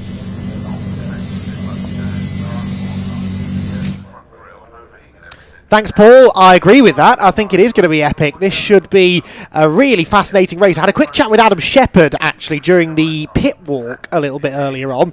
And I said to him, I think it'd be quite nice if it stays dry. You've got all the quick guys towards the front. We might, if they all make it to the end in one piece, really start to get an idea now for what the genuine pace difference is between the top group of drivers. Because I genuinely believe the top 6 or 7 drivers on this grid, at least, are all capable of running at pretty much the same pace. That certainly is what we saw in qualifying yesterday. Speaking of grids, this is the way in which they're going to line up for this 3rd race of the weekend. With TCR UK, the 3rd race grid is based upon the 2nd fastest lap times from qualifying. So it's Adam Shepherd back on pole position once again, and Sam Laidlaw starting alongside him. This pole position, by the way, for Adam Shepherd is a career 7th pole position. That is a record breaker. He now has more pole positions based upon qualifying times than any other driver in championship history. Alistair Camp and Callum Newsham share the 2nd row of the grid in their pair of Hyundai i30N TCRs. Camp has had a plethora of issues so far this weekend. Really hoping now that they get to the bottom of that. It's something in the fuel system that is causing him issues. It's something that they believe he can drive around if it strikes again, but obviously it's going to slow him down if it does. Newsham alongside, having still not got that window up, I notice. We'll discuss that more in a moment or two. Row 3, Steve Laidlaw, who's had 2 3rd place finishes despite having had, well, he's been in every position, I think, pretty much at one point or another this weekend. From first all the way down to last. He starts 5th for this one alongside the rapid youngster Finn Leslie. Brad Hutchison, disappointing start to the season. No points scored. In fact, he's on negative points after a penalty yesterday. Really needs to get his championship campaign off to a good start in this race. Rod McGovern, the Irishman, is alongside. Then Harry Blur and Mark Smith will complete the top 10 on the grid. 6th row, is where we will find George Jackson and Cedric Block. Now they are the top 2 Gen 1 Cup drivers. George Jackson, who started the weekend so confident that he was going to be up there winning the Gen 1 category. It hasn't quite worked out for him. He's had some issues in both races. All things being equal, though, he feels he's quick enough to win this one. Cedric Block starts alongside, and then the 3rd Gen 1 Cup driver, Jeff Olden, is on the 7th row alongside Championship promoter Stuart Lyons in the Lincoln Co. Then, as Paul was mentioning quite rightly earlier on, Will Beach and Greg Saunders, they've got penalties from yesterday that are now being served in race 3, so they will start from the back of the grid with a 10-second delay. So essentially everybody else will leave as the red lights go out. 10 seconds later there's normally someone marshal with a flag or something to wave off the 2 drivers at the back, and that will put them very much on the back foot already, which is a shame because those 2 went really well in the race earlier on today, didn't they? Greg Saunders and Will Beach, and really was hoping that we were going to see more of that from them this afternoon. They may be able to work their way up the order. How far they get will depend very much, I suspect, on whether we get a safety car or not. Well, Paul, the stage is set, as I was saying as you were coming upstairs. The stage is set here for a fascinating race because finally we've got pretty decent track conditions. It's largely dry out there, I'd say. You've got all the quick drivers at the front. Barring any issues for any of them, we should now get a proper idea of how they all compare to each other on raw, dry pace. Yeah, definitely. And I think what will happen is, because this is completely dry, they're going to now be flat out instead of taking it easy on a slick or a wet tyre in changeable track conditions. So let's see what happens. Like you say, the cream always rises to the top. Most of it is at the top now, so let's see who's the person to really go for it. Finn Leslie, though, he's sounding like he wanted to have a real good go at this, didn't he? Interesting. Well, he's up there, isn't he? Out-qualified Brad Hutchison for this race. Brad was the vice champion last year, so that's a bit of a feather in Finn's cap, isn't it? Adam Shepherd then, a record-breaking 7th pole position, more pole positions now than any driver in TCR UK history. I suspect we're going to see a few more records go his way over the course of the year. One thing he doesn't have anymore, which he did for a while, is the Donington Park lap record. Jensen Brickley beat him to that a couple of years ago. 108.9. Now in yesterday's race, in slightly warmer conditions, they were doing 109.1s, only a couple of tenths off that. These are good conditions for fast lap times, I think, aren't they? They are. It's good for engines being this cold, especially turbocharged engines, which TCR UK are. The only thing is, I think the ambient temperature is not going to help the tyre. So I think in the brake zones and the traction zones, you're going to lose a little bit of grip. And laterally, you will lose grip in fast corners as well. Well, let's see how they get on. It's going to be an interesting race, that's for sure. A quick race, potentially. But is it going to be a hat-trick of race victories for Adam Shepherd? I don't recall a driver winning all 3 races in a weekend before. If it has happened, it was a while ago, and Phil Kinch will have to correct me, but I'm pretty sure we've not seen it. One car into the pit lane, that was Greg Saunders, I think. And I don't see Will Beach at the back of the grid either, so we might be missing the 2 Cupras. Both in the pit lane, we're hearing. Yes, so those 2 unfortunately not taking the start. Everyone else is there. Adam Shepherd on pole, Sam Laidlaw alongside. Race 3 of the weekend at Donington Park bursts into life, and it's a good start made by Shepherd. McGovern's gone nowhere from the back of the field. Shepherd holds on to the lead. Here comes Callum Newsham, though. Newsham to the inside of Sam Laidlaw. It will be Shepherd from Newsham, as it was yesterday at the front of the field. Stephen Laidlaw there at the inside of Alistair Camp, and that was Shepherd a bit wide, was it? Newsham right on his rear bumper as they drop through Hollywood, and the crane occurs for the first time, and Newsham knows if he's going to get this move done, now is his best opportunity. Into the old hairpin, he's at the inside. Newsham to the lead at the bottom of the hill. Spectacular move on cold tyres. Callum Newsham up for the fight, Paul. Brave stuff. Callum Newsham now cannot do anything about the attack again of Adam Shepherd. Is down the outside. Oh, is that contact enough? Shepherd off into the gravel trap. The double race winner is out. Surely we've seen drivers dig their way out of the gravel this weekend, but I don't think that car's going anywhere. And Adam Shepherd, after a dream start to the season, is off. Was it contact, Paul? That is the $1 million question. Shepherd will have an opinion on that. He was certainly coming back at Newsham, and it is difficult up there on cold tyres. Through the braking zone into McLean's, you're turning left. Easy to get a bit of a slide on. It is, but you're flat out. Even on cold tyres, you would only have a little lift, and maybe... Oh, big sideways. That was Sam Laidlaw that just went off screen. Did he rotate? I think he has. He didn't come past me. Yes, there he is. Sam Laidlaw from second place. You mentioned cold rear tyres, and Sam Laidlaw just lost it coming out of the final chicane. It is all kicked off in race number 3. Callum Newsham leads by 1.3 seconds over Steve Laidlaw second, and Alistair Camp into third. Finn Leslie back in his favourite position of 4th. He's finished 4th, remember, in the first 2 races this weekend. Absolute drama. 2 of the favourites, the 2 front row starters, both in trouble right at the start of the race. There's a slow Audi, that's Jeff Olden, being overtaken by Stuart Lyons and Rob McGovern. McGovern's car has looked very loose all weekend long. Wow, I did not see any of that coming, Paul. You mentioned cold tyres already. It's caught at least 1, maybe 2 of our front runners out. Yeah, the problem you've got is some of the slick runners have been driving at 90%. Because it's been damp, and then as soon as it looks like a dry track, they've gone absolutely flat out, and it's still cold. So safety car is apparently on track. So Callum Newsham's lead of 1.36 seconds, which is probably a lot more than that now, to Steve Laidlaw, is going to evaporate. Adam Shepherd's in the pit lane, by the way, so it's not his car that is the reason for the safety car, it's Sam Laidlaw's. Who's that off? Oh, there's another car. Is that Camp? I think that's Camp, isn't it? Because he's not come through. So Alistair Camp's car is off at the chicane as well. What is going on? Dropping like flies, aren't they, Paul? This is remarkable. Shepherd dug his car out of the gravel trap, but it's back in the pit lane. So the reason for that, I don't know. Maybe damage, maybe it's gravel, but we've got 2 other cars, a Hyundai and a Cupra, that need moving from the final stretch of racetrack. And there's plenty. Camp's been in the tyres.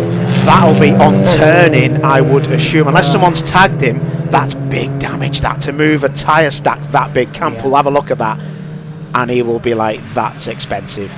So he's hit the front. So is that the first set of tyres? It's a red flag because of the tyre stack, I would say. In the middle of the track, you'd need a JCB to get that out. Because it's so heavy, and that's why it's done so much damage to the front of the Hyundai. I think it's the left-hand part. I think it's the second part of the chicane. We've seen this happen before, haven't we? If you go through there side by side and you get squeezed out, you've got to make that decision, a bit like Dave Marshall did in the Civic race before, to bail out. Otherwise, you're going to go straight into that tyre stack. Not sure if that's what's happened. Either way, heartbreak for Camp. Like you say, but there's no way it can be that first set of tyres, you're right, because to move that far, he'd be on top of it probably. But let's not speculate. Let's see. We'll find out what's gone on, and we'll make sure we give you the news of that. Now, I'm going to test you here, and Phil Kinch likely will be the one to give us the answer. They've completed 2 laps, but there is a red flag. Does that mean we go back to original grid positions? I thought it was. I think so too. I think it is, because you've got to have done more than 3. I think it's 3. Next question, does that benefit Adam Shepherd? And does the fact that he wasn't running at the time of the red flag matter? He got going again, was in the pit lane at the time of the red. That doesn't necessarily mean he'd retired from the race, of course. What I'm getting at here is if that car isn't damaged, there's a chance here that Adam Shepherd ends up back on pole position again for the restart. Yes. There's a lot of questions to be answered. The one thing I will say is, though, there was marshals pushing Adam Shepherd's car. So yes. We don't know. I only seen them. I didn't see them pushing it, as in getting the car out of the gravel. We don't know how that's happened, but let's find out and see what's gone on. Yeah, okay, well, we'll wait for official news on that. What we can tell you is the race has been stopped, and we will get a restart, no doubt about that. We'd only completed 2 laps, so we will get a restart to the race, and so much to unpack after a dramatic couple of laps there. Callum Newsham, though, I mean, even before it all went wrong, he was showing that he is going to take the fight to Adam Shepherd. Didn't get the chance to do that yesterday, really, with his car hitting mechanical issues early, and he was definitely on his toes at the start of the race. Replays here then, Paul. What are we going to see? This is, I suspect, yes, the moment Shepherd couldn't tell for definite if there was contact, but they were certainly close to each other. They were, but I honestly, just looking at that, it just looks like he's, unless there was contact before that, but that left kink is absolutely flat chat through there. So that, oh, look at that, he nearly held that, but then he gives up. Oh, he's not. Oh, he has. I was going to say, that didn't look like there was any damage on that. He is a lucky boy, because any further, and that would have been the front destroyed on that car on the wall. He's just turned with too much aggression. Oh, he's bounced off that dip in the curb. That is a great near enough save. And his dad, Steve, could have finished him off there, couldn't he? Easily so. And it's that right rear tyre, Paul. That's the tyre that takes the longest to get up to temperature around a clockwise circuit like this one. And leaning on it early on is obviously caught him out. But the both instances we've seen have been right rear tyre related. So fast left kink up to McLean's. Yeah. And that was Shepherd gone, and then through the chicane there, the right rear again is the one that's supporting the car that's given up on Sam Laidlaw. Shame that. Real shame. That kink at McLean's as well. I know this from my time on the sim yesterday evening. You are braking kind of as you come out of that kink, aren't you? So you are leaning on that right-hand side of the car again. Only if you're rubbish. Well, that probably explains why I kept binning it at McLean's then, doesn't it? No, usually you are in a straight line and on the brakes, but early in the race, I mean, I don't like speculating, but one thing I will say is you might find that it's the first lap, and if you are coming out of the throttle and then starting to brake as you've got a little bit of left steering lock on, it's so easy to snatch a right rear because they're just not up to temperature. No. Like, literally, they're just not. No, exactly. Whatever happened, Shepherd, quite lucky really that he got the car going, admittedly with some outside assistance, we think, but he got the car going and apparently largely undamaged. Sam Laidlaw, very lucky his car's not written off as well, having gone nose first into the barriers. And we look ahead now to what's going to be a fascinating restart over, by the looks of it, 15 minutes. It's going to be a 15-minute restart based on the information we've got on the timing screen. It's going to take a while though to get this sorted because I mean the cars, they're easy enough to move out of the way. As you said, it's that tyre stack at the chicane. Mind you, having said that, I think the marshals have already largely gotten out of the way, the gravel being swept, and hopefully it won't take too much longer. Depends whether Camp's car needs a lift. True. Because that front right, we haven't seen it yet, but it looks like it's a bit ski whiff, and if he's hit it as hard as we think he's hit it, it'll have made the drivetrain completely inept. So it might not be a push, that it might be a lift. Good point. Such a shame for Alistair. He was saying to me earlier in the weekend, you know, his continuing in TCR UK depends entirely on budget. Makes no secret of that. There are drivers in this championship who are doing this on a smaller budget than others. Alistair is one of them, especially trying to fit it in alongside his Civic Cup campaign as well. And I really, really hope that this doesn't derail his TCR challenge, because this is a man who is a proven front runner, proven race winner, let's not forget, in TCR. Alistair Camp won a race last year, I seem to recall.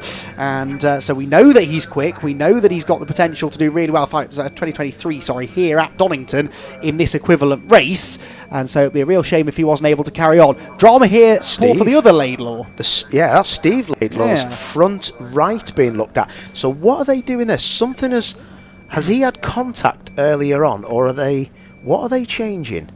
There's washers going in, so maybe something's gone loose. They wouldn't do anything setup wise now. That is got to be some kind of problem. I don't know whether that front headlight as well looked like it was a bit out of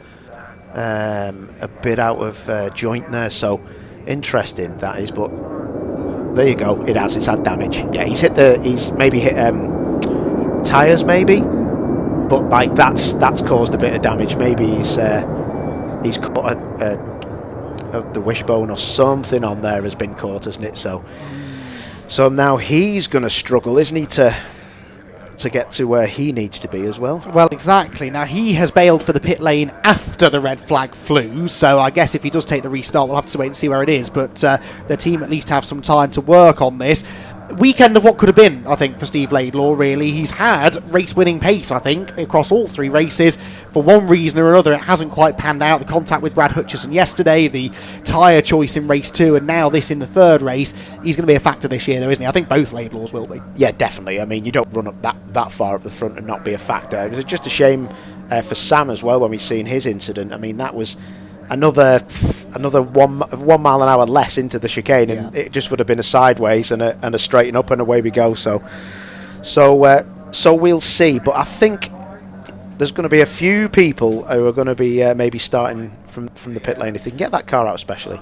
Wheels back on. I presume that is the same wheel that came off it, so you can see that the Goodyear has been scuffed off completely, so he's definitely had a bit of contact on that corner. They're taping up the bodywork as well, because the last thing you want, having fixed the suspension or whatever it is internally that's damaged, is to then be black and orange flagged for loose bodywork. Whilst they've got the time to fix it, they'll get that done now and hopefully get that car back on its way. Was Camp in front of Laidlaw? Well, this is what I'm trying to remember. They were... I think Camp was ahead of him. Because... I think. Let me double check that for you, but I think he might have been the next car ahead. Because he may have hit them tyres that were put in the middle of the track, maybe. I don't know. Sometimes it's a bit unsighted because, yeah, there's such... When you're in a race car, we sit so low that you can't actually see through the first set of tyres, but to be fair, those tyres were right in the middle of the track. But I have seen it before where people have not seen that. Camp was third, Laidlaw was fourth on the run into the chicane that lap. So yeah, that would make sense, as you say. Maybe unsighted. Or yeah, and that is easily done because you're not expecting it to be there. Obviously, you've fully committed into that chicane. It's one of the good things about that final chicane, actually, when they reprofiled it probably 15 years ago now, I think it was. They made it quite a bit faster than it used to be. It's actually, some drivers have told me, not an unpleasant chicane to drive. It's got a nice flow to it because you do need to commit to it fully. 15 years? Really? I think so. 2010, I want to say. No. Oh, no, actually. I think you're right. Yes, yeah, because that's when they were redoing the track for the failed F1 bid, wasn't it? That's when they did it. I know. We're old, Paul. Oh, mate, I was going to say it was about 4 years ago because I raced here. And I remember going through it the first time thinking, it was actually quite nice. Yes. Wow. It was definitely a while ago. In fact, I remember, not to talk about British touring cars too much, but I do remember a Jason Plato incident at the chicane on that first weekend, and that was, they didn't have a tyre stat there. They had a big wreck to sell thing. You might have even been in that race, Paul. I was in front of all that carnage. Of course you were. No, it wasn't, mate. I remember seeing it as I went past. About a minute later. There you go. So they got a lift on Campy's car. It's an awful sight, that. Yeah. I'm really with you on that because Campy has really, really tried to get this deal together and race, and that's awful, isn't it?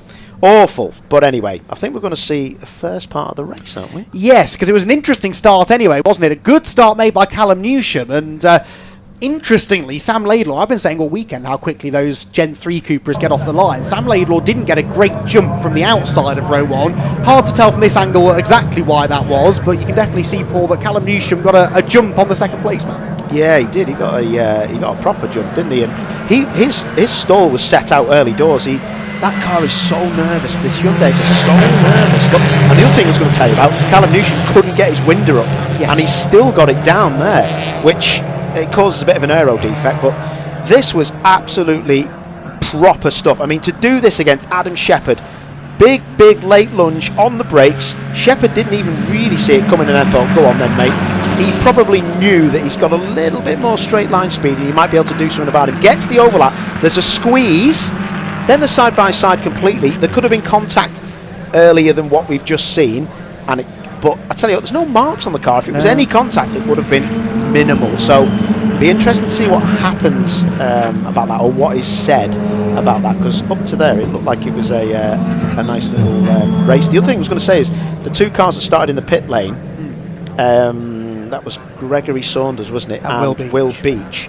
And they come in the pits and didn't have to take that 10-second penalty, I'm assuming, because they've actually, look at that big sideways there that resulted in Sam's demise. But yeah, so there you go. Sam was out. I didn't even think he touched the wall. There was no damage on the front of that car. But yeah, the two guys that started in the pit lane, they actually made an interesting decision.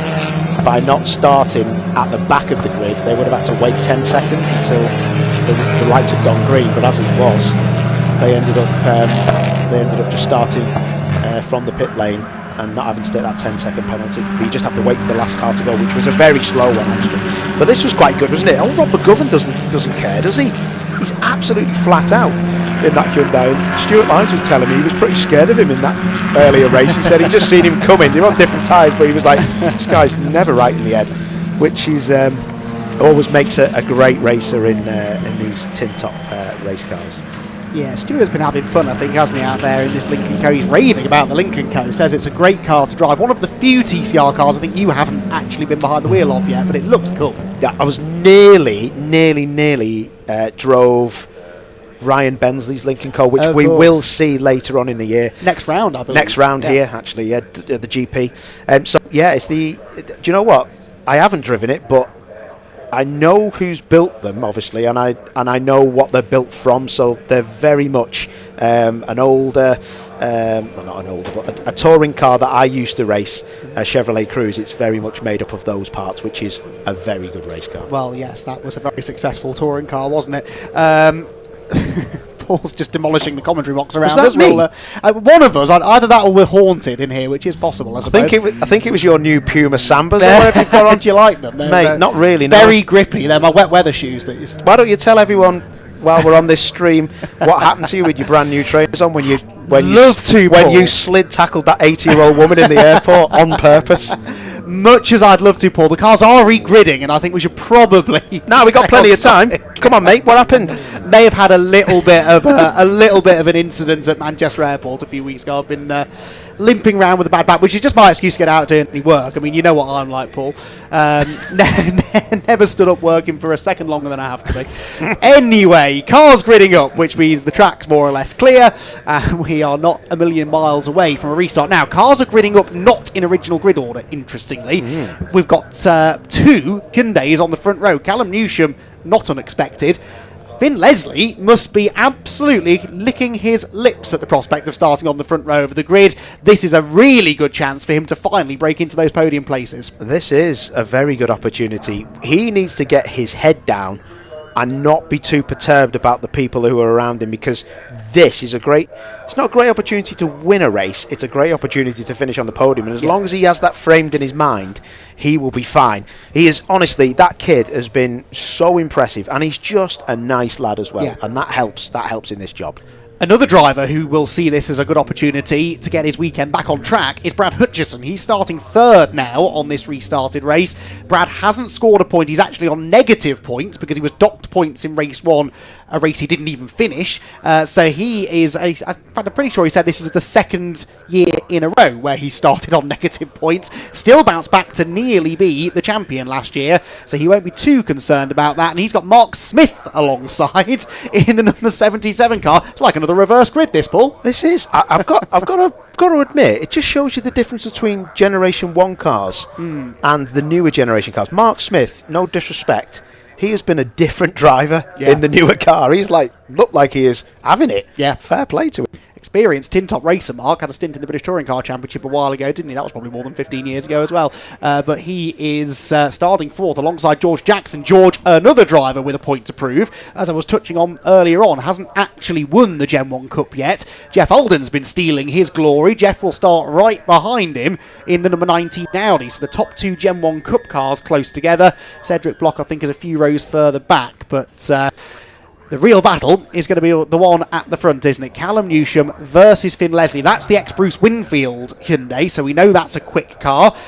Bruce, I believe, won a race in that car. Certainly had podiums anyway. Snetterton, he won the first round. Sorry? Won the first round at Snet? Yes, I think he did, didn't he? That would have been 2023, because again, time is going by quicker than I care to remember. Yes, he beat Josh Files, didn't he, in the Elantra in the very first round of the 2023 championship. So it's a race-winning car. Stuart Lyons has had a stint driving it in the meantime, but I'm sure it's still got some pace left in it, and Finn Leslie is going to be keen to try and unlock that potential. If he could get a podium finish on his debut weekend, that would be immensely, immensely impressive. I tell you what, looking at that grid, there's so many people. There's Jeff Alden. There's just a lot of people who can get a podium here. Yes. There really is.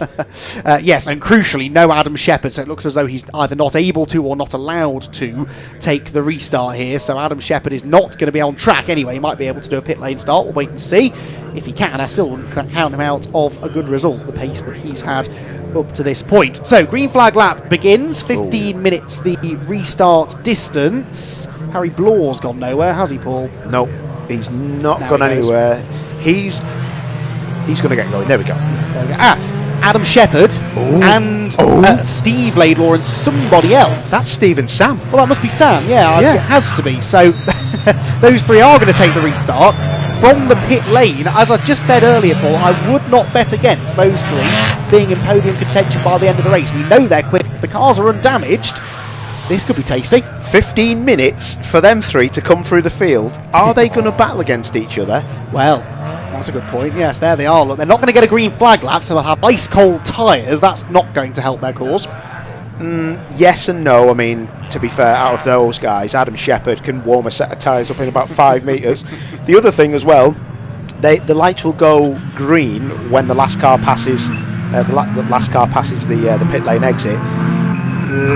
15 minutes isn't a long time, but I would expect one of them to break the top 6 definitely. Yes, I agree with and that. If a safety car turns up, which there could be, because we've now got a lot of drivers at the front of the grid who probably weren't expecting to be at the front of the grid, and they're going to want to try and maximise that opportunity, aren't they? So this could be a really interesting rerun of round number 3 of the TCR UK Championship. And Callum Newsham, out of all of this, just needs to try and get his head down. You do feel, really, don't you, that if Callum could get away at the start, that was Cedric Block, was it? Cedric Block into the wall. Lost it on cold tyres. That's a lot of damage to the Audi, and, well, he's certainly not the first driver I've seen do that on a warm-up lap. Absolutely not. I've spun on a warm-up lap as well, but not hit the wall. That was so unfortunate. So unfortunate, because that is... You start off with short, sharp bursts of left to right, and as it gets quicker, you have to be careful doing that, and you have to go longer with your side to side. That's going to be a delayed start, unless they can just cover that off with a yellow. I don't know if they will live snatch, maybe. I don't know what they'll do with that. What disaster. Suspect delayed start, but we'll await official confirmation of that. But Cedric Block, that is a real shame. Here's the replay. I was looking away actually when it happened. You can see Cedric about to appear into sight in the Audi. There it goes. Wow, it went fast, that, didn't it? That's quite a big hit, you know. It didn't look like the car was moving at first, and then, of course, as soon as it goes onto the grass, it almost feels like it accelerates and hit the wall, really, at the worst possible angle, didn't he? Head on, that'll do the radiator, possibly more. Yeah, unfortunately, with Cedric's condition as well, they might have to do something different with the start, because it will take a little bit more care to get him out of the car, obviously, with his condition he has. Yes, indeed so. So cars are arriving on the grid. I'd be surprised if we get a race start. We shall wait and see. But the Callum Newsham car lines up on pole, and yeah, marshals are there, I suspect, passing the message on that this is going to be a delayed start. They might now have to take a few more minutes off the race distance. We'll wait and see. There is the recovery crew, and this is not necessarily anything to panic about. As Paul was saying, Cedric Block, a paraplegic driver, so obviously we'll need more assistance getting out of the car than most drivers would, and yeah, this will just take a few minutes, I think, to make sure he's okay, because at the end of the day, he might not have been going very quickly, but he did go headfirst into a concrete wall. That is not a pleasant experience, but then also to make sure that all of the care possible is given to getting him out of the car. So, small delay again, and unfortunately we've lost another car. Isn't it great, not great to see this, but isn't it fantastic that we can have Cedric racing, started well up the front today, and being able to have such fantastic cover if something does go wrong. Yes. Knowing that when he's in the car, he knows that he will be treated, differently, but with all the respect of trying to get him out the car from having an accident. So I think it's great that people like Cedric can go racing and compete with able-bodied people, but also have that special care if it's needed, just to get out the car if it's even if it's a retirement of a mechanical nature. Indeed so. So yeah, recovery crews and marshals will be working hard on that. Then of course we have to get the car out of the way, and then we'll need another green flag lap, because they obviously will not have any tyre temperature left now after that. The cars have sat on the grid for 5-10 minutes maybe.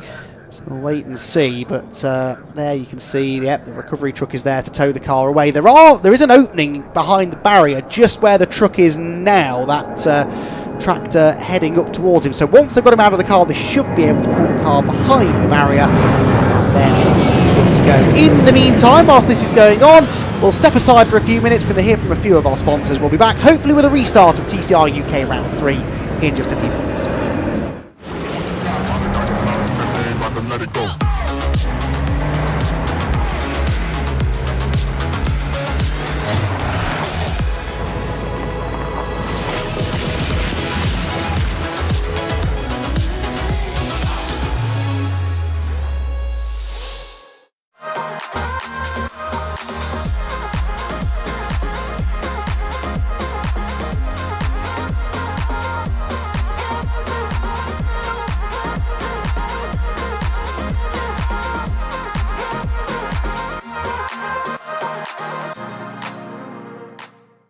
Is your business ready to switch over to cloud telephony before the BT analog switch off? If you're not sure, you can get a telecoms and IT health check from Maximum Networks for free, covering broadband, phone systems, IT support and more. Arrange your free audit today at maximumnetworks.co.uk.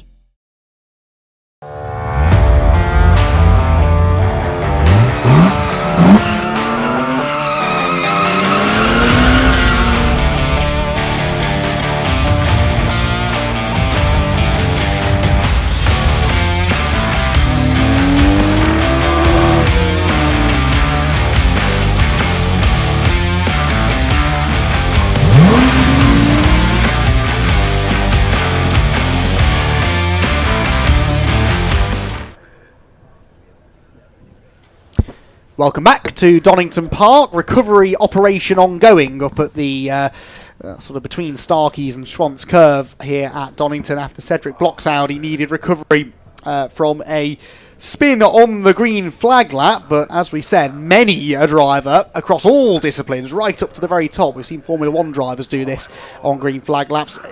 Paul, you've had plenty of experience of driving slick shod front-wheel drive touring cars. When we say the cars are difficult on cold tyres, it's hard, I think, to put that into terms that the people watching at home will fully understand. When we say they've got no grip, they've got no grip at all. Absolutely no grip. So the only way I can explain it, Andy, and there'll be people at home, probably, I don't know, 30% of people, actually no, let's rephrase it. There'll be 99% of the people at home that'll know, because what I'm going to say is it's like going to McDonald's. Don't do this, by the way. Where's this going? Stick under the McDonald's trays under your rear wheels, which I used to do in my Saxo, and then it becomes a horrendously hard car to drive. It's literally, it's like somebody has put ice circles on the back of your car, and the car will go sideways, and then you'll apply power to try and pull you out of the slide, but the fronts are not up to temperature either, but they're a bit hotter than the rears, so you get like a bit of grip but not enough, and it just keeps going and it just spins. I can't tell you how hard today must be for these drivers. Like I said to you before, I was so impressed with everyone who finished that race on the TCR race that I was watching and commentating on. It is so difficult to get any heat because you really need to weave, but if you weave too hard, you end up having a bit of an issue. So yes, so it's just so difficult. Unless you're in the car, you would never believe how much grip it hasn't got. And it's interesting, isn't it, that you made the prediction before race 2. We're going to have a safety car. We've got to have a safety car, right? We've got people on slicks. It's damp. We've got a mix of tyres. Perfectly clean race. Now it's actually dry and they're all on slicks. Carnage, because as you touched on before, they had to drive within themselves before, and of course now in their mind they're thinking, well, it's dry, we can push. Yeah, exactly. And what you don't realise is the circuit probably hasn't changed temperature that much, but there's just no damp patches. So in your brain, you're like, well, there's no things that are going to trip me up. It's just a case of let's get on with it, and you push on, and it catches you out. What it is you know the cars, the tyre that sits on the car doesn't stand up very straight like a normal road car, so the contact patch of the tyre is 60 or 70%. When you turn into the corner, you've got loads of grip because you're on that 60 to 70% that's been on the tarmac a lot. But then when it gets to the edges where the car kind of like pushes the tyre onto its outer edge, which hasn't been on the tarmac yet, that's why you see cars spinning when they're turning. It's not the fact that the tyres are all cold across the whole tyre. That is that is the problem, is that last bit of tyre that you ask to give you grip is the bit that you usually go in high speed on, and it goes, oh, okay, good luck, and just spins you off. Something that catches motorcycle races out quite a lot for the same reason, isn't it? Because they lean on the side of the tyre, it's not warmed up, and it's something that maybe drivers don't necessarily think about. And this, I think, is where, and I'm guilty of not necessarily having the best understanding of the kind of thing that you've just explained, but it's where I think drivers really should try and delve into how the car's set up, how the geometry of the car works, and not just saying, well, I need more oversteer, I need more understeer, but actually figuring out why the change the team have made has affected the way the car handles, because then you're better prepared to deal with situations like that. Yeah, exactly, and that's why you see, people go on about the fastest driver won.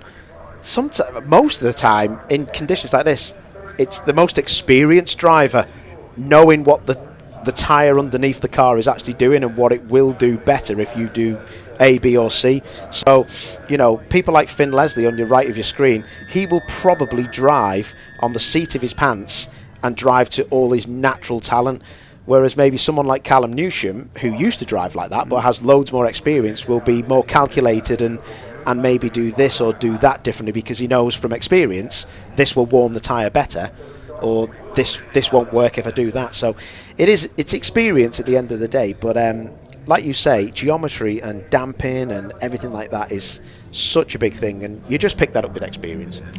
Right then, take 3. Let's try this again. The car's released onto their green flag lap. 15 minutes still the planned duration of this restarted third round of the championship, and Callum Newsham leads the field around as they weave vigorously. It's a catch-22, isn't it? You've got to weave the car aggressively like this to get the heat in the tyres, but in doing so you're asking a lot of those very cold Goodyear tyres that produce a lot of grip, but when they're ice cold you've got to be on a little bit of a knife edge. I was just going to say, I was just pointing at the screen, I wasn't pointing at anyone in particular, but what I do want to say is I was always told in my first ever front wheel drive race to get the tyres up to temperature, and I didn't have any power steering back then, but you should be out of breath by the time you get to the grid. And honestly, that was the best advice I was ever given. My heart rate was, it was a BBC grandstand feature, and my heart rate was at 165 beats per minute at the grid, and that wasn't anxiety and pressure, that was full on. As you weave harder, the tyres get more grippier, the steering's harder to turn, and that is how you have to get these things. You'll see like Adam Shepherd and people like that, when they're warming the tyres up, they'll nearly be crashing. You've seen F1 when they used to, back in the day, they don't do it so much now, but they used to come up to the grid like, they just, you'd think they were putting a show on, but that's how you've got to warm some tyres up. But you've got to be careful you don't rip the top of the tyre as well, because that causes problems later on in the race. Yes, it is a balancing act. It's a real art, actually, to getting heat into the tyres in the right way. Speaking of Adam Shepherd, he's on track.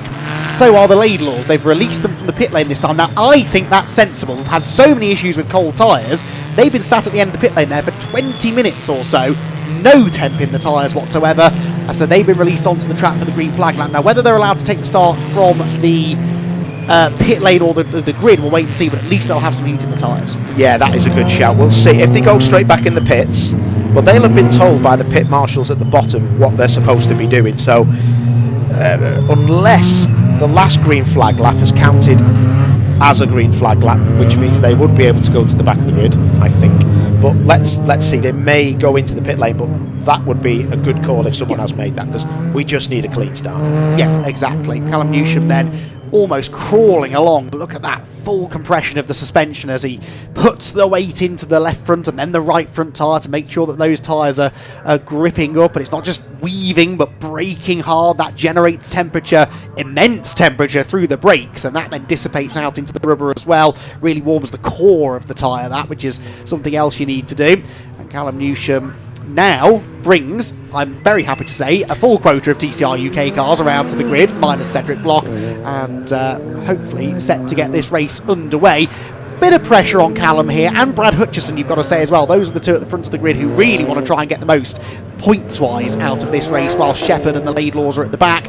They've got to try and get the job done here, haven't they? Because we have to assume those three cars are going to come through from the back of the field. Yeah, definitely. I don't think those two cars that come out the pit lane can actually get to the pits now, can they? No. Well, Nigel, indicator on for Shepherd, so he is coming in, bringing the Laidlaws with him. So That's fair. They've got just about enough time, I suppose, to get to the end of the pit lane. And as you said, they won't be released from the pit lane when the race starts. It's when the field have gone past. That should just give them time to get there. Right, fingers crossed, everybody. Let's get a race under our belt, shall we? Green flag waved at the back of the grid. The third round of the TCR UK Championship for 2025 is back underway. Stuart Lyons immediately pulls out of line further back. Again, not a great start from Finn Leslie, or indeed Will Beach at the back. It is Newsham from Hutchison. Here comes Mark Smith. Mark Smith on the inside of Finn Leslie for third, but Leslie is later on the brakes, and the Hyundai will stay ahead. Stuart Lyons into fourth, getting a nosebleed, and then runs a bit wide over the exit curve. He may well lose that place to Mark Smith. Yes, he does.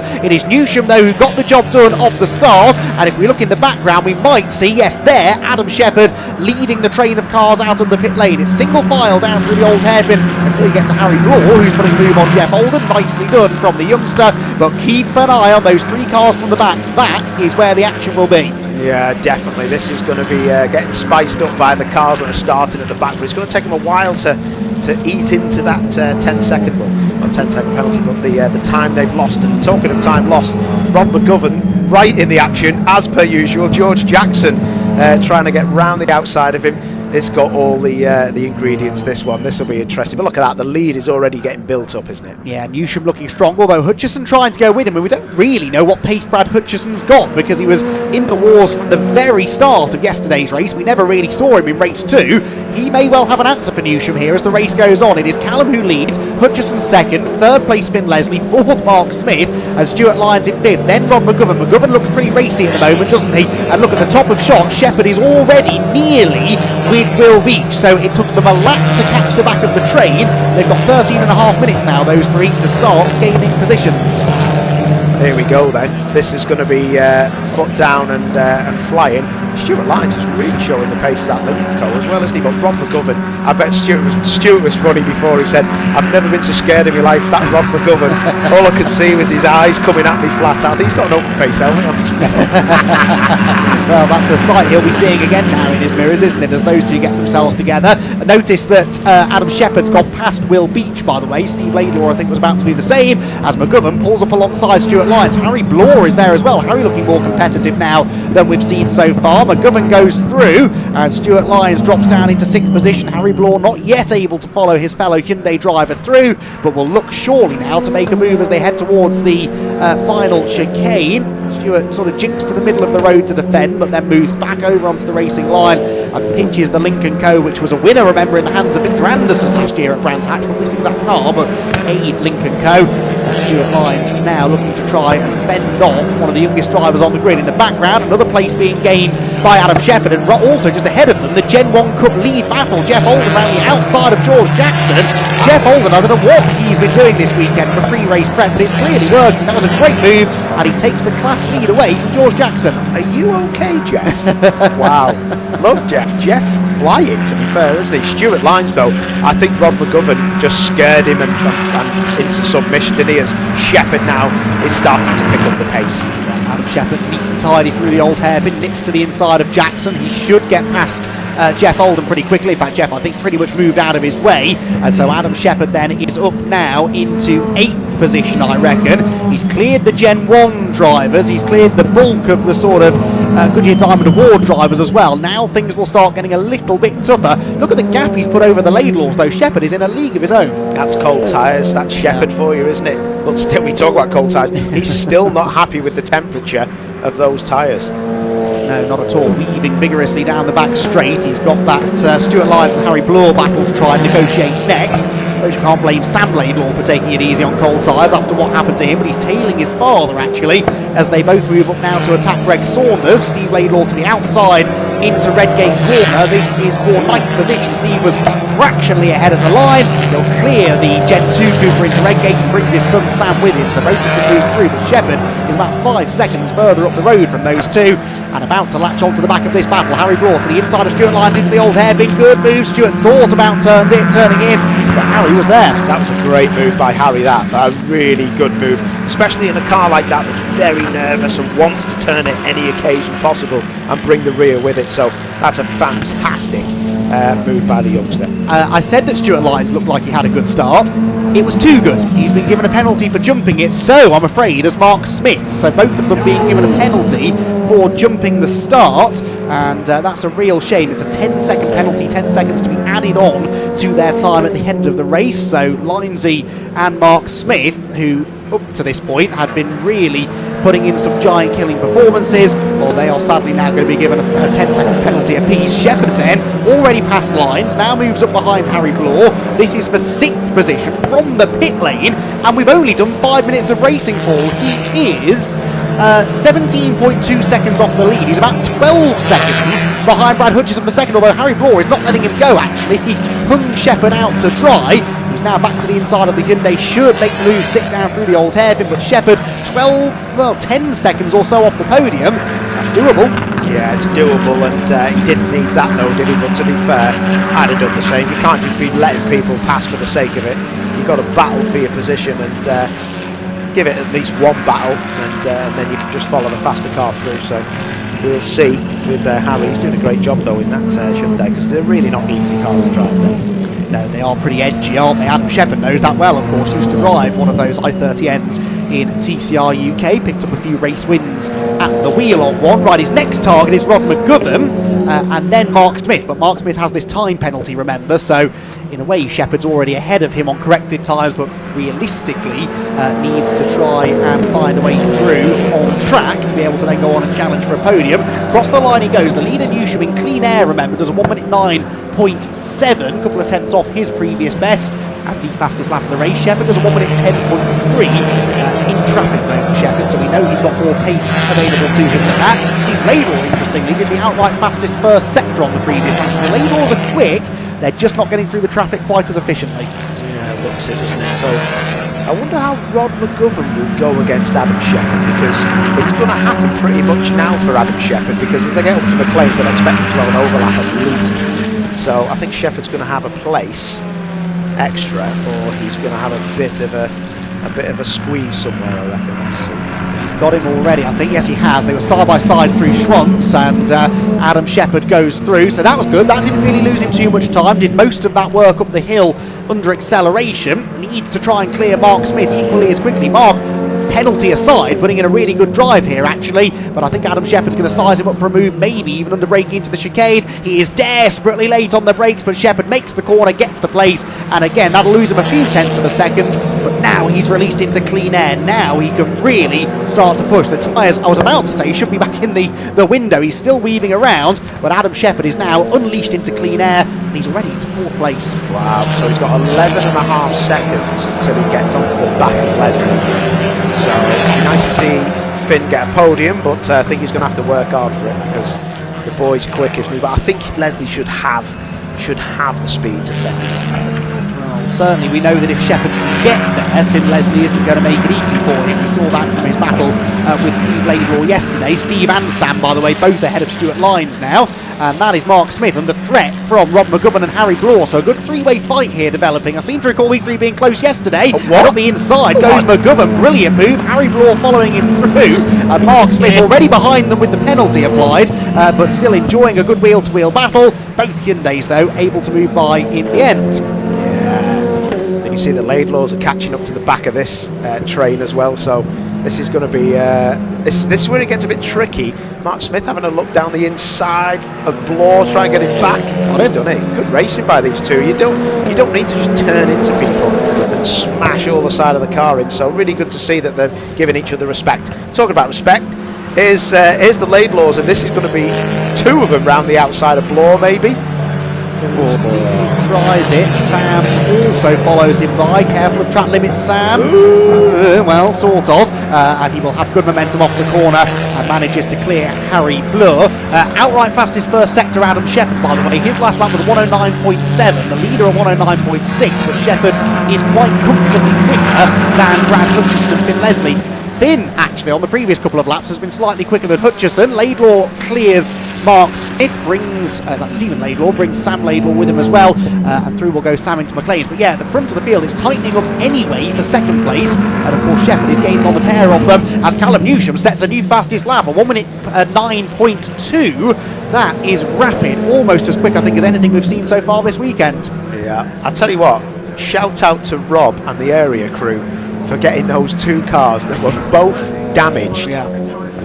Damaged quite badly, like one's been in the wall, one's got a front right problem. So to get them back out there is, and to battle for top 6 is pretty impressive. But Callum Newsham will be freezing to death with that window stuck open.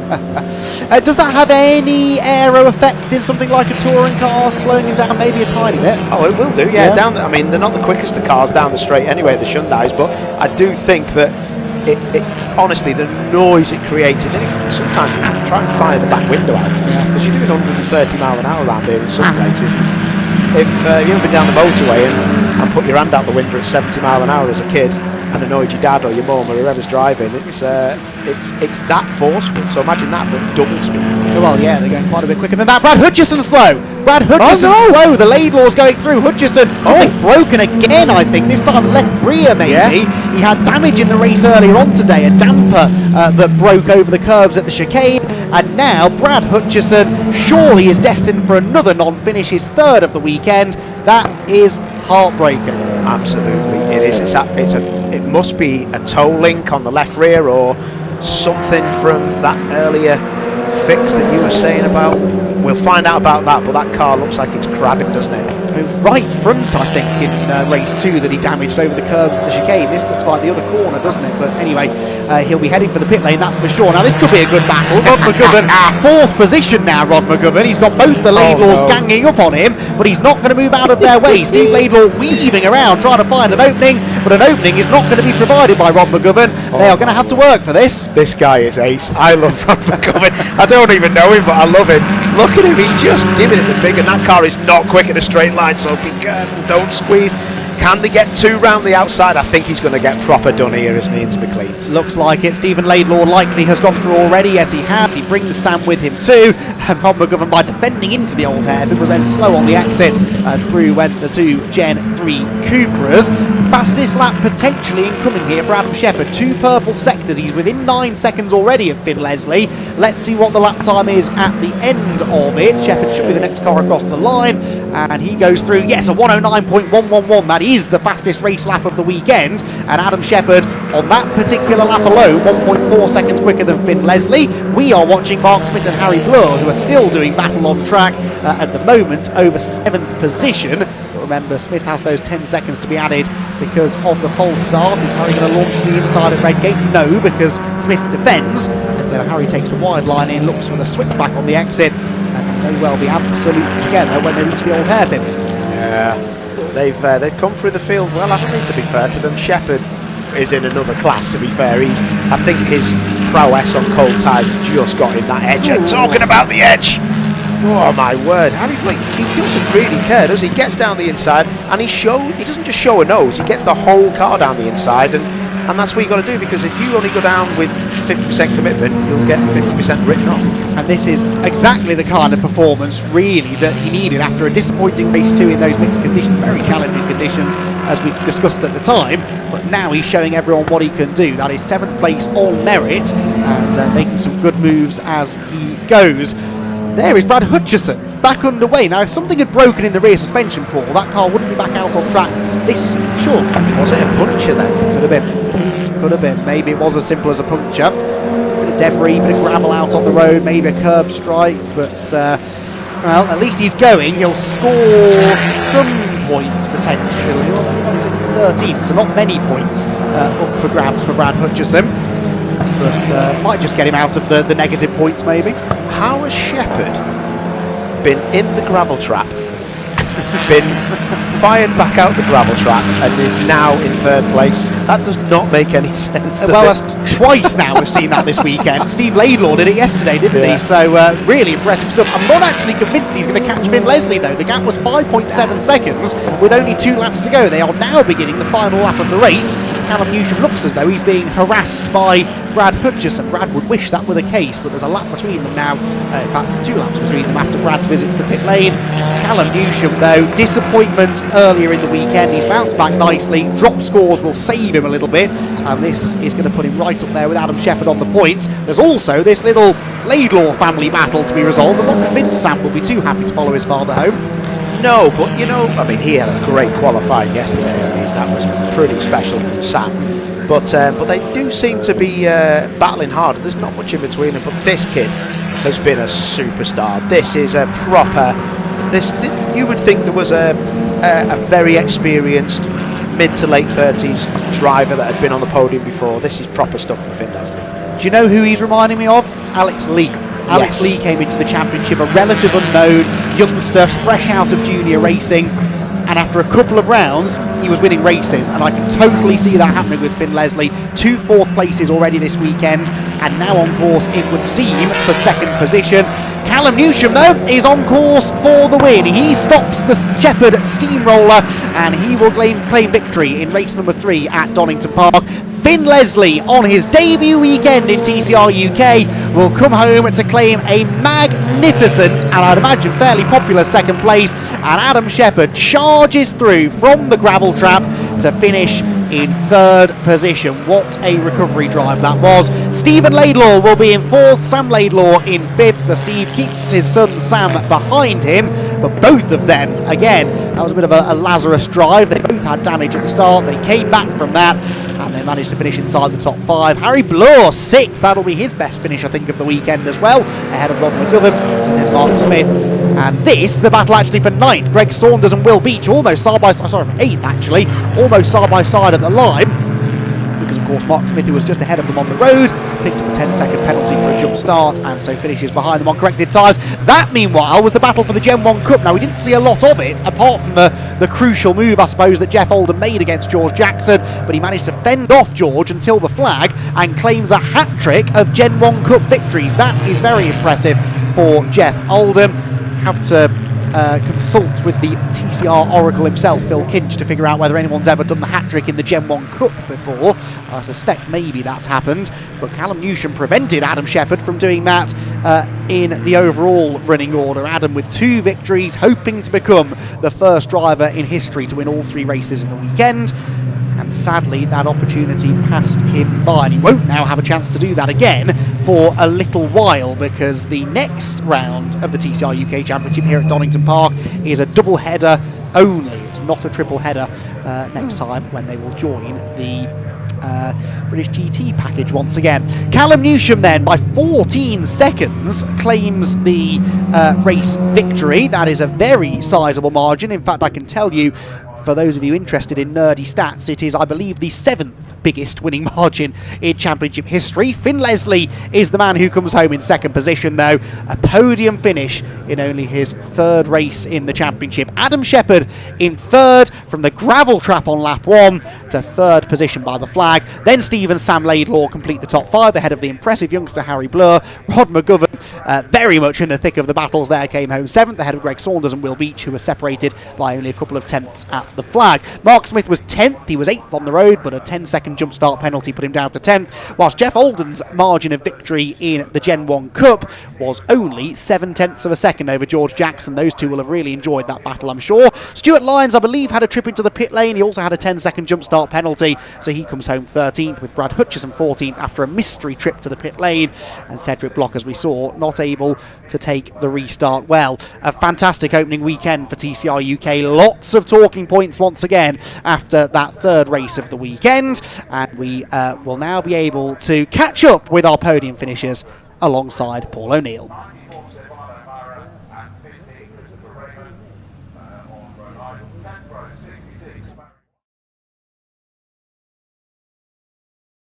We'll ask him, let's get him over, is how cold is your left hand, mate? Because I thought you had a gearbox problem in the pit lane, and then your dad said we can't get the window open. Yeah. Was it a big problem? I was getting a bit chilly, but it wasn't too bad. But no, I'm happy with that. Really good. What was that like for you, mate? Because you must have, what happened to Adam Shepherd at the start? I made a move on him into old hairpin, And at the top there, I think he just lost the rear on cold tyres and just spun off. We did say in comms, I don't like to speculate, but it did look like he, from what we've seen, it just looked like he actually got round the corner and lost it on his own cold tyres. Unless he got tapped from the rear, I'm not sure, but it looked like he lost it on cold tyres. Made up with that though, mate. A good end to the weekend. Yeah, mega. Car was mega, so yeah, can't be happy. Can't not be happy with that. Top man. Well, well done, mate, because that would have annoyed me with the window open, so fair play to you. Well done. Right, let's go and see our second place man, Finn Leslie.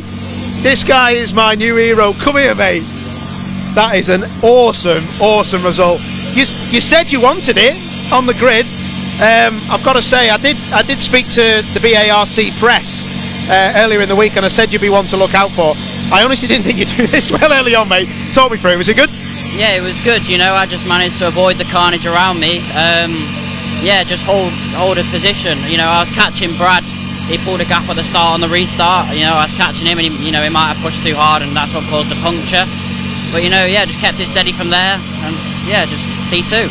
Did you look in your mirror and go, "Oh no, it's Adam Shepherd"? I saw him, but I knew he wasn't catching fast enough, so I knew I was all right. Good man. Well, listen, enjoy this one, mate, because you never know when that race win's going to come. It'll be awesome. Yeah, thank you. Top man. Right, let's go and see Adam Shepherd. Follow me, Andy.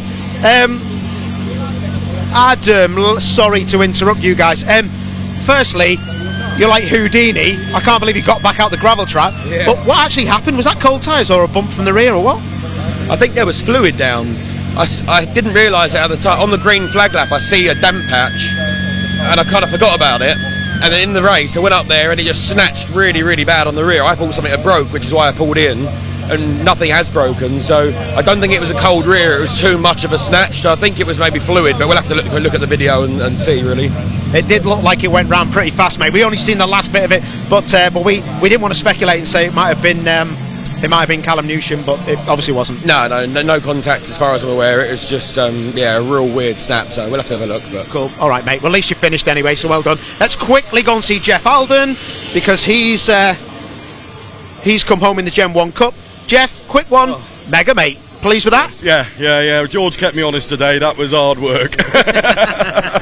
You've done good, mate, and fair play to you. We had a good day, and the car went brilliantly, and Jack and the boys done a cracking job, so I can't complain. Brilliant fun. Excellent. That's what we're here for, isn't it, fella? Definitely. Thank you. Yeah, top man. Good. Have a good rest of the day.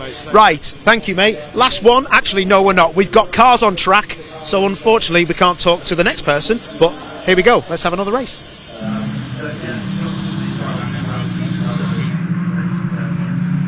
Yes, thanks very much, Paul. We'll see you back for the Civic Cup a little bit later on. It's now time for the P4 Emergency Lighting Caterham Graduates Championship, the Sigma 150 category.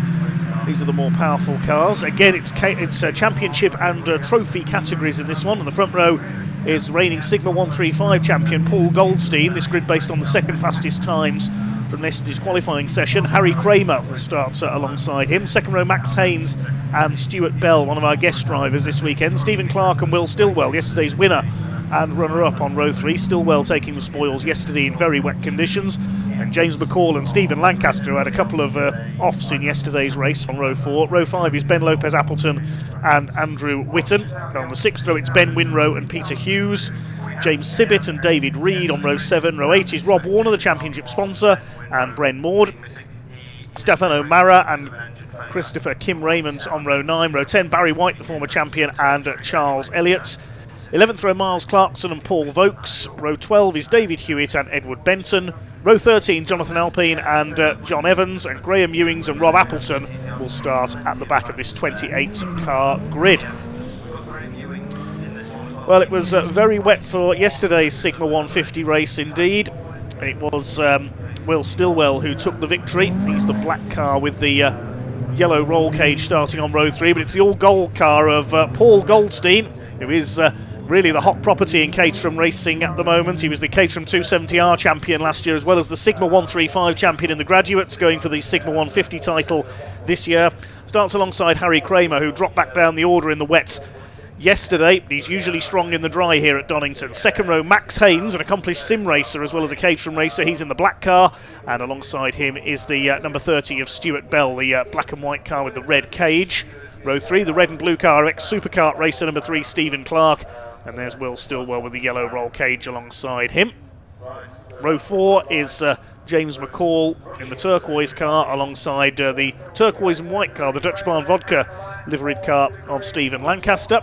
Green flag is displayed at the back of the field. This will be a 25-minute race for the P4 Emergency Lighting Caterham Graduates Racing Club Sigma 150s. The red lights go out now, and away they go. Decent getaway by Max Haynes from the outside of the front row. Not a great start for Paul Goldstein, and Haynes will pull across behind Harry Kramer to try and snatch the lead into Redgate for the first time, and he's done so. Max Haynes into the lead around Redgate for the first time ahead of Harry Kramer. Goldstein is in third place. Will Stillwell trying to cut his way through into fourth position. Let's move Stuart Bell out wide very slightly there as they make their way down the Craner curves for the first time. It's Max Haynes who leads the way in car number 99. He's from London. He's in the trophy category. Explained earlier, the trophy category is for those on a limited season. You nominate 3 meetings during the season to score points at. Harry Kramer in second place. He is a championship registered driver, as is Paul Goldstein. Behind them, Will Stillwell is a trophy category driver. He won the trophy in the Sigma 150 category last year in the DPR Motorsport car. Up to fifth is Stephen Clark. He's in the full championship this year. They're already starting to do the snake down the straight to try and break the toe to the car behind them. Goldstein going for the inside on Harry Kramer, straight past up the inside, very late on the brakes there into the chicane from Paul Goldstein. He's fired up, he's probably angry at himself for making a poor start. Chasing Max Haynes as they come through to complete the opening lap. They're all line astern behind. Going for the inside is Will Stillwell on Harry Kramer, trying to take third place away, and he's done it into Redgate. All happening at the front of the field early on in this one. Clark is fifth. It's James McCall in sixth place, Stuart Bell seventh. And the number 149 of Stephen Lancaster has dropped back a few places, but he had a couple of scary incidents in yesterday's race. He went down the grass at the Craner curves and went across the circuit. Was lucky not to get to receive a T-bone, or indeed collect somebody else on his way past. Thankfully, drier conditions today, we shouldn't see a repeat of that. Up towards McLean's corner they go. These the more powerful of the Caterhams, as the name suggests, 150 brake horsepower, based on the Caterham 270R and 310R body shapes. 162 and 100 together there. That's David Reed and Bren Maud. Some tipping Bren Maud as a potential championship contender this year. It's struggled in qualifying this weekend, so he's got to race his way through. Here comes Goldstein around the outside of Max Haynes, and he's got him. Superb from Paul Goldstein. He's driving brilliantly in that all-gold number 150 car. He could be heading for the gold medal in this race for his first win of the season. Max Haynes is fighting back. He now draws ahead. Battle is joined here, and Will Stillwell's going with them. Oh, we're in for a good race here. They're almost 3 wide into the first corner at Redgate. Harry Kramer keeping a watching brief in the red car from fourth position. It's Clark and McCall. Those 6 have broken away slightly. And it's Bell and Lopez Appleton 7th and 8th behind them. Reed and Maud rounding out the top 10. Down the Craner curves towards the old hairpin. Max Haynes holds the lead in the number 99 car. There's Ben Lopez Appleton and Stuart Bell. They're guest drivers, so they won't score points in this race. Just warming up for the Caterham Motorsport factory supported season ahead, I think, in these cars. Up towards the right-hander at McLean's, running out a little wide there, Paul Goldstein. Up the inside goes Will Stillwell as a result of that, and he's taken second place. Goldstein went wide there coming out of McLean's, and now Harry Kramer is level with him as well. Down towards the chicane once again. He's Goldstein going to fight back. This is where he's been stronger so far in this second race of the weekend. Look at James McCall up the inside. He's going to try and take 2 places in one move. He's got past Harry Kramer. Harry Kramer just hasn't got the pace this weekend. We saw him drop back down the order in the wet race yesterday, and McCall has got ahead of Stephen Clark as well. He's up to 4th. Now who's this trying to dive through up the inside? That's Ben Lopez Appleton, I think.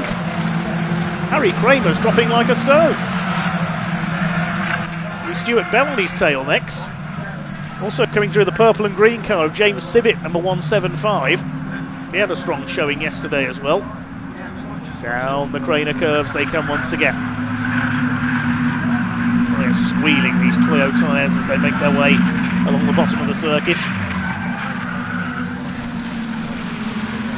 Lead is still with Max Haynes. He and Will Stillwell have broken away very slightly. Stillwell's got the fastest lap so far, 1:18.189. And it's Goldstein, McCall, Clark, Lopez Appleton. Then it's Harry Kramer. Towards the right-hander at Coppice. 5 minutes gone, 20 to go in this joint longest race of the weekend here at Donington. Will Stillwell getting ready to make a move for the lead. He's down the inside into the Roberts chicane. He's through. Gets the move done well before they reach the chicane. Now Max Haynes will get into the slipstream and try and get back ahead with the drier circuit this time. This is Caterham racing at its best. Here comes Haynes. Side by side down into Redgate. Can he go round the outside of Will Stillwell? Stillwell led at the line. They're still side by side. Stillwell holds the advantage on the inside.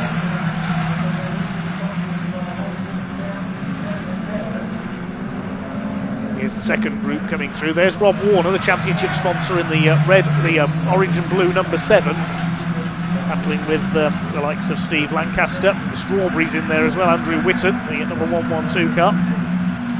Also in there, number 13, Miles Clarkson. He's come through from towards the back of the grid. Leaders heading up towards McLean's once again. Max Haynes from Stillwell. Goldstein trying to close up as well. Just ran wide through Coppice a couple of laps ago. It was enough to drop him down to third. We know he's strong on the brakes on the run into the chicane. We've already seen that. He's starting to snake around down the exhibition straight up towards the chicane, and going for the outside is Will Stillwell. Will he get the move done on the slipstream before the chicane? He's way before the chicane. He's back in front. That's allowed Goldstein to tow up as well, and James McCall in the number 50 car. Over the line they go. Stillwell leads. Here comes Haynes going for the outside again, and now Goldstein's going to try and get a tow off the 99 as well. Max Haynes, I think he's going to take the lead here around the outside. He does it. Here comes Paul Goldstein as well. Then it's McCall, then a small gap back to Stephen Clark. Those 5 have broken away from Lopez Appleton and Kramer.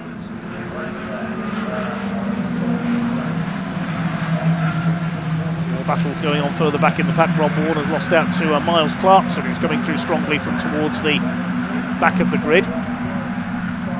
Very busy indeed in there in the midfield. Leaders up towards McLean's once again. Still a long way to go. Max Haynes loses out to Will Stillwell, who dives up the inside going through the right-hander. Up towards Coppice.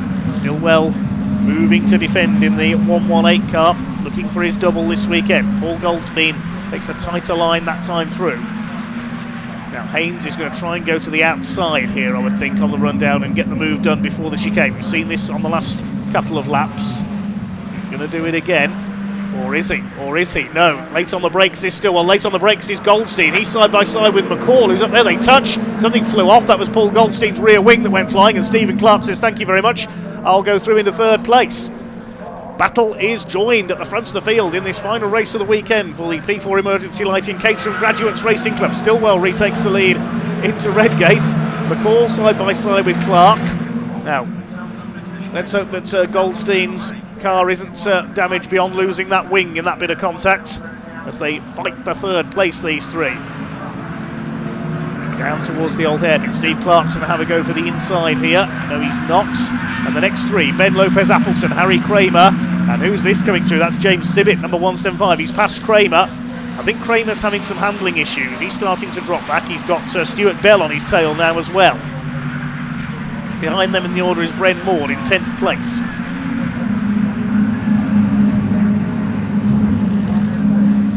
The hill towards the right-hander at Coppice. Now what's Max Haynes going to do this time to try and get past Will Stillwell? Now Stillwell's wise to him. You can see he's gone to the outside line to stop any slipstreaming move on that side of things, but that's allowing Goldstein to tow up as well. What's going to happen into Redgate this time? The drivers, I think, loving this as much as everyone looking on. Haynes to the outside, to the inside. He sells the dummy to Will Stillwell. He's up the inside, retakes the lead. I've already lost count of the number of times these 2 have swapped the lead. Goldstein and McCall looking on, then it's Clark. McCall's done the fastest lap of the race, 1:17.968, side by side down the Craner curves for the lead. Will Stillwell to the inside as they head towards the old hairpin. Is he going to get through this time? Yes, he is. Will Stillwell retakes the lead. This is terrific stuff. Goldstein now up to third. They're still side by side, the two leaders, nothing between. Kramer trying to retake Stuart Bell further back in the order. We've got a car in the gravel, that's number 181, that's Ed Benton in the Alpha 7 car, the man from Norfolk. Marshals have recovered him. Here come the leaders, lapping one of the back markers there, as here they come onto the straight down towards the chicane, and Max Haynes goes for the inside, retakes the lead as they lunge into the Roberts chicane once again. This is Caterham racing at its very, very best here at Donington Park. This circuit lends itself to good slipstreaming action like this. Here come the leaders down to Redgate once again. Stillwell and Haynes swapping places for fun. And all the time it's allowing Goldstein to try and close back up, and is he close enough to attack this time? James McCall just looking on, waiting for his chance behind them. It's a 16-wheeled Caterham out in front, and Goldstein a little bit sideways there through the Craner curves. Stillwell hangs on to the lead. It's going to be 7 of them line astern very shortly, because Lopez Appleton and James Sibbett are towing up behind Steve Clark as well. Here's a battle further back in the order. See, every place is being squabbled over. This is right at the back of the field. The 101 car heading this group, that's John Evans, one of our guest drivers. The 105 behind him is Jonathan Alpine. Never mind that, we go back to the lead battle, which is heading out towards the exhibition straight once again. Max Haynes goes to the inside, Stillwell goes to the outside. Paul Goldstein's going to try and go up the inside of both of them. Look at this, they're going to be 3 wide into the chicane. Can Goldstein take the lead? Side by side, Will Stillwell's on the lock stops through there. They almost bounce off each other. Goldstein runs over his own wing for a few laps ago, and he's done it. Oh my goodness, they're 6 wide for the lead. This is unbelievable. 6 wide out of the chicane, you can't do that. Who's going to emerge with the lead here? It's Max Haynes has somehow re-emerged in the lead. I don't know how they managed that. This is the best race of the weekend so far. Goldstein led briefly. Who was leading as they crossed the line? It was still Max Haynes. McCall's stuck in the middle. You can't go 3 wide down the Craners, surely. Stephen Clark was going to try it there. Stillwell's been shuffled back to about 5th place. He won't stay there long, though. Somehow they all managed to turn through the old hairpin together. Stephen Clark sprints around the outside of Goldstein, who's down to 4th. Up to 2nd is James McCall, and all that's allowed Max Haynes to escape by 3 car lengths out in front. So as I draw breath, the lead battle heads up towards McLean's. Running out wide there, Will Stillwell. He's got James Sibbett on his tail now. McCall trying to slipstream Steve Clark. I dread to think what's going to happen into the chicane this time around. Well, Max Haynes has got his head down and been able to get away slightly. They'll surely catch him up here, though, unless he can completely break that toe. Here they come, down to the chicane. McCall to the inside of Clark. Goldstein lurking behind after that incredible move last time through, which is what made them go 6 wide. He stays 4th, McCall up into 2nd place. Over the line they come once again. Will Stillwell trying to fight back. He's now behind James Sibbett. Harry Kramer's just about hanging on to this group as well, and Stuart Bell. 8 of them together, no, 9 of them together for the lead of the race. Through Hollywood, down to the Craners. Stephen Clark under fire from James McCall this time. All this is allowing Max Haynes to break away a little. Through the old hairpin they go, things calming down very slightly. Max Haynes was 6th yesterday. He got a penalty for an out of position start. He got a 10-second penalty, so he wants to make up for that here, and he's doing so. Everybody else trying to be 2nd. Clark, McCall, Goldstein, then Will Stillwell has made his way back up into 5th position. James Sibbett is 6th. It's Ben Lopez Appleton in 7th, the guest driver. Here they come, doing the rattlesnake down the straight towards the chicane. Goldstein has a think about a move on the inside. McCall has a think about a move, but Stephen Clark is there. They're There's still 10.5 minutes of this to go. They're coming up on a back marker here as well, which I think is the 101 of John Evans. Side by side between Goldstein and Stillwell, that's for 4th place. James Sibbett tries to close up. Lopez Appleton closes on him. Harry Kramer and Stuart Bell hanging onto the tail of this train. James Sibbett going for the inside on Goldstein at the old hairpin. He slides it down the inside and he's through. Good bit of driving there by James Sibbett, the Herefordshire driver.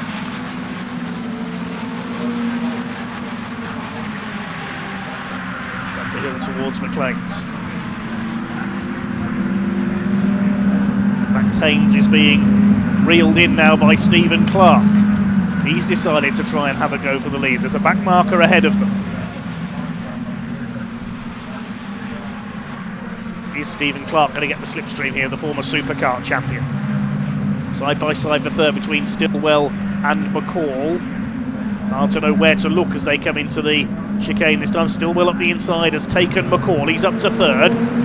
Clark didn't manage to get the lead away from Max Haynes. James Sibbett going superbly up there in 5th position. The back marker just about gets out of the way there. This is Clark's opportunity to take the lead for the first time, trying to get round the outside, and there's contact. McCall has hit the side of Stillwell. Now, has that damaged his suspension? I think he's okay. Side by side with Sibbett now. That loss of momentum is going to bottle everybody else up behind him and allow these two to escape. It's still Haynes ahead of Clark. Everybody else trying for 3rd. That was a scary moment. I thought James McCall's car was going to be flung up into the air there as they clipped wheels. He clipped wheels with, I think it was Will Stillwell. Yep, it seems to be okay. Car's escaped without major damage. He's still going. 8.5 minutes to go. Up towards McLean's for the 13th time. Goldstein to the inside now. He nearly clips the back of James McCall. It's getting a bit fraught in this dice for the podium places. Stillwell's escaped slightly ahead of them, and that's you can see it's that minor collision has broken things apart very slightly. It's allowed the first two to escape, and Clark's in the lead. Clark's got ahead of Max Haynes, but Max Haynes will go back around the outside, retakes it into the chicane. The place you don't want to be leading here at Donington is going into the chicane on the last lap, and Stillwell and McCall both run wide there. A bit of bodywork flies off Stillwell's car. What happened there? Did they touch, or did they both just slide wide? I'm not sure. Ben Lopez Appleton, meanwhile, has got ahead of Goldstein and Sibbett, so they've had a moment somewhere. Harry Kramer's caught up to them as well in the 1-2-1. Stuart Bell at the back of this group. They're 2.5 seconds clear of the 10th place car of Bren Maud. So Ben Lopez Appleton moving into the mix for a potential podium now as well, if he can catch up to the 4 ahead of him. There go the 2 leaders. Split into pairs now, those top 4. Still Max Haynes leads the way from Stephen Clark. Will Stillwell in 3rd place. Then McCall in 4th. It's Haynes who leads the trophy registered cars, and Clark is top of the full championship runs. Snake starting to form up, and Goldstein on the grass down to the exhibition straight. This could be 3 wide into the chicane. He's having a go at Ben Lopez Appleton up the inside, and he takes him. James Sibbett was having a go there as well.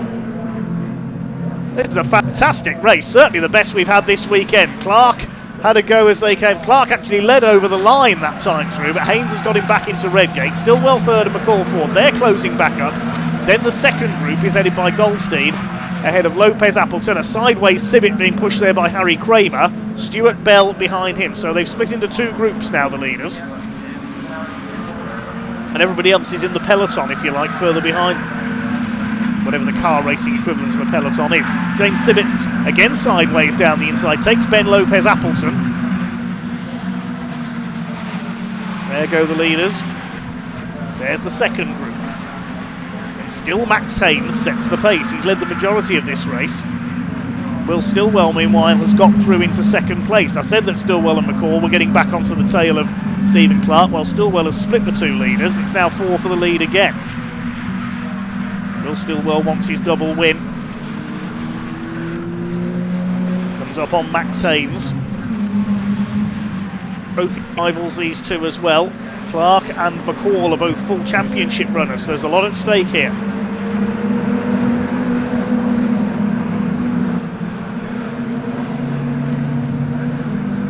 Over the line they go. There's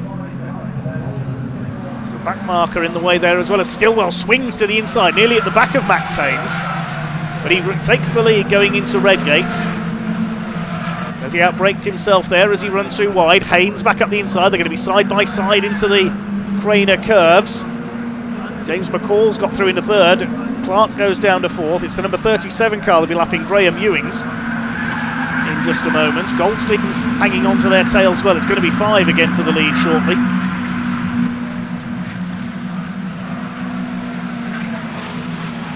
Somebody off. I think that's the back marker that's gone wide there. I've heard of moving out of the way for the leaders, but that was taken to extremes by Graham Ewings. He went out onto the grass at Schwanskirch.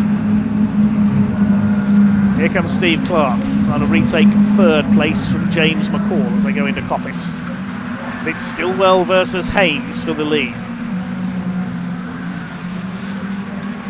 Down the exhibition straight. Haynes will go to the inside this time. He's going to go through surely and take up the lead. Top 5 go through. Sibbett is in 6th place. This is the battle for 7th now. Kramer side by side with Ben Lopez Appleton, who goes through on the chicane. Stuart Bell in the car with the red cage is in behind them. So Haynes has got the lead back again. What's Will Stillwell going to try this time? He's going to go to the outside. Retakes the lead.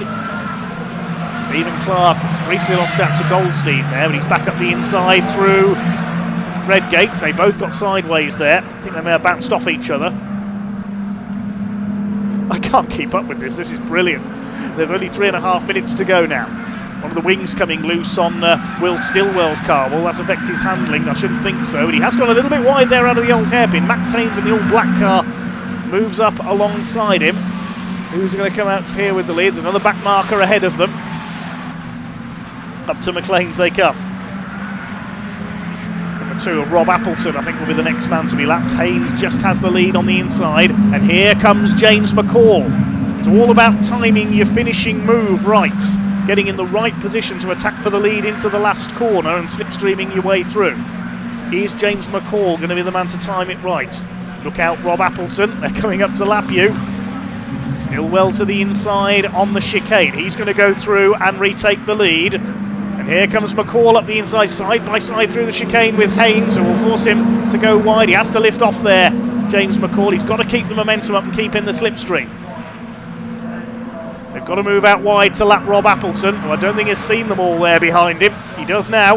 They all get round him. Haynes back up the inside. Look at Goldstein attacking. He's got through into 4th place past Stephen Clark, and he's attacking McCall to try and move back into P3. So close, swapping places off. It's more like a greyhound race than a motor race, this is. It's amazing stuff. Will Stillwell leads them down into the hairpin. They slide, they went through on the edge of adhesion. There's Bren Maud, he's closing up as well. He's only down in 10th place. See how close the top 10 are. They're well clear of everybody else. Rob Warner next in 11th place, a long way behind. Stillwell back up the inside, retakes Max Haynes yet again. They swap places on just about every corner in the last few laps. But Goldstein's not finished yet either, and McCall's down to 5th because Clark has got through. 2's going to time it right, 90 seconds on the clock. This is going to be last lap, I think, this time through. Up the outside is Max Haynes. Down towards the chicane. There's a big lock up there from somebody, and that was Stillwell. He's gone straight on. Will Stillwell over the gravel. That's lost him his chance. There goes chance of a double for Will Stillwell, and it's Max Haynes from Goldstein. Side by side between Clark and McCall for 3rd place. Side by side between Lopez Appleton and James Sibbett further behind them. Well, who's timed it right then? Is it going to be Paul Goldstein? Can he salvage his first win of the season? Can he get past Max Haynes? Or has Haynes done enough? Goldstein's going for it. These two have pulled slightly clear of Stephen Clark now.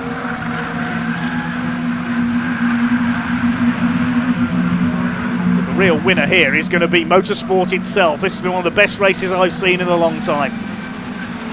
Up towards McLean's. Haynes, can he hold it? He doesn't want to be leading going into the chicane because they'll all try and slipstream him. Has Paul Goldstein timed this right? There's 20 seconds left on the clock. I think they're going to get the checkered flag this time. Can Clark get into range? I think it might be just between those two out in front now. Goldstein, he doesn't want to strike early. He's got to time it here. Up the outside into the chicane. He's going to move across. He moves across. Haynes is going to try and double back into the chicane. Absolutely on the limit there through the chicane. Is Goldstein going to do it? The checkered flag, I think, is going to go out this time up towards the line. It's going to be Paul Goldstein, is it? Haynes pulls out. They're going to finish side by side. Well, I think that was a dead heat. I think that was a dead heat over the line. We'll go to the timing screen. The timing screen gives it to Max Haynes by 8 thousandths of a second. That is unbelievable. How did Max Haynes get Paul Goldstein back out of the chicane? I didn't think that was possible. We'll await and see if the timing screen corrects itself. I don't think even they know who's won it. Right, the timing screen does sometimes correct itself, and it does. It now goes to Goldstein by 6 thousandths of a second. Well, I think both of them deserve a joint win there, if that was possible to do. So Goldstein, provisionally the winner by 6 thousandths of a second over Max Haynes. That's 0.006 of a second. Stephen Clark was third. McCall fourth. Lopez Appleton fifth. Then Sibbett sixth. Will Stillwell seventh. Harry Kramer eighth. Stuart Bell ninth. Bren Moore 10th.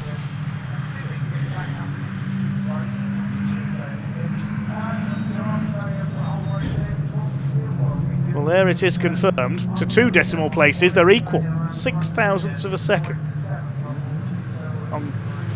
Initially, the timing screen showed Max Haynes as the winner. I was waiting to see if it would correct itself. I have not the words to sum that up, everyone. That is one of the best motor races I've ever seen. Well done to everyone in the P4 Emergency Lighting Caterham Graduates Championship Sigma 150s. It's almost a shame we have to declare one winner. They're all winners after that incredible affair. Paul Goldstein takes it ahead of Max Haynes and Stephen Clark. Haynes the top trophy driver, ahead of Sibbett and Stillwell.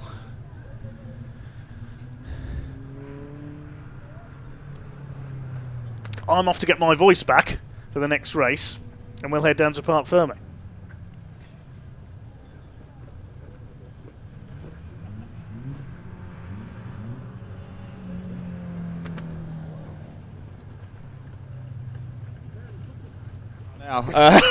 Yeah, welcome down to Parc Ferme. I'm here with almost a disbelieving Paul Goldstein. That is about the gap. That was it. Yeah. Unbelievable. I mean, did you know you had it over the line, or? I did think as I crossed the line, I had my nose in front. Yeah, but yeah, just wow. I was down to about 7th or 8th at one point. I'm sure. That is possibly the best race I think I've ever had. You've had some great battles out there, you know, with Max. Will's been up there as well. Yeah. The viewers have been absolutely loving it. What is it like behind the wheel of one of these when you're going toe to toe? Is it a blur, or are you conscious of everything that's happening? You're trying to see who's coming at you next, in fair. Yeah. So whilst you might have dealt with that person, they don't go that far away from you. I mean, I've bashed wheels, I've lost a wing. I then hit my own wing as we come through the chicane because I got nudged over wide, so I didn't know what damage that was going to do. But no, you get past one person, but you know they're coming back at you, so you can't ever forget about them because they're always going to come back. It was so slow up the after Craners, up the hill. It was so slow for the lead person. The 2 people behind just towed right up at them. So coming on to the last lap, I was just behind Max. I was like, I'm not overtaking you until we get to the back straight. Because if I overtake you before, you'll get me on the back straight. And then I got him on the back straight, and it just worked. Isn't that why this is so good? It's so much fun. Good. That was amazing. Well done, mate. Thank you. Paul, so happy for you, mate. That was unbelievable. Let's grab Stephen Clark as well with that one. Hey. Caught your breath yet, have you? Not really. Yeah, that was pretty intense. really intense racing. I didn't know where I was going to be. I was 6th, I was leading, I was 3rd. I think I finished 3rd. But isn't that the beauty? Yeah, you did. Yeah, but isn't that the beauty of it? Is you can be 6, 7, 8, but you can still. I mean, Paul dropped right back as well at one point, didn't he? Yeah, I mean the incredible thing about catering racing is the toe. You know, the difference it makes, and you can have 2-3 seconds a lap and it mean absolutely nothing. You know, and once the guys start hunting you down and they work together and they stop messing around, there's no getting away. And yeah, that was good example of that. It's been a good weekend for you, Stephen. Well done. Congratulations, Max. Can we grab you, buddy? Yeah. Well, congratulations, and I guess a little bit of commiserations. But my word, that was some race. That was amazing. Yeah, I would say it's the best race of the weekend for everyone watching. Disappointed, but that was the gap. Yeah. I don't know. You always beat yourself up afterwards. I feel like I should have sent it up the inside, but who knows what would happen. So happy with that. Thanks everyone again for watching online. Love you guys. Have a crack next time out. Well done, mate. Congratulations. There you go. Right, time to go. Rest of the next group are actually out. The Junior Saloon Car Championships. I'm going to hand over to Dave to take you through the action. Enjoy.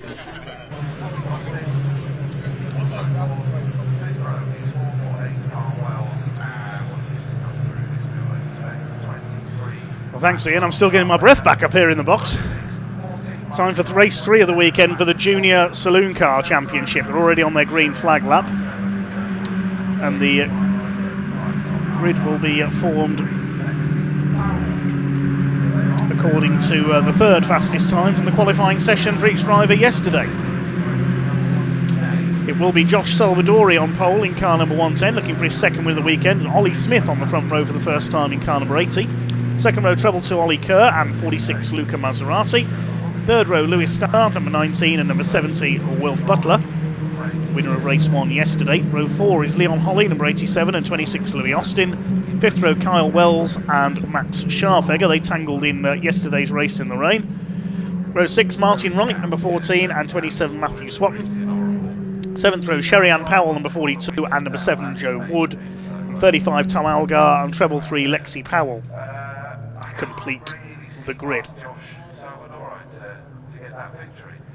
Which would have been his hat-trick if he hadn't had the mechanical grapplings yesterday that just suddenly forced him to have just uncontrollable understeer.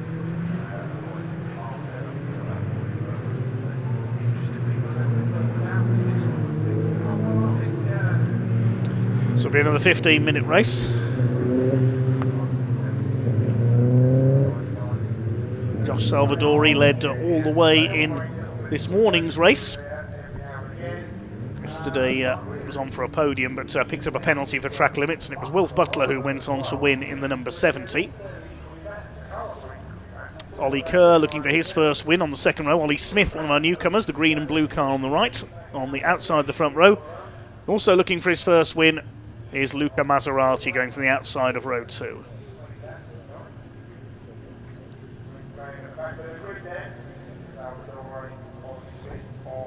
Red lights are on. Revs are up and away they go. Race 3 of the weekend for the Junior Saloon Car Championship, down towards Red Gates for the first time. It's Josh Salvadori who leads them off ahead of Ollie Smith. Looks like it's Kerr that's up into 3rd place, side by side between Maserati and Stannard for 4th position. A couple of cars run out wide, but it's Josh Salvadori in the Lightning McQueen lookalike who leads the way into the Craner curves for the first time. Still side by side for 4th, Luca Maserati and Lewis Stannard. Looks like Maserati's going to come out with that 4th place. Wilf Butler in behind them in 6th, and here comes Kyle Wells trying to make it 3 wide, and Ollie Kerr, I think that was, no, Wilf Butler, sorry, who nearly lost it there coming through the old hairpin. He got a wheel onto the grass on the entry, and almost spun him round. Up towards McLean's for the first time. Ollie Kerr closing up on Ollie Smith for 2nd place. Smith runs out a bit wide. Luca Maserati all over the back of the Simpson Race exhaust car there of treble 2 Ollie Kerr. He's got Lewis Stannard keeping an eye on him as well in 5th position. Already Salvadori is clearing off. 3rd in the points last year behind Harry Smith and Jonathan Moore. We heard from Jonathan this weekend. We're going to be racing in the Porsche Sprint Challenge in a Porsche Cayman this year. Big step up from the Saxo. Jonathan Moore, a very talented racer runner-up in the points last season. One car going out very wide there and almost into the barriers. I think that's Max Scharfegger in the grey car. Loses a few places as a result. That's going to allow Leon Holly to come through, and also in there is Martin Wright in the number 14 towards the tail of the field. Ollie Kerr chasing Smith now, the two Olivers together for second and third place. Luca Maserati has dropped a couple of car lengths back in fourth ahead of Lewis Stannard. A good drive by Ollie Smith, looking for his maiden podium in the Formula. All the time Salvadore is getting away.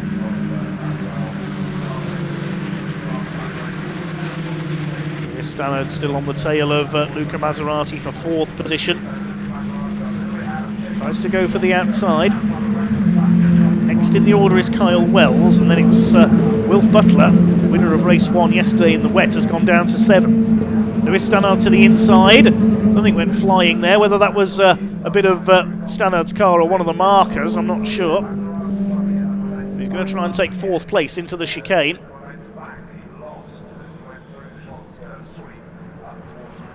Still side by side. They've been side by side for almost the whole race, these two. So Maserati turns in, holds the place. This is allowing Kyle Wells to close up in the 4.48, and as high as second earlier on. Can he take Lewis Stannard here and move into P5? He's being almost pushed along there. And yes, they both go past Lewis Stannard. That's Carl Wells and Wilf Butler. Louis Austin's going to try and move through as well. Thought Stannard had dropped down the timing screen there, but no, his transponder's not working, I don't think. Meanwhile, the battle for second. Ollie Kerr's got his headlights on to try and intimidate Ollie Smith ahead of him.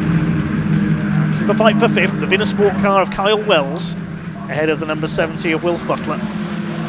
Josh Salvadore leads by over 2 seconds now, though he's done the fastest lap, 1:26.96. Up the inside, Stannard throws a move up the inside there of Wilf Butler to try and take that place back again. Thought they were both going to run wide over the gravel there, but they've saved it. Nice little fight developing here. Stannard will get the place away at Coppice. Side by side now for second, Smith and Kerr still together. Can Kerr take P2 into the chicane? Going to have to be fairly late on the brakes here. They're still side by side, and Ollie Smith, good defensive work, holds that second place. Let's see what Luca Maserati can do now. He's going to take the wider line. Kerr in the middle, Smith on the left. A spinner in the background. Oh, that's Max Scharfegger again. It's Patrick Scharfegger, the former Caterham and now Citroen C1 competitor. Max Scharfegger has spun out of the chicane. Meanwhile, still 4 cars at it for second place, and still Ollie Smith holding the place ahead of, in third, Ollie Kerr. Then it's Kyle Wells who's got through into P4 ahead of Maserati. With Stannard and Wilf Butler behind. A train of 6 cars. They're trying to emulate the Caterhams here, I think.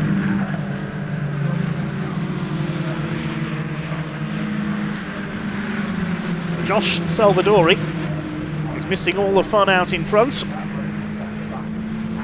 Everybody else scrapping behind him.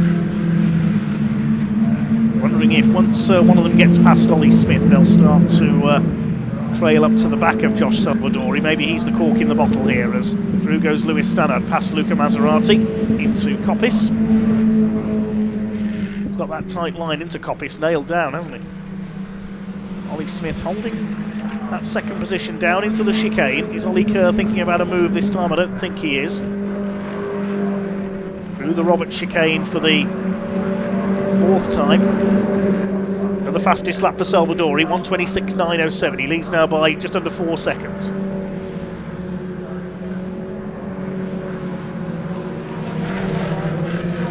Starting to spread out across the straight now, and Ollie Kerr with a late lunge up the inside on Ollie Smith, but Smith still holds that second place. Goes out a bit wide on the exit. This is Kerr's opportunity to try and take second place, but no, Smith again moves across and takes line. Very defensive driver is Ollie Smith. Kyle Wells in 4th place. Stannard 5th, Maserati 6th, Butler 7th.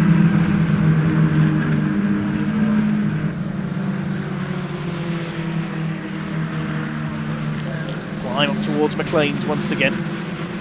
Louis Austin there in 8th place, next in the order. Martin Wright 9th. Leon Holly rounds out the top 10.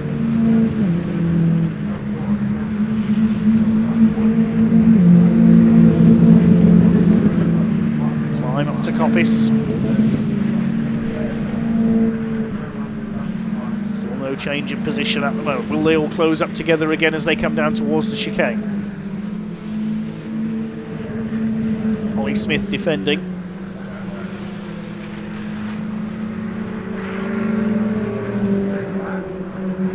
Kyle Wells a little bit sideways there on the way into the chicane, bounces over the curbs on the exit as a result of that. Could leave him under pressure from Lewis Stannard in the number 19. Kerr and Smith weaving about at the front of this group. Ollie Kerr will try and dummy back to the inside into Redgate. No, you don't, says Ollie Smith. Ideal step up from karting, these little Citroen Saxo VTRs. You can dart them about like you can in a kart.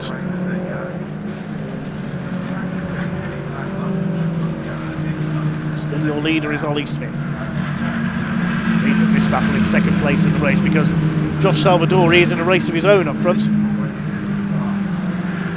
4.5 seconds clear now.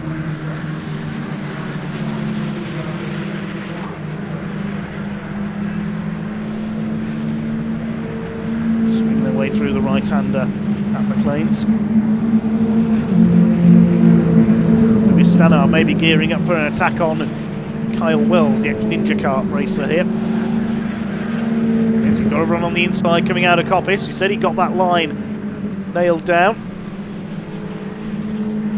Smith and Kerr try to go side by side, but Kerr's on the outside line for the chicane. But I think Stannard's going to get P4 away here from Kyle Wells if he breaks late enough. Side by side on the way in, there was a bit of rubbing there. Wells still has the place. Now Maserati's able to move back up on them as a result of them losing a bit of momentum, and he might split this pairing, but Wilf Butler's going to go for the inside. 3 wide for 5th position into Redgates. Stannard just about holds the place.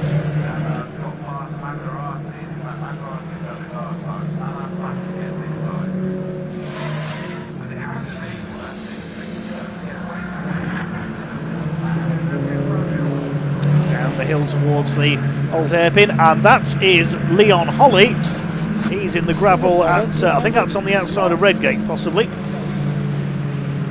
Facing the wrong way. Well, he was 10th. His debut weekend in the championship looks like it's come to an early end. Just over 5 minutes of this race to go. Lewis Stannard back onto the tail of Kyle Wells. Going to use his favoured tighter line through Coppice. Kyle Wells a little bit sideways, under braking there. But Smith and Kerr have got clear into 2nd and 3rd. The main battle is for 4th place now. And I think the safety car is going to come out for that car stranded at Redgate. This is going to close everybody up. That's the last thing Josh Salvadori needed to see.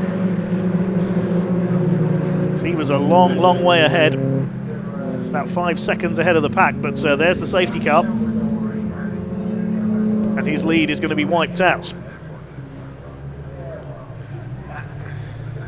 4.5 minutes this race to go now. I think Leon Holly's car has been recovered by the marshal, so we should get just 1 lap of safety car here. There he is. May have been a little bit of contact there because his wing mirror's hanging off.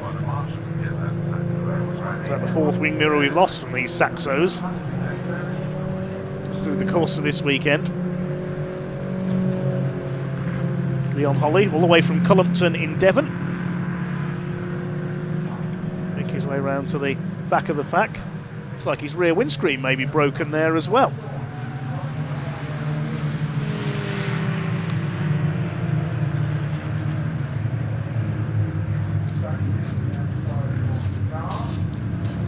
Let's have a look as he comes up towards Coppice.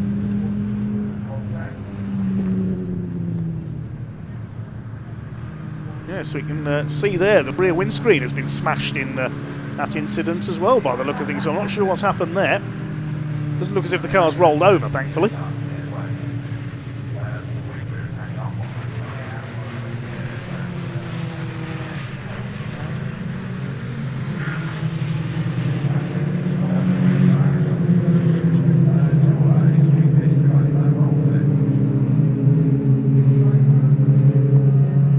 minutes of this race to go.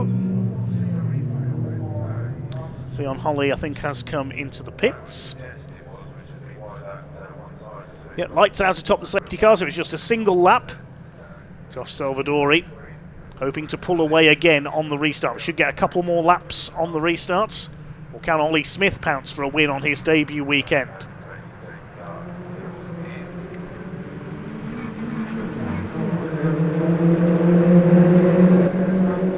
Here we go, the revs rise. Over the line they come, ready for the restart. Carl Wells almost pushing Ollie Kerr there. He's determined to attack right from the off here. Now side by side for second place. They're going to fan out across the straight. They could go 5 wide for the lead here. Josh Salvadori didn't get the restart he wanted. Look at Ollie Smith around the outside. He's gone into the gravel. He's tried too hard there. That's lost him his chance of victory. And the rest of the pack, well, it looks like the M1 on a bad day. Look at this. 1, 2, 3, 4, 5, 6. Salvadori's been railroaded right back. They're pushing and shoving down the Craner curves. Lewis Stannard's got through into the lead. How's he done that? He restarted 5th. How on earth has he got through into the lead? Well, I think that restart might be looked at by the clerk of the course. They were all over the place because I think it was because Salvadori bogged down a bit. He's down to about 5th position. Stannard's gone from 5th to 1st. It's Luca Maserati 2nd. He restarted 6th. 3rd, it's Kyle Wells. And the order has totally changed. What an extraordinary restart.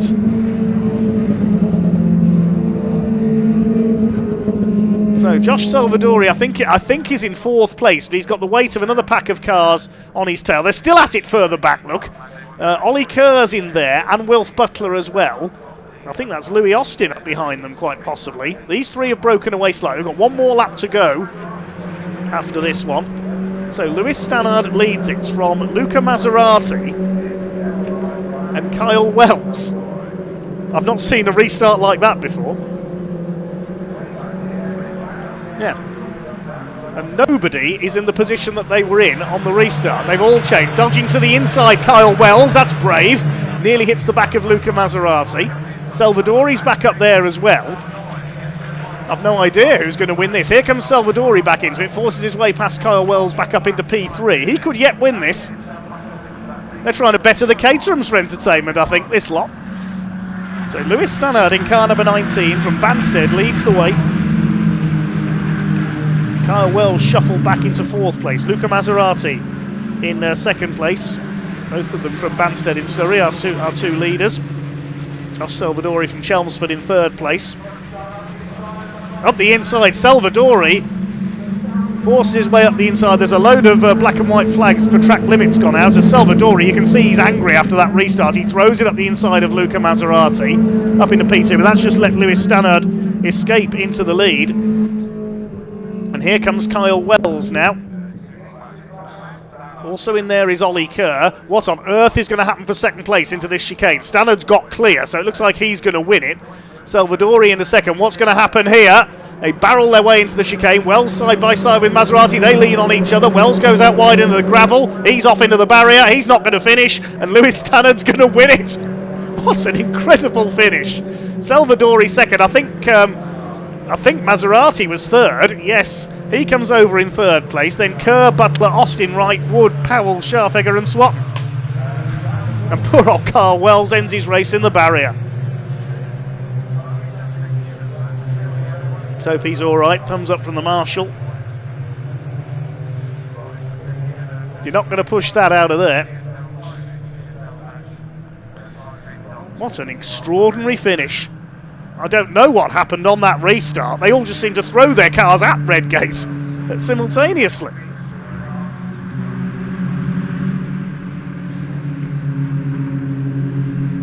Well, the provisional results of that one, and it will be provisional because I would imagine the clerk of the course will want to have a look at that restart. Lewis Stannard, the winner, his first win in the championship by 3/4 of a second ahead of Luca Maserati, because there's just been a penalty applied. A 5-second penalty to Josh Salvadori, and he's dropped into 7th. Now, let's have a look. Yes, that's a 5-second penalty for exceeding track limits has just been applied to Josh Salvadori. So it's Stannard, Maserati and Kerr, your top 3. Butler 4th, Louis Austin 5th, then Martin Wright, good result for the scholarship winner. Salvadori down to 7th, Joe Wood 8th, he was towards the back of the grid. Sherry-Ann Powell and Matt Scharfegger, despite going off twice, completing the top 10. And then Matthew Swatton, Ollie Smith down in 12th after his off on the restart. Tom Algar, Lexi Powell, the final finisher, because we lost Kyle Wells on the last corner and Leon Holly retired to the pits. That was nearly as frantic as the Caterhams that preceded them. Such a tame affair until that restart. Incredible.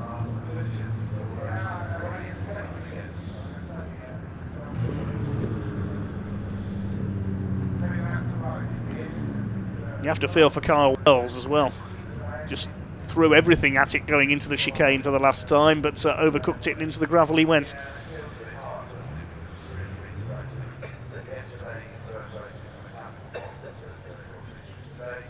They're trying to make me lose my voice today, I think. And next it's the Adrian Flux Insurance MG Owners Club Championship. Let's head down to Ian Waterhouse in Parc Fermé to get some reaction to that one.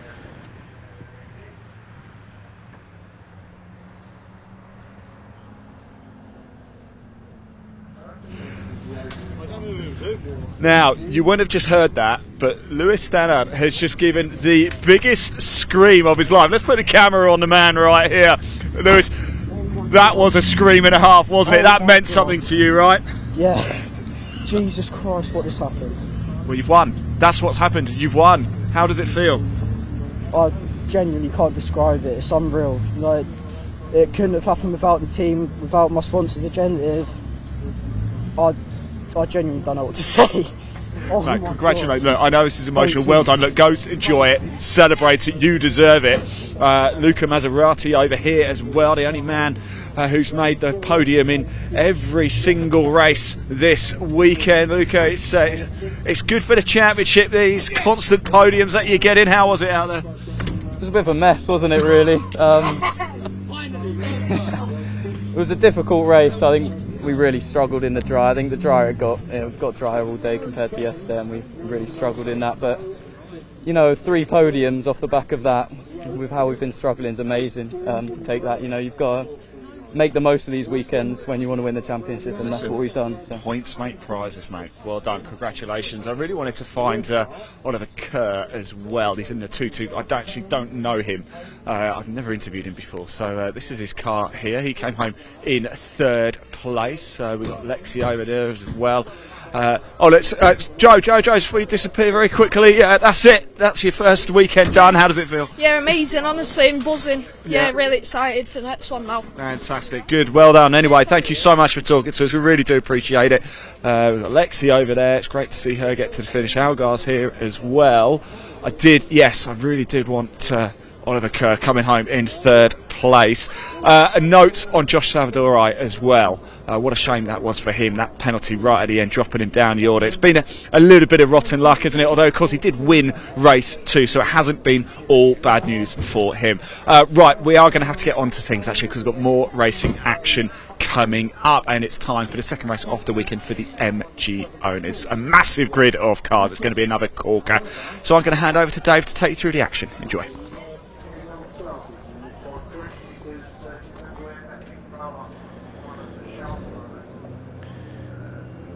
Well, I'd barely got my breath back from the Caterham race just before that one, and then that incredible finish.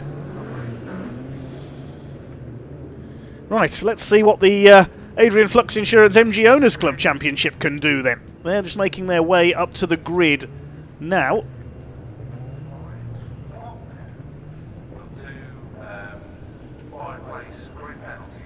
Should be 32 cars for this one. It's second fastest time from the qualifying session this morning that sets the grid for this one. It's McDermott and Son on the front row once again, but this time Son ahead of father. Jake McDermott has taken his first pole position.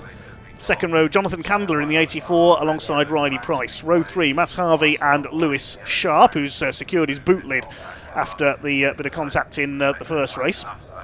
On row 4 of the grid, Jack Chapman and Adrian Olsen, although looking out of the commentary box window, Jack Chapman I don't think is there, so he could be a non-starter. He retired from race 1. Row 5 is 95 Jack Meagher and 68 Lee Sullivan, podium finisher on his return to the championship earlier on. Row 6, 42 Simon Kendricks MGF, but I don't think that's there after his off in race 1. And Darren Leonard, he's there in the 76. On row 7, it's Doug Cole and Nick Reynolds. Then we've got Jimmy Work and Chris Lawson. Rob Addison alongside Will Sharp's MG Midges. I'm not sure if that's there either. He retired in race 1. Tony Wigley and Eddie Sharp. Eddie Sharp won't be there. He blew his engine in the earlier race. Row 11, Reese Lawson and James Blake. Then the 12th row, Anthony Bate and the Maestro. Alex Forster's MGF. Connor Lawson alongside Riaz Kesvani. And Carl Bates and Jim Bainham, the winner of Class A in the earlier race. Row 15 is David Amflett and Chris Millard. And at the back, Gary Puxty and Rob Fisher. So a couple of cars missing because of damage from the earlier race. No Jack Chapman. We don't have Simon Kendricks MGF. Just looking further down as the cars head off for their green flag lap. Will Sharp's not there. So a few notable absentees for this one.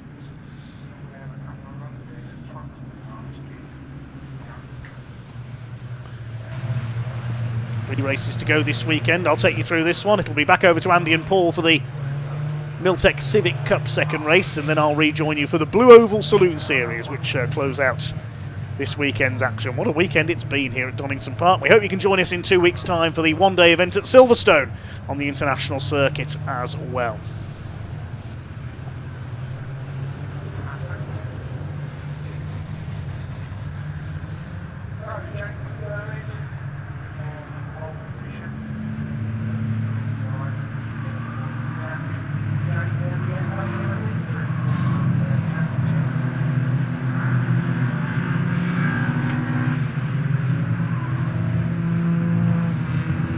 Big hello to B&G Car Sales, who said there's only one Steve McDermott. Let's see if he can make it a double here, or will his son Jake beat him this time around?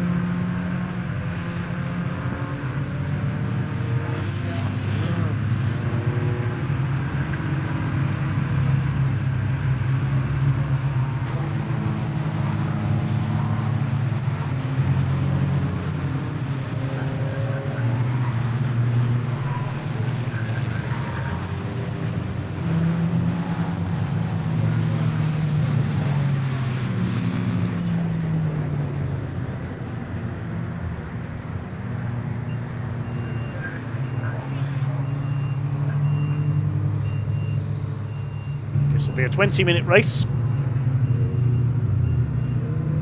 Last couple of MGBs making their way around the back. There's Rob Fisher, the number 172.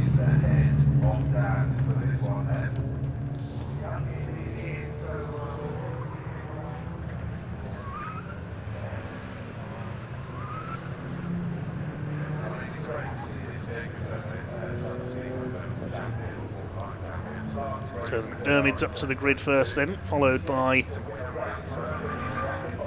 the number 84 of Jonathan Candler, mechanic in the British Army, alongside young Riley Price. Had a win at Silverstone in his debut season in 2023, the teenager. Matt Harvey, number 20, new to the championship this year. Number 33, alongside him, the youngest of the 3 Sharp brothers, along with Will and Henry. A gap on the inside of row 4 where Jack Chapman should have been. Adrian Olsen, MG Racing veteran, alongside that empty slot.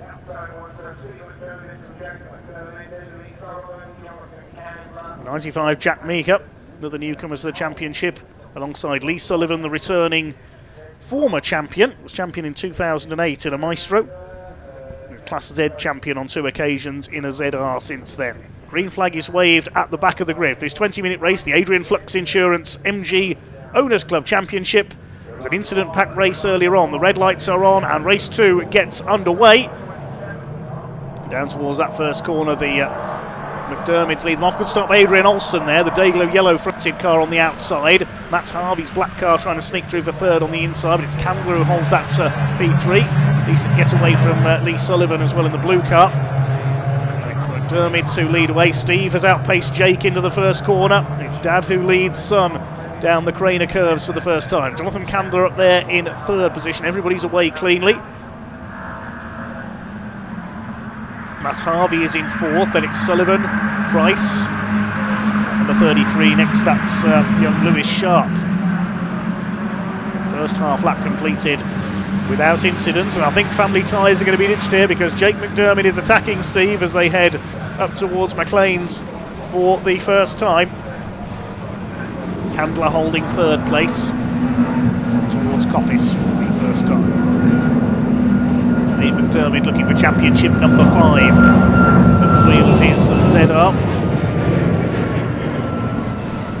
That's Harvey going well up in fourth place. That's Lee Sullivan, Riley Price, then Lewis Sharp, and a small gap back to the number 95 car, which is Jack Meager.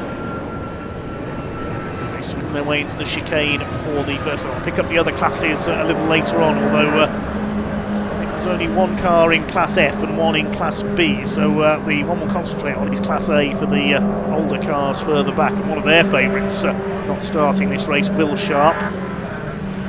It's all about the ZRs really in this one, as Lee Sullivan makes a move on Matt Harvey. Adrian Olsen trying to defend there further back. I think that's Tony Wigley on his tail. Car with its window taped together there. There was a fair bit of push and shove in the earlier race. Quite a few cars ended up in the gravel.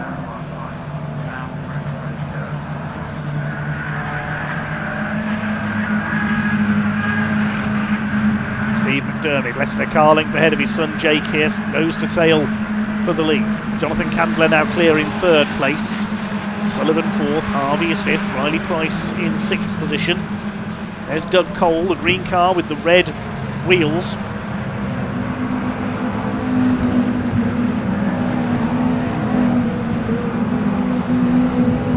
Starting to get themselves fully settled in. It's first weekend of the season for the Adrian Flux MG Owners Club Championship. It's 5 starting to break away from Riley Price in 6th position. He's under fire from Sharp, Meager, Cole, then it's Darren Leonard in the 76.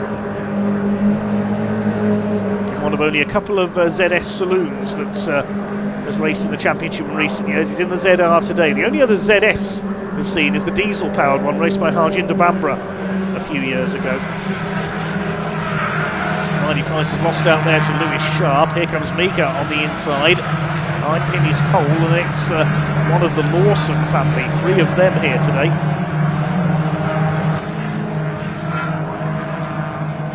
It's Chris Lawson up there, I think, in 10th position. Rob Addison a little way behind them, the black and yellow car. He's diving for the inside. Chris Lawson attacking Doug Cole. Battle for third starting a heat up now. Sullivan and Harvey catching Jonathan Candler.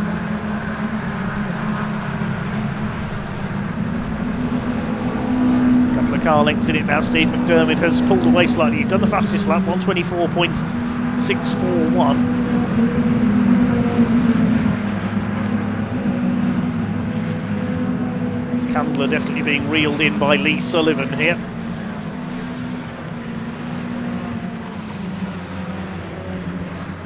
To move to the inside down towards the chicane. He's going to go through under braking. Lee Sullivan up into third. Good move there by the former champion. A couple of class championships in his ZR as well. And a spin in the background, that's Doug Cole. He's tangled up with Riley Price. Good save. He'll lose a couple of spots because through goes Rob Addison. 4-3-1 of Chris Lawson goes through as well. Jimmy Work moving up on the outside, the number 19. There's Darren Leonard's green number 76 car as well. 58's Tony Wigley. 39 in there of James Blake as well. There's the Maestro. He's got a glimpse of there. That's Anthony Bate leading Class B. He's quite a way down the order though overall. He's 20th overall. Class A is led by Jim Bainham.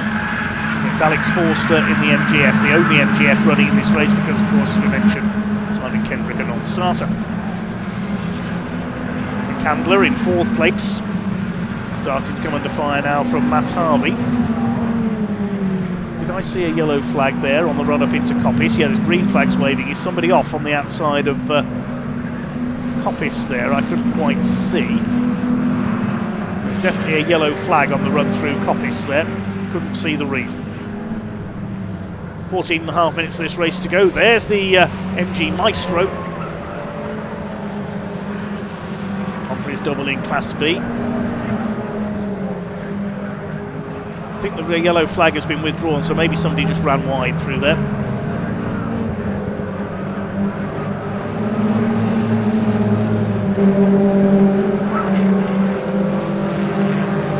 It's back in the day we saw full grids of MG Maestros, we said earlier.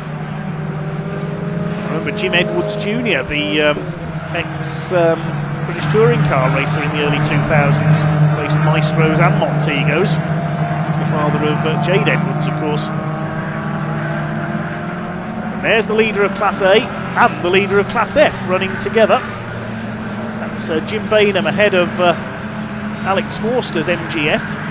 Of course, there was a one-make series for MGFs back in the 1990s as well. Supported British GT.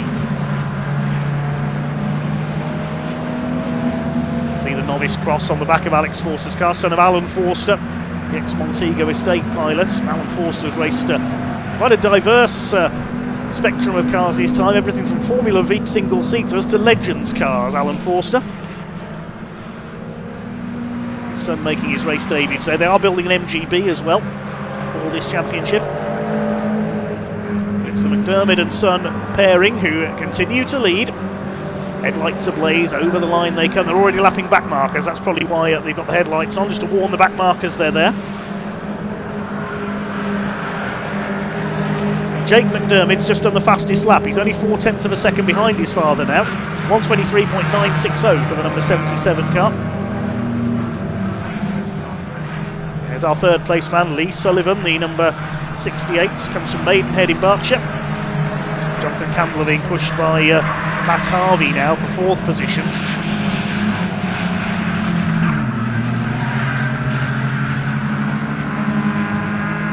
Somebody's run wide there, great cloud of dust. Was that Sullivan who ran wide? No, it was Jake McDermott, I think. It looks like it's Jake McDermott that ran wide there because he's back in the clutches of Sullivan now. Yes, he's dropped right back, so a mistake for Jake McDermott, unfortunately. He could lose that 2nd place.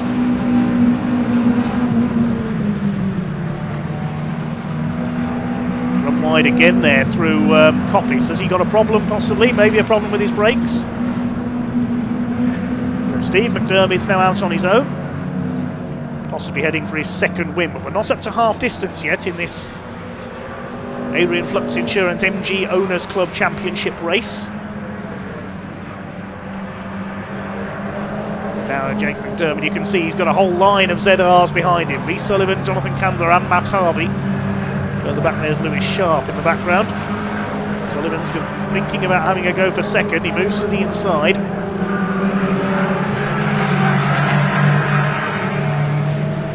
Jonathan Candler, the green and black car. Matt Harvey, a newcomer to this championship, and he's raced ZRs elsewhere. Speed of these tyres. Toyo tyres, the championship tyre supplier.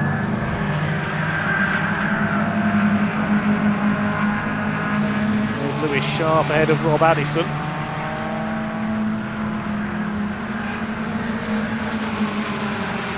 So we come towards half distance. Sullivan still trying to take 2nd place away from Jake McDermott. It's calming down just a little now.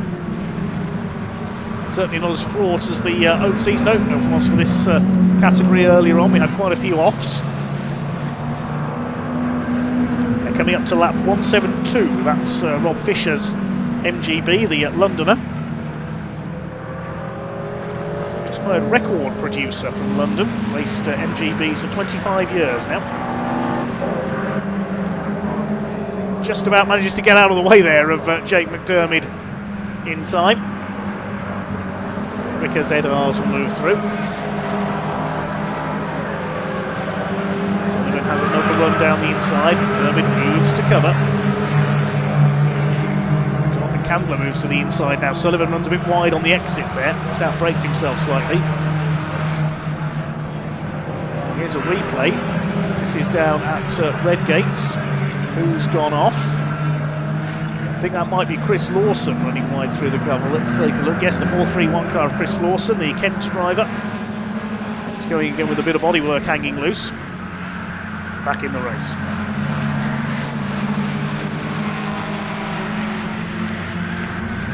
Oh, somebody going very wide there. That was Rob Addison. I think he may have tripped over a back marker there, the number 88 car. Let's hope he's been able to gather that up and continue, the former Maestro racer.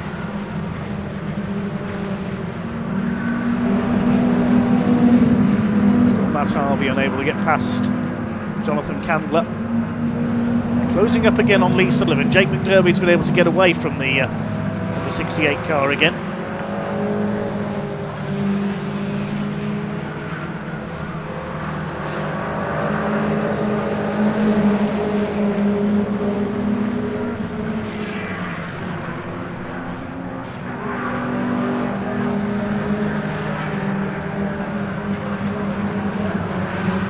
Further back, this is 6th place Lewis Sharp, coming under fire from Jack Meager. Rob Addison did keep going after that grassy moment. He's in 8th place. Doug Cole is 9th. Riley Price down in 10th. And then we've got this battle between Jimmy Work, Alex Reynolds, Tony Wigley. I think that's James Blake behind. Down the outside there goes Lee Sullivan, under fire from Jonathan Candler. They were side by side down the Craner curves.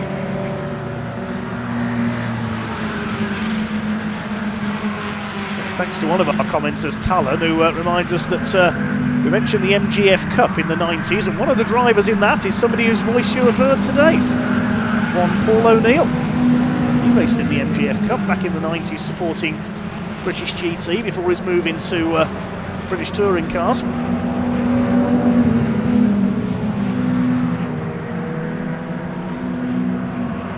Thanks for all your comments on the stream today. We'll try and read out one or two if we can. A little later on. Up across the gravel there goes Lee Sullivan. Outbraked himself into the chicane. He holds 3rd place. Lead gap is 5.2 seconds now for Steve McDermott over his son. That loss of momentum for Sullivan will allow Jonathan Candler to attack once again. It's his debut in the championship. Jonathan Candler.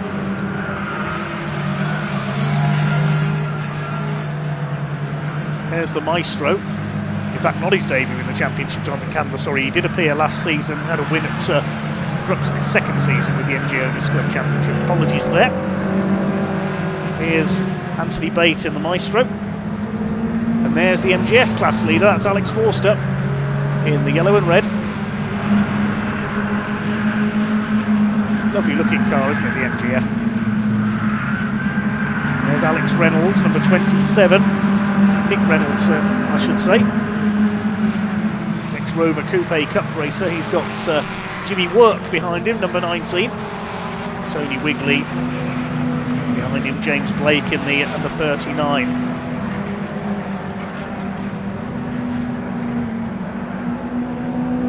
Less than 6 minutes to go now. There's the leader of Class A for Abingdon, Jim Bainham. There's Forster as well, about to be lapped by Steve McDermott. He's got the headlights on them to warn the back markers. Alex Forster, this is all about learning his craft, his racecraft here at Donington.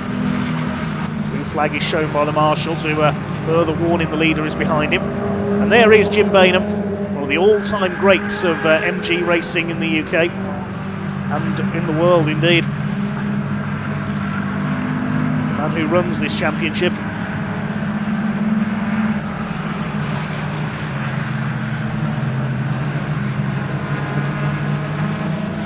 The gap is down a little to 3.76 seconds. Yes, with the leader having dealt with some back markers on that last lap, Jake McDermott's been able to close in on Steve. Jim Bainham goes a lap down. Still leading Class A. Second is David Amphlett and third is Chris Millard. Lost one of the Lawsons into the pits. I can tell you Reese Lawson has pulled off.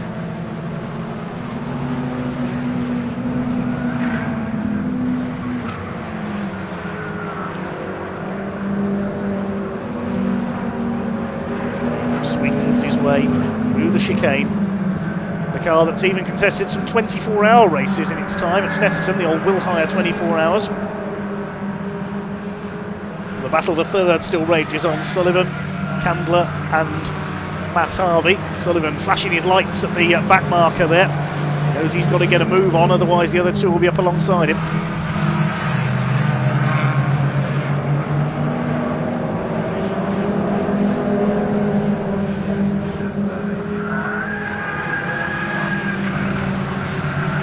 If anything, Jonathan Candler is having to defend here from Matt Harvey. This is letting Lee Sullivan get away a little.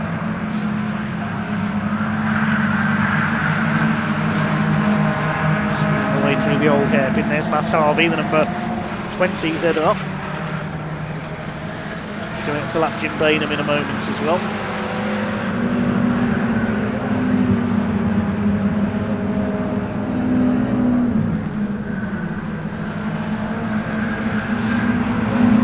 The gap is still around 4.5 seconds. 3.5 seconds even, because McDermott is closing. McDermott Jr. is closing slowly but surely on Steve. I think he's going to run out of time to catch him.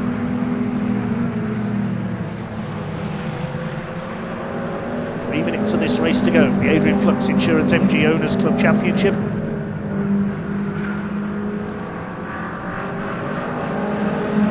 Third place fight is well back on the McDermotts now. 5 seconds down, Lee Sullivan. There they are, the person second place ZRs. Here comes the third place fight. Jimmy Work makes a move up the inside of Riley Price, the number 17 there. Just behind them, Tony Wigley. This is for the lower end of the top 10. Got an MGB ahead of that's Chris Millard, number 11. Tony Wigley makes a move to the inside, another man new to the championship this year. The black and green car. Reminiscent of the old MG factory livery in the British touring cars in the early 2000s, with the likes of Warren Hughes and Anthony Reid raced the MG ZS as one of those cars here this weekend, but sadly failed to race in the super touring category.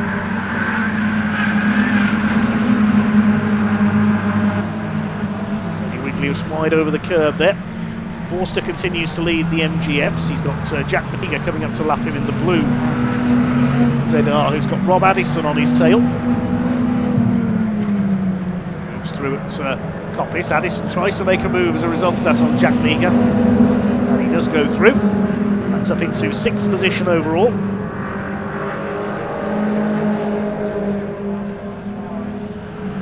The leaders have gone through to start what I think will be their penultimate lap. May get one more beyond this one.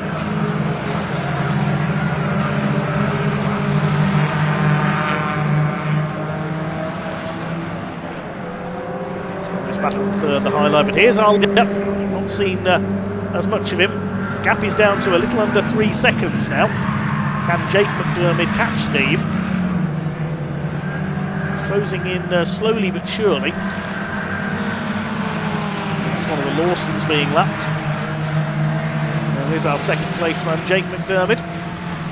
And the fight for third is still the highlight. They've caught Lee Sullivan again now. Candler and Harvey.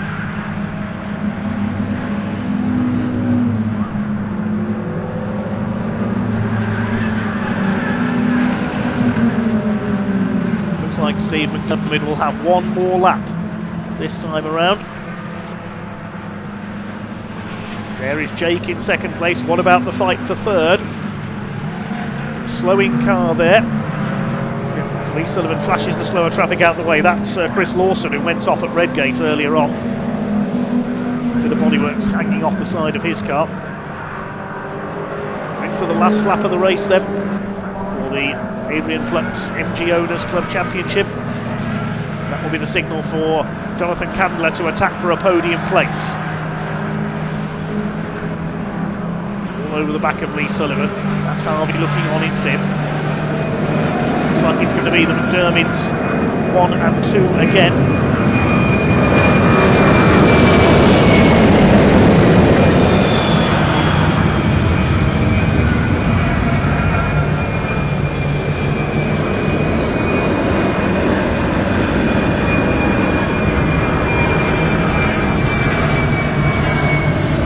Steve McDermid then through McLean's for the last time, then up to Coppice and the chicane.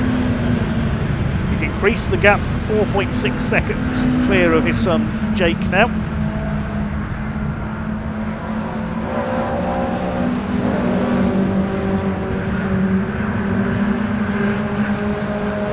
Well, it's going to be a double for the man starting out on his quest for a 5th MG Owners Club Championship title this year. Man from Buckinghamshire through the chicane for the final time. It's 2 out of 2 for Steve McDermid in car number 1. Flashes the lights as he crosses the line, and it's another family 1-2 because Jake comes home in 2nd place. A profitable weekend for McDermid and son. Who's going to be 3rd? It's going to be Lee Sullivan, just from Jonathan Candler. Matt Harvey 5th.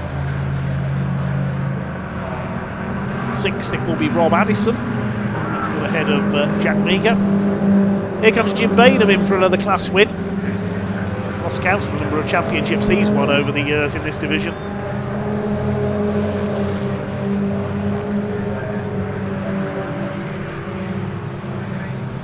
Class F is won by Alex Forster. There he is, the yellow MGF over the line.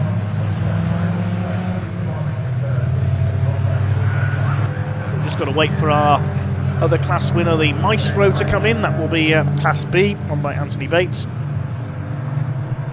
No problem at all for Steve McDermid. Here comes the Maestro.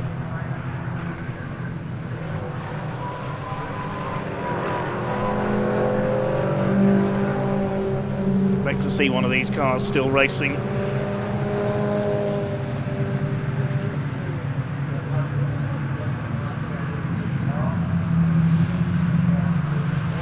So we'll give you the provisional results of that one. McDermid's 1 and 2 once again. 3.994 seconds was the margin of victory for Steve McDermid. Sullivan in 3rd place as ZR's locked out the top 17 places. Sullivan, Candler and Harvey having a fine battle for 3rd place in there. Rob Addison and Jack Meager for 6th as well. Doug Cole, Lewis Sharp and Jimmy Work rounding out the top 10. Class B went to Anthony Bates, and Class A to Jim Bainham, and Alex Forster topped Class F. Just one retirement there, Reece Lawson retiring into the pits. The race not quite as chaotic as the race we saw earlier on, but a good season opener for the Adrian Flux MG Owners Club Championship. Thanks for all your comments coming in. Must say hello to Meg Checkley, who's watching in Birmingham with her young son Finley. Loves his car racing. I know all their family are into their car racing, so hello to you. Glad you're enjoying the action today. Hope you'll be watching in a couple of weeks' time with our broadcast from Silverstone as well, with Brickcar Endurance Plus support. A couple of races to go here today. The Miltech Civic Cup is up next. Andy McEwen and Paul O'Neill are going to take you through that one. But shortly we'll hand down to Ian in Parc Ferme with our MG Owners Club drivers. It's dark.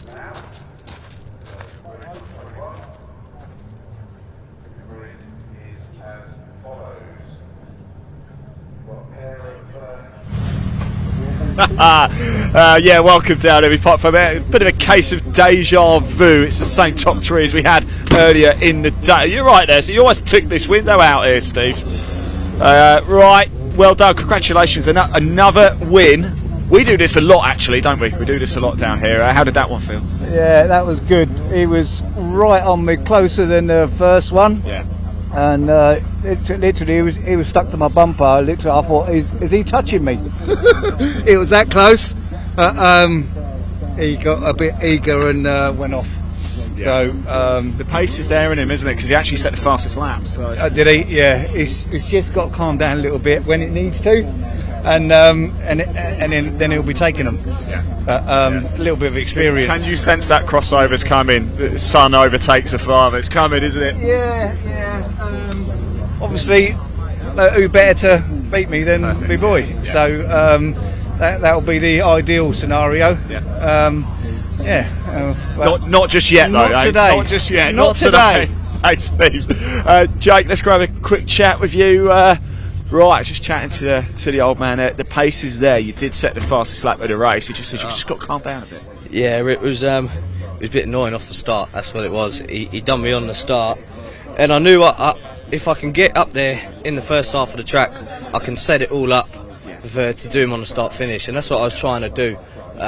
But yeah, coming down Craners, I was on the inside of him, and he's come across. He'll probably say that wasn't the case, but I've got it on video. He come across, so I've twitched. I didn't want to touch him. I twitched and I hit the gravel. Same as what happened last year, funnily enough. Dinner's going to be interesting tonight. Yeah, but I got schooled. So, but yeah, no, the car's there. Lesson learned, but bring it on to the next round, eh? Yeah, it's Snet next, both of our favourite tracks. We had a 1-2 there last year, so yeah, hopefully we'll carry this on and see how it goes. Top man, Jake. Good to see you again as well, mate. Lee, can we just grab you very quickly? What are we going to do about these two here? I don't know.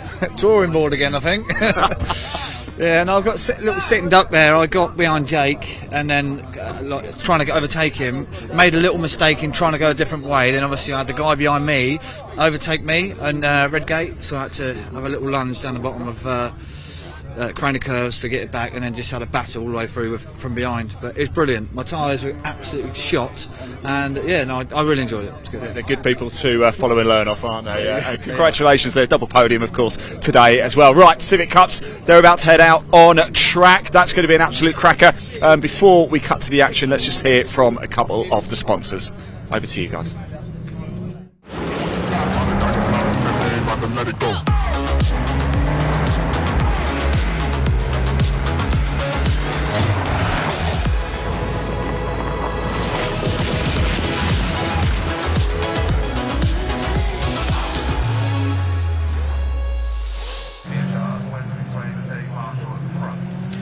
Welcome back to Donington Park, everybody. The final race of the weekend for the Miltech Civic Cup is only a few minutes away. The cars already have been released onto their green flag lap under leaden skies. Fairly stiff breeze coming through. In fact, I wouldn't even say that's a breeze. This is fairly gusting wind now coming across the circuit.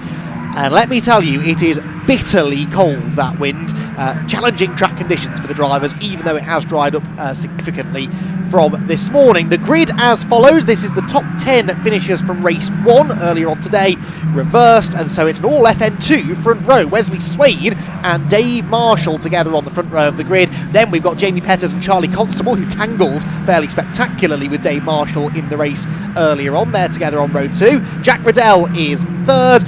And then the rest of the top 10 made up entirely of area motorsport cars. Harvey Caton is 6th, Jake Hewlett, the rookie, and Liam McGill together on row 4. The top 2 from race 1, Lewis Kent and Alistair Camp share row number 5. Adam Parker just missed out on inheriting a pole position. He will start from 11th on the grid alongside Adam Jackson. Sam Nicolau and Jake Renshaw together, another rookie driver, Jake Renshaw, on the 7th row.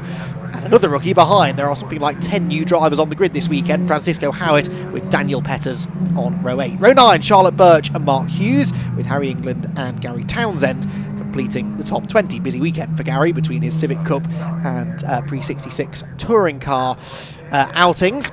Then it's William Butt and Simon Welch. They're together on row 11. 12th row, Graham Ross and Josh Bromley. He should move forward from there.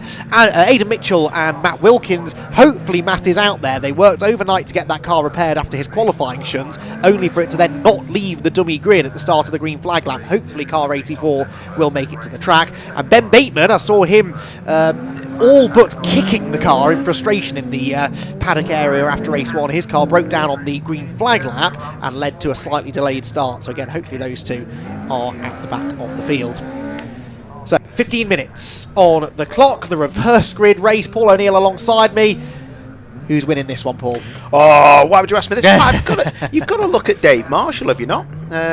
He's got to be in with a chance, but I think anyone in the top 6, top 7 has got a chance. But I want to see how Harvey Caton and everybody else can come through. But headlights ablaze for your Dave Marshall, so let's see what happens. Well, Dave's pick is Wesley Swain. He says Wesley Swain will dominate this race. That is what Dave Marshall thinks. They've really unlocked something in that FN2, apparently. We'll see how much Dave Marshall knows. He predicted his result pretty much in the first race. Let's see if he's the same in race 2. The red lights go out there, all FN2 front row, and it's a good start from Swain. In fairness, he'll fend off Dave Marshall on the run towards turn number 1. It looks as though Jamie Peters should hold on to 3rd. It's been a good start from Jack Riddell, I think. Look, he's coming up the middle, and Lewis Kent chinks to the inside further back.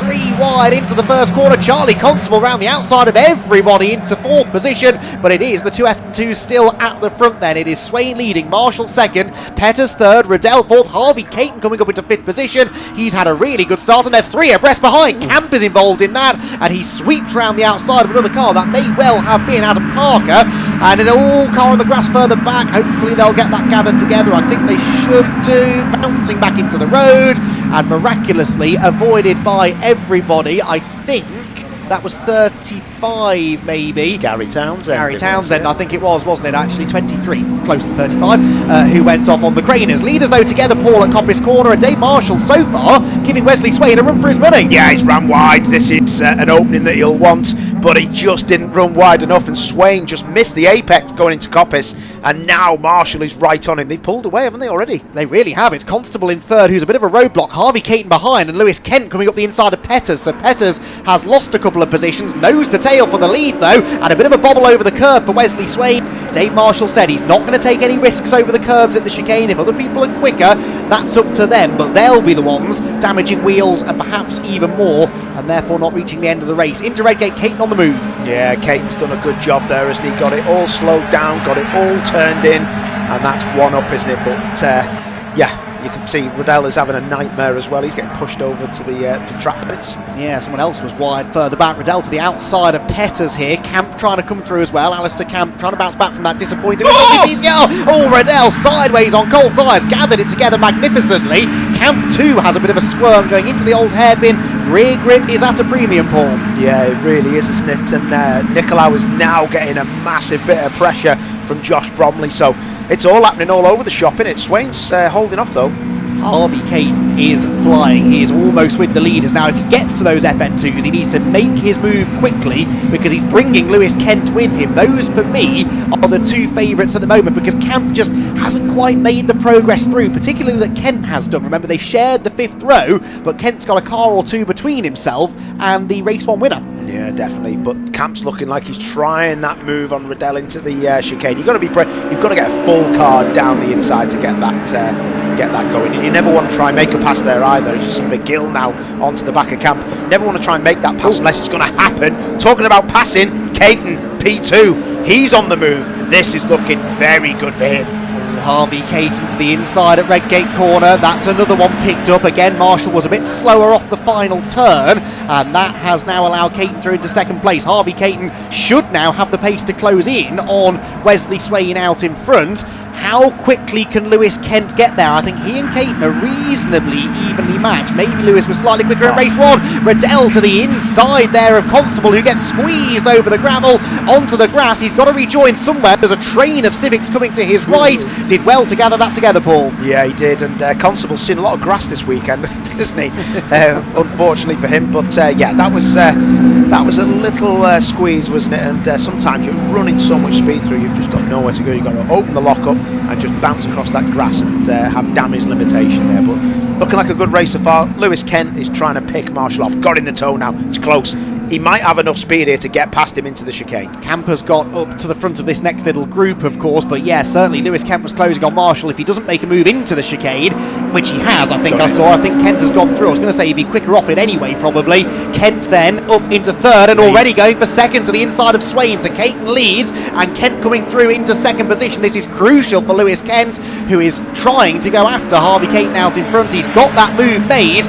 And, well, it is still an Area Motorsport 1, 2, 3, but now in a slightly different order. Harvey Caton leads, Lewis Kent 2nd, and now really this is a head-to-head between those 2, surely.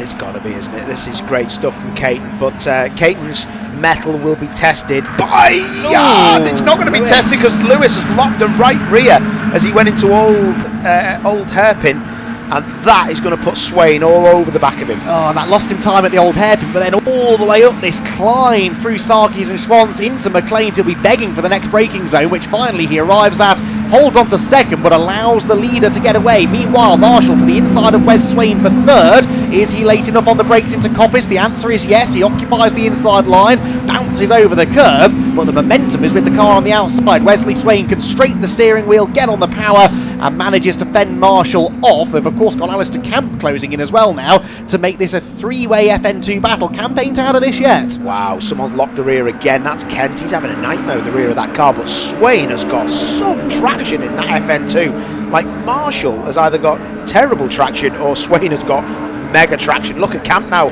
round the outside of Dave Marshall. That car's struggling in a straight line, Dave Marshall's. Yeah, but he's been telling me all weekend that's because he's not as aggressive over the curbs at the chicane. It looks like a straight line speed deficit, but he's saying it's just that momentum off the final corner.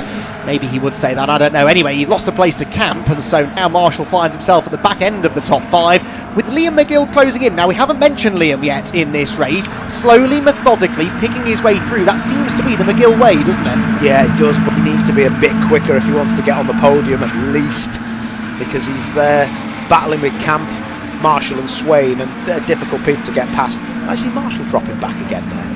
Possibly, and Camp having a go at Wes Swain too, this for third position. Now Marshall's still there behind McGill. Jack Riddell and Jamie Petters are the next two to close in behind him.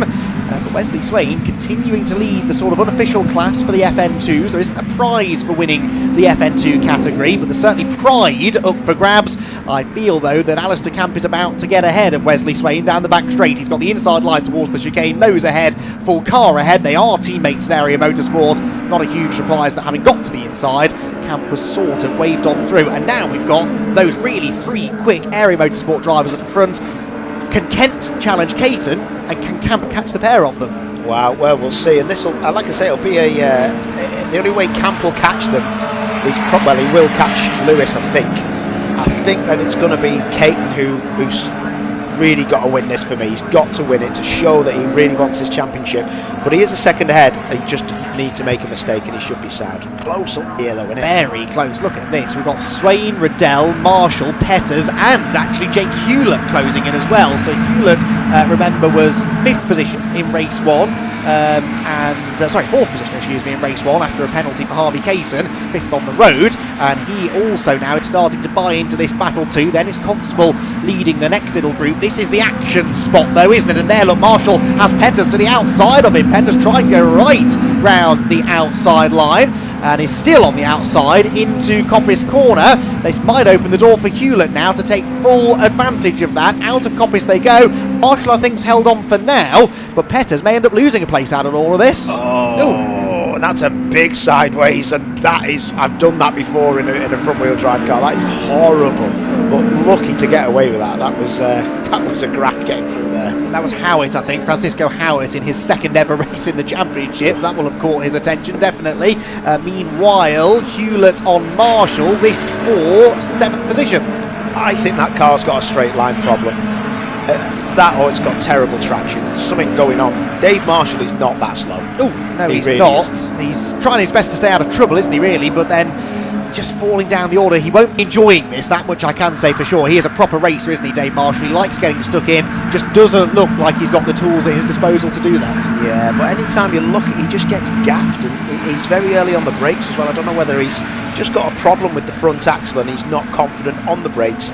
The car doesn't seem to get out of corners quick, and then that looks like a straight line speed problem then, because he's struggling to get out of corners. That's from what my eyes are telling me. Now look at this for the race lead. Harvey Caton, who I've just been reminded was a race winner last year at Silverstone. Lewis Kent, can you believe, yet to win a race in the Civic Cup. Did a full season last year, a couple of guest outings the year before. Double former TCR UK champion, yet to win in Civic Cup.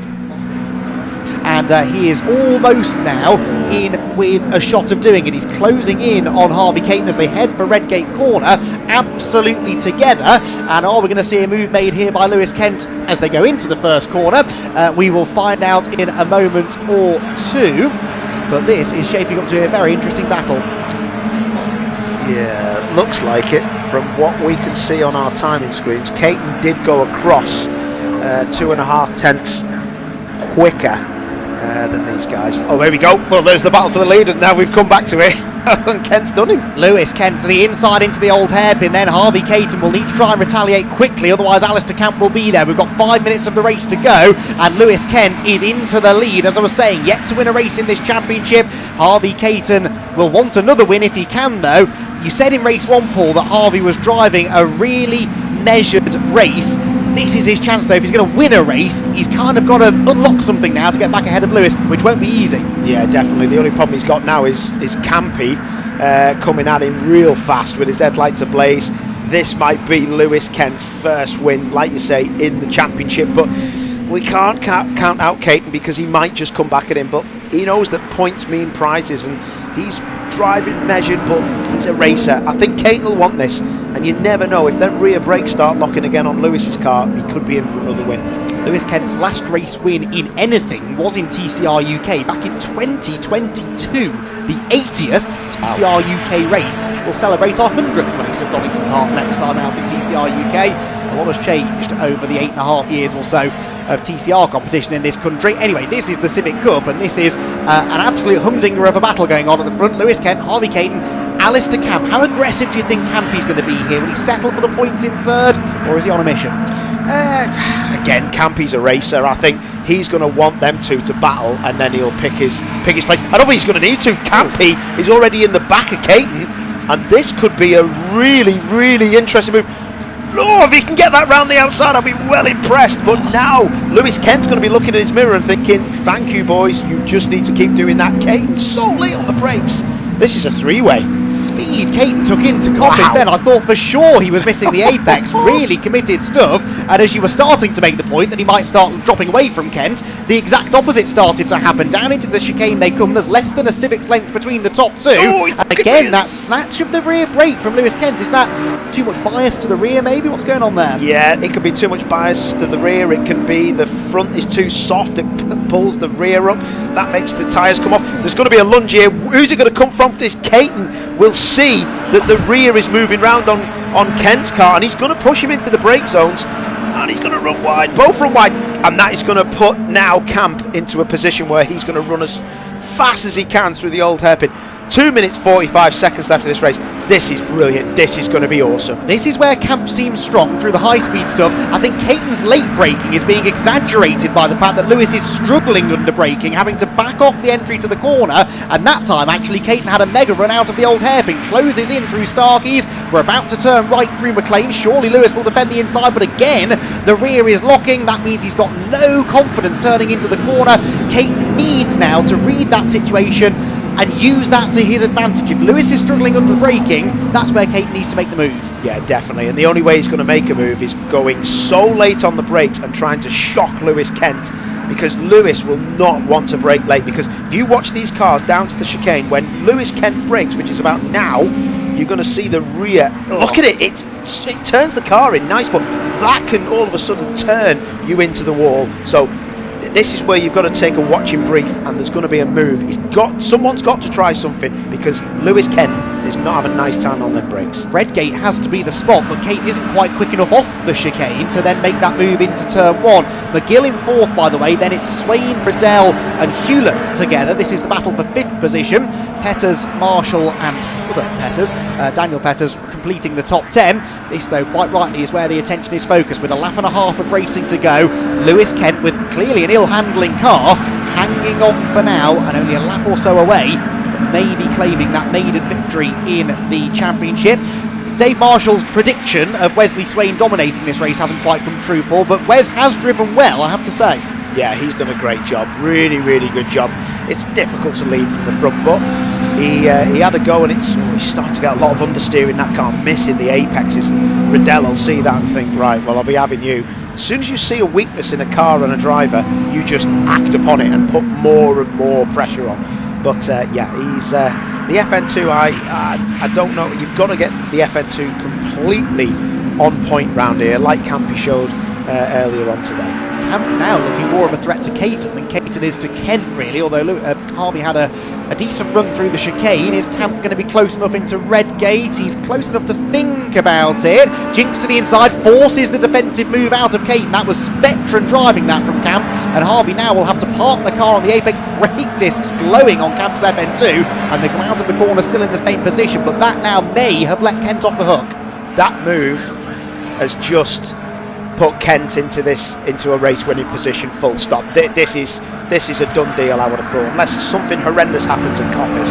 I can't see it, and you might see a move on Caton for second place here because he does look quicker now, Campy. Yeah, Harvey's had a decent run through the old hairpin though, hasn't he? Camp will use the slipstream up the hill to close in, and they're all kind of back together when they get to McLean's corner. Caton won't yet have given up hope of challenging Kent, but needs to be focusing in the mirrors, doesn't he? The time has ticked down to 0 again, though. Harvey supremely confident into Coppice that time, though. A bit too much speed taken into the right-hander over the crest, and Camp, I think, is going to be close enough to challenge here into the final chicane. Lewis Kent looks as though he's going to claim the win. Caton does now turn all of his attention to the fence, hugs the middle of the road into the chicane. He'll hold on to the place on the way in. Can Camp get the switch back and challenge to the line? It's going to be very close. Lewis Kent, though, is going to claim his first ever victory in the Miltech Civic Cup. It is almost side by side for second position. The second place just goes to Harvey Caton by a 10th and a half over a charging Alistair Camp, who also set the fastest lap in that race.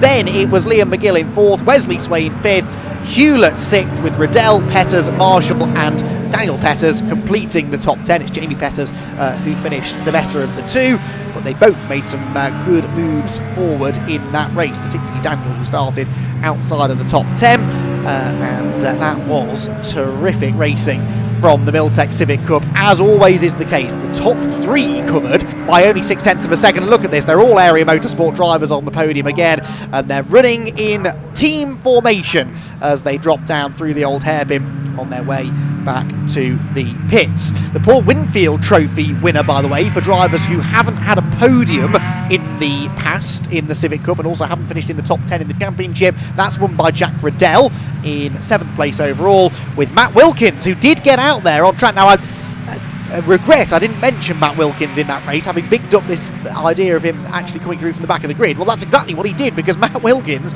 came from the back to 11th, having not even got out in race 1, and also claimed the Goodyear Diamond Award in doing so. That was really, really good stuff. Lewis Kent then, the winner, and that is his first win in the Miltech Civic Cup. Harvey Caton 2nd, and Alistair Camp, the first FN2 home. Race 1 winner is 3rd in race 2. Liam McGill and Wesley Swain complete the top 5 ahead of the impressive Jake Hewlett, who once again was the highest placed rookie. Then it's Jack Riddell, the Paul Winfield Trophy winner, with Jamie Petters, Dave Marshall and Dan Petters completing the top 10. 11th for Matt Wilkins from the back. Charlie Constable 12th in the end, ahead of Adam Parker and Francisco Howitt, who survived that moment up at Coppice Corner. Then it was Harry England in 15th position, 16th place Sam Nicolau, 17th Jake Renshaw. Then it was Mitchell, Birch and Mark Hughes to complete the top 20, and then plenty more behind as well. Simon Welch was 21st position, 22nd in the 79 was Adam Jackson. He'll be a bit disappointed with that, actually. 14th in race 1, obviously had issues in the second race. Will Butt was 23rd, Gary Townsend 24th after that grassy moment on lap 1, and 25th, but at least getting to race that time, was Ben Bateman. Josh Bromley retired to the pit lane somewhere in that race, so he's the only non-finisher in what was a sensational Miltech Civic Cup encounter. They always are exciting, and that absolutely was the case in race 2. In fact, in both races today at Donington Park. So, brilliant racing. Lots, again, of excited drivers to have a chat with down in the pit lane. Paul O'Neill has vacated the commentary box to head downstairs, and he will catch up now with the drivers, starting off with our first ever time winner in the championship, Lewis Kent. Oh, wow, what a race. I didn't have Lewis Kent down for winning that, I've got to admit. I thought he was going to have a nightmare with them rear brakes. It's been a long time for him to win a race, a couple of years I think. Lewis Kent, did that feel good, mate? First of all, congratulations. I didn't realise it had been 10 years since you'd last won a race. Your mum and your dad have just had a go at me. No, I reckon, what was it? 2022. Yeah. long time coming. Long time coming. I know, very, very happy. Very happy. The old girl held up the test, run over curbs nicely, and sent it home. But yeah. Smells hot. Yeah, very hot. I think everyone's brakes are sort of over the limit right now, but no, really, really pleased with the car. Really happy with it. Yeah. Good way. Rear brakes on your car, mate, were smoking. You had so much rotation. Sometimes it helped you, sometimes it really didn't help you at all. I've been struggling with a left rear lockup all weekend, since Friday, probably since media day a month ago. Can't get rid of it, but I don't care. As long as it turns in all right and gets around the corner, I'm fine. I'll control the little rear smoke every now and then, but no, really, really happy with it. Yeah, roll on Brands hatch. Good man, looks like you're up for the championship, lad. Thank you. Top man, well done. Right, Harvey Caton, where's Harvey? Harvey, there he is.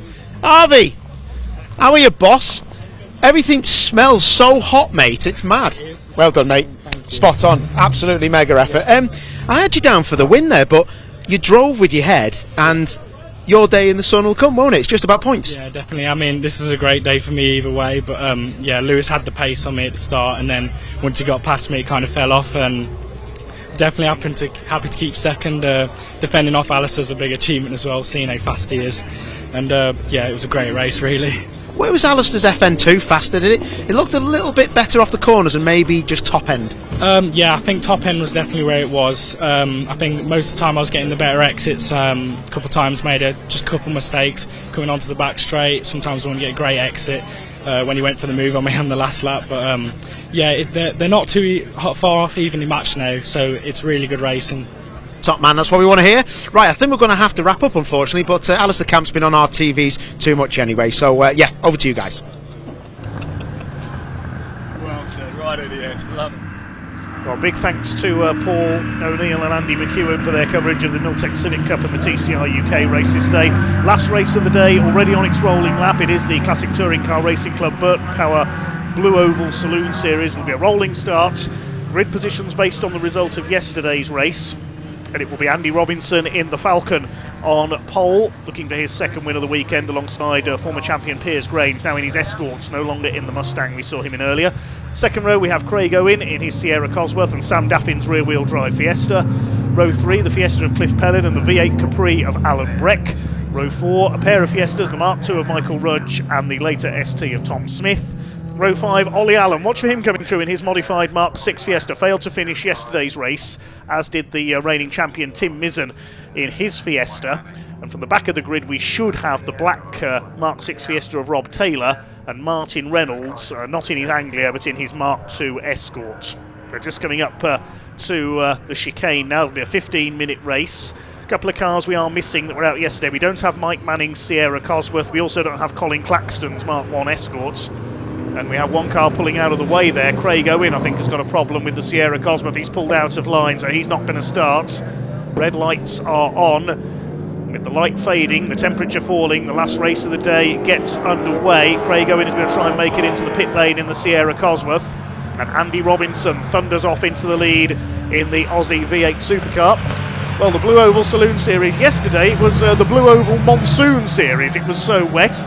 But better conditions today, and Andy Robinson will make use of that. He's already streaking clear in his Aussie V8 Supercar. Look at Sam Daffin coming through up there into second place in the Fiesta. He's made a great start, getting ahead of multiple champion Piers Grange in the PRG Trailers Escort, but the Escort back around the outside into the old hairpin. It looks like Michael Rudge we could be losing as well. His Fiesta is slowing right down as they come down to the old hairpin as well.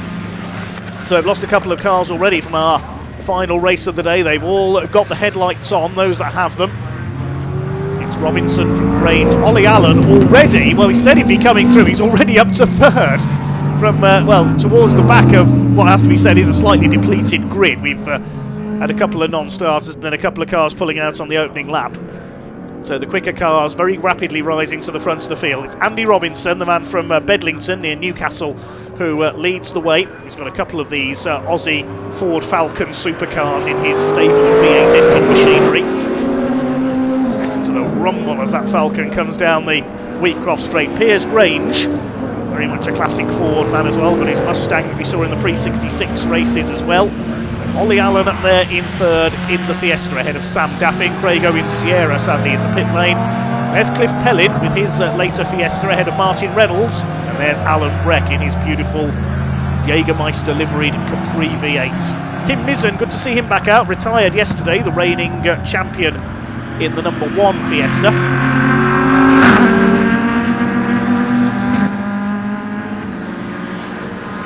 So the leaders heading up towards McLean's, and Piers Grange is not letting Andy Robinson get away here. The PRG Trailers Escort is having a go at the big Aussie beast. It'd be tricky to get past, partly because of that, partly because of how quick the Falcon is in a straight line, and partly because of the sheer size of the thing. It's not, as we said yesterday, it's not until you stand next to an Aussie V8 supercar you realise just how big they are. And Robinson able to pull away in a straight line, but Grange the better handling car in the turns. He may struggle here though because he hasn't got headlights, and it is starting to get quite dark out there at this stage of this spring day. But at least today they can see where they're going, and it isn't an absolute monsoon out there. Fastest lap by Piers Grange, 1:15.689, a couple of tenths quicker than Robinson that time through. Ollie Allen third. There's Sam Daffin up there in 4th place, his Fiesta. It's had a few mechanical dramas over the last couple of years. Speaking of dramas, Martin Reynolds into the pit lane, his Escort has pulled in. There's Rob Taylor and Tom Smith in their Mark 6 Fiestas. Anything Ford can be used in this championship. So we're down to, unfortunately, only 9 cars running in our Blue Oval Saloon Series race. There is the Capri of Alan Breck, also racing his BMW this weekend earlier on in Classic Thunder. And that Capri is just pure thunder if you listen to it, but Tim Mizzen in the little Fiesta able to keep up with him. There's the other pair of Fiestas running nose to tail, so there's still a few battles, despite the slightly lower than hoped for entry. A few cars having problems earlier in the weekend. Mike Manning only able to race yesterday in the Sierra Cosworth. We lost Colin Claxton as well with the Mark 1 Escort, the Castrol car. Tim Mizzen looking to take the Fiesta past the big 5-litre V8 engine Capri.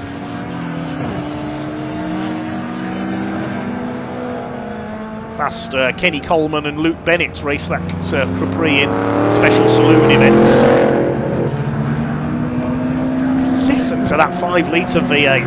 Sounds just as good as Andy Robinson's Falcon. Still leading ways, just on the fastest lap, Andy Robinson, 1:14.347, 1.8 seconds clear now of Piers Grange's Escort. Ollie Allen in 3rd place.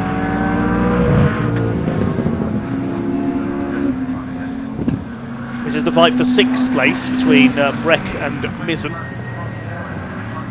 Tim Mizzen, who won the title for the first time last year in the Blue Oval Saloon Series. 2 years ago it was James Dunkley in a Mark II Fiesta. He's now in pre-83 touring cars. Here's our leader. Look at the flames spitting from the side exit exhausts of the big Falcon in the Dick Johnson Racing Shell Helix colours. Robinson's other one is in the silver colours used by Craig Lowndes when he drove for Ford.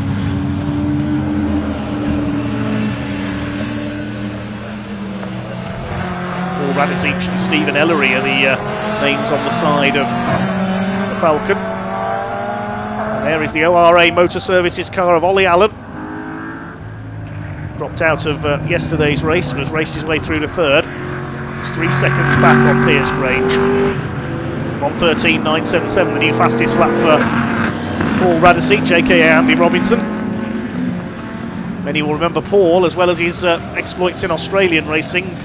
Of course, successful in the British Touring Car Championship for Ford and for Peugeot.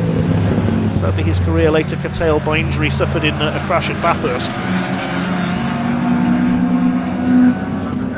There goes the Capri, and Tim Mizzen's got the Fiesta ahead of the Capri, I noticed there, so it's not all about brute force here at Donington in the Blue Oval Saloons. There's Rob Taylor ahead of Tom Smith in the Battle of the Fiestas. And Piers Grange is in trouble, I think. Ollie Allen's through the second. Grange is slowing down. So Piers Grange has got a problem with the Escort, I think. Ollie Allen's through into 2nd place. Is Piers Grange going to head for the pits, I wonder? He's definitely struggling. He's slowing down there, but he's not headed for the pits. That last lap was about 10 seconds off his personal best, so there's something amiss with the Escort, sadly. He's going to try and keep going. He's got just over 8 minutes to go. If he can keep the car going, well, he and Ollie Allen are the only 2 cars left running in their class, Class S, because Martin Reynolds has dropped out and Craig Owen didn't manage to get to the start with the Sierra. So if Piers Grange can keep going, he will still pick up some points. So it's now down to Ollie Allen. What are his lap times like compared to those of Andy Robinson? He's lapping about just over a second slower than the Falcon. Ollie Allen's been racing modified Fords, particularly Fiestas, for many years now. Here comes Robinson, and in the slightly fading lights, that car has even more of an effect. The yellow headlamps, the flames licking from the side exit exhausts on the overrun. Dusk is the best time to go racing. I mean, just look at that. So spectacular. Here comes Piers Grange. Now, how far ahead of Sam Daffin was he? About 12.5 seconds clear of the Fiesta. The Escort clearly struggling. Robinson has upped his pace. He's now 9 seconds clear of Ollie Allen. Over the line goes Grange. Yeah, his lap time, that time of 1 minute 30, and Daffin has almost caught him. Sam Daffin's going to go through into the podium slots then. And I think Piers Grange is going to have to give up the struggle eventually and pull in. But he's going to try and keep going to at least get some class points towards the championship. Robinson leading Class A, Allen Class S, Daffin Class C, and Mizzen Class D.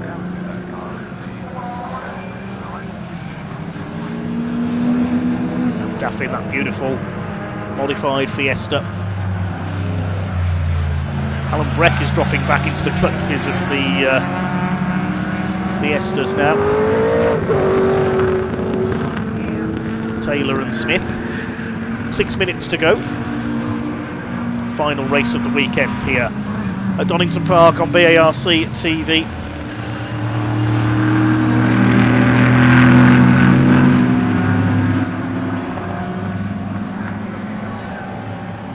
So the main question now is, can Piers Grange keep going to the checkered flag? There's Rob Taylor, number 1 at 4-1. It's from Hailsham in Sussex. Of Arlington Stadium, the short oval venue. The Eastbourne Speedway team. Tom Smith behind him, a newcomer to the club from Colville in Leicestershire, very much on his local circuit this weekend, and they're catching Piers Grange's struggling Escort. Alan Breck from Herne Bay in Kent in the Big Capri. They draw past Grange.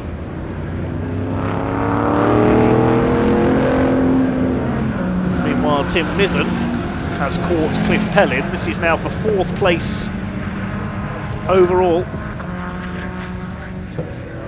Cliff Pellin in the Mark 7 Fiesta. He comes from Canvey Island in Essex. Tim Mizzen, the reigning champion, also from Hailsham. Some giant killing performances we've seen from this little green Fiesta.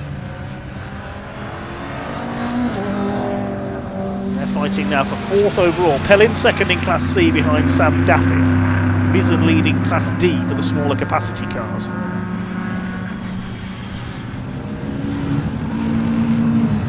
Andy Robinson for Class A for the biggest engine cars. He's well out in front. He's nearly 18 seconds clear of Ollie Allen now. So, barring any mechanical malady, he's got this race in the bag, I would say. Here comes Tim Mizzen. He's going for 4th overall. Up the inside into the chicane on former Brands Hatch regular Cliff Pellin, and he's through. He said he was a giant killer, Tim Mizzen. Now, what are his lap times compared to those of Sam Daffin ahead of him? He's only lapping a few tenths of a second slower, but he's 17 seconds behind him. So I don't think we'll see Tim Mizzen make the overall podium.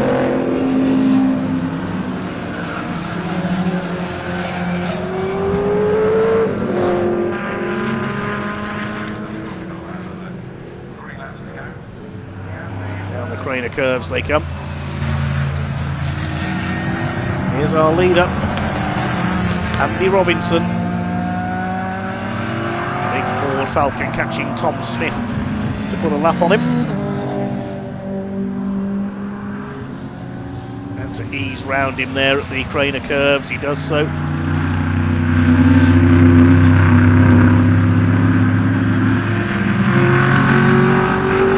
Pulls his way towards Starkey's and Schwant's curve. Over 20 seconds ahead of our second place man, which is Ollie Allen.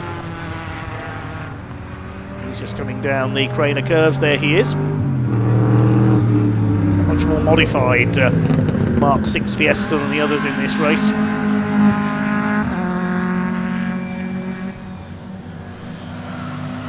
He's 25 seconds clear of Sam Daffin in third place. Field well spread out now, except for the battling pair for fourth place. There is Sam Daffin. Pershaw in Worcestershire.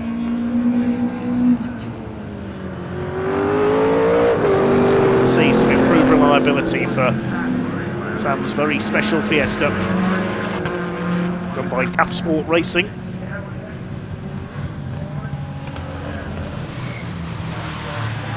Tim Mizzen just did a personal best lap, but still a couple of seconds slower than Sam Daffin in third. This is the only real battle we've got on track at the moment between Mizzen and Pellin. They're clear of Breck in sixth position in the Capri. Piers Grange has given up the struggle. I can tell you he has pulled into the pits to retire. So there's 8 cars running now to the dozen who started.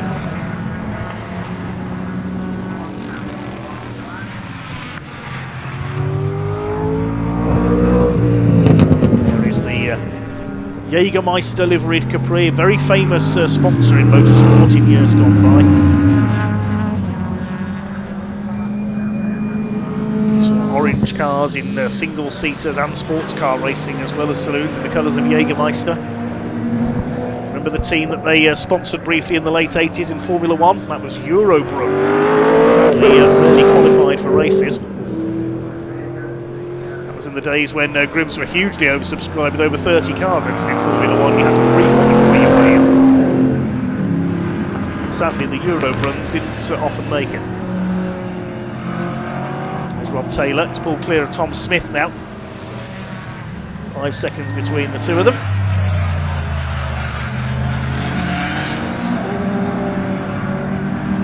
So less than a minute left on the clock now. Andy Robinson has gone into his last lap. We see in the background there the recovery vehicle towing Michael Rudge's car back to the paddock. Here comes Robinson. Looks like he's on his last lap now. He won yesterday despite being unable to see where he was going or get the power down properly. It was so wet. He laps Cliff Pellin. I think it's going to be checkered flag this time, so I think we're on the last lap of the weekend here at Donington Park, our first weekend of the season on BARC TV. And here comes Andy Robinson to perfectly start his Burton Power Blue Oval Saloon Series season. He certainly has bossed it this weekend. Andy Robinson comes up to the line, takes the checkered flag, 2 wins out of 2. For the Aussie V8 supercar. A long, long way clear of Ollie Allen, who's just coming out of Coppice Corner now. Some lap traffic comes across the line. Gonna wait the class winners to come home. Here comes Ollie Allen. The demise of Piers Grange. He will win Class S in second place. Class C is going to go to Sam Daffin, and Class D to Tim Mizzen, just waiting for them to come home to take the checkered flag. They were the only other cars on the lead lap. Here comes Daffin. Headlights ablaze.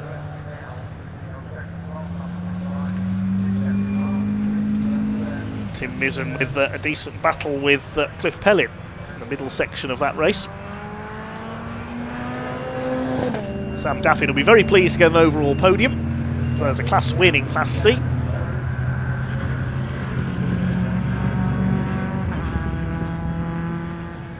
And here's Tim Mizzen, the reigning champion, for 4th place. He wins Class D, makes up for a retirement in yesterday's race.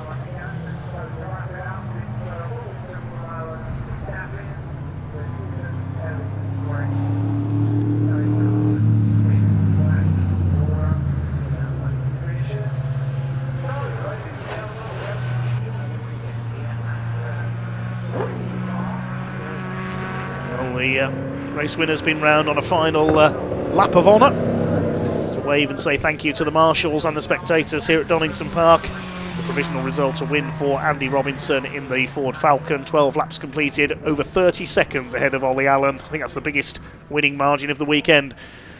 Sam Duff in third and Tim Mizen fourth. All those four win their classes. Then Cliff Pellin in fifth place, a lap down ahead of Alan Breck in the Capri, and Rob Taylor and Tom Smith. We lost Piers Grange and Martin Reynolds into the pits. Craig Owen pulled off at the start, and we also lost Michael Rudge on the opening lap. Cars coming into Parc Fermé, so for the last time this weekend we'll hand you down to Ian Waterhouse.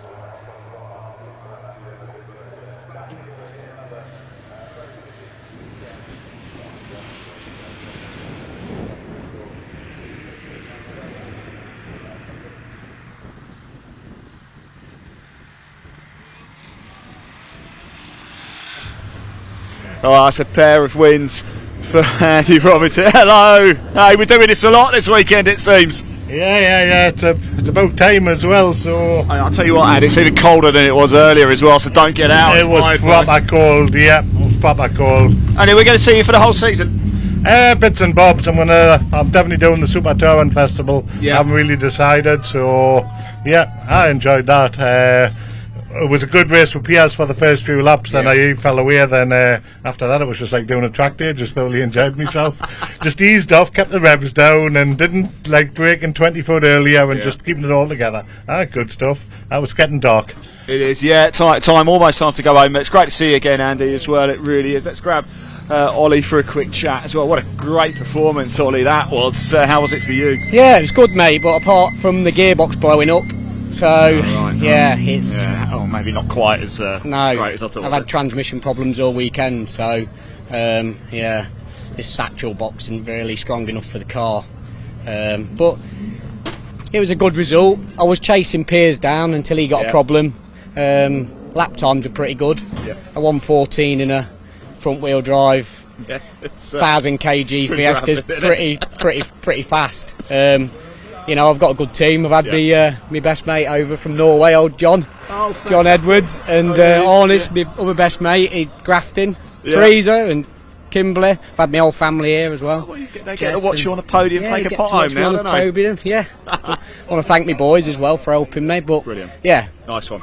I'm pleased it didn't get too dark. I put my lights on. And it didn't rain today. It was dusk, wasn't it? It was. But yeah. Nice one. Well done, mate. Go celebrate. Go on. Go have a good time. We've got Sam here as well. Let's just quickly grab a chat with him. And no more racing, of course. That was the final race of the day. Got to pop your hat on there, Sam. Congratulations and have a great drive. Yes, it was all right. To be fair, it was very lonely. It was a lonely old race. The top two had disappeared, and there was nobody really in the mirrors either. So it's I might as well have been out on my own. Andy sort of said that. Ended up being a bit of a track day. Yeah, really. It was. It was sort of. I take it. It's unfortunate for Piers, but it's where we end up sometimes. So, man, Sam, we'll see you next time. Well done. Right, just before we go, thank you to everybody for tuning in over the course of the weekend. Yes, our first weekend with the BARC is over. What a weekend it's been. 22 races, I believe, in total. Wow, 14 today alone. Fantastic stuff. And of course, welcome TCR and Civic Cup to the BARC roster. I'd just like to say a big thank you as ever to the marshals. About them, we just would not be able to go racing. I know we say it every time, but it really is so critical that the marshals keep turning up as they do, and they do such a wonderful job. I also want to say a big thank you as well to the team behind the scenes who bring you the live pictures. They have literally spent the last 2 days out in the freezing cold here at Donington. So a massive thank you to Andy, who's holding the roaming camera right now and been providing me with Harry Bowes to keep me going. Elliot, our producer back at base. Ray, Richard, Jack, Dan as well, of course. The brilliant Dave Goddard, Andy McEwen and Paul O'Neill as well. Thank you so much to the team. And of course, just please do hit that like button. Please do hit that subscribe button as well. BARC TV is completely free for you to tune in and watch. Thank you for getting involved in the live chat as well. It does make a big difference. That's it from me. I'm going to hand back to Dave Goddard. We will be back for BARC TV live at Silverstone on April the 5th. I'll see you then.